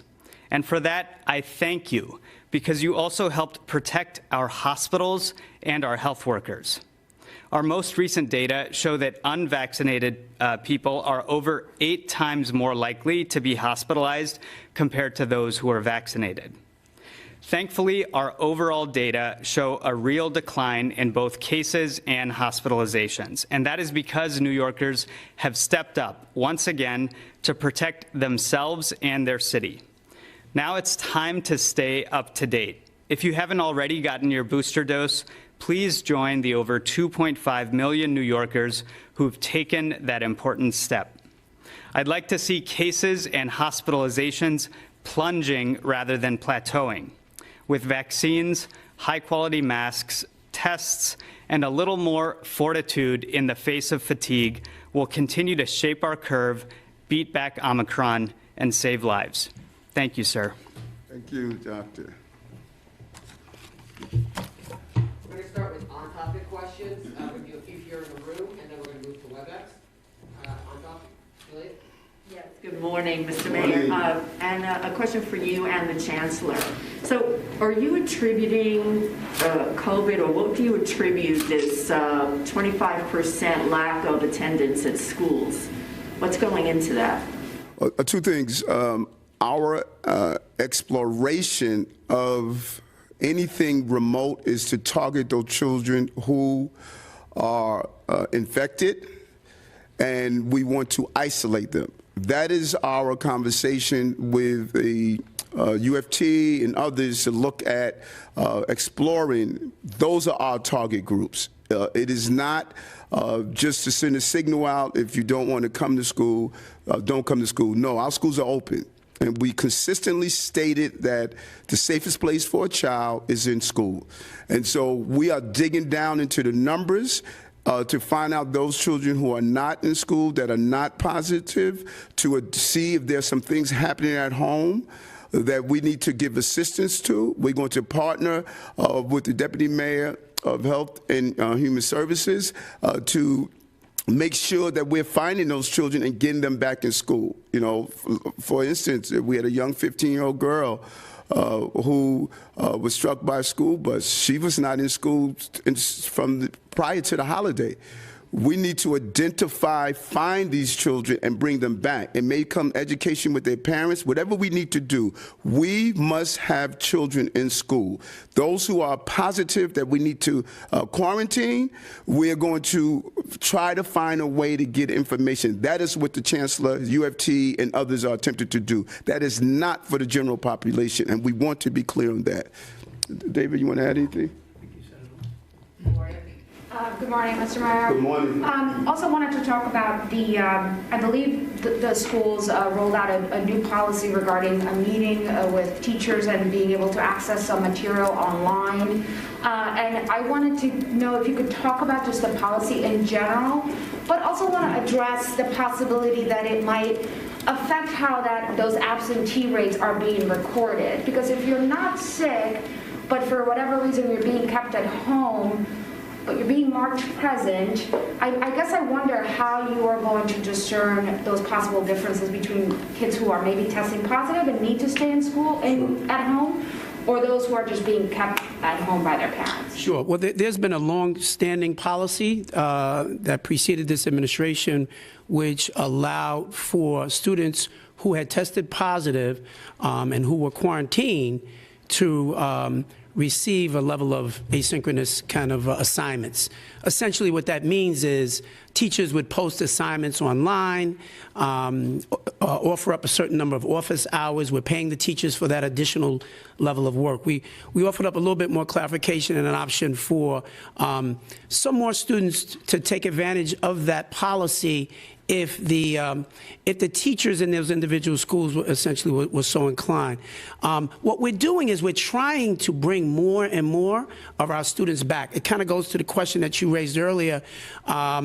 People have been concerned, and we want them to know that the school is actually the safest place, but we wanted to at least provide, as an on-ramp, if you will, some additional students who would have an opportunity to do this asynchronous learning and to maintain their attendance in doing so. And so we think it's a way to continue to encourage more students to come back to school, and that's the way that we're progressing on that at this point.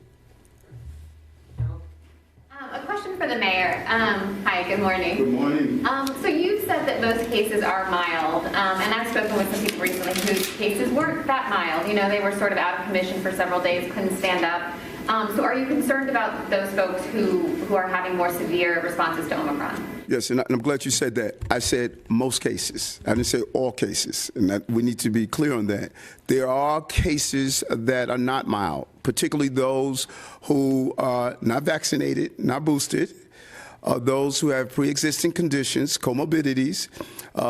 Those cases we need to zero in and give them the support that they need.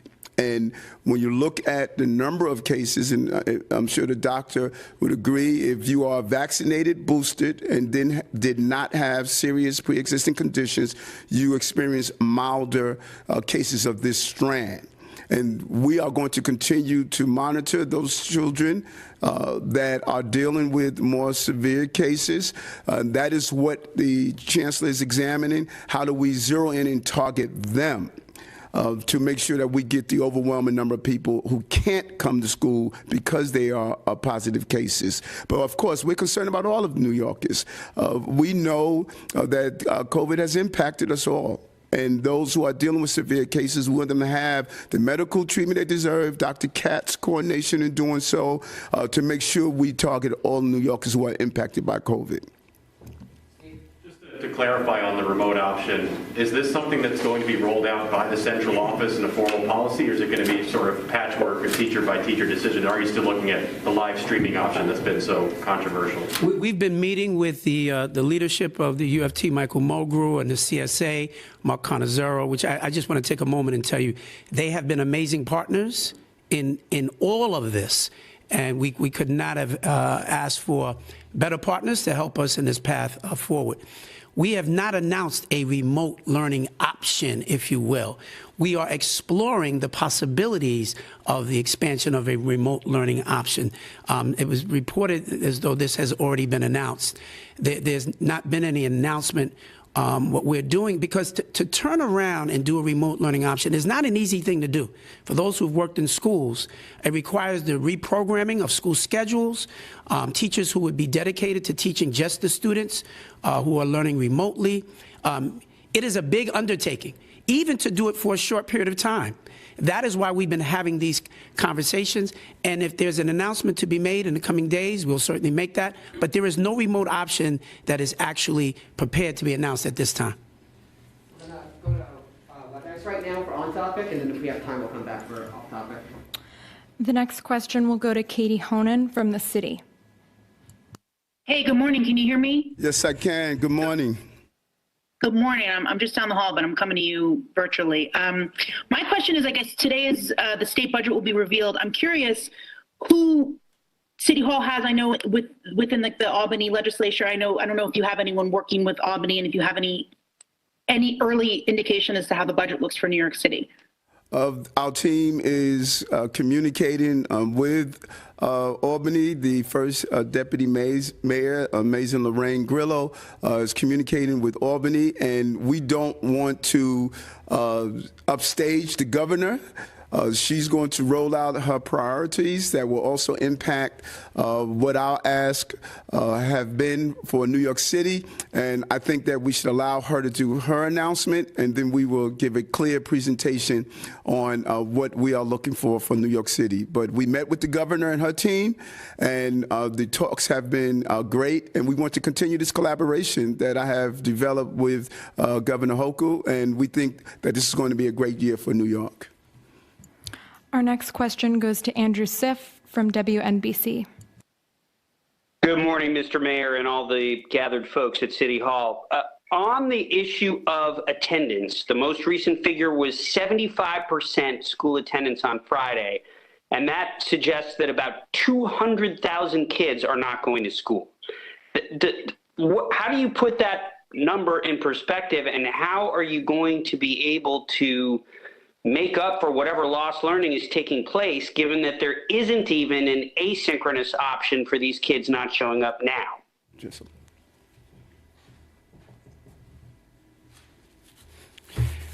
Right before the new year, the attendance was 63%.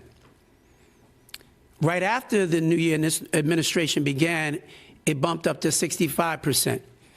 And it has been steadily increasing each day. I think that's important to note. Our families have been concerned. And the message that we have been promoting over and over again, which is based on the science, the safest place to be is in school.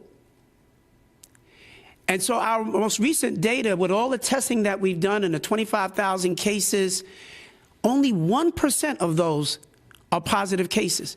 Those are incredible numbers as compared to the general population. So that is a message that we will continue to let every one of our teachers and our students and our families know. The safest place that you can be is in school.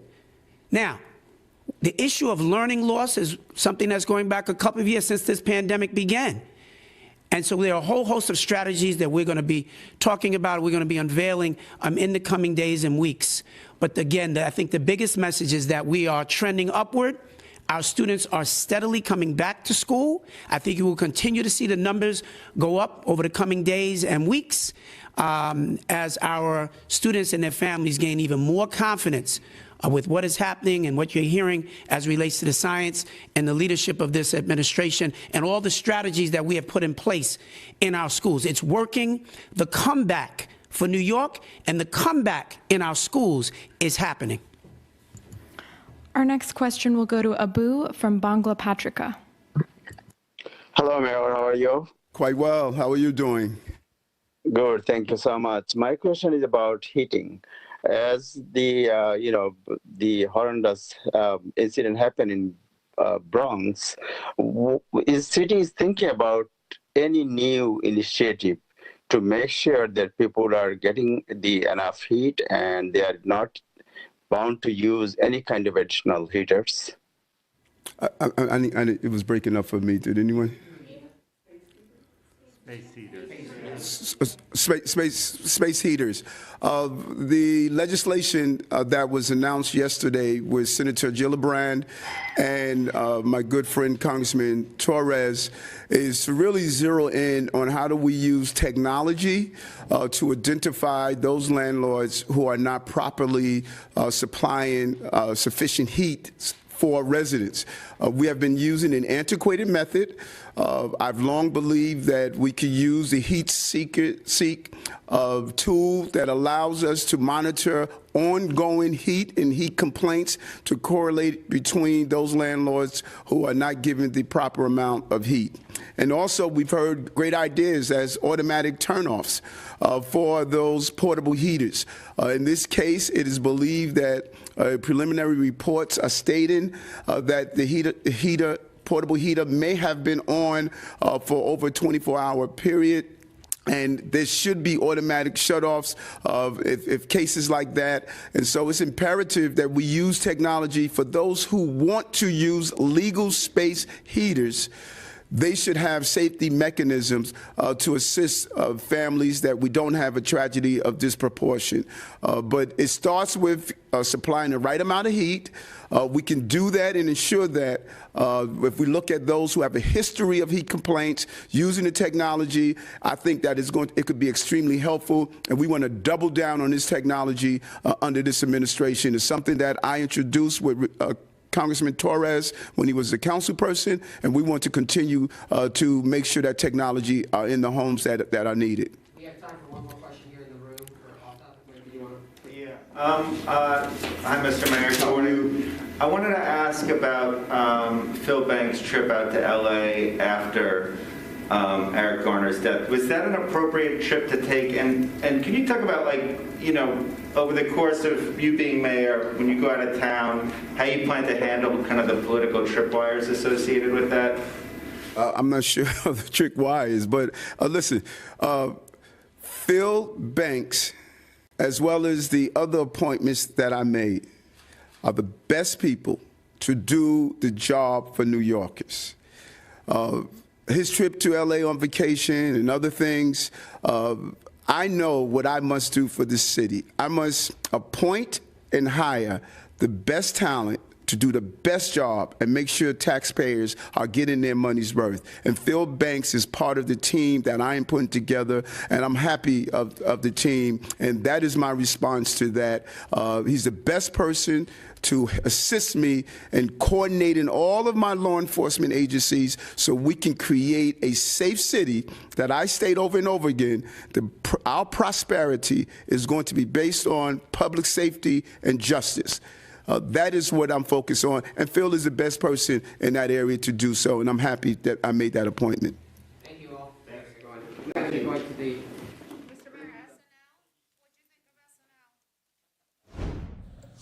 So So again, the mayor out of New York City coming together and providing an update on COVID-19. The biggest development out of that is that he wants schools to remain open, which is a major question right now across the country, even out in Chicago.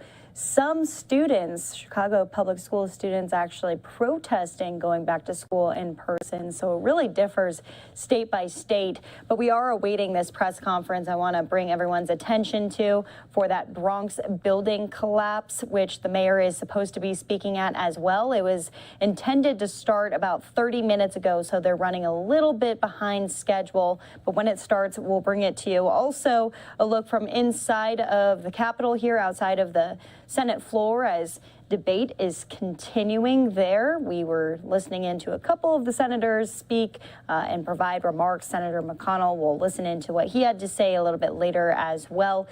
This is all in regards to the voting rights legislation, the Freedom to Vote Act. So I've heard that a few times, even from the president all the way to the top.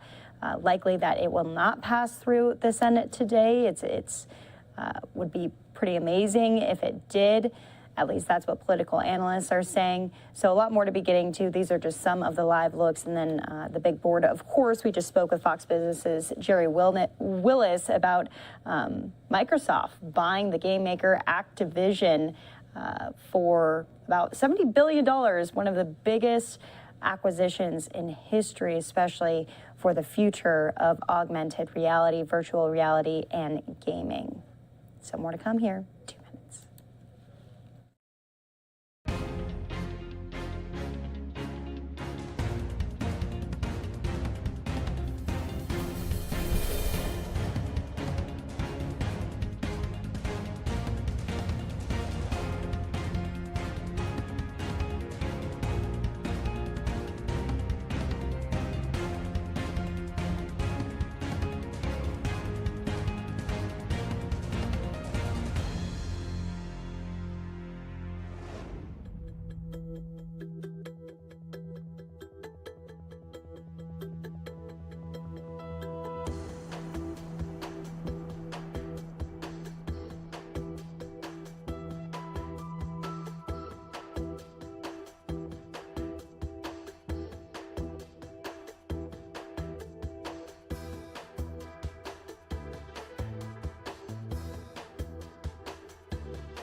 And welcome back here to Live Now from Fox. A look from our Phoenix, Arizona studio. It is 1:20 here in Phoenix. It is 3:20 out on the East Coast as we are tracking all of the top stories. Here's a look from the Bronx in New York here as we're expecting a press conference.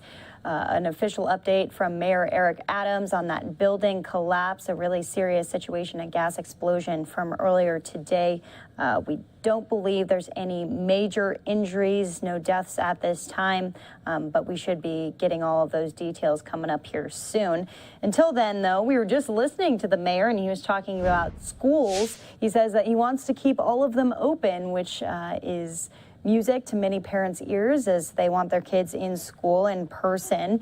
And so we want to go into a couple of positive stories. Sometimes it's nice to take a breather and go into some of the positive things happening across the country.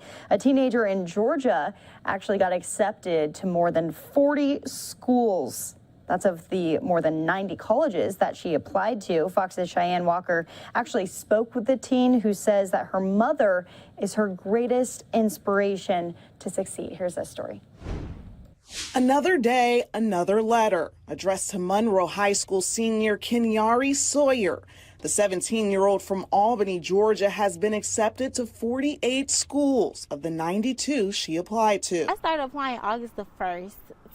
My first two colleges I applied to was Cleveland and Mississippi, and I didn't think I was going to get accepted into those. Then I was like, hey, so this is how it goes. It's an easy process, and I just started going from there. With total scholarship offers over $500,000. She's been an all-A student all her life, coming from Alice Coachman to Robert Cross Middle. From Robert Cross, she went to over here at Monroe. She's been an all-A student. Kenyari is the oldest of 3 kids and says her biggest inspiration is her mother, who was unable to go to college because she was pregnant with her. Mom is proud because I stopped her from going to college when she got pregnant with me. And so now that she's seeing that I'm getting outdoors, something that she wasn't able to do makes her proud. Not only is Kenyari a 4.0 student at Monroe High School, she also plays soccer and has already started taking college courses. I'm taking AP English and Composition, AP Biology and AP Statistics, and at Albany State. I recently just took juvenile delinquency, but I'm done with that class. And yesterday I started my new class, which is Survey of American History 1. This afternoon, she held an information session at Monroe High School to teach her peers all of her secrets. Don't be scared to go for what you want. If you want it, go for it. And don't let nobody talk down on you, because you do have those people out there that will do that. Show them, like, you said I can't do this, but I can, and I'm going to show you. Kenyari says she hopes to attend one of her top 5 schools and major in criminal justice and later become a lawyer.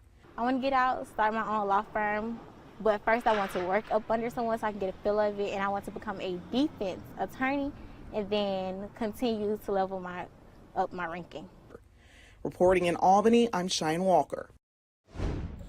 Great story right there. Love to hear that. Well, imagine having a flight all to yourself. It's the dream of any traveler. And for one college student, that dream was a reality. Fox's Dave Puglisi has that story. The video has gone viral.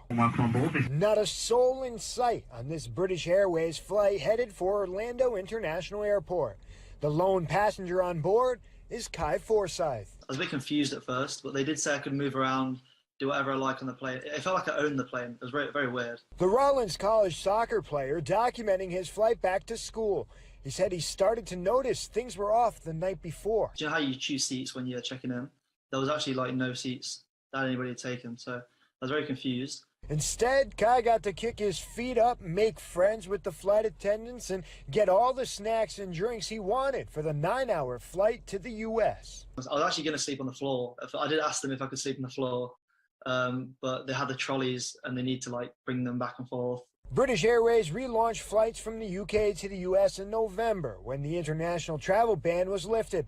Not long after, British media outlets reported the airline had to cancel over 2,000 flights across the board from December to March due to a decrease in travel demand.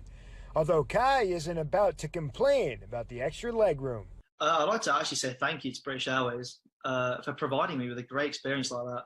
And the flight attendant at the back, if he does watch this, he knows who he is.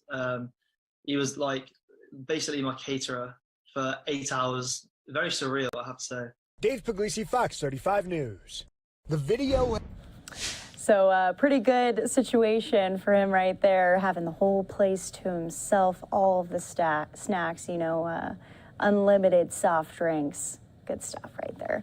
Well, I'm going to take you around to a couple of the live looks across the country that we have, because that's what we do here on Live Now. As I said, they are running very, very late for this update coming out of the Bronx in New York on this building collapse. We brought you the first update. It was only about a minute long, and so we don't really know a whole lot about what's going on right there, but I would imagine they're busy if they're almost running an hour late on this. So when it does pop up, we'll bring it to you. And then also from inside of Capitol Hill, senators will likely be coming up and speaking at the podium here as we're talking about voting rights, and debate is ongoing about voting down there on the floor. Democrats in Congress facing intense pressure to pass a voting rights bill this week, but 2 lawmakers from their own party are actually opposed to the legislative maneuver their leaders have planned.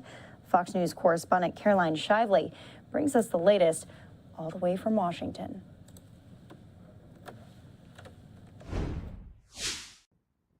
The future of how the nation votes is on the line on Capitol Hill this week, with Democrats trying to push their long-shot voting reform bill through the Senate and Republicans vowing to block it. In my mind and my heart, we're continuing to fight to protect voting rights. The Senate measure would put federal rules in place for early and mail-in voting, make it easier to register, and require states with a history of discrimination to get the okay from the Justice Department before changing their election laws. House Democrats passed similar legislation last week, saying it's in response to new state laws that make it harder for minorities to vote. Now, Republicans have decided to adopt voter suppression as an electoral tactic. Republicans defend those state laws, saying they're about election integrity. So the Democrats really don't care about anything but raw power and taking over this country. Passage in the Senate seems doomed because it would need a change to the filibuster, a custom that requires 60 senators to close debate and move for a vote. Democrats Joe Manchin and Kyrsten Sinema are opposed to the change, along with all 50 Republicans. Getting rid of the 60-vote threshold in the Senate, in my judgment, would be like giving whiskey and car keys to a teenage boy. Majority Leader Schumer is expected to press ahead with efforts to change the filibuster in a move nicknamed the nuclear option. In Washington, Caroline Shively, Fox News.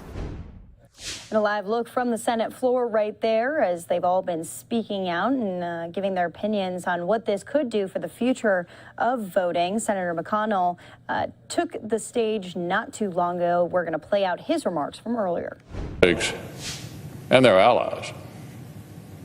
The Democratic whip, Senator Durbin, put it this way: we need to protect the right of debate in the Senate, preserve checks and balances so that no one party can do whatever it wants.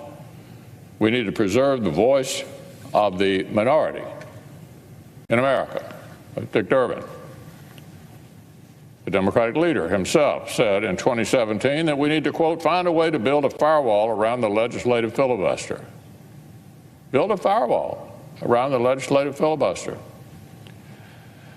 And in a letter that same year by 32 Senate Democrats, our colleagues demanded that the 60-vote threshold stay right where it was. So until the last couple of years, senators on both sides have understood the Senate is not here to rubber stamp massive changes by thin majorities. This institution exists to do exactly the opposite, to make sure major laws receive major buy-in and have major staying power. And historically, Democratic allies outside this chamber have recognized this as well. So let's go back about 15 years ago, when Republicans controlled the Senate. A left-wing organization called the Leadership Conference on Civil and Human Rights published a lengthy statement defending the filibuster, including, listen to this, including its relationship to civil rights. So here's what they had to say when Republicans were in the majority here in the Senate. On behalf of the Leadership Conference on Civil Rights, the nation's oldest, largest, and most diverse civil and human rights coalition, with more than 180 member organizations, we urge you to oppose any efforts to eliminate the 216-year-old filibuster in the United States Senate. That's a coalition of 180 member organizations called the Civil and Human Rights Coalition. They went on. The elimination of the rights of the minority as embodied by the filibuster is contrary to the Founding Fathers' vision of the Senate as a body of equals designed to protect against the tyranny of the majority. The statement continued. The civil rights community has recognized and accepted the value of the filibuster, even when it frustrated efforts to advance civil rights legislative goals. During the 1950s and 1960s, countless civil rights bills were filibustered. The Civil Rights Act of 1964 was not passed until it survived 75 days of the longest filibuster in history, and the Senate voted 71 to 29 to end debate and finally passed the bill. This legislation was enacted because of long, hard work to build support across partisan, ideological, and regional lines. We worked to bring Americans together, not to push them farther apart. They conclude, we never demanded the end of the system of checks and balances. In the end, we won the battle by changing votes and not by breaking the rules. These, Mr. President, were left-wing activists writing less than 20 years ago. So let's spell this out. Democrats want the American people to believe the filibuster was not a Jim Crow relic in 2005. Was not even a Jim Crow relic in 2020. Just miraculously became a Jim Crow relic in 2021. Briefly stopped being a Jim Crow relic last Thursday, but it's now back to being a Jim Crow relic this week. Now, to be clear, the partisan election takeover bills that Democrats want to ram through this week are not in any way successors of the civil rights legislation from the mid-20th century. It has been, is today, and will remain illegal to discriminate against voters anywhere in America because of their race. Period. That's the law. Now, targeting Americans' online speech and sending government money to political campaigns is not about civil rights. It's about tilting the playing field. Weakening widely popular voter ID laws and making it harder to produce accurate voter rolls is about making voting easier. It's about making cheating easier.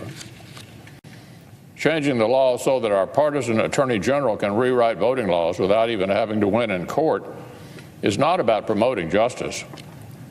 It's about short-circuiting justice. This is about one party wanting the power to unilaterally rewrite the rule book of American elections. Now, interestingly, the Biden administration staff have gone out of their way lately to highlight my long, strong record on real civil rights and real voting rights. The President's secretary explained that I have, quote, a pretty strong record of supporting voting rights. She's right about that. And that's exactly why I have no patience, none, for the unrelated partisan takeover that some Democrats are trying to rebrand with that banner. The Democratic leader argues that his proposed elections takeover and his efforts to break the Senate are last resorts because of new state laws that passed in 2021.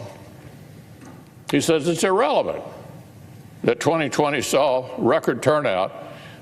And listen to this, 94% said voting was easy because this debate is exclusively about what happened in 2021. But Democrats have been pushing these same policy charges and the same Chicken Little rhetoric since 2019, a year and a half before the 2020 election, which Democrats now call a high turnout success. The Democratic leader gave an interview claiming that evil Republicans are trying to attack voting and disenfranchise people.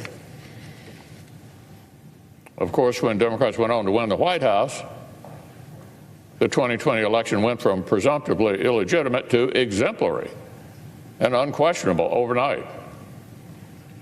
Around the same time, mid-2019, Senator Schumer began floating a nuclear attack on Senate rules. is completely untethered from the elections issue. He just thought breaking the rules would make for a livelier stint as majority leader. Washington Democrats have wanted the power to rewrite the rules for political speech and election laws long before the events that are supposed to justify it. And the Democratic leader's effort to break the Senate long predates the latest pretext.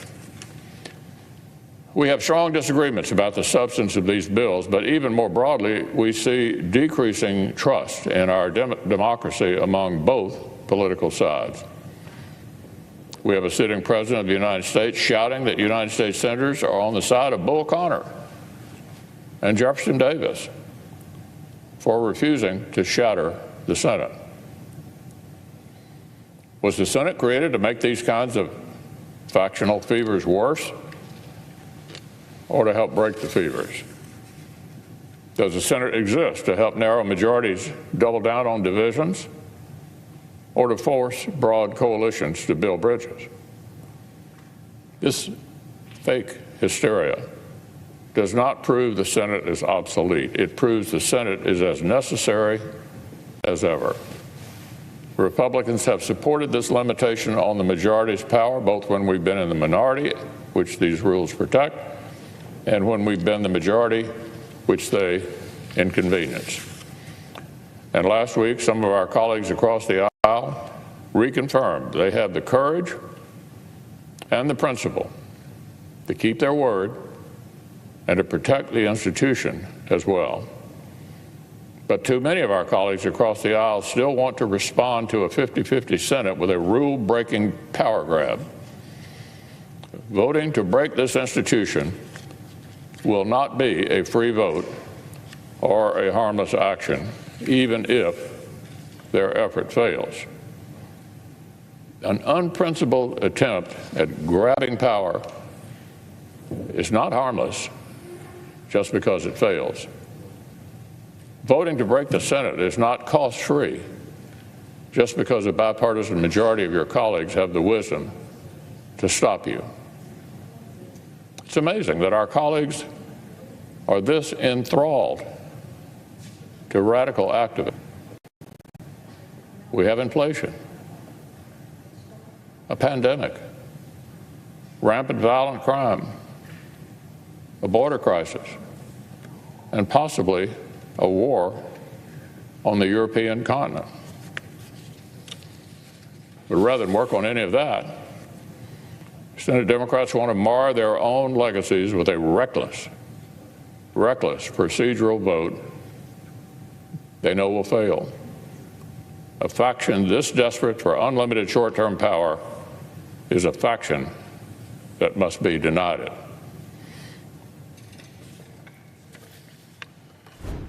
So that was Senator McConnell earlier on the Senate floor here. I do want to alert you to some breaking news we're getting from Sky Fox out from our Fox 4 Dallas team. Crandall High School releasing students today after Kaufman County Dispatch received a text alluding to a possible bomb in the Crandall High area. The text was nonspecific and didn't reference the high school, but the location was pinged to the high school area. This is a live look over Crandall High School. We just saw several buses leave the high school here, a high police presence there on the ground. Out of an abundance of caution, students and staff were evacuated from the building. School district leaders and the city and county law enforcement arrived at the school, helping to clear the building and keep students and staff safe. The campus is now closed to visitors. Crandall ISD said after-school activities are pending at this time. The school district putting on its Facebook page, quote, "All students and staff are out of the building and safe. Please keep in mind traffic will be heavy and these times may adjust accordingly. Your assistance is appreciated and is key to relieving traffic during today's dismissal." So you can see the traffic lined up on the street right there on the right side of the screen. Again, this is over Crandall High School, just outside of the Dallas area here. For a non-specific threat, out of an abundance of caution, they have evacuated all students and staff from the building. No visitors allowed inside. So this is a live look over Crandall, Texas, Crandall High School. Before we came to the shot, we saw several of the teachers kind of ushering their students, their kids into school buses, about 4 or 5 school buses being then shuttled out of the area away from the high school. This is all a developing situation, very, very little details from law enforcement at this time. Just that latest statement from the school district saying that students and staff are out of the building and safe. And as we said, this affecting traffic in that area as cars are completely lined up on that side street right there. And even cars still parked in the parking lots for now as the students were shuttled out and sent away. So once we get more information, we'll bring it to you as soon as possible as we are getting a more zoomed in shot. This is on the football field as many of these students are hanging out here. You just have to imagine the heightened sense of alert for all of these school districts as we've seen so many shootings and so many threats happen at these schools. Many of them not real, but some are real, and so they have to act out of an abundance of caution to keep all the students safe. This out in Texas, where school is in person, whereas other schools have gone back to remote learning or a hybrid. But a large amount of students now being evacuated to the football field. And as I said, several school buses were also filled up and kids taken away even off of the premises of the high school here. So some of you may be joining just right now. Just want to recap what we're following here. This is Crandall High School. It is released its students early today after Kaufman County Dispatch got a text which was alluding to a possible bomb in the Crandall High area. The text was not super specific, and it didn't reference the high school, but it was pinged back to the high school area. So students and staff had been evacuated from the building, some being evacuated onto school buses and some onto the football field here at Crandall High. The campus, of course, closed to any visitors. And the school district updating its Facebook page saying all students and staff are out of the building and safe. They say, please keep in mind traffic is going to be heavy and these times may adjust accordingly. Your assistance is appreciated and is key to relieving traffic due to today's dismissal, during today's dismissal here. So a lot of the students being taken out onto the football field. Just reiterating that point before, we've seen so many situations over this past year, 2021, school shootings and threats being made, surfacing on social media.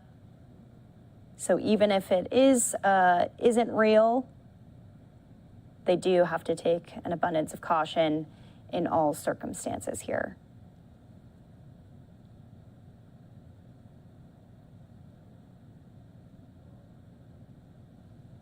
So we're going to stay on this live look. Hopefully we're going to be able to get some more information from local officials there, especially during situations like this. They want to keep the parents updated. They want the kids to have a sense of security. And it seems like things are under control at this time. Doesn't seem too chaotic, too hectic. So that's good news, at least on that front. But this is as many school districts are reopening after being closed due to COVID-19 staffing shortages, the pandemic really making school and just life difficult for students and teachers alike. So we're going to take a quick break. We'll be right back here on Live Now from Fox. As we said before, we are also tracking this breaking news out of the Bronx in New York, as they are now going on, I think, an hour late for this press conference. This is supposed to be an update on the Bronx building collapse from earlier this morning. So hopefully we'll hear from all of them. And then we also have senators on the floor talking about voting rights legislation, what they're hoping can pass through the Senate today, but probably unlikely. So more to come on all of these breaking news stories when we come back after this commercial break.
And welcome back here to Live Now from Fox. We are tracking a couple of different breaking news events. This one coming out of Crandall, Texas, where students have been evacuated due to an unspecified threat at the high school. We're going to keep up this shot so you can see it.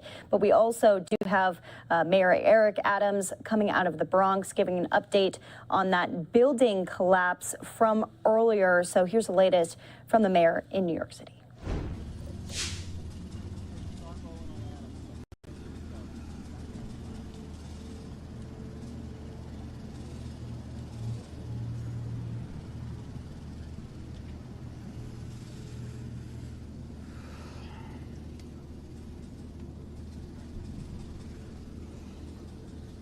Thank you so much, and I really want to thank Councilman Salamanca, who represents this area, and his immediate concern for the families here.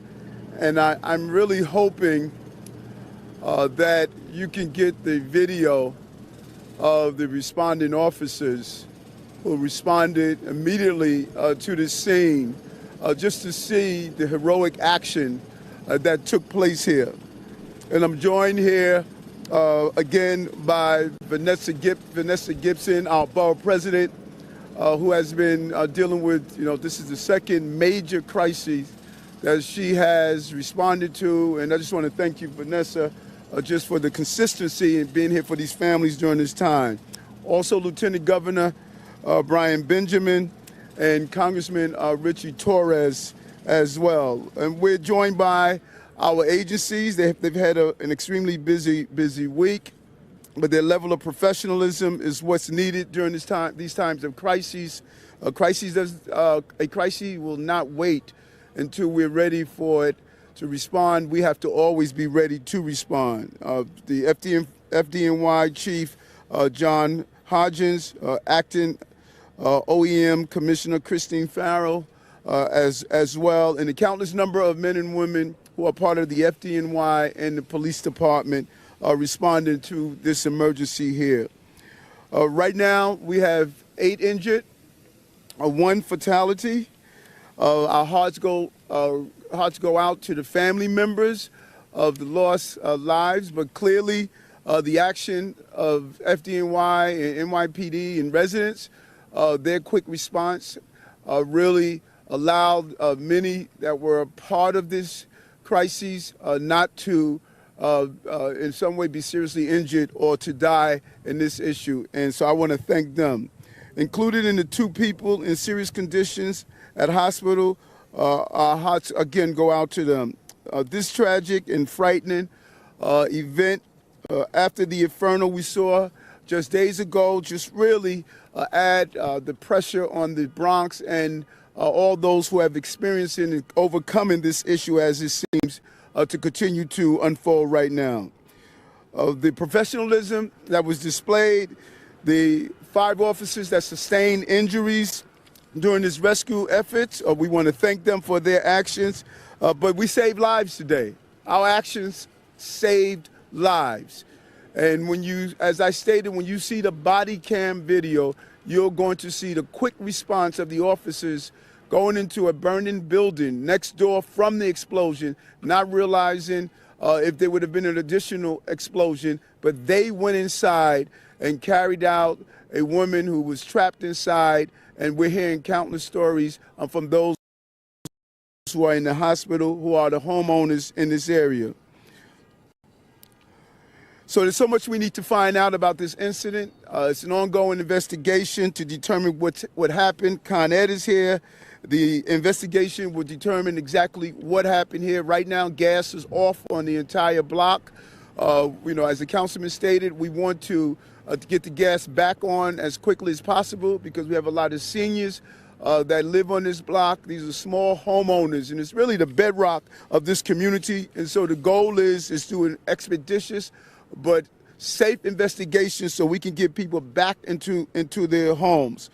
We want to make sure all New Yorkers are safe, and that is the goal of what we want to accomplish here. We're going to have the FDNY chief to give an official overview of what took place based on our preliminary investigation. But first, I just want to really turn it over to our councilman. This is his council matter district, and having him here on the ground, he's going to be here throughout the night with our services to make sure that we give the support that's needed to these families. As I communicated with them in the church, that we're going to be here for them to make sure they get the services they need. Councilman?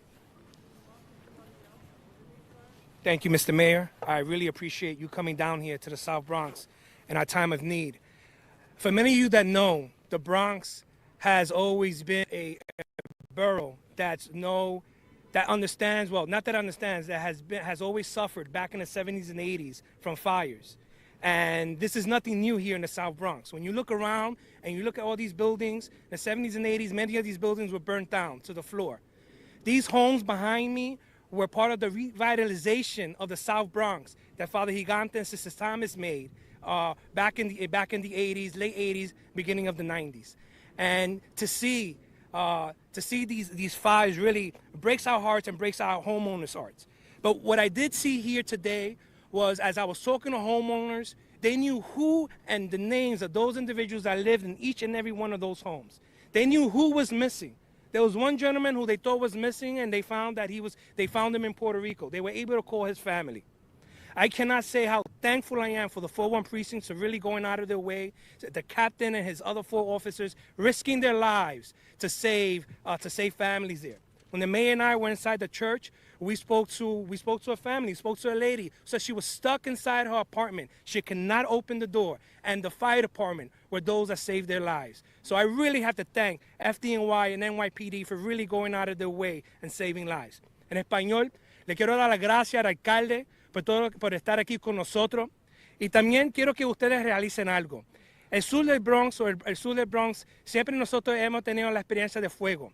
En los 70 y en los 80 sabemos que teníamos muchos dueños de building que se querían salir y lo que hicieron es que pusieron fuego a estos buildings. Las casas que tenemos aquí atrás de nosotros fue parte de realizar y traer el development para atrás a nuestra comunidad. Estas casas están aquí desde los 80s Es un orgullo para estas familias de ingreso bajo que pueden ser dueños de casa.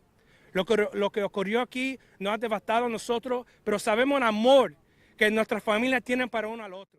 So as they go into Spanish right here, we're going to stay on this update because they're going to have fire officials speak out about what it was like inside of the building when it collapsed. And they said they're going to release that video from the first responders who rushed in to save the lives of some of the individuals in there. Again, 8 injured, 1 person dead. That's the first that we've heard when it comes to fatalities here. So big news coming out of this press conference here.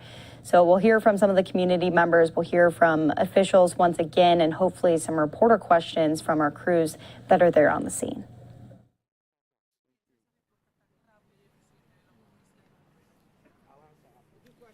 Yes. And now we want to bring on Fire Department Chief of Department, John Hodgins.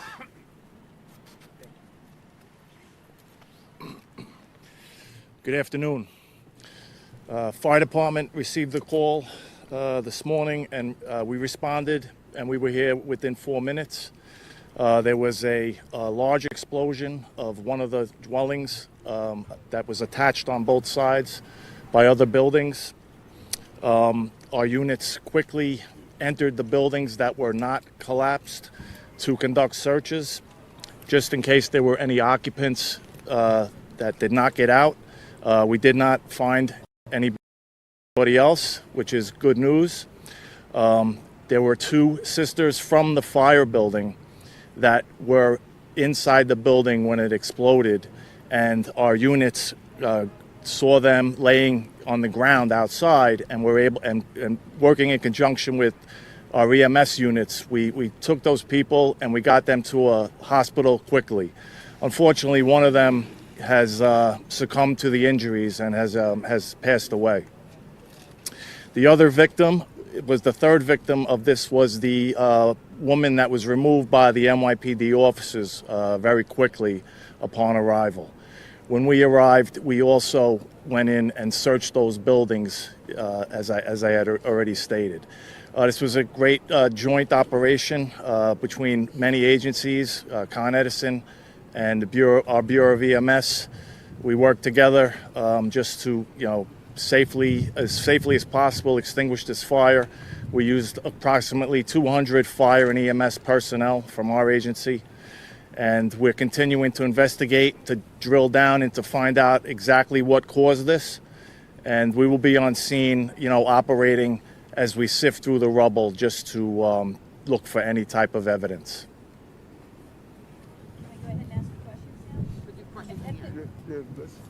We're going to do that after. Question.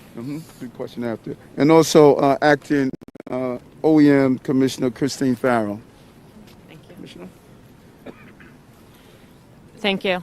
Like the other agencies, emergency management is here. We have our responders in the field that are coordinating with Con Ed, with buildings, with housing preservation and development, to get, like the councilman and the mayor said, to get the gas on back in the houses where we can do that.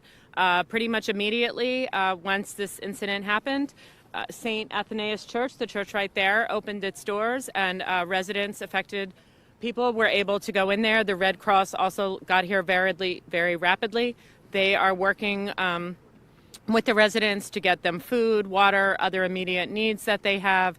And for people, obviously some of these buildings are destroyed, and for people that need housing, anyone on the block tonight, if they need housing, we will work that out in area hotels. There are a couple of reports of pets. We will work with the agencies to remove any pets that need to be. And just like the fire last week, working with all the elected officials in the agencies, any needs that people have, coordinating through the city, the state, the nonprofits, we will be here and we will do that.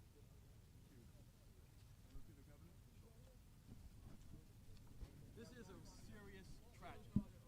Audio died. I think the whole box might be dead. The second time, only a week and a half apart, that the Bronx has suffered such a crisis. And this is not an accident. We will get to the bottom.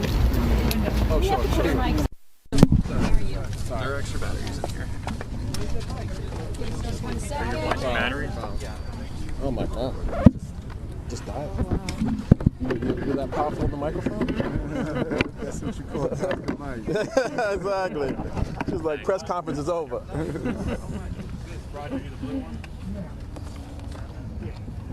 I hear Mercury is in retrograde, so that might be messing with the technology a little bit.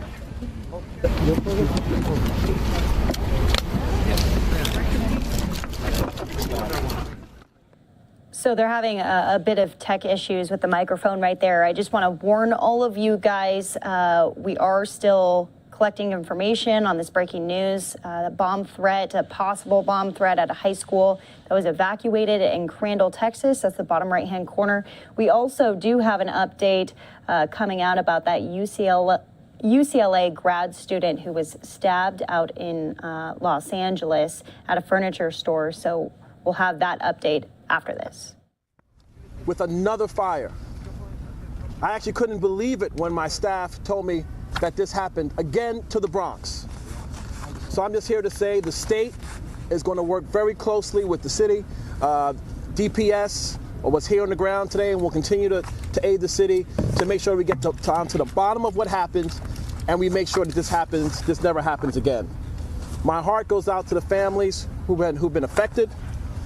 The governor and I will make sure that the state does everything it can, financially and otherwise, to help those who have been impacted, these homeowners who've been impacted by this tragedy. I want to thank Mayor Eric Adams for his efforts. For a couple of weeks, you sure had a busy time, Mr. Mayor, but he has been here and he's been fighting for New Yorkers, and that's the kind of mayor that we want. To the hundreds of first responders, firefighters, emergency personnel, and in particular, I want to give a big shout out to the NYPD, the officers who risk their lives to save other lives. I know there are times we give the NYPD a hard time for some things, but today I want to give you a big pat on the back for your hard work on behalf of all New Yorkers, and also Councilman Rafael Salamanca for being a true son of the South Bronx, who will be here with our Borough President Vanessa Gibson to make sure that everyone is taken care of. And I want to thank St. Anastasia's Church for their help as well. Thank you, Mr. Mayor. Thank you so much. We open the questions, but it's paramount that not yet. It's paramount that we bring our Borough President. You have been on the ground on both of these incidents, and so we want to bring on the Borough President of the Bronx, Vanessa Gibson. Good afternoon. I am Bronx Borough President Vanessa L. Gibson, and I want to thank everyone for coming out today. We as a borough are absolutely devastated. Yet another fire that we're facing here in the South Bronx in Longwood. It completely underscores the incredible efforts of our first responders. And so I join with all colleagues and our mayor and our governor and lieutenant governor in commending the heroic efforts of our New York's bravest FDNY and the NYPD. To Captain Mosquia and the 4-1 precinct, the entire Patrol Borough Bronx, all of our community affairs officers, we have been here from the very beginning earlier today.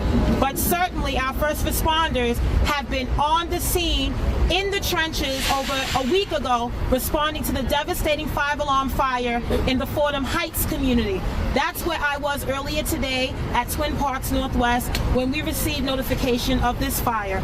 And so while the Bronx is no stranger to fires, we are going to continue to work together as a community to make sure that we provide all of the services that are necessary for the homeowners and for the residents. And so we want to lift up those families that have been impacted by this fire. We want to lift up the residents who are fighting for their lives in area hospitals. We want to lift up our men and women of the NYPD from the 4-1 precinct who are in the hospital. Their heroic efforts remind us every day of the dangers that our first responders are in. And so I want to thank Mayor Eric Adams. He has been here in the Bronx far too often. We were just together yesterday in Fordham, and I know that he will not leave us. The office of the mayor will be here from the beginning to the end. I want to thank Governor Kathy Hochul and our Lieutenant Governor Brian Benjamin, who are offering services from the state. I want to thank again the FDNY, NY NYPD, Emergency Management, American Red Cross.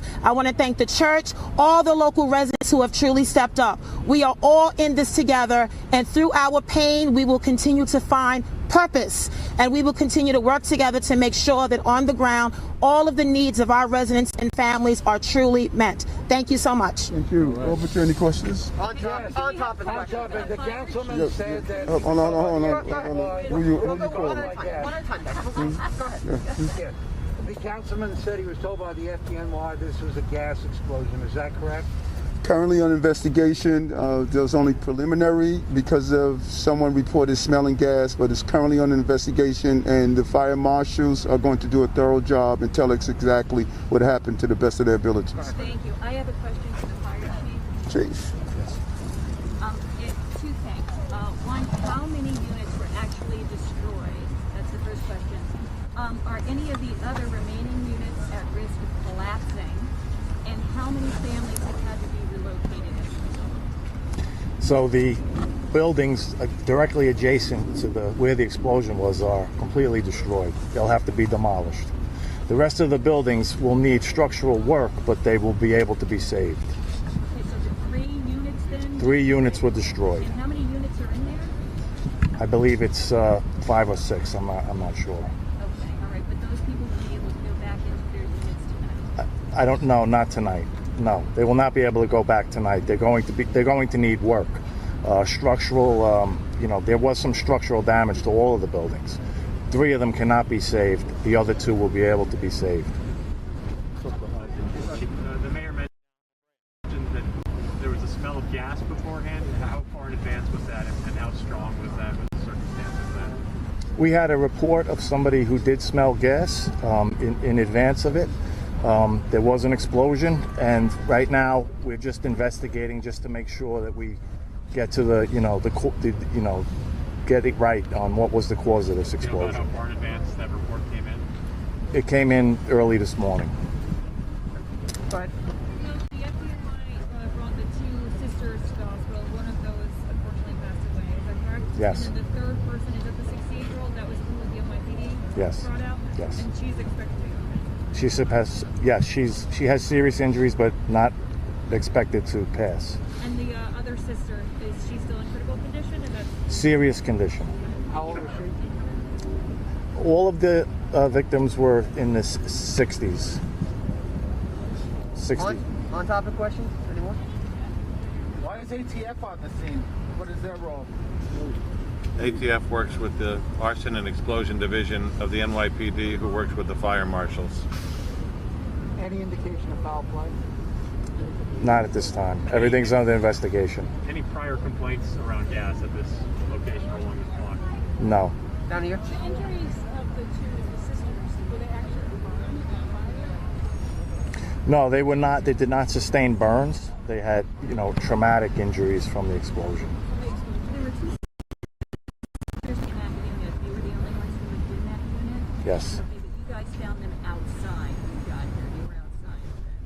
Yes. And they were both in their 60s? Yes. That's a serious wound. Yes. Do we have names yet? I do not have the names yet. Over here? I got a question for the mayor. What outlet Are you with the press or you or not? Okay, then you can see me after. When I finish, I'll talk to you. I won't leave until I speak with you, okay? We're going to get the question out of the way. Anybody else? All right, thanks all. Yeah, we'll take 1 or 2 off topics. Okay. Because I got to bounce. You said that the New York City subway is safe and that the city needs to do more to remove the perception of fear. But today, you also said there's a battle that needs to be waged against crime in the subway system. What is your message to New Yorkers who say that their fear is justified? They look at the numbers in terms of crimes this year. In transit's already up. I know it's a small sample size. I got your question. Let me answer it. I made this clear on the campaign trail, and I made it clear again. When I made a comment that we have to deal with the perception, it was not to say we don't have to deal with the crime. I said this over and over again, and I'm surprised people are distorting that. We have 2 things we have to do. 1 crime on the subway system is 1 crime too many. We have to deal with the crime. 1,000 new officers on the system, rolled out my plan. We have to deal with that. But on day 1, I took the subway system. I felt unsafe. I saw homeless everywhere. People were yelling on the trains. There was a feeling of disorder. So as we deal with the crime problem, we also have to deal with the fact people feel unsafe. That's the dual battle that I have. Because if we don't do them both together, then we fail. I'm going to deal with the crime, but I'm also going to make people feel safe on their system. And that was the comment that I made. How does your perception of safety, your own personal feeling of unsafety, affect your ridership? Do you feel inclined to ride the train less, perhaps, because of your own feelings that you mentioned?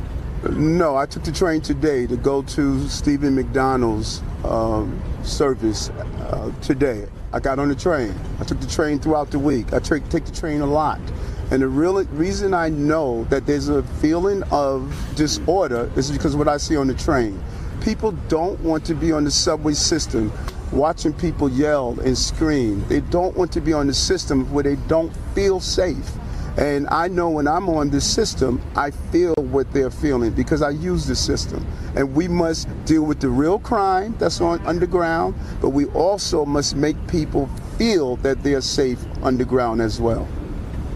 Thank you. Thank you all. Thank you. Thank you. Who's that young man?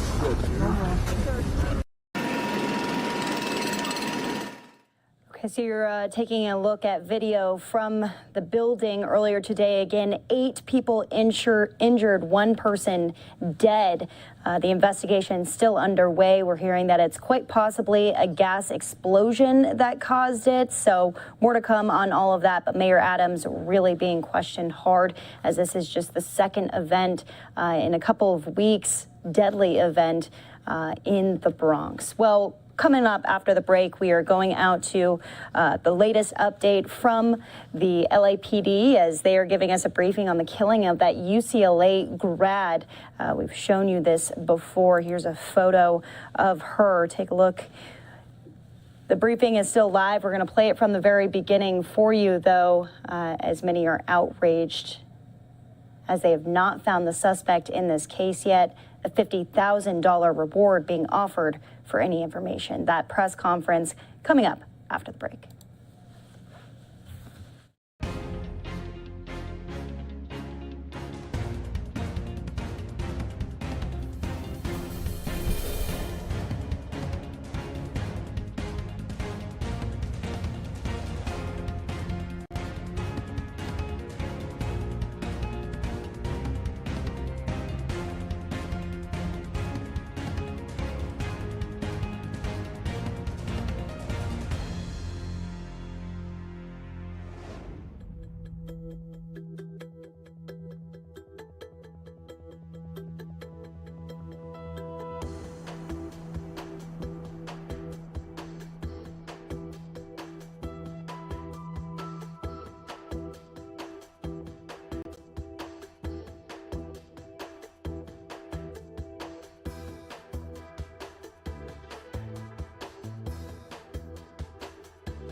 Welcome back here to Live Now from Fox. 24-year-old Brianna Kupfer murdered Thursday by a person who walked into Croft House, an upscale furniture store in Los Angeles, where she worked, and plunged a knife in her.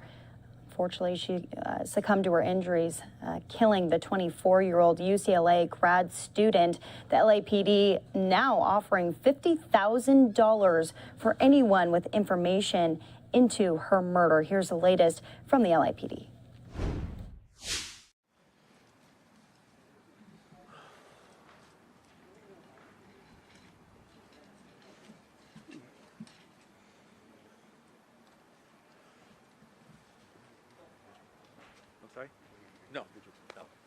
Yeah, PIO would be good. Okay. Yeah. Whoever's working. All right.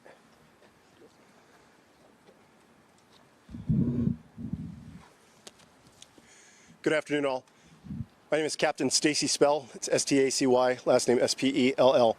I'm the Commanding Officer of Media Relations, and today I'm going to be introducing a number of prestigious speakers to talk about the reward for the murder of Brianna Nicole Kupfer. Today you're going to hear from Honorable Councilmember Paul Koretz, as well as Chief Michael Moore. We also have in attendance Chief Beatrice Grimala, Chief Blake Chow. You'll also hear from Lieutenant John Radke of West Bureau Homicide, as well as Captain Sonia Monaco, the Commanding Officer of Wilshire Division.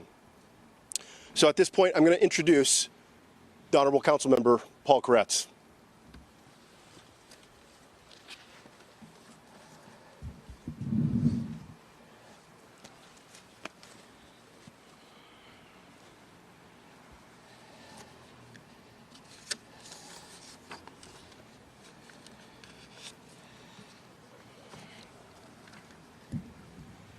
The tragic murder of Brianna Kupfer in Hancock Park has shaken and shocked our community to its core. I want to first address Brianna's family. My own daughter is not that much older than Brianna, and I can only imagine the heartbreak and the anguish that her family is feeling and the pain. I want you to know that you have my heartfelt support and my full commitment that I will help with whatever LAPD may need until every option to find this vile killer is exhausted. We will find this vicious criminal, we will arrest him, and we will get him prosecuted to the fullest extent of the law. But we must fight for justice for her, even though nothing will bring her back. Our mission and my objective is that the perpetrator who took away Brianna from her beloved parents, colleagues, friends, and our community will be permanently locked away, constantly reminded of his horrible, ugly, and senseless murder of an innocent young woman who had endless potential. On the day this tragedy happened, I was immediately briefed in real time. LAPD has and will continue to have my full and unconditional support to bring the perpetrator to justice. As such, this morning I introduced a motion in City Council calling for a $50,000 reward for anyone with information that leads to the arrest and prosecution of the suspect. We must never allow this type of lawlessness to become commonplace. This horrible murder is an attack on our way of life, our civil society, and our neighborhood. And I thank Chief Moore, Assistant Chief Grimala, Deputy Chief Blake Chow, Lieutenant John Radke, Detective Herman Fretlor, Captain Sonia Monaco, and Anthony Otero, and the entire team from Operations West Bureau and Wilshire Division. And now I'd like to read a statement from the family. It is with great sadness that our entire Kupfer family mourns the passing of our beautiful daughter Brianna as a result of this horrific attack. Brianna, who was born, educated, and was building her career here in Los Angeles, was a rising star in this community, whose ascent was unnecessarily cut short by the actions of a heartless criminal last Thursday. In many ways, she embodied everything that is great about Los Angeles, and the entire city should grieve over this senseless act. Brianna was a smart, funny, driven, and kind soul who only wanted to better herself and her community on a daily basis.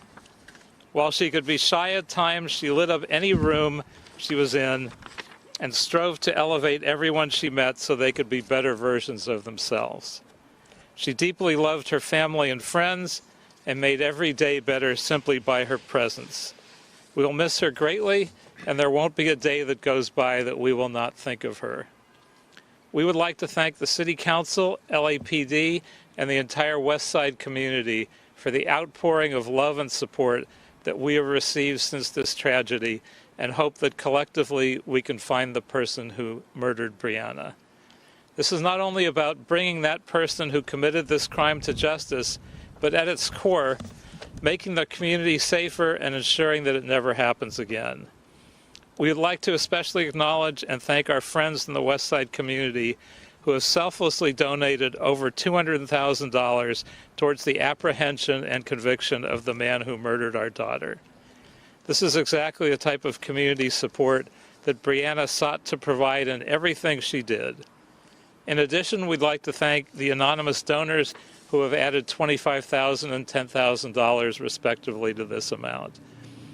Please take the time to hug and cherish your family today as Brianna would have wanted, and in her everlasting memory, work at the grassroots level to make our communities better every day.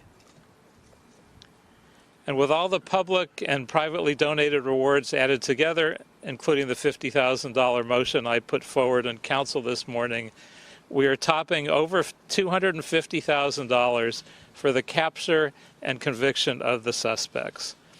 This is important to bring more attention to this crime and to get more public response.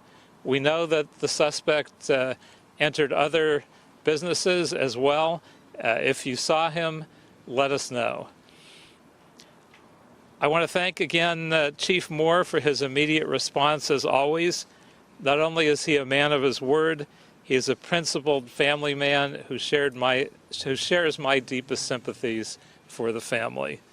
I'm grateful to have him at the helm of this investigation, and now I'd like to hear from Chief Moore.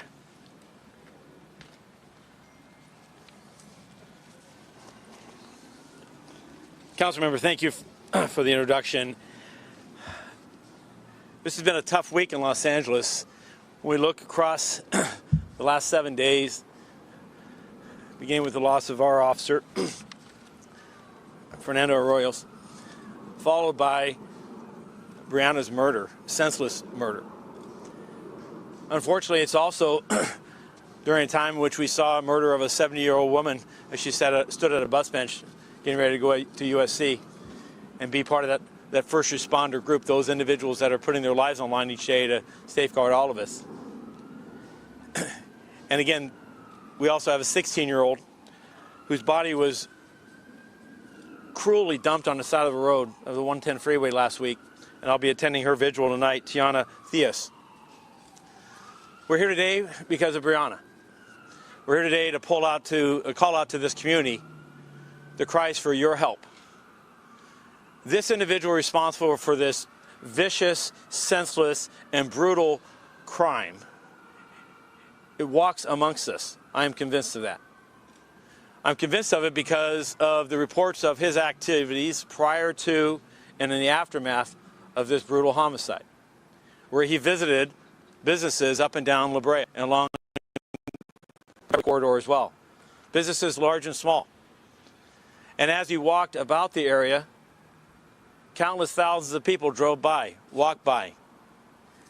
On Thursday, our officers from West Bureau Homicide responded and began their intensive investigation. An investigation that has not stopped over the weekend, continues every day, and will continue until this man is identified and brought to the criminal justice system.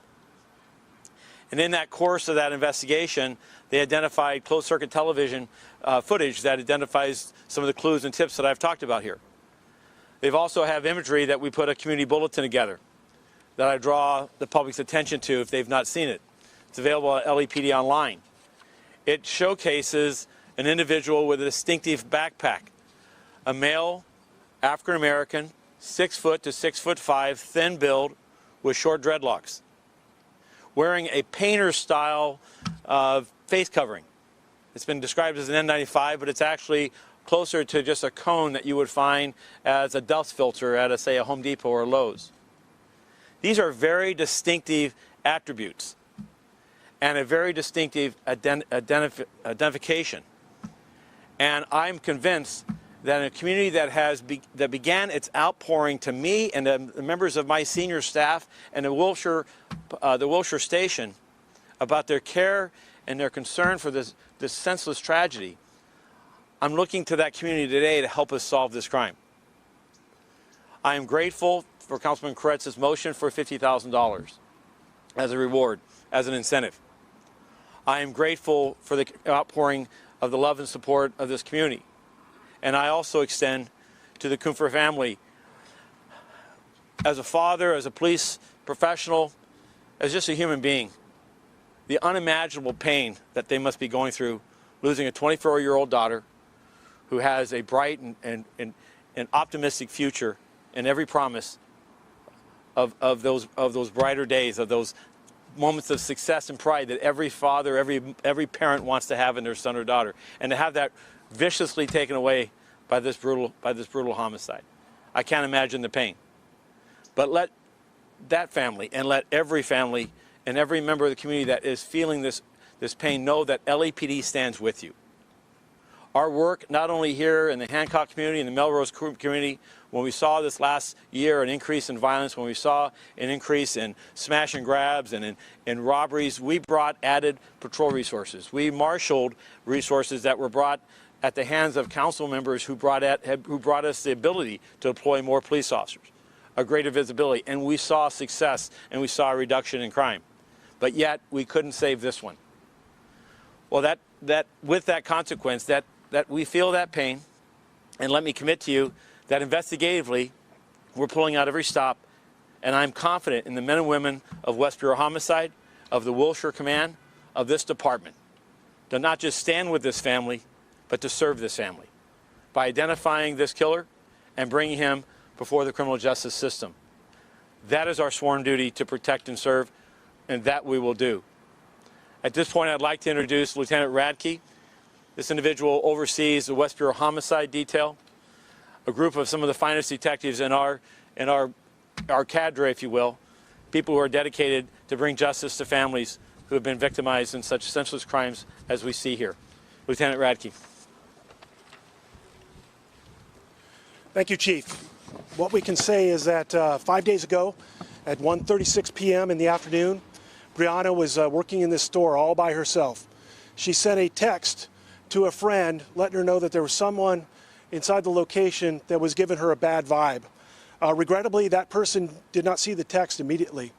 And at 1:50 p.m., a citizen who was coming into the store, a customer, found Brianna lying on the ground, lifeless, covered in blood. That person called 911. Our officers and paramedics arrived out here quickly, but regrettably, they determined that she was dead. Suspect took off on foot, and he was last seen walking through the neighborhood. He walked for miles, both north, south, east, and west throughout this neighborhood. Someone out there knows this man. Someone out there knows what he did, and boy, there's a lot of money on the table. You need to come forward, call the LAPD West Bureau Homicide. Our number is 213-382-9470, and let's give Brianna's family justice. Thank you. The number again, I'm sorry, is 213-382-9470. Are there any questions about the investigation at this time? Yes, your release said there were some items that were recovered that lead you to believe that this suspect was homeless. Can you talk about what those items are? Do you still believe the suspect's homeless? We do believe that the suspect is homeless, and that's in part by the fact that he came on foot, left on foot. He's carrying a backpack, which is consistent with homeless people carrying extra clothing with them and sleeping out in the streets. There's some additional information that I cannot share with you at this point, but we believe that he is homeless.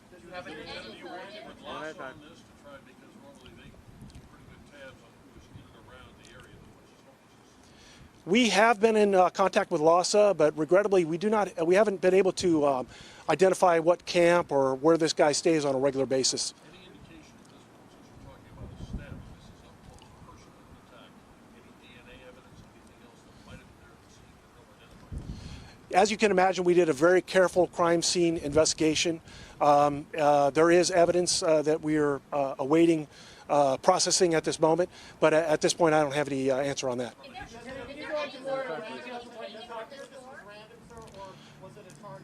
This appears to be a random act. There was nothing taken and no other suggestion of any other crime. Can you talk more about his movements in and out of stores before this store? Any indication why he chose this particular store and to attack this particular woman, and had they interacted before? I don't want to speculate, but I will point out the obvious, that she was working by herself. And I think some of the other locations where he went inside, there were additional people working in the store at the same time. So that probably played into this. From a historical context, LT, have you ever seen a No, this is the largest I've ever seen. And being developed this fast, I mean, it's one thing when the council, out of their discretionary funds, but 200,000 coming from the public, that's got to be unbelievable. Yes, very impressive, and the Los Angeles community needs to come together and come together for the right reason. Of course, it's not just the money, but we need to hold this person accountable for what they did. Lieutenant, is there video from inside the store and any idea how long the suspect was in the store? Obviously long enough for her to send a text message. The suspect was inside the store for several minutes, and I'm not going to comment on all the video right now. You said there was evidence. Is there DNA evidence? Well, I don't know just yet, but I can tell you that we did our best to preserve any evidence that might have been present. What can you tell us about the murder weapon? The murder weapon appears to be a knife. That's it. So that'll conclude the question and answer portion. We'll have Captain Sonia Monaco from Wilshire area. She's going to speak very briefly to some of the overall crime stats. In an effort. Good afternoon. So first of all, I'd like to say to Brianna's family, our hearts are broken and we're praying for you. It's a very difficult time. I have a daughter myself, and I want to echo what the chief of police said. We are doing everything in our power. Officers, detectives, everybody's working around the clock. I have reserve folks that have come out canvassing, assisting our detectives with the investigation. Working very hard. We have our mountain unit. Everybody is out and about trying to identify and search for this individual. All we ask is a community that continues to work with us. You have been wonderful since I came here to Wilshire last year. You've helped us solve numerous crimes. I ask you to please take a look at your video, talk to each other, and any information that you might have, please contact our homicide detectives. You can also contact our WeTips at 1-877-TIPS 24/7. That's 1-877-TIPS 24/7. Thank you. All right, thank you. That's going to conclude.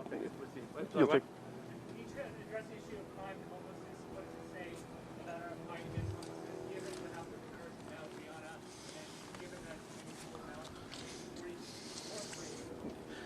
Well, as we indicated last week at the year-end press conference, the role of persons experiencing homelessness being both victims and suspects in the crime of homicide, shooting violence has increased year over year.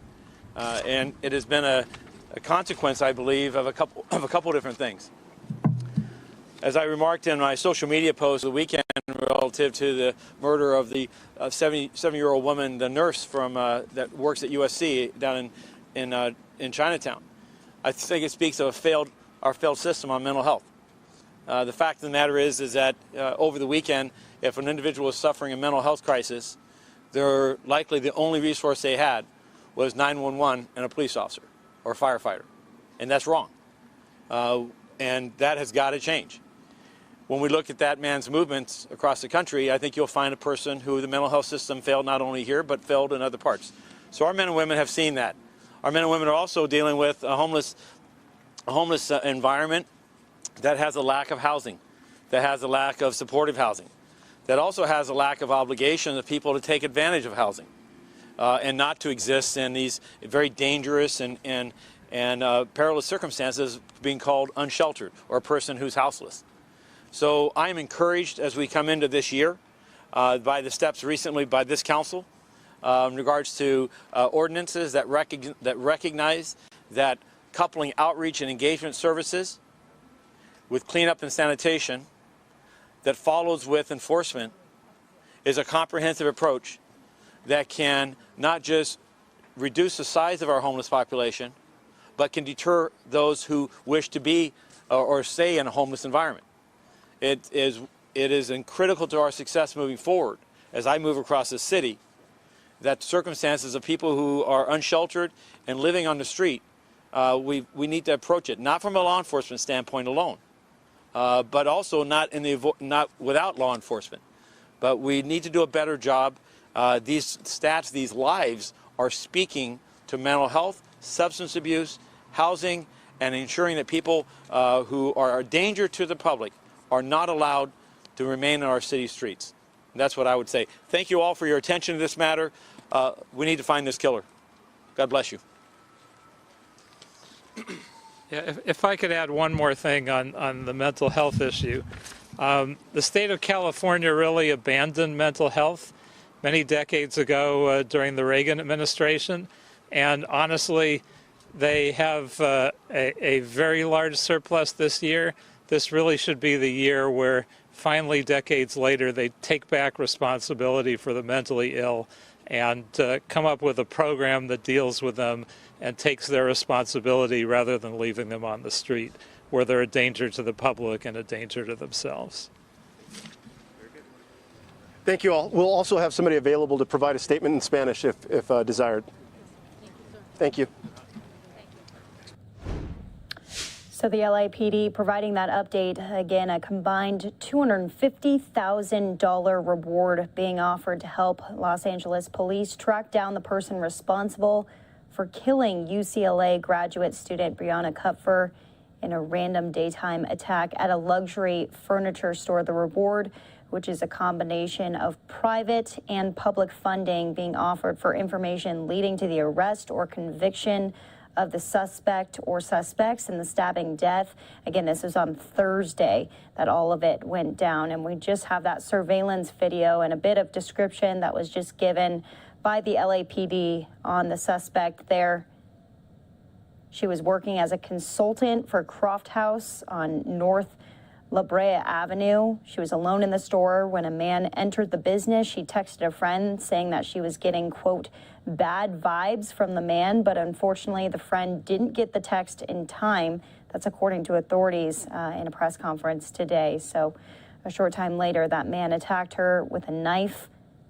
The LAPD said the suspect was a random walk-in to the store. This raising questions about safety in large cities, not only in Los Angeles, but also out in New York, too, specifically at subway stations. And we'll have more on that coming up later on the stream here on Live Now from Fox. Also an update on that Texas Synagogue standoff, the investigation underway for that. We'll bring that to you after this commercial break.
And welcome back here to Live Now from Fox. I'm Daytona Everett. The investigation into Saturday's hostage taking at a Texas synagogue has now expanded to the UK. Fox's Alex Hogan has more. The British man responsible for taking hostages at a Texas synagogue on Saturday had a lengthy criminal record. A UK Justice Department official confirming to Fox News that 44-year-old Malik Akram was convicted in 2012 of theft and harassment. A judicial ban was also issued against Akram in 2001 after he ranted in a courtroom. A friend of the Akram family says he was also known in the community to have mental health issues. He had mental health issues which were not really diagnosed, or possibly there's an issue where he wasn't given the relevant support from the authorities. There's questions to be asked there. Akram stormed into Congregation Beth Israel during Saturday services, holding 3 worshipers and a rabbi hostage for hours. His criminal record is raising new questions about how the UK and US allowed him to travel. He was reportedly investigated for possible terror activity by British officials in 2020. And just several weeks ago, detectives were reportedly at Akram's house.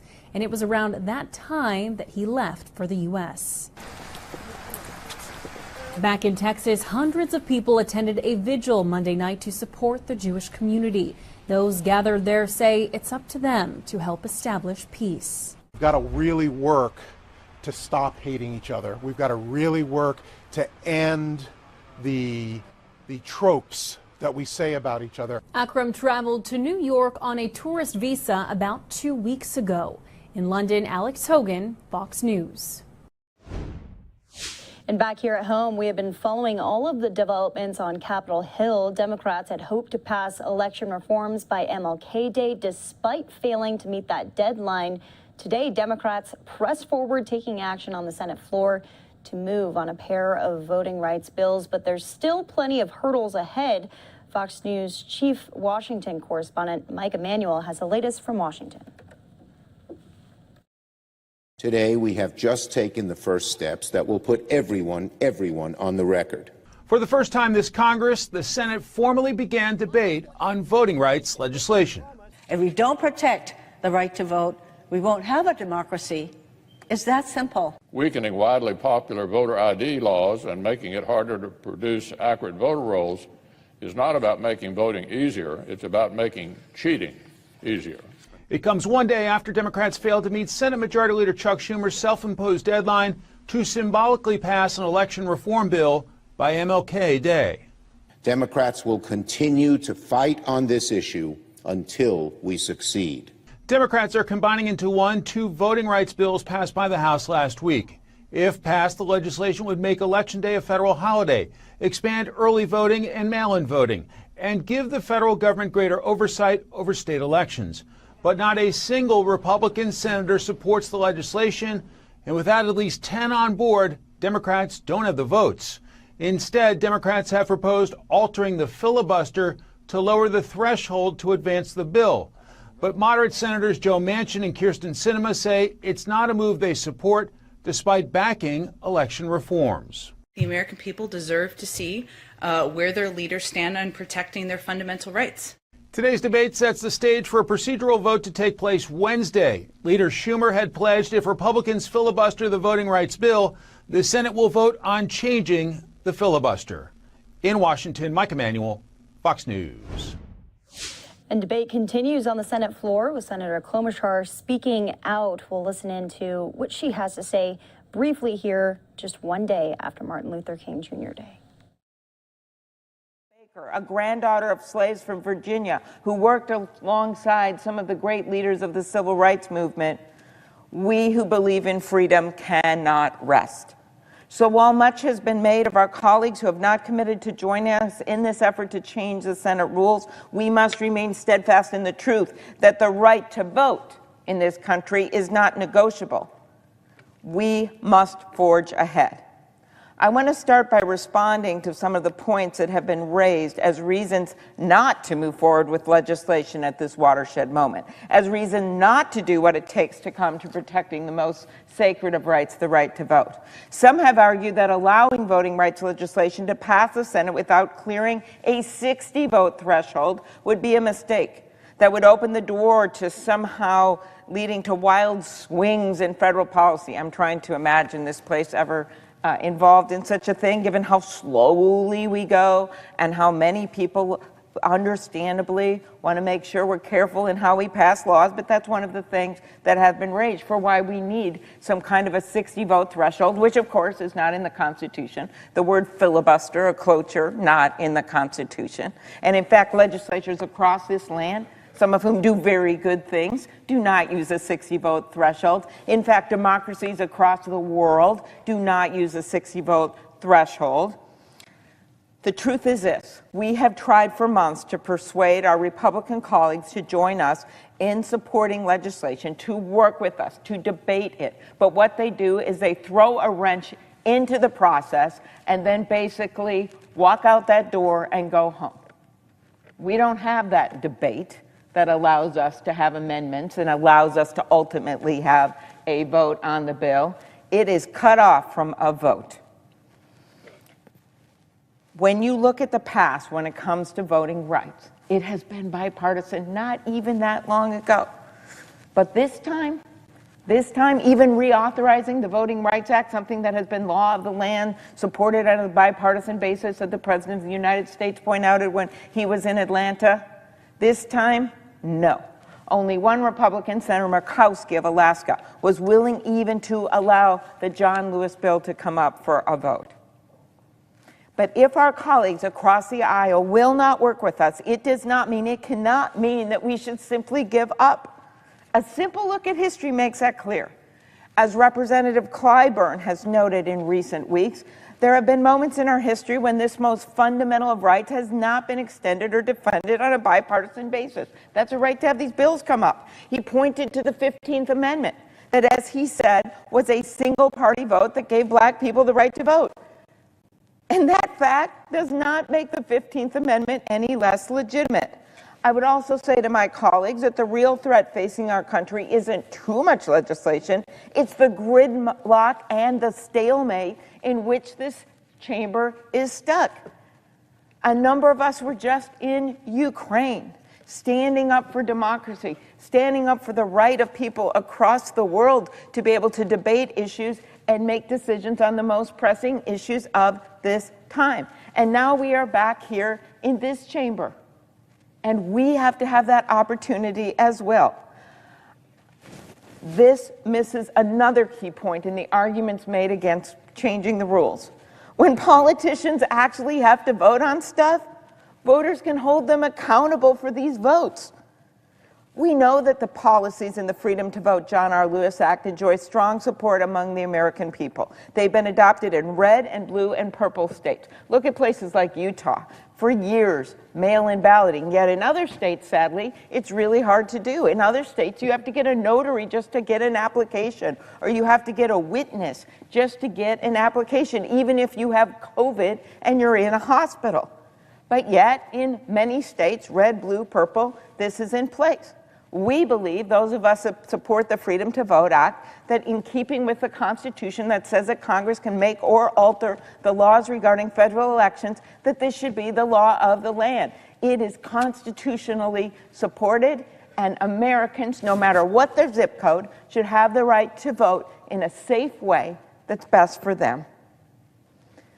Arguing the Senate rules are more important than the right to vote ignores the very history of this nation.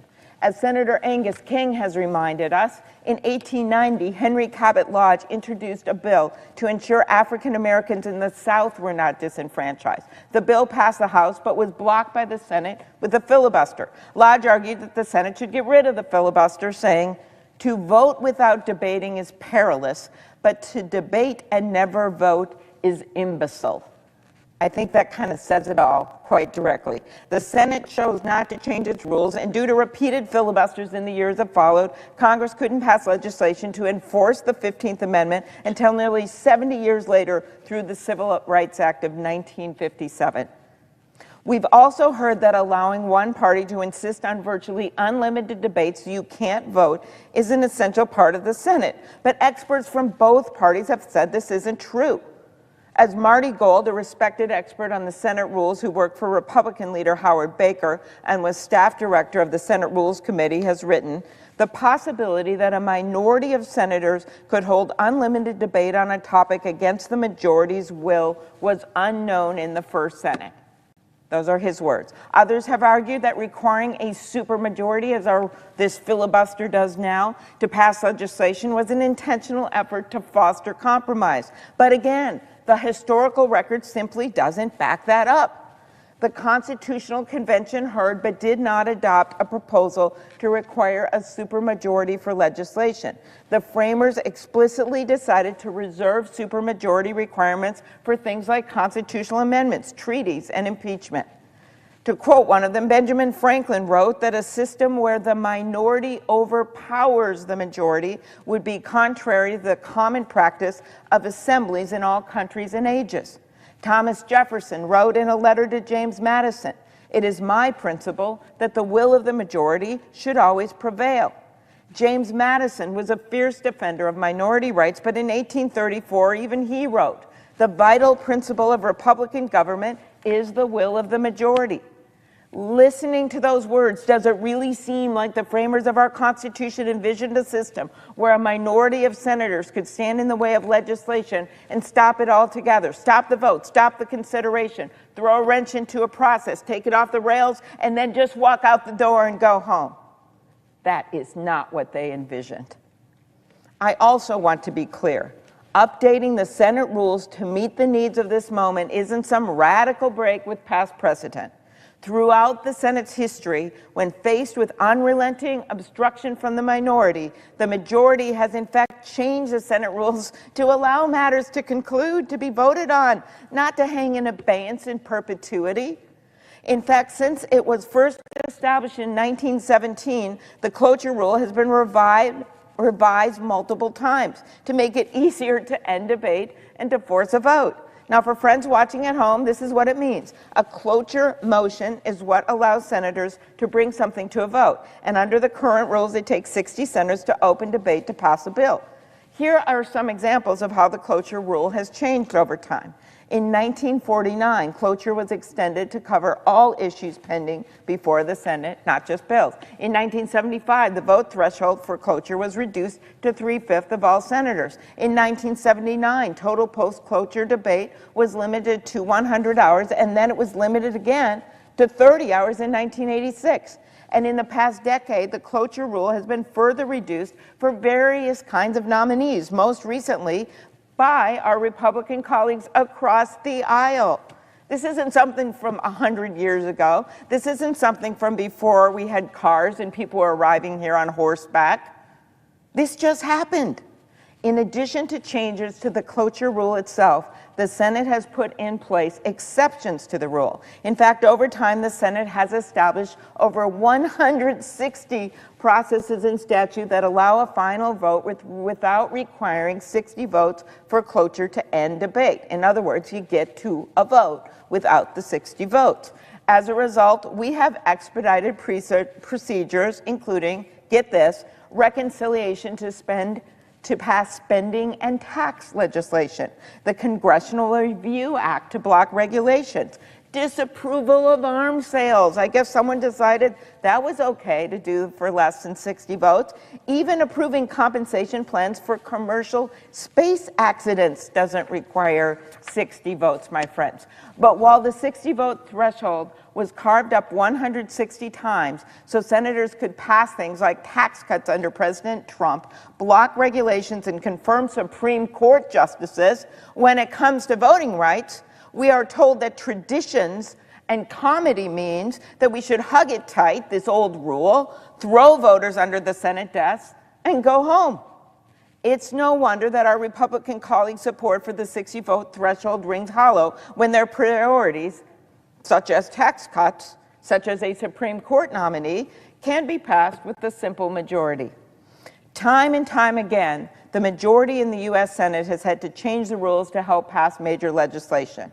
As Senator Merkley has noted time and time again, bills we have passed after the majority has modified the rules include the Natural Gas Policy Act in 1977, funding for the selective service system in 1980, deficit reduction legislation in 1985, a moratorium on listing new species under the Endangered Species Act in 1995, and a change made by the majority in 1996 to the reconciliation process, which paved the way for the 2001 and 2003 Bush tax cuts and 2017 Trump tax cuts.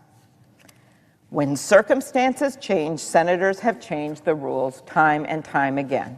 All of this history clearly shows that the Senate rules are not chiseled in stone. That's probably a good thing, because we get that the people out there need us to do our jobs, and that maybe that's more important than some archaic rule that someone is now abusing.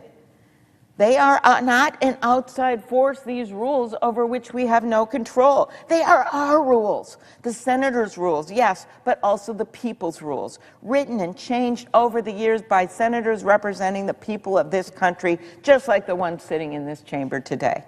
As we move forward, I want to make clear that I agree with my colleagues who have said we must keep the history of this institution in mind. By the way, I just gave you the history of this institution. 160 carve-outs, time and time again when the rules have changed. That is the true history of this institution. History plainly allows for just the type of action that our democracy now demands. If we acknowledge the stakes when it comes to protecting the freedom to vote, the cornerstone of our democracy, and we acknowledge the history of the rules of this body, I am left with a simple conclusion. We must update, change, and improve our rules to restore the Senate and meet the moment of our times. Our nation was founded on the ideals of democracy, and we've seen for ourselves in this building how we can't afford to take that for granted. I certainly saw that this weekend in Ukraine. We cannot afford to take any democracy for granted. The world is watching us, watching to see how America is taking on the challenges of the 21st century, including the threats to our democracy. Around the globe, there are those who see weakness in our opportunity. They see it, weakness in our democracy, as an opportunity for them. Those who are hoping that gridlock and paralysis are the defining features of America. They are out there, and you can imagine what world leaders I am thinking of right now. To put it simply, if we're going to effectively compete with the rest of the world, we need a Senate that can do more than just respond to crises. We're pretty good at that. Tornadoes, hurricanes, floods, tsunamis, financial crises, pandemics, okay, we respond to that. But what about those long-term challenges, like slowly but surely eroding this democracy with voter suppression? There is so much at stake here. We must get this done. Thank you, Madam President. I yield the floor.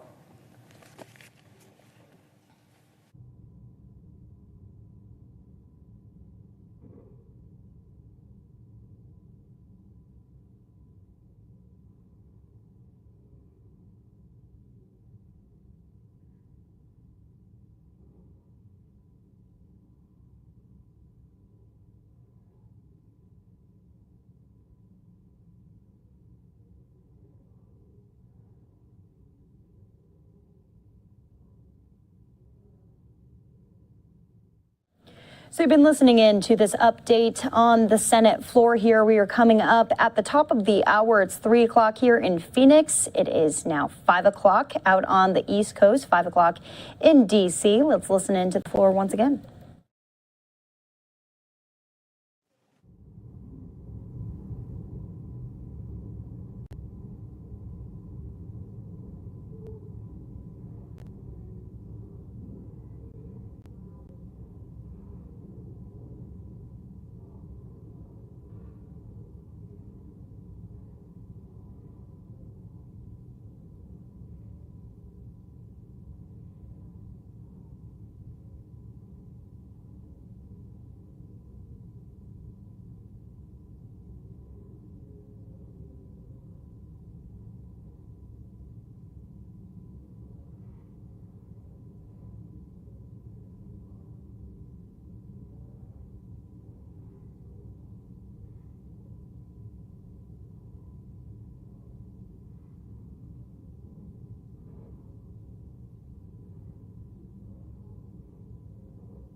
And as we hit a little bit of a lull here on the Senate floor, senators have been debating these voting laws they're hoping to push through as quickly as possible, but it has been stalling quite a bit today. Also, Senator Klobuchar bringing up the idea of killing the filibuster, which is going to need to everyone is going to need to come to terms with this in order for that to be able to be pushed through here. We're going to go out to Senator Manchin as he steps up to the podium. Nuclear option to create a talking filibuster. Are you open to that idea? Oh, I love a talking filibuster. I think we should be. I think basically there should be transparency in how we do our business here, or lack of doing business. But they're saying at the end of it, it would be a 51. That has never happened. That's never happened in the history of our country. You know, basically, there's never been a simple majority vote to basically get off of a debate. Last week, Congressman Clyburn was questioning why you would filibuster your own bill that you worked on by not doing a carve-out for voting rights. The only thing I've been very clear about that, I just don't know how you break a rule to make a rule and thinking you're doing something that's going to. We've never done this. We have never done. I've been looking for every precedent I can, every carve-out. The bottom line is everything that we've done. They've told me about the debt ceiling. That was done by the rules. That was done by the rules, okay? And that was done with Majority Leader Schumer and Minority Leader McConnell coming to an agreement. That's what it's all about. So we've done everything along the lines of with the rules. And I don't know why we can't come together and find a pathway forward. But breaking the rules, there's no checks and balances in this process. The only thing we have is a filibuster. And think if you have a situation we have right now, where you have the executive branch of government and you have Congress, the House and the Senate, they're all the same, and there's no check and balance because basically you just sweep right through, and the same thing could happen if Republicans had everything. And the only thing I've ever said was this. The majority of my colleagues in the caucus, Democrat caucus, they've changed. They've changed their mind. I respect that. You have a right to change your mind. I haven't. I hope they respect that too. I've never changed my mind on the filibuster. Senator Manchin, do you think it's smart for your leadership to hold this vote, given? I'm not going to question. I'm going to find out what the thought process is. Burgess, I really don't know what their thoughts may be, but we'll find out pretty quickly when I go upstairs. But does it make it harder for you to work with them going forward? Nothing. I work with everybody. I understand. I've been around this a long time. I don't take anything personal, just my family. And basically, I respect everybody and I work with everybody. You said multiple times that changes to voting laws need to be bipartisan, correct? So why has it been so difficult for you to get non-extra? We're not. Let me tell you what we're doing now. We have a group of senators, bipartisan senators. The thing that caused the insurrection was what? The electoral vote count. We can fix that to stop that from ever happening again when people think they can steal the election after the votes have been cast. That has to be fixed. Protecting people that work on the polls, they should be protected by a criminal offense, federal crime, if someone tries to intimidate or harass or harm anybody. There's so many things that we can agree on. And we all agree, everyone. The Constitution gives everyone a right to vote 18 years of age, and we have to protect that right. It's not that. We just got to find a way that we can make this work to where everyone understands that we're going to protect their right to vote and them having access to the polls. Senator, do you believe your party has... What do you say to your Democratic colleagues who aren't ruling out you supporting a possible primary challenge? I've been primary my entire life. That would not be anything new for me. I've never run an election. I wasn't primary. This is West Virginia. It's rough and tumble. We're used to that, so bring it on. Senator, do you believe your party has the right priorities at this point? They're focusing on changing the filibuster rules, trying to pass this big electoral bill. There are a lot of concerns about inflation. There are a lot of concerns about COVID, that you've expressed. Do your party leaders of the White House have it right now? Well, let me just say this. I know what the West Virginia people believe, and my colleagues. I know what I hear from my friends around the country. They're concerned about inflation. It's real. This is not something made up. It's real. It's hurting them. And basically COVID, it's extremely hard on everybody. And getting people back to work has been extremely hard. Businesses opening back up has been extremely hard. These are things we should be working on. This is things we should be coming together, cohesing around, basically. How do we fix the challenges we have in America? We don't need to make up any new ones. We have enough already there for us. So I would think get your priorities in order. That's all. We all should. Senator Manchin, One more. What did you make of the letter from Jerry West and your old friend Nick Saban? Well, Nick Saban's letter was straight. They're all straight on. They all want the right to vote, right? Mm-hmm. We all want that. And Nick Saban at the bottom of his letter, which they didn't put, Paul Tagliabue did not put what Nick Saban wrote at the bottom, his footnote. Yeah. He supports the filibuster. Do not get rid of the filibuster. Right. Now, why did he automatically leave that out? No, I was asking. Yeah, well, no. I read the whole letter. No. I think everyone. We should all support the right to vote. Everyone. But not breaking the rules to make new rules. Senator Manchin, what would you say to voters of color who say that your inability or your obstruction of the voting rights? There's no obstruction whatsoever. But there are a lot of people out there who are saying that you're making it so that they're not going to be able to vote in the next election. The laws there, the rules are there, and basically the government will stand behind them to make sure they have a right to vote. We have that. The things they're talking about now are in court. Mark Elias has an awful lot in court. The courts have struck down, like in Ohio, they struck down the gerrymandering. Things are happening, okay? We act like that we're going to obstruct people from voting. That's not going to happen. Do you believe the Democrats deserve to be in the majority next year? Excuse me, folks. Senator Manchin, the first to come forward and speak as they're going up to a meeting, all the Democratic senators, to talk about killing the filibuster. He said that he's never changed his mind on that and doesn't intend to.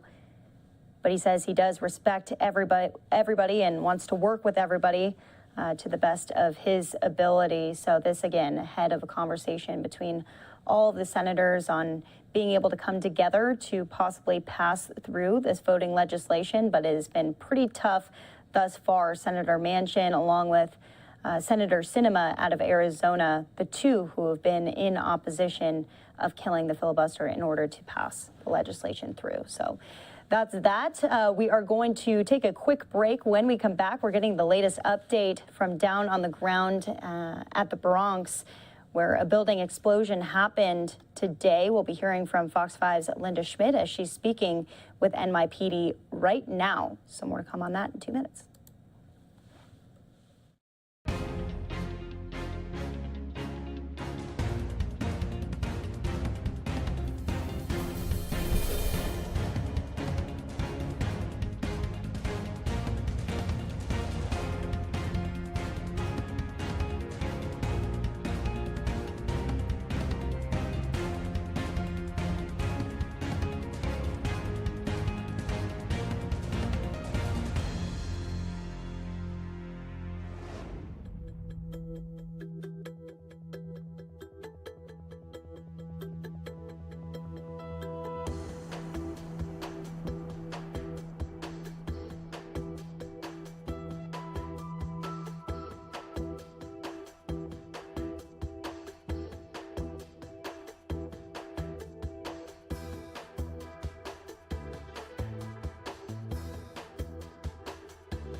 And welcome back here to Live Now from Fox. This is video from earlier today in the Bronx as a building exploded. We now know 8 people are injured, 1 person dead from this building collapse there. This is just yet another serious situation coming out of the Bronx. The smoke sent billowing through neighborhoods, and we're going to be getting an update pretty soon here from our Fox 5 reporter who has been on this story from the very beginning, who has also been speaking directly to the NYPD about the investigation underway. But first, let's go out to the update. Mayor Adams speaking out about this as well, giving the latest on the investigation alongside some of the first responders who were there, who rushed into the scene to save lives.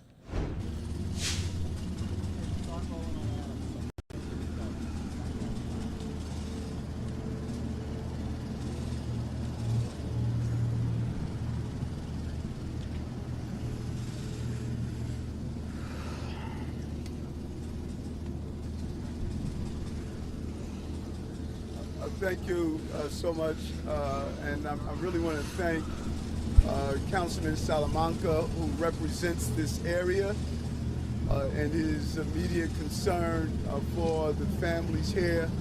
And I'm really hoping that you can get the video of the responding officers who responded immediately to the scene, just to see the heroic action that took place here.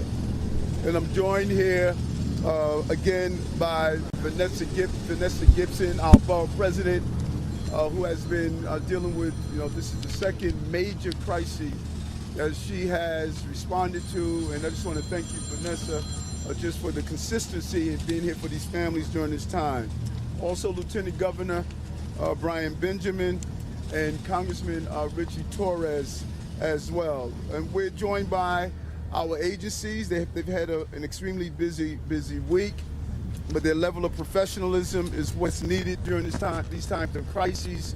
A crisis will not wait until we're ready for it to respond. We have to always be ready to respond. The FDNY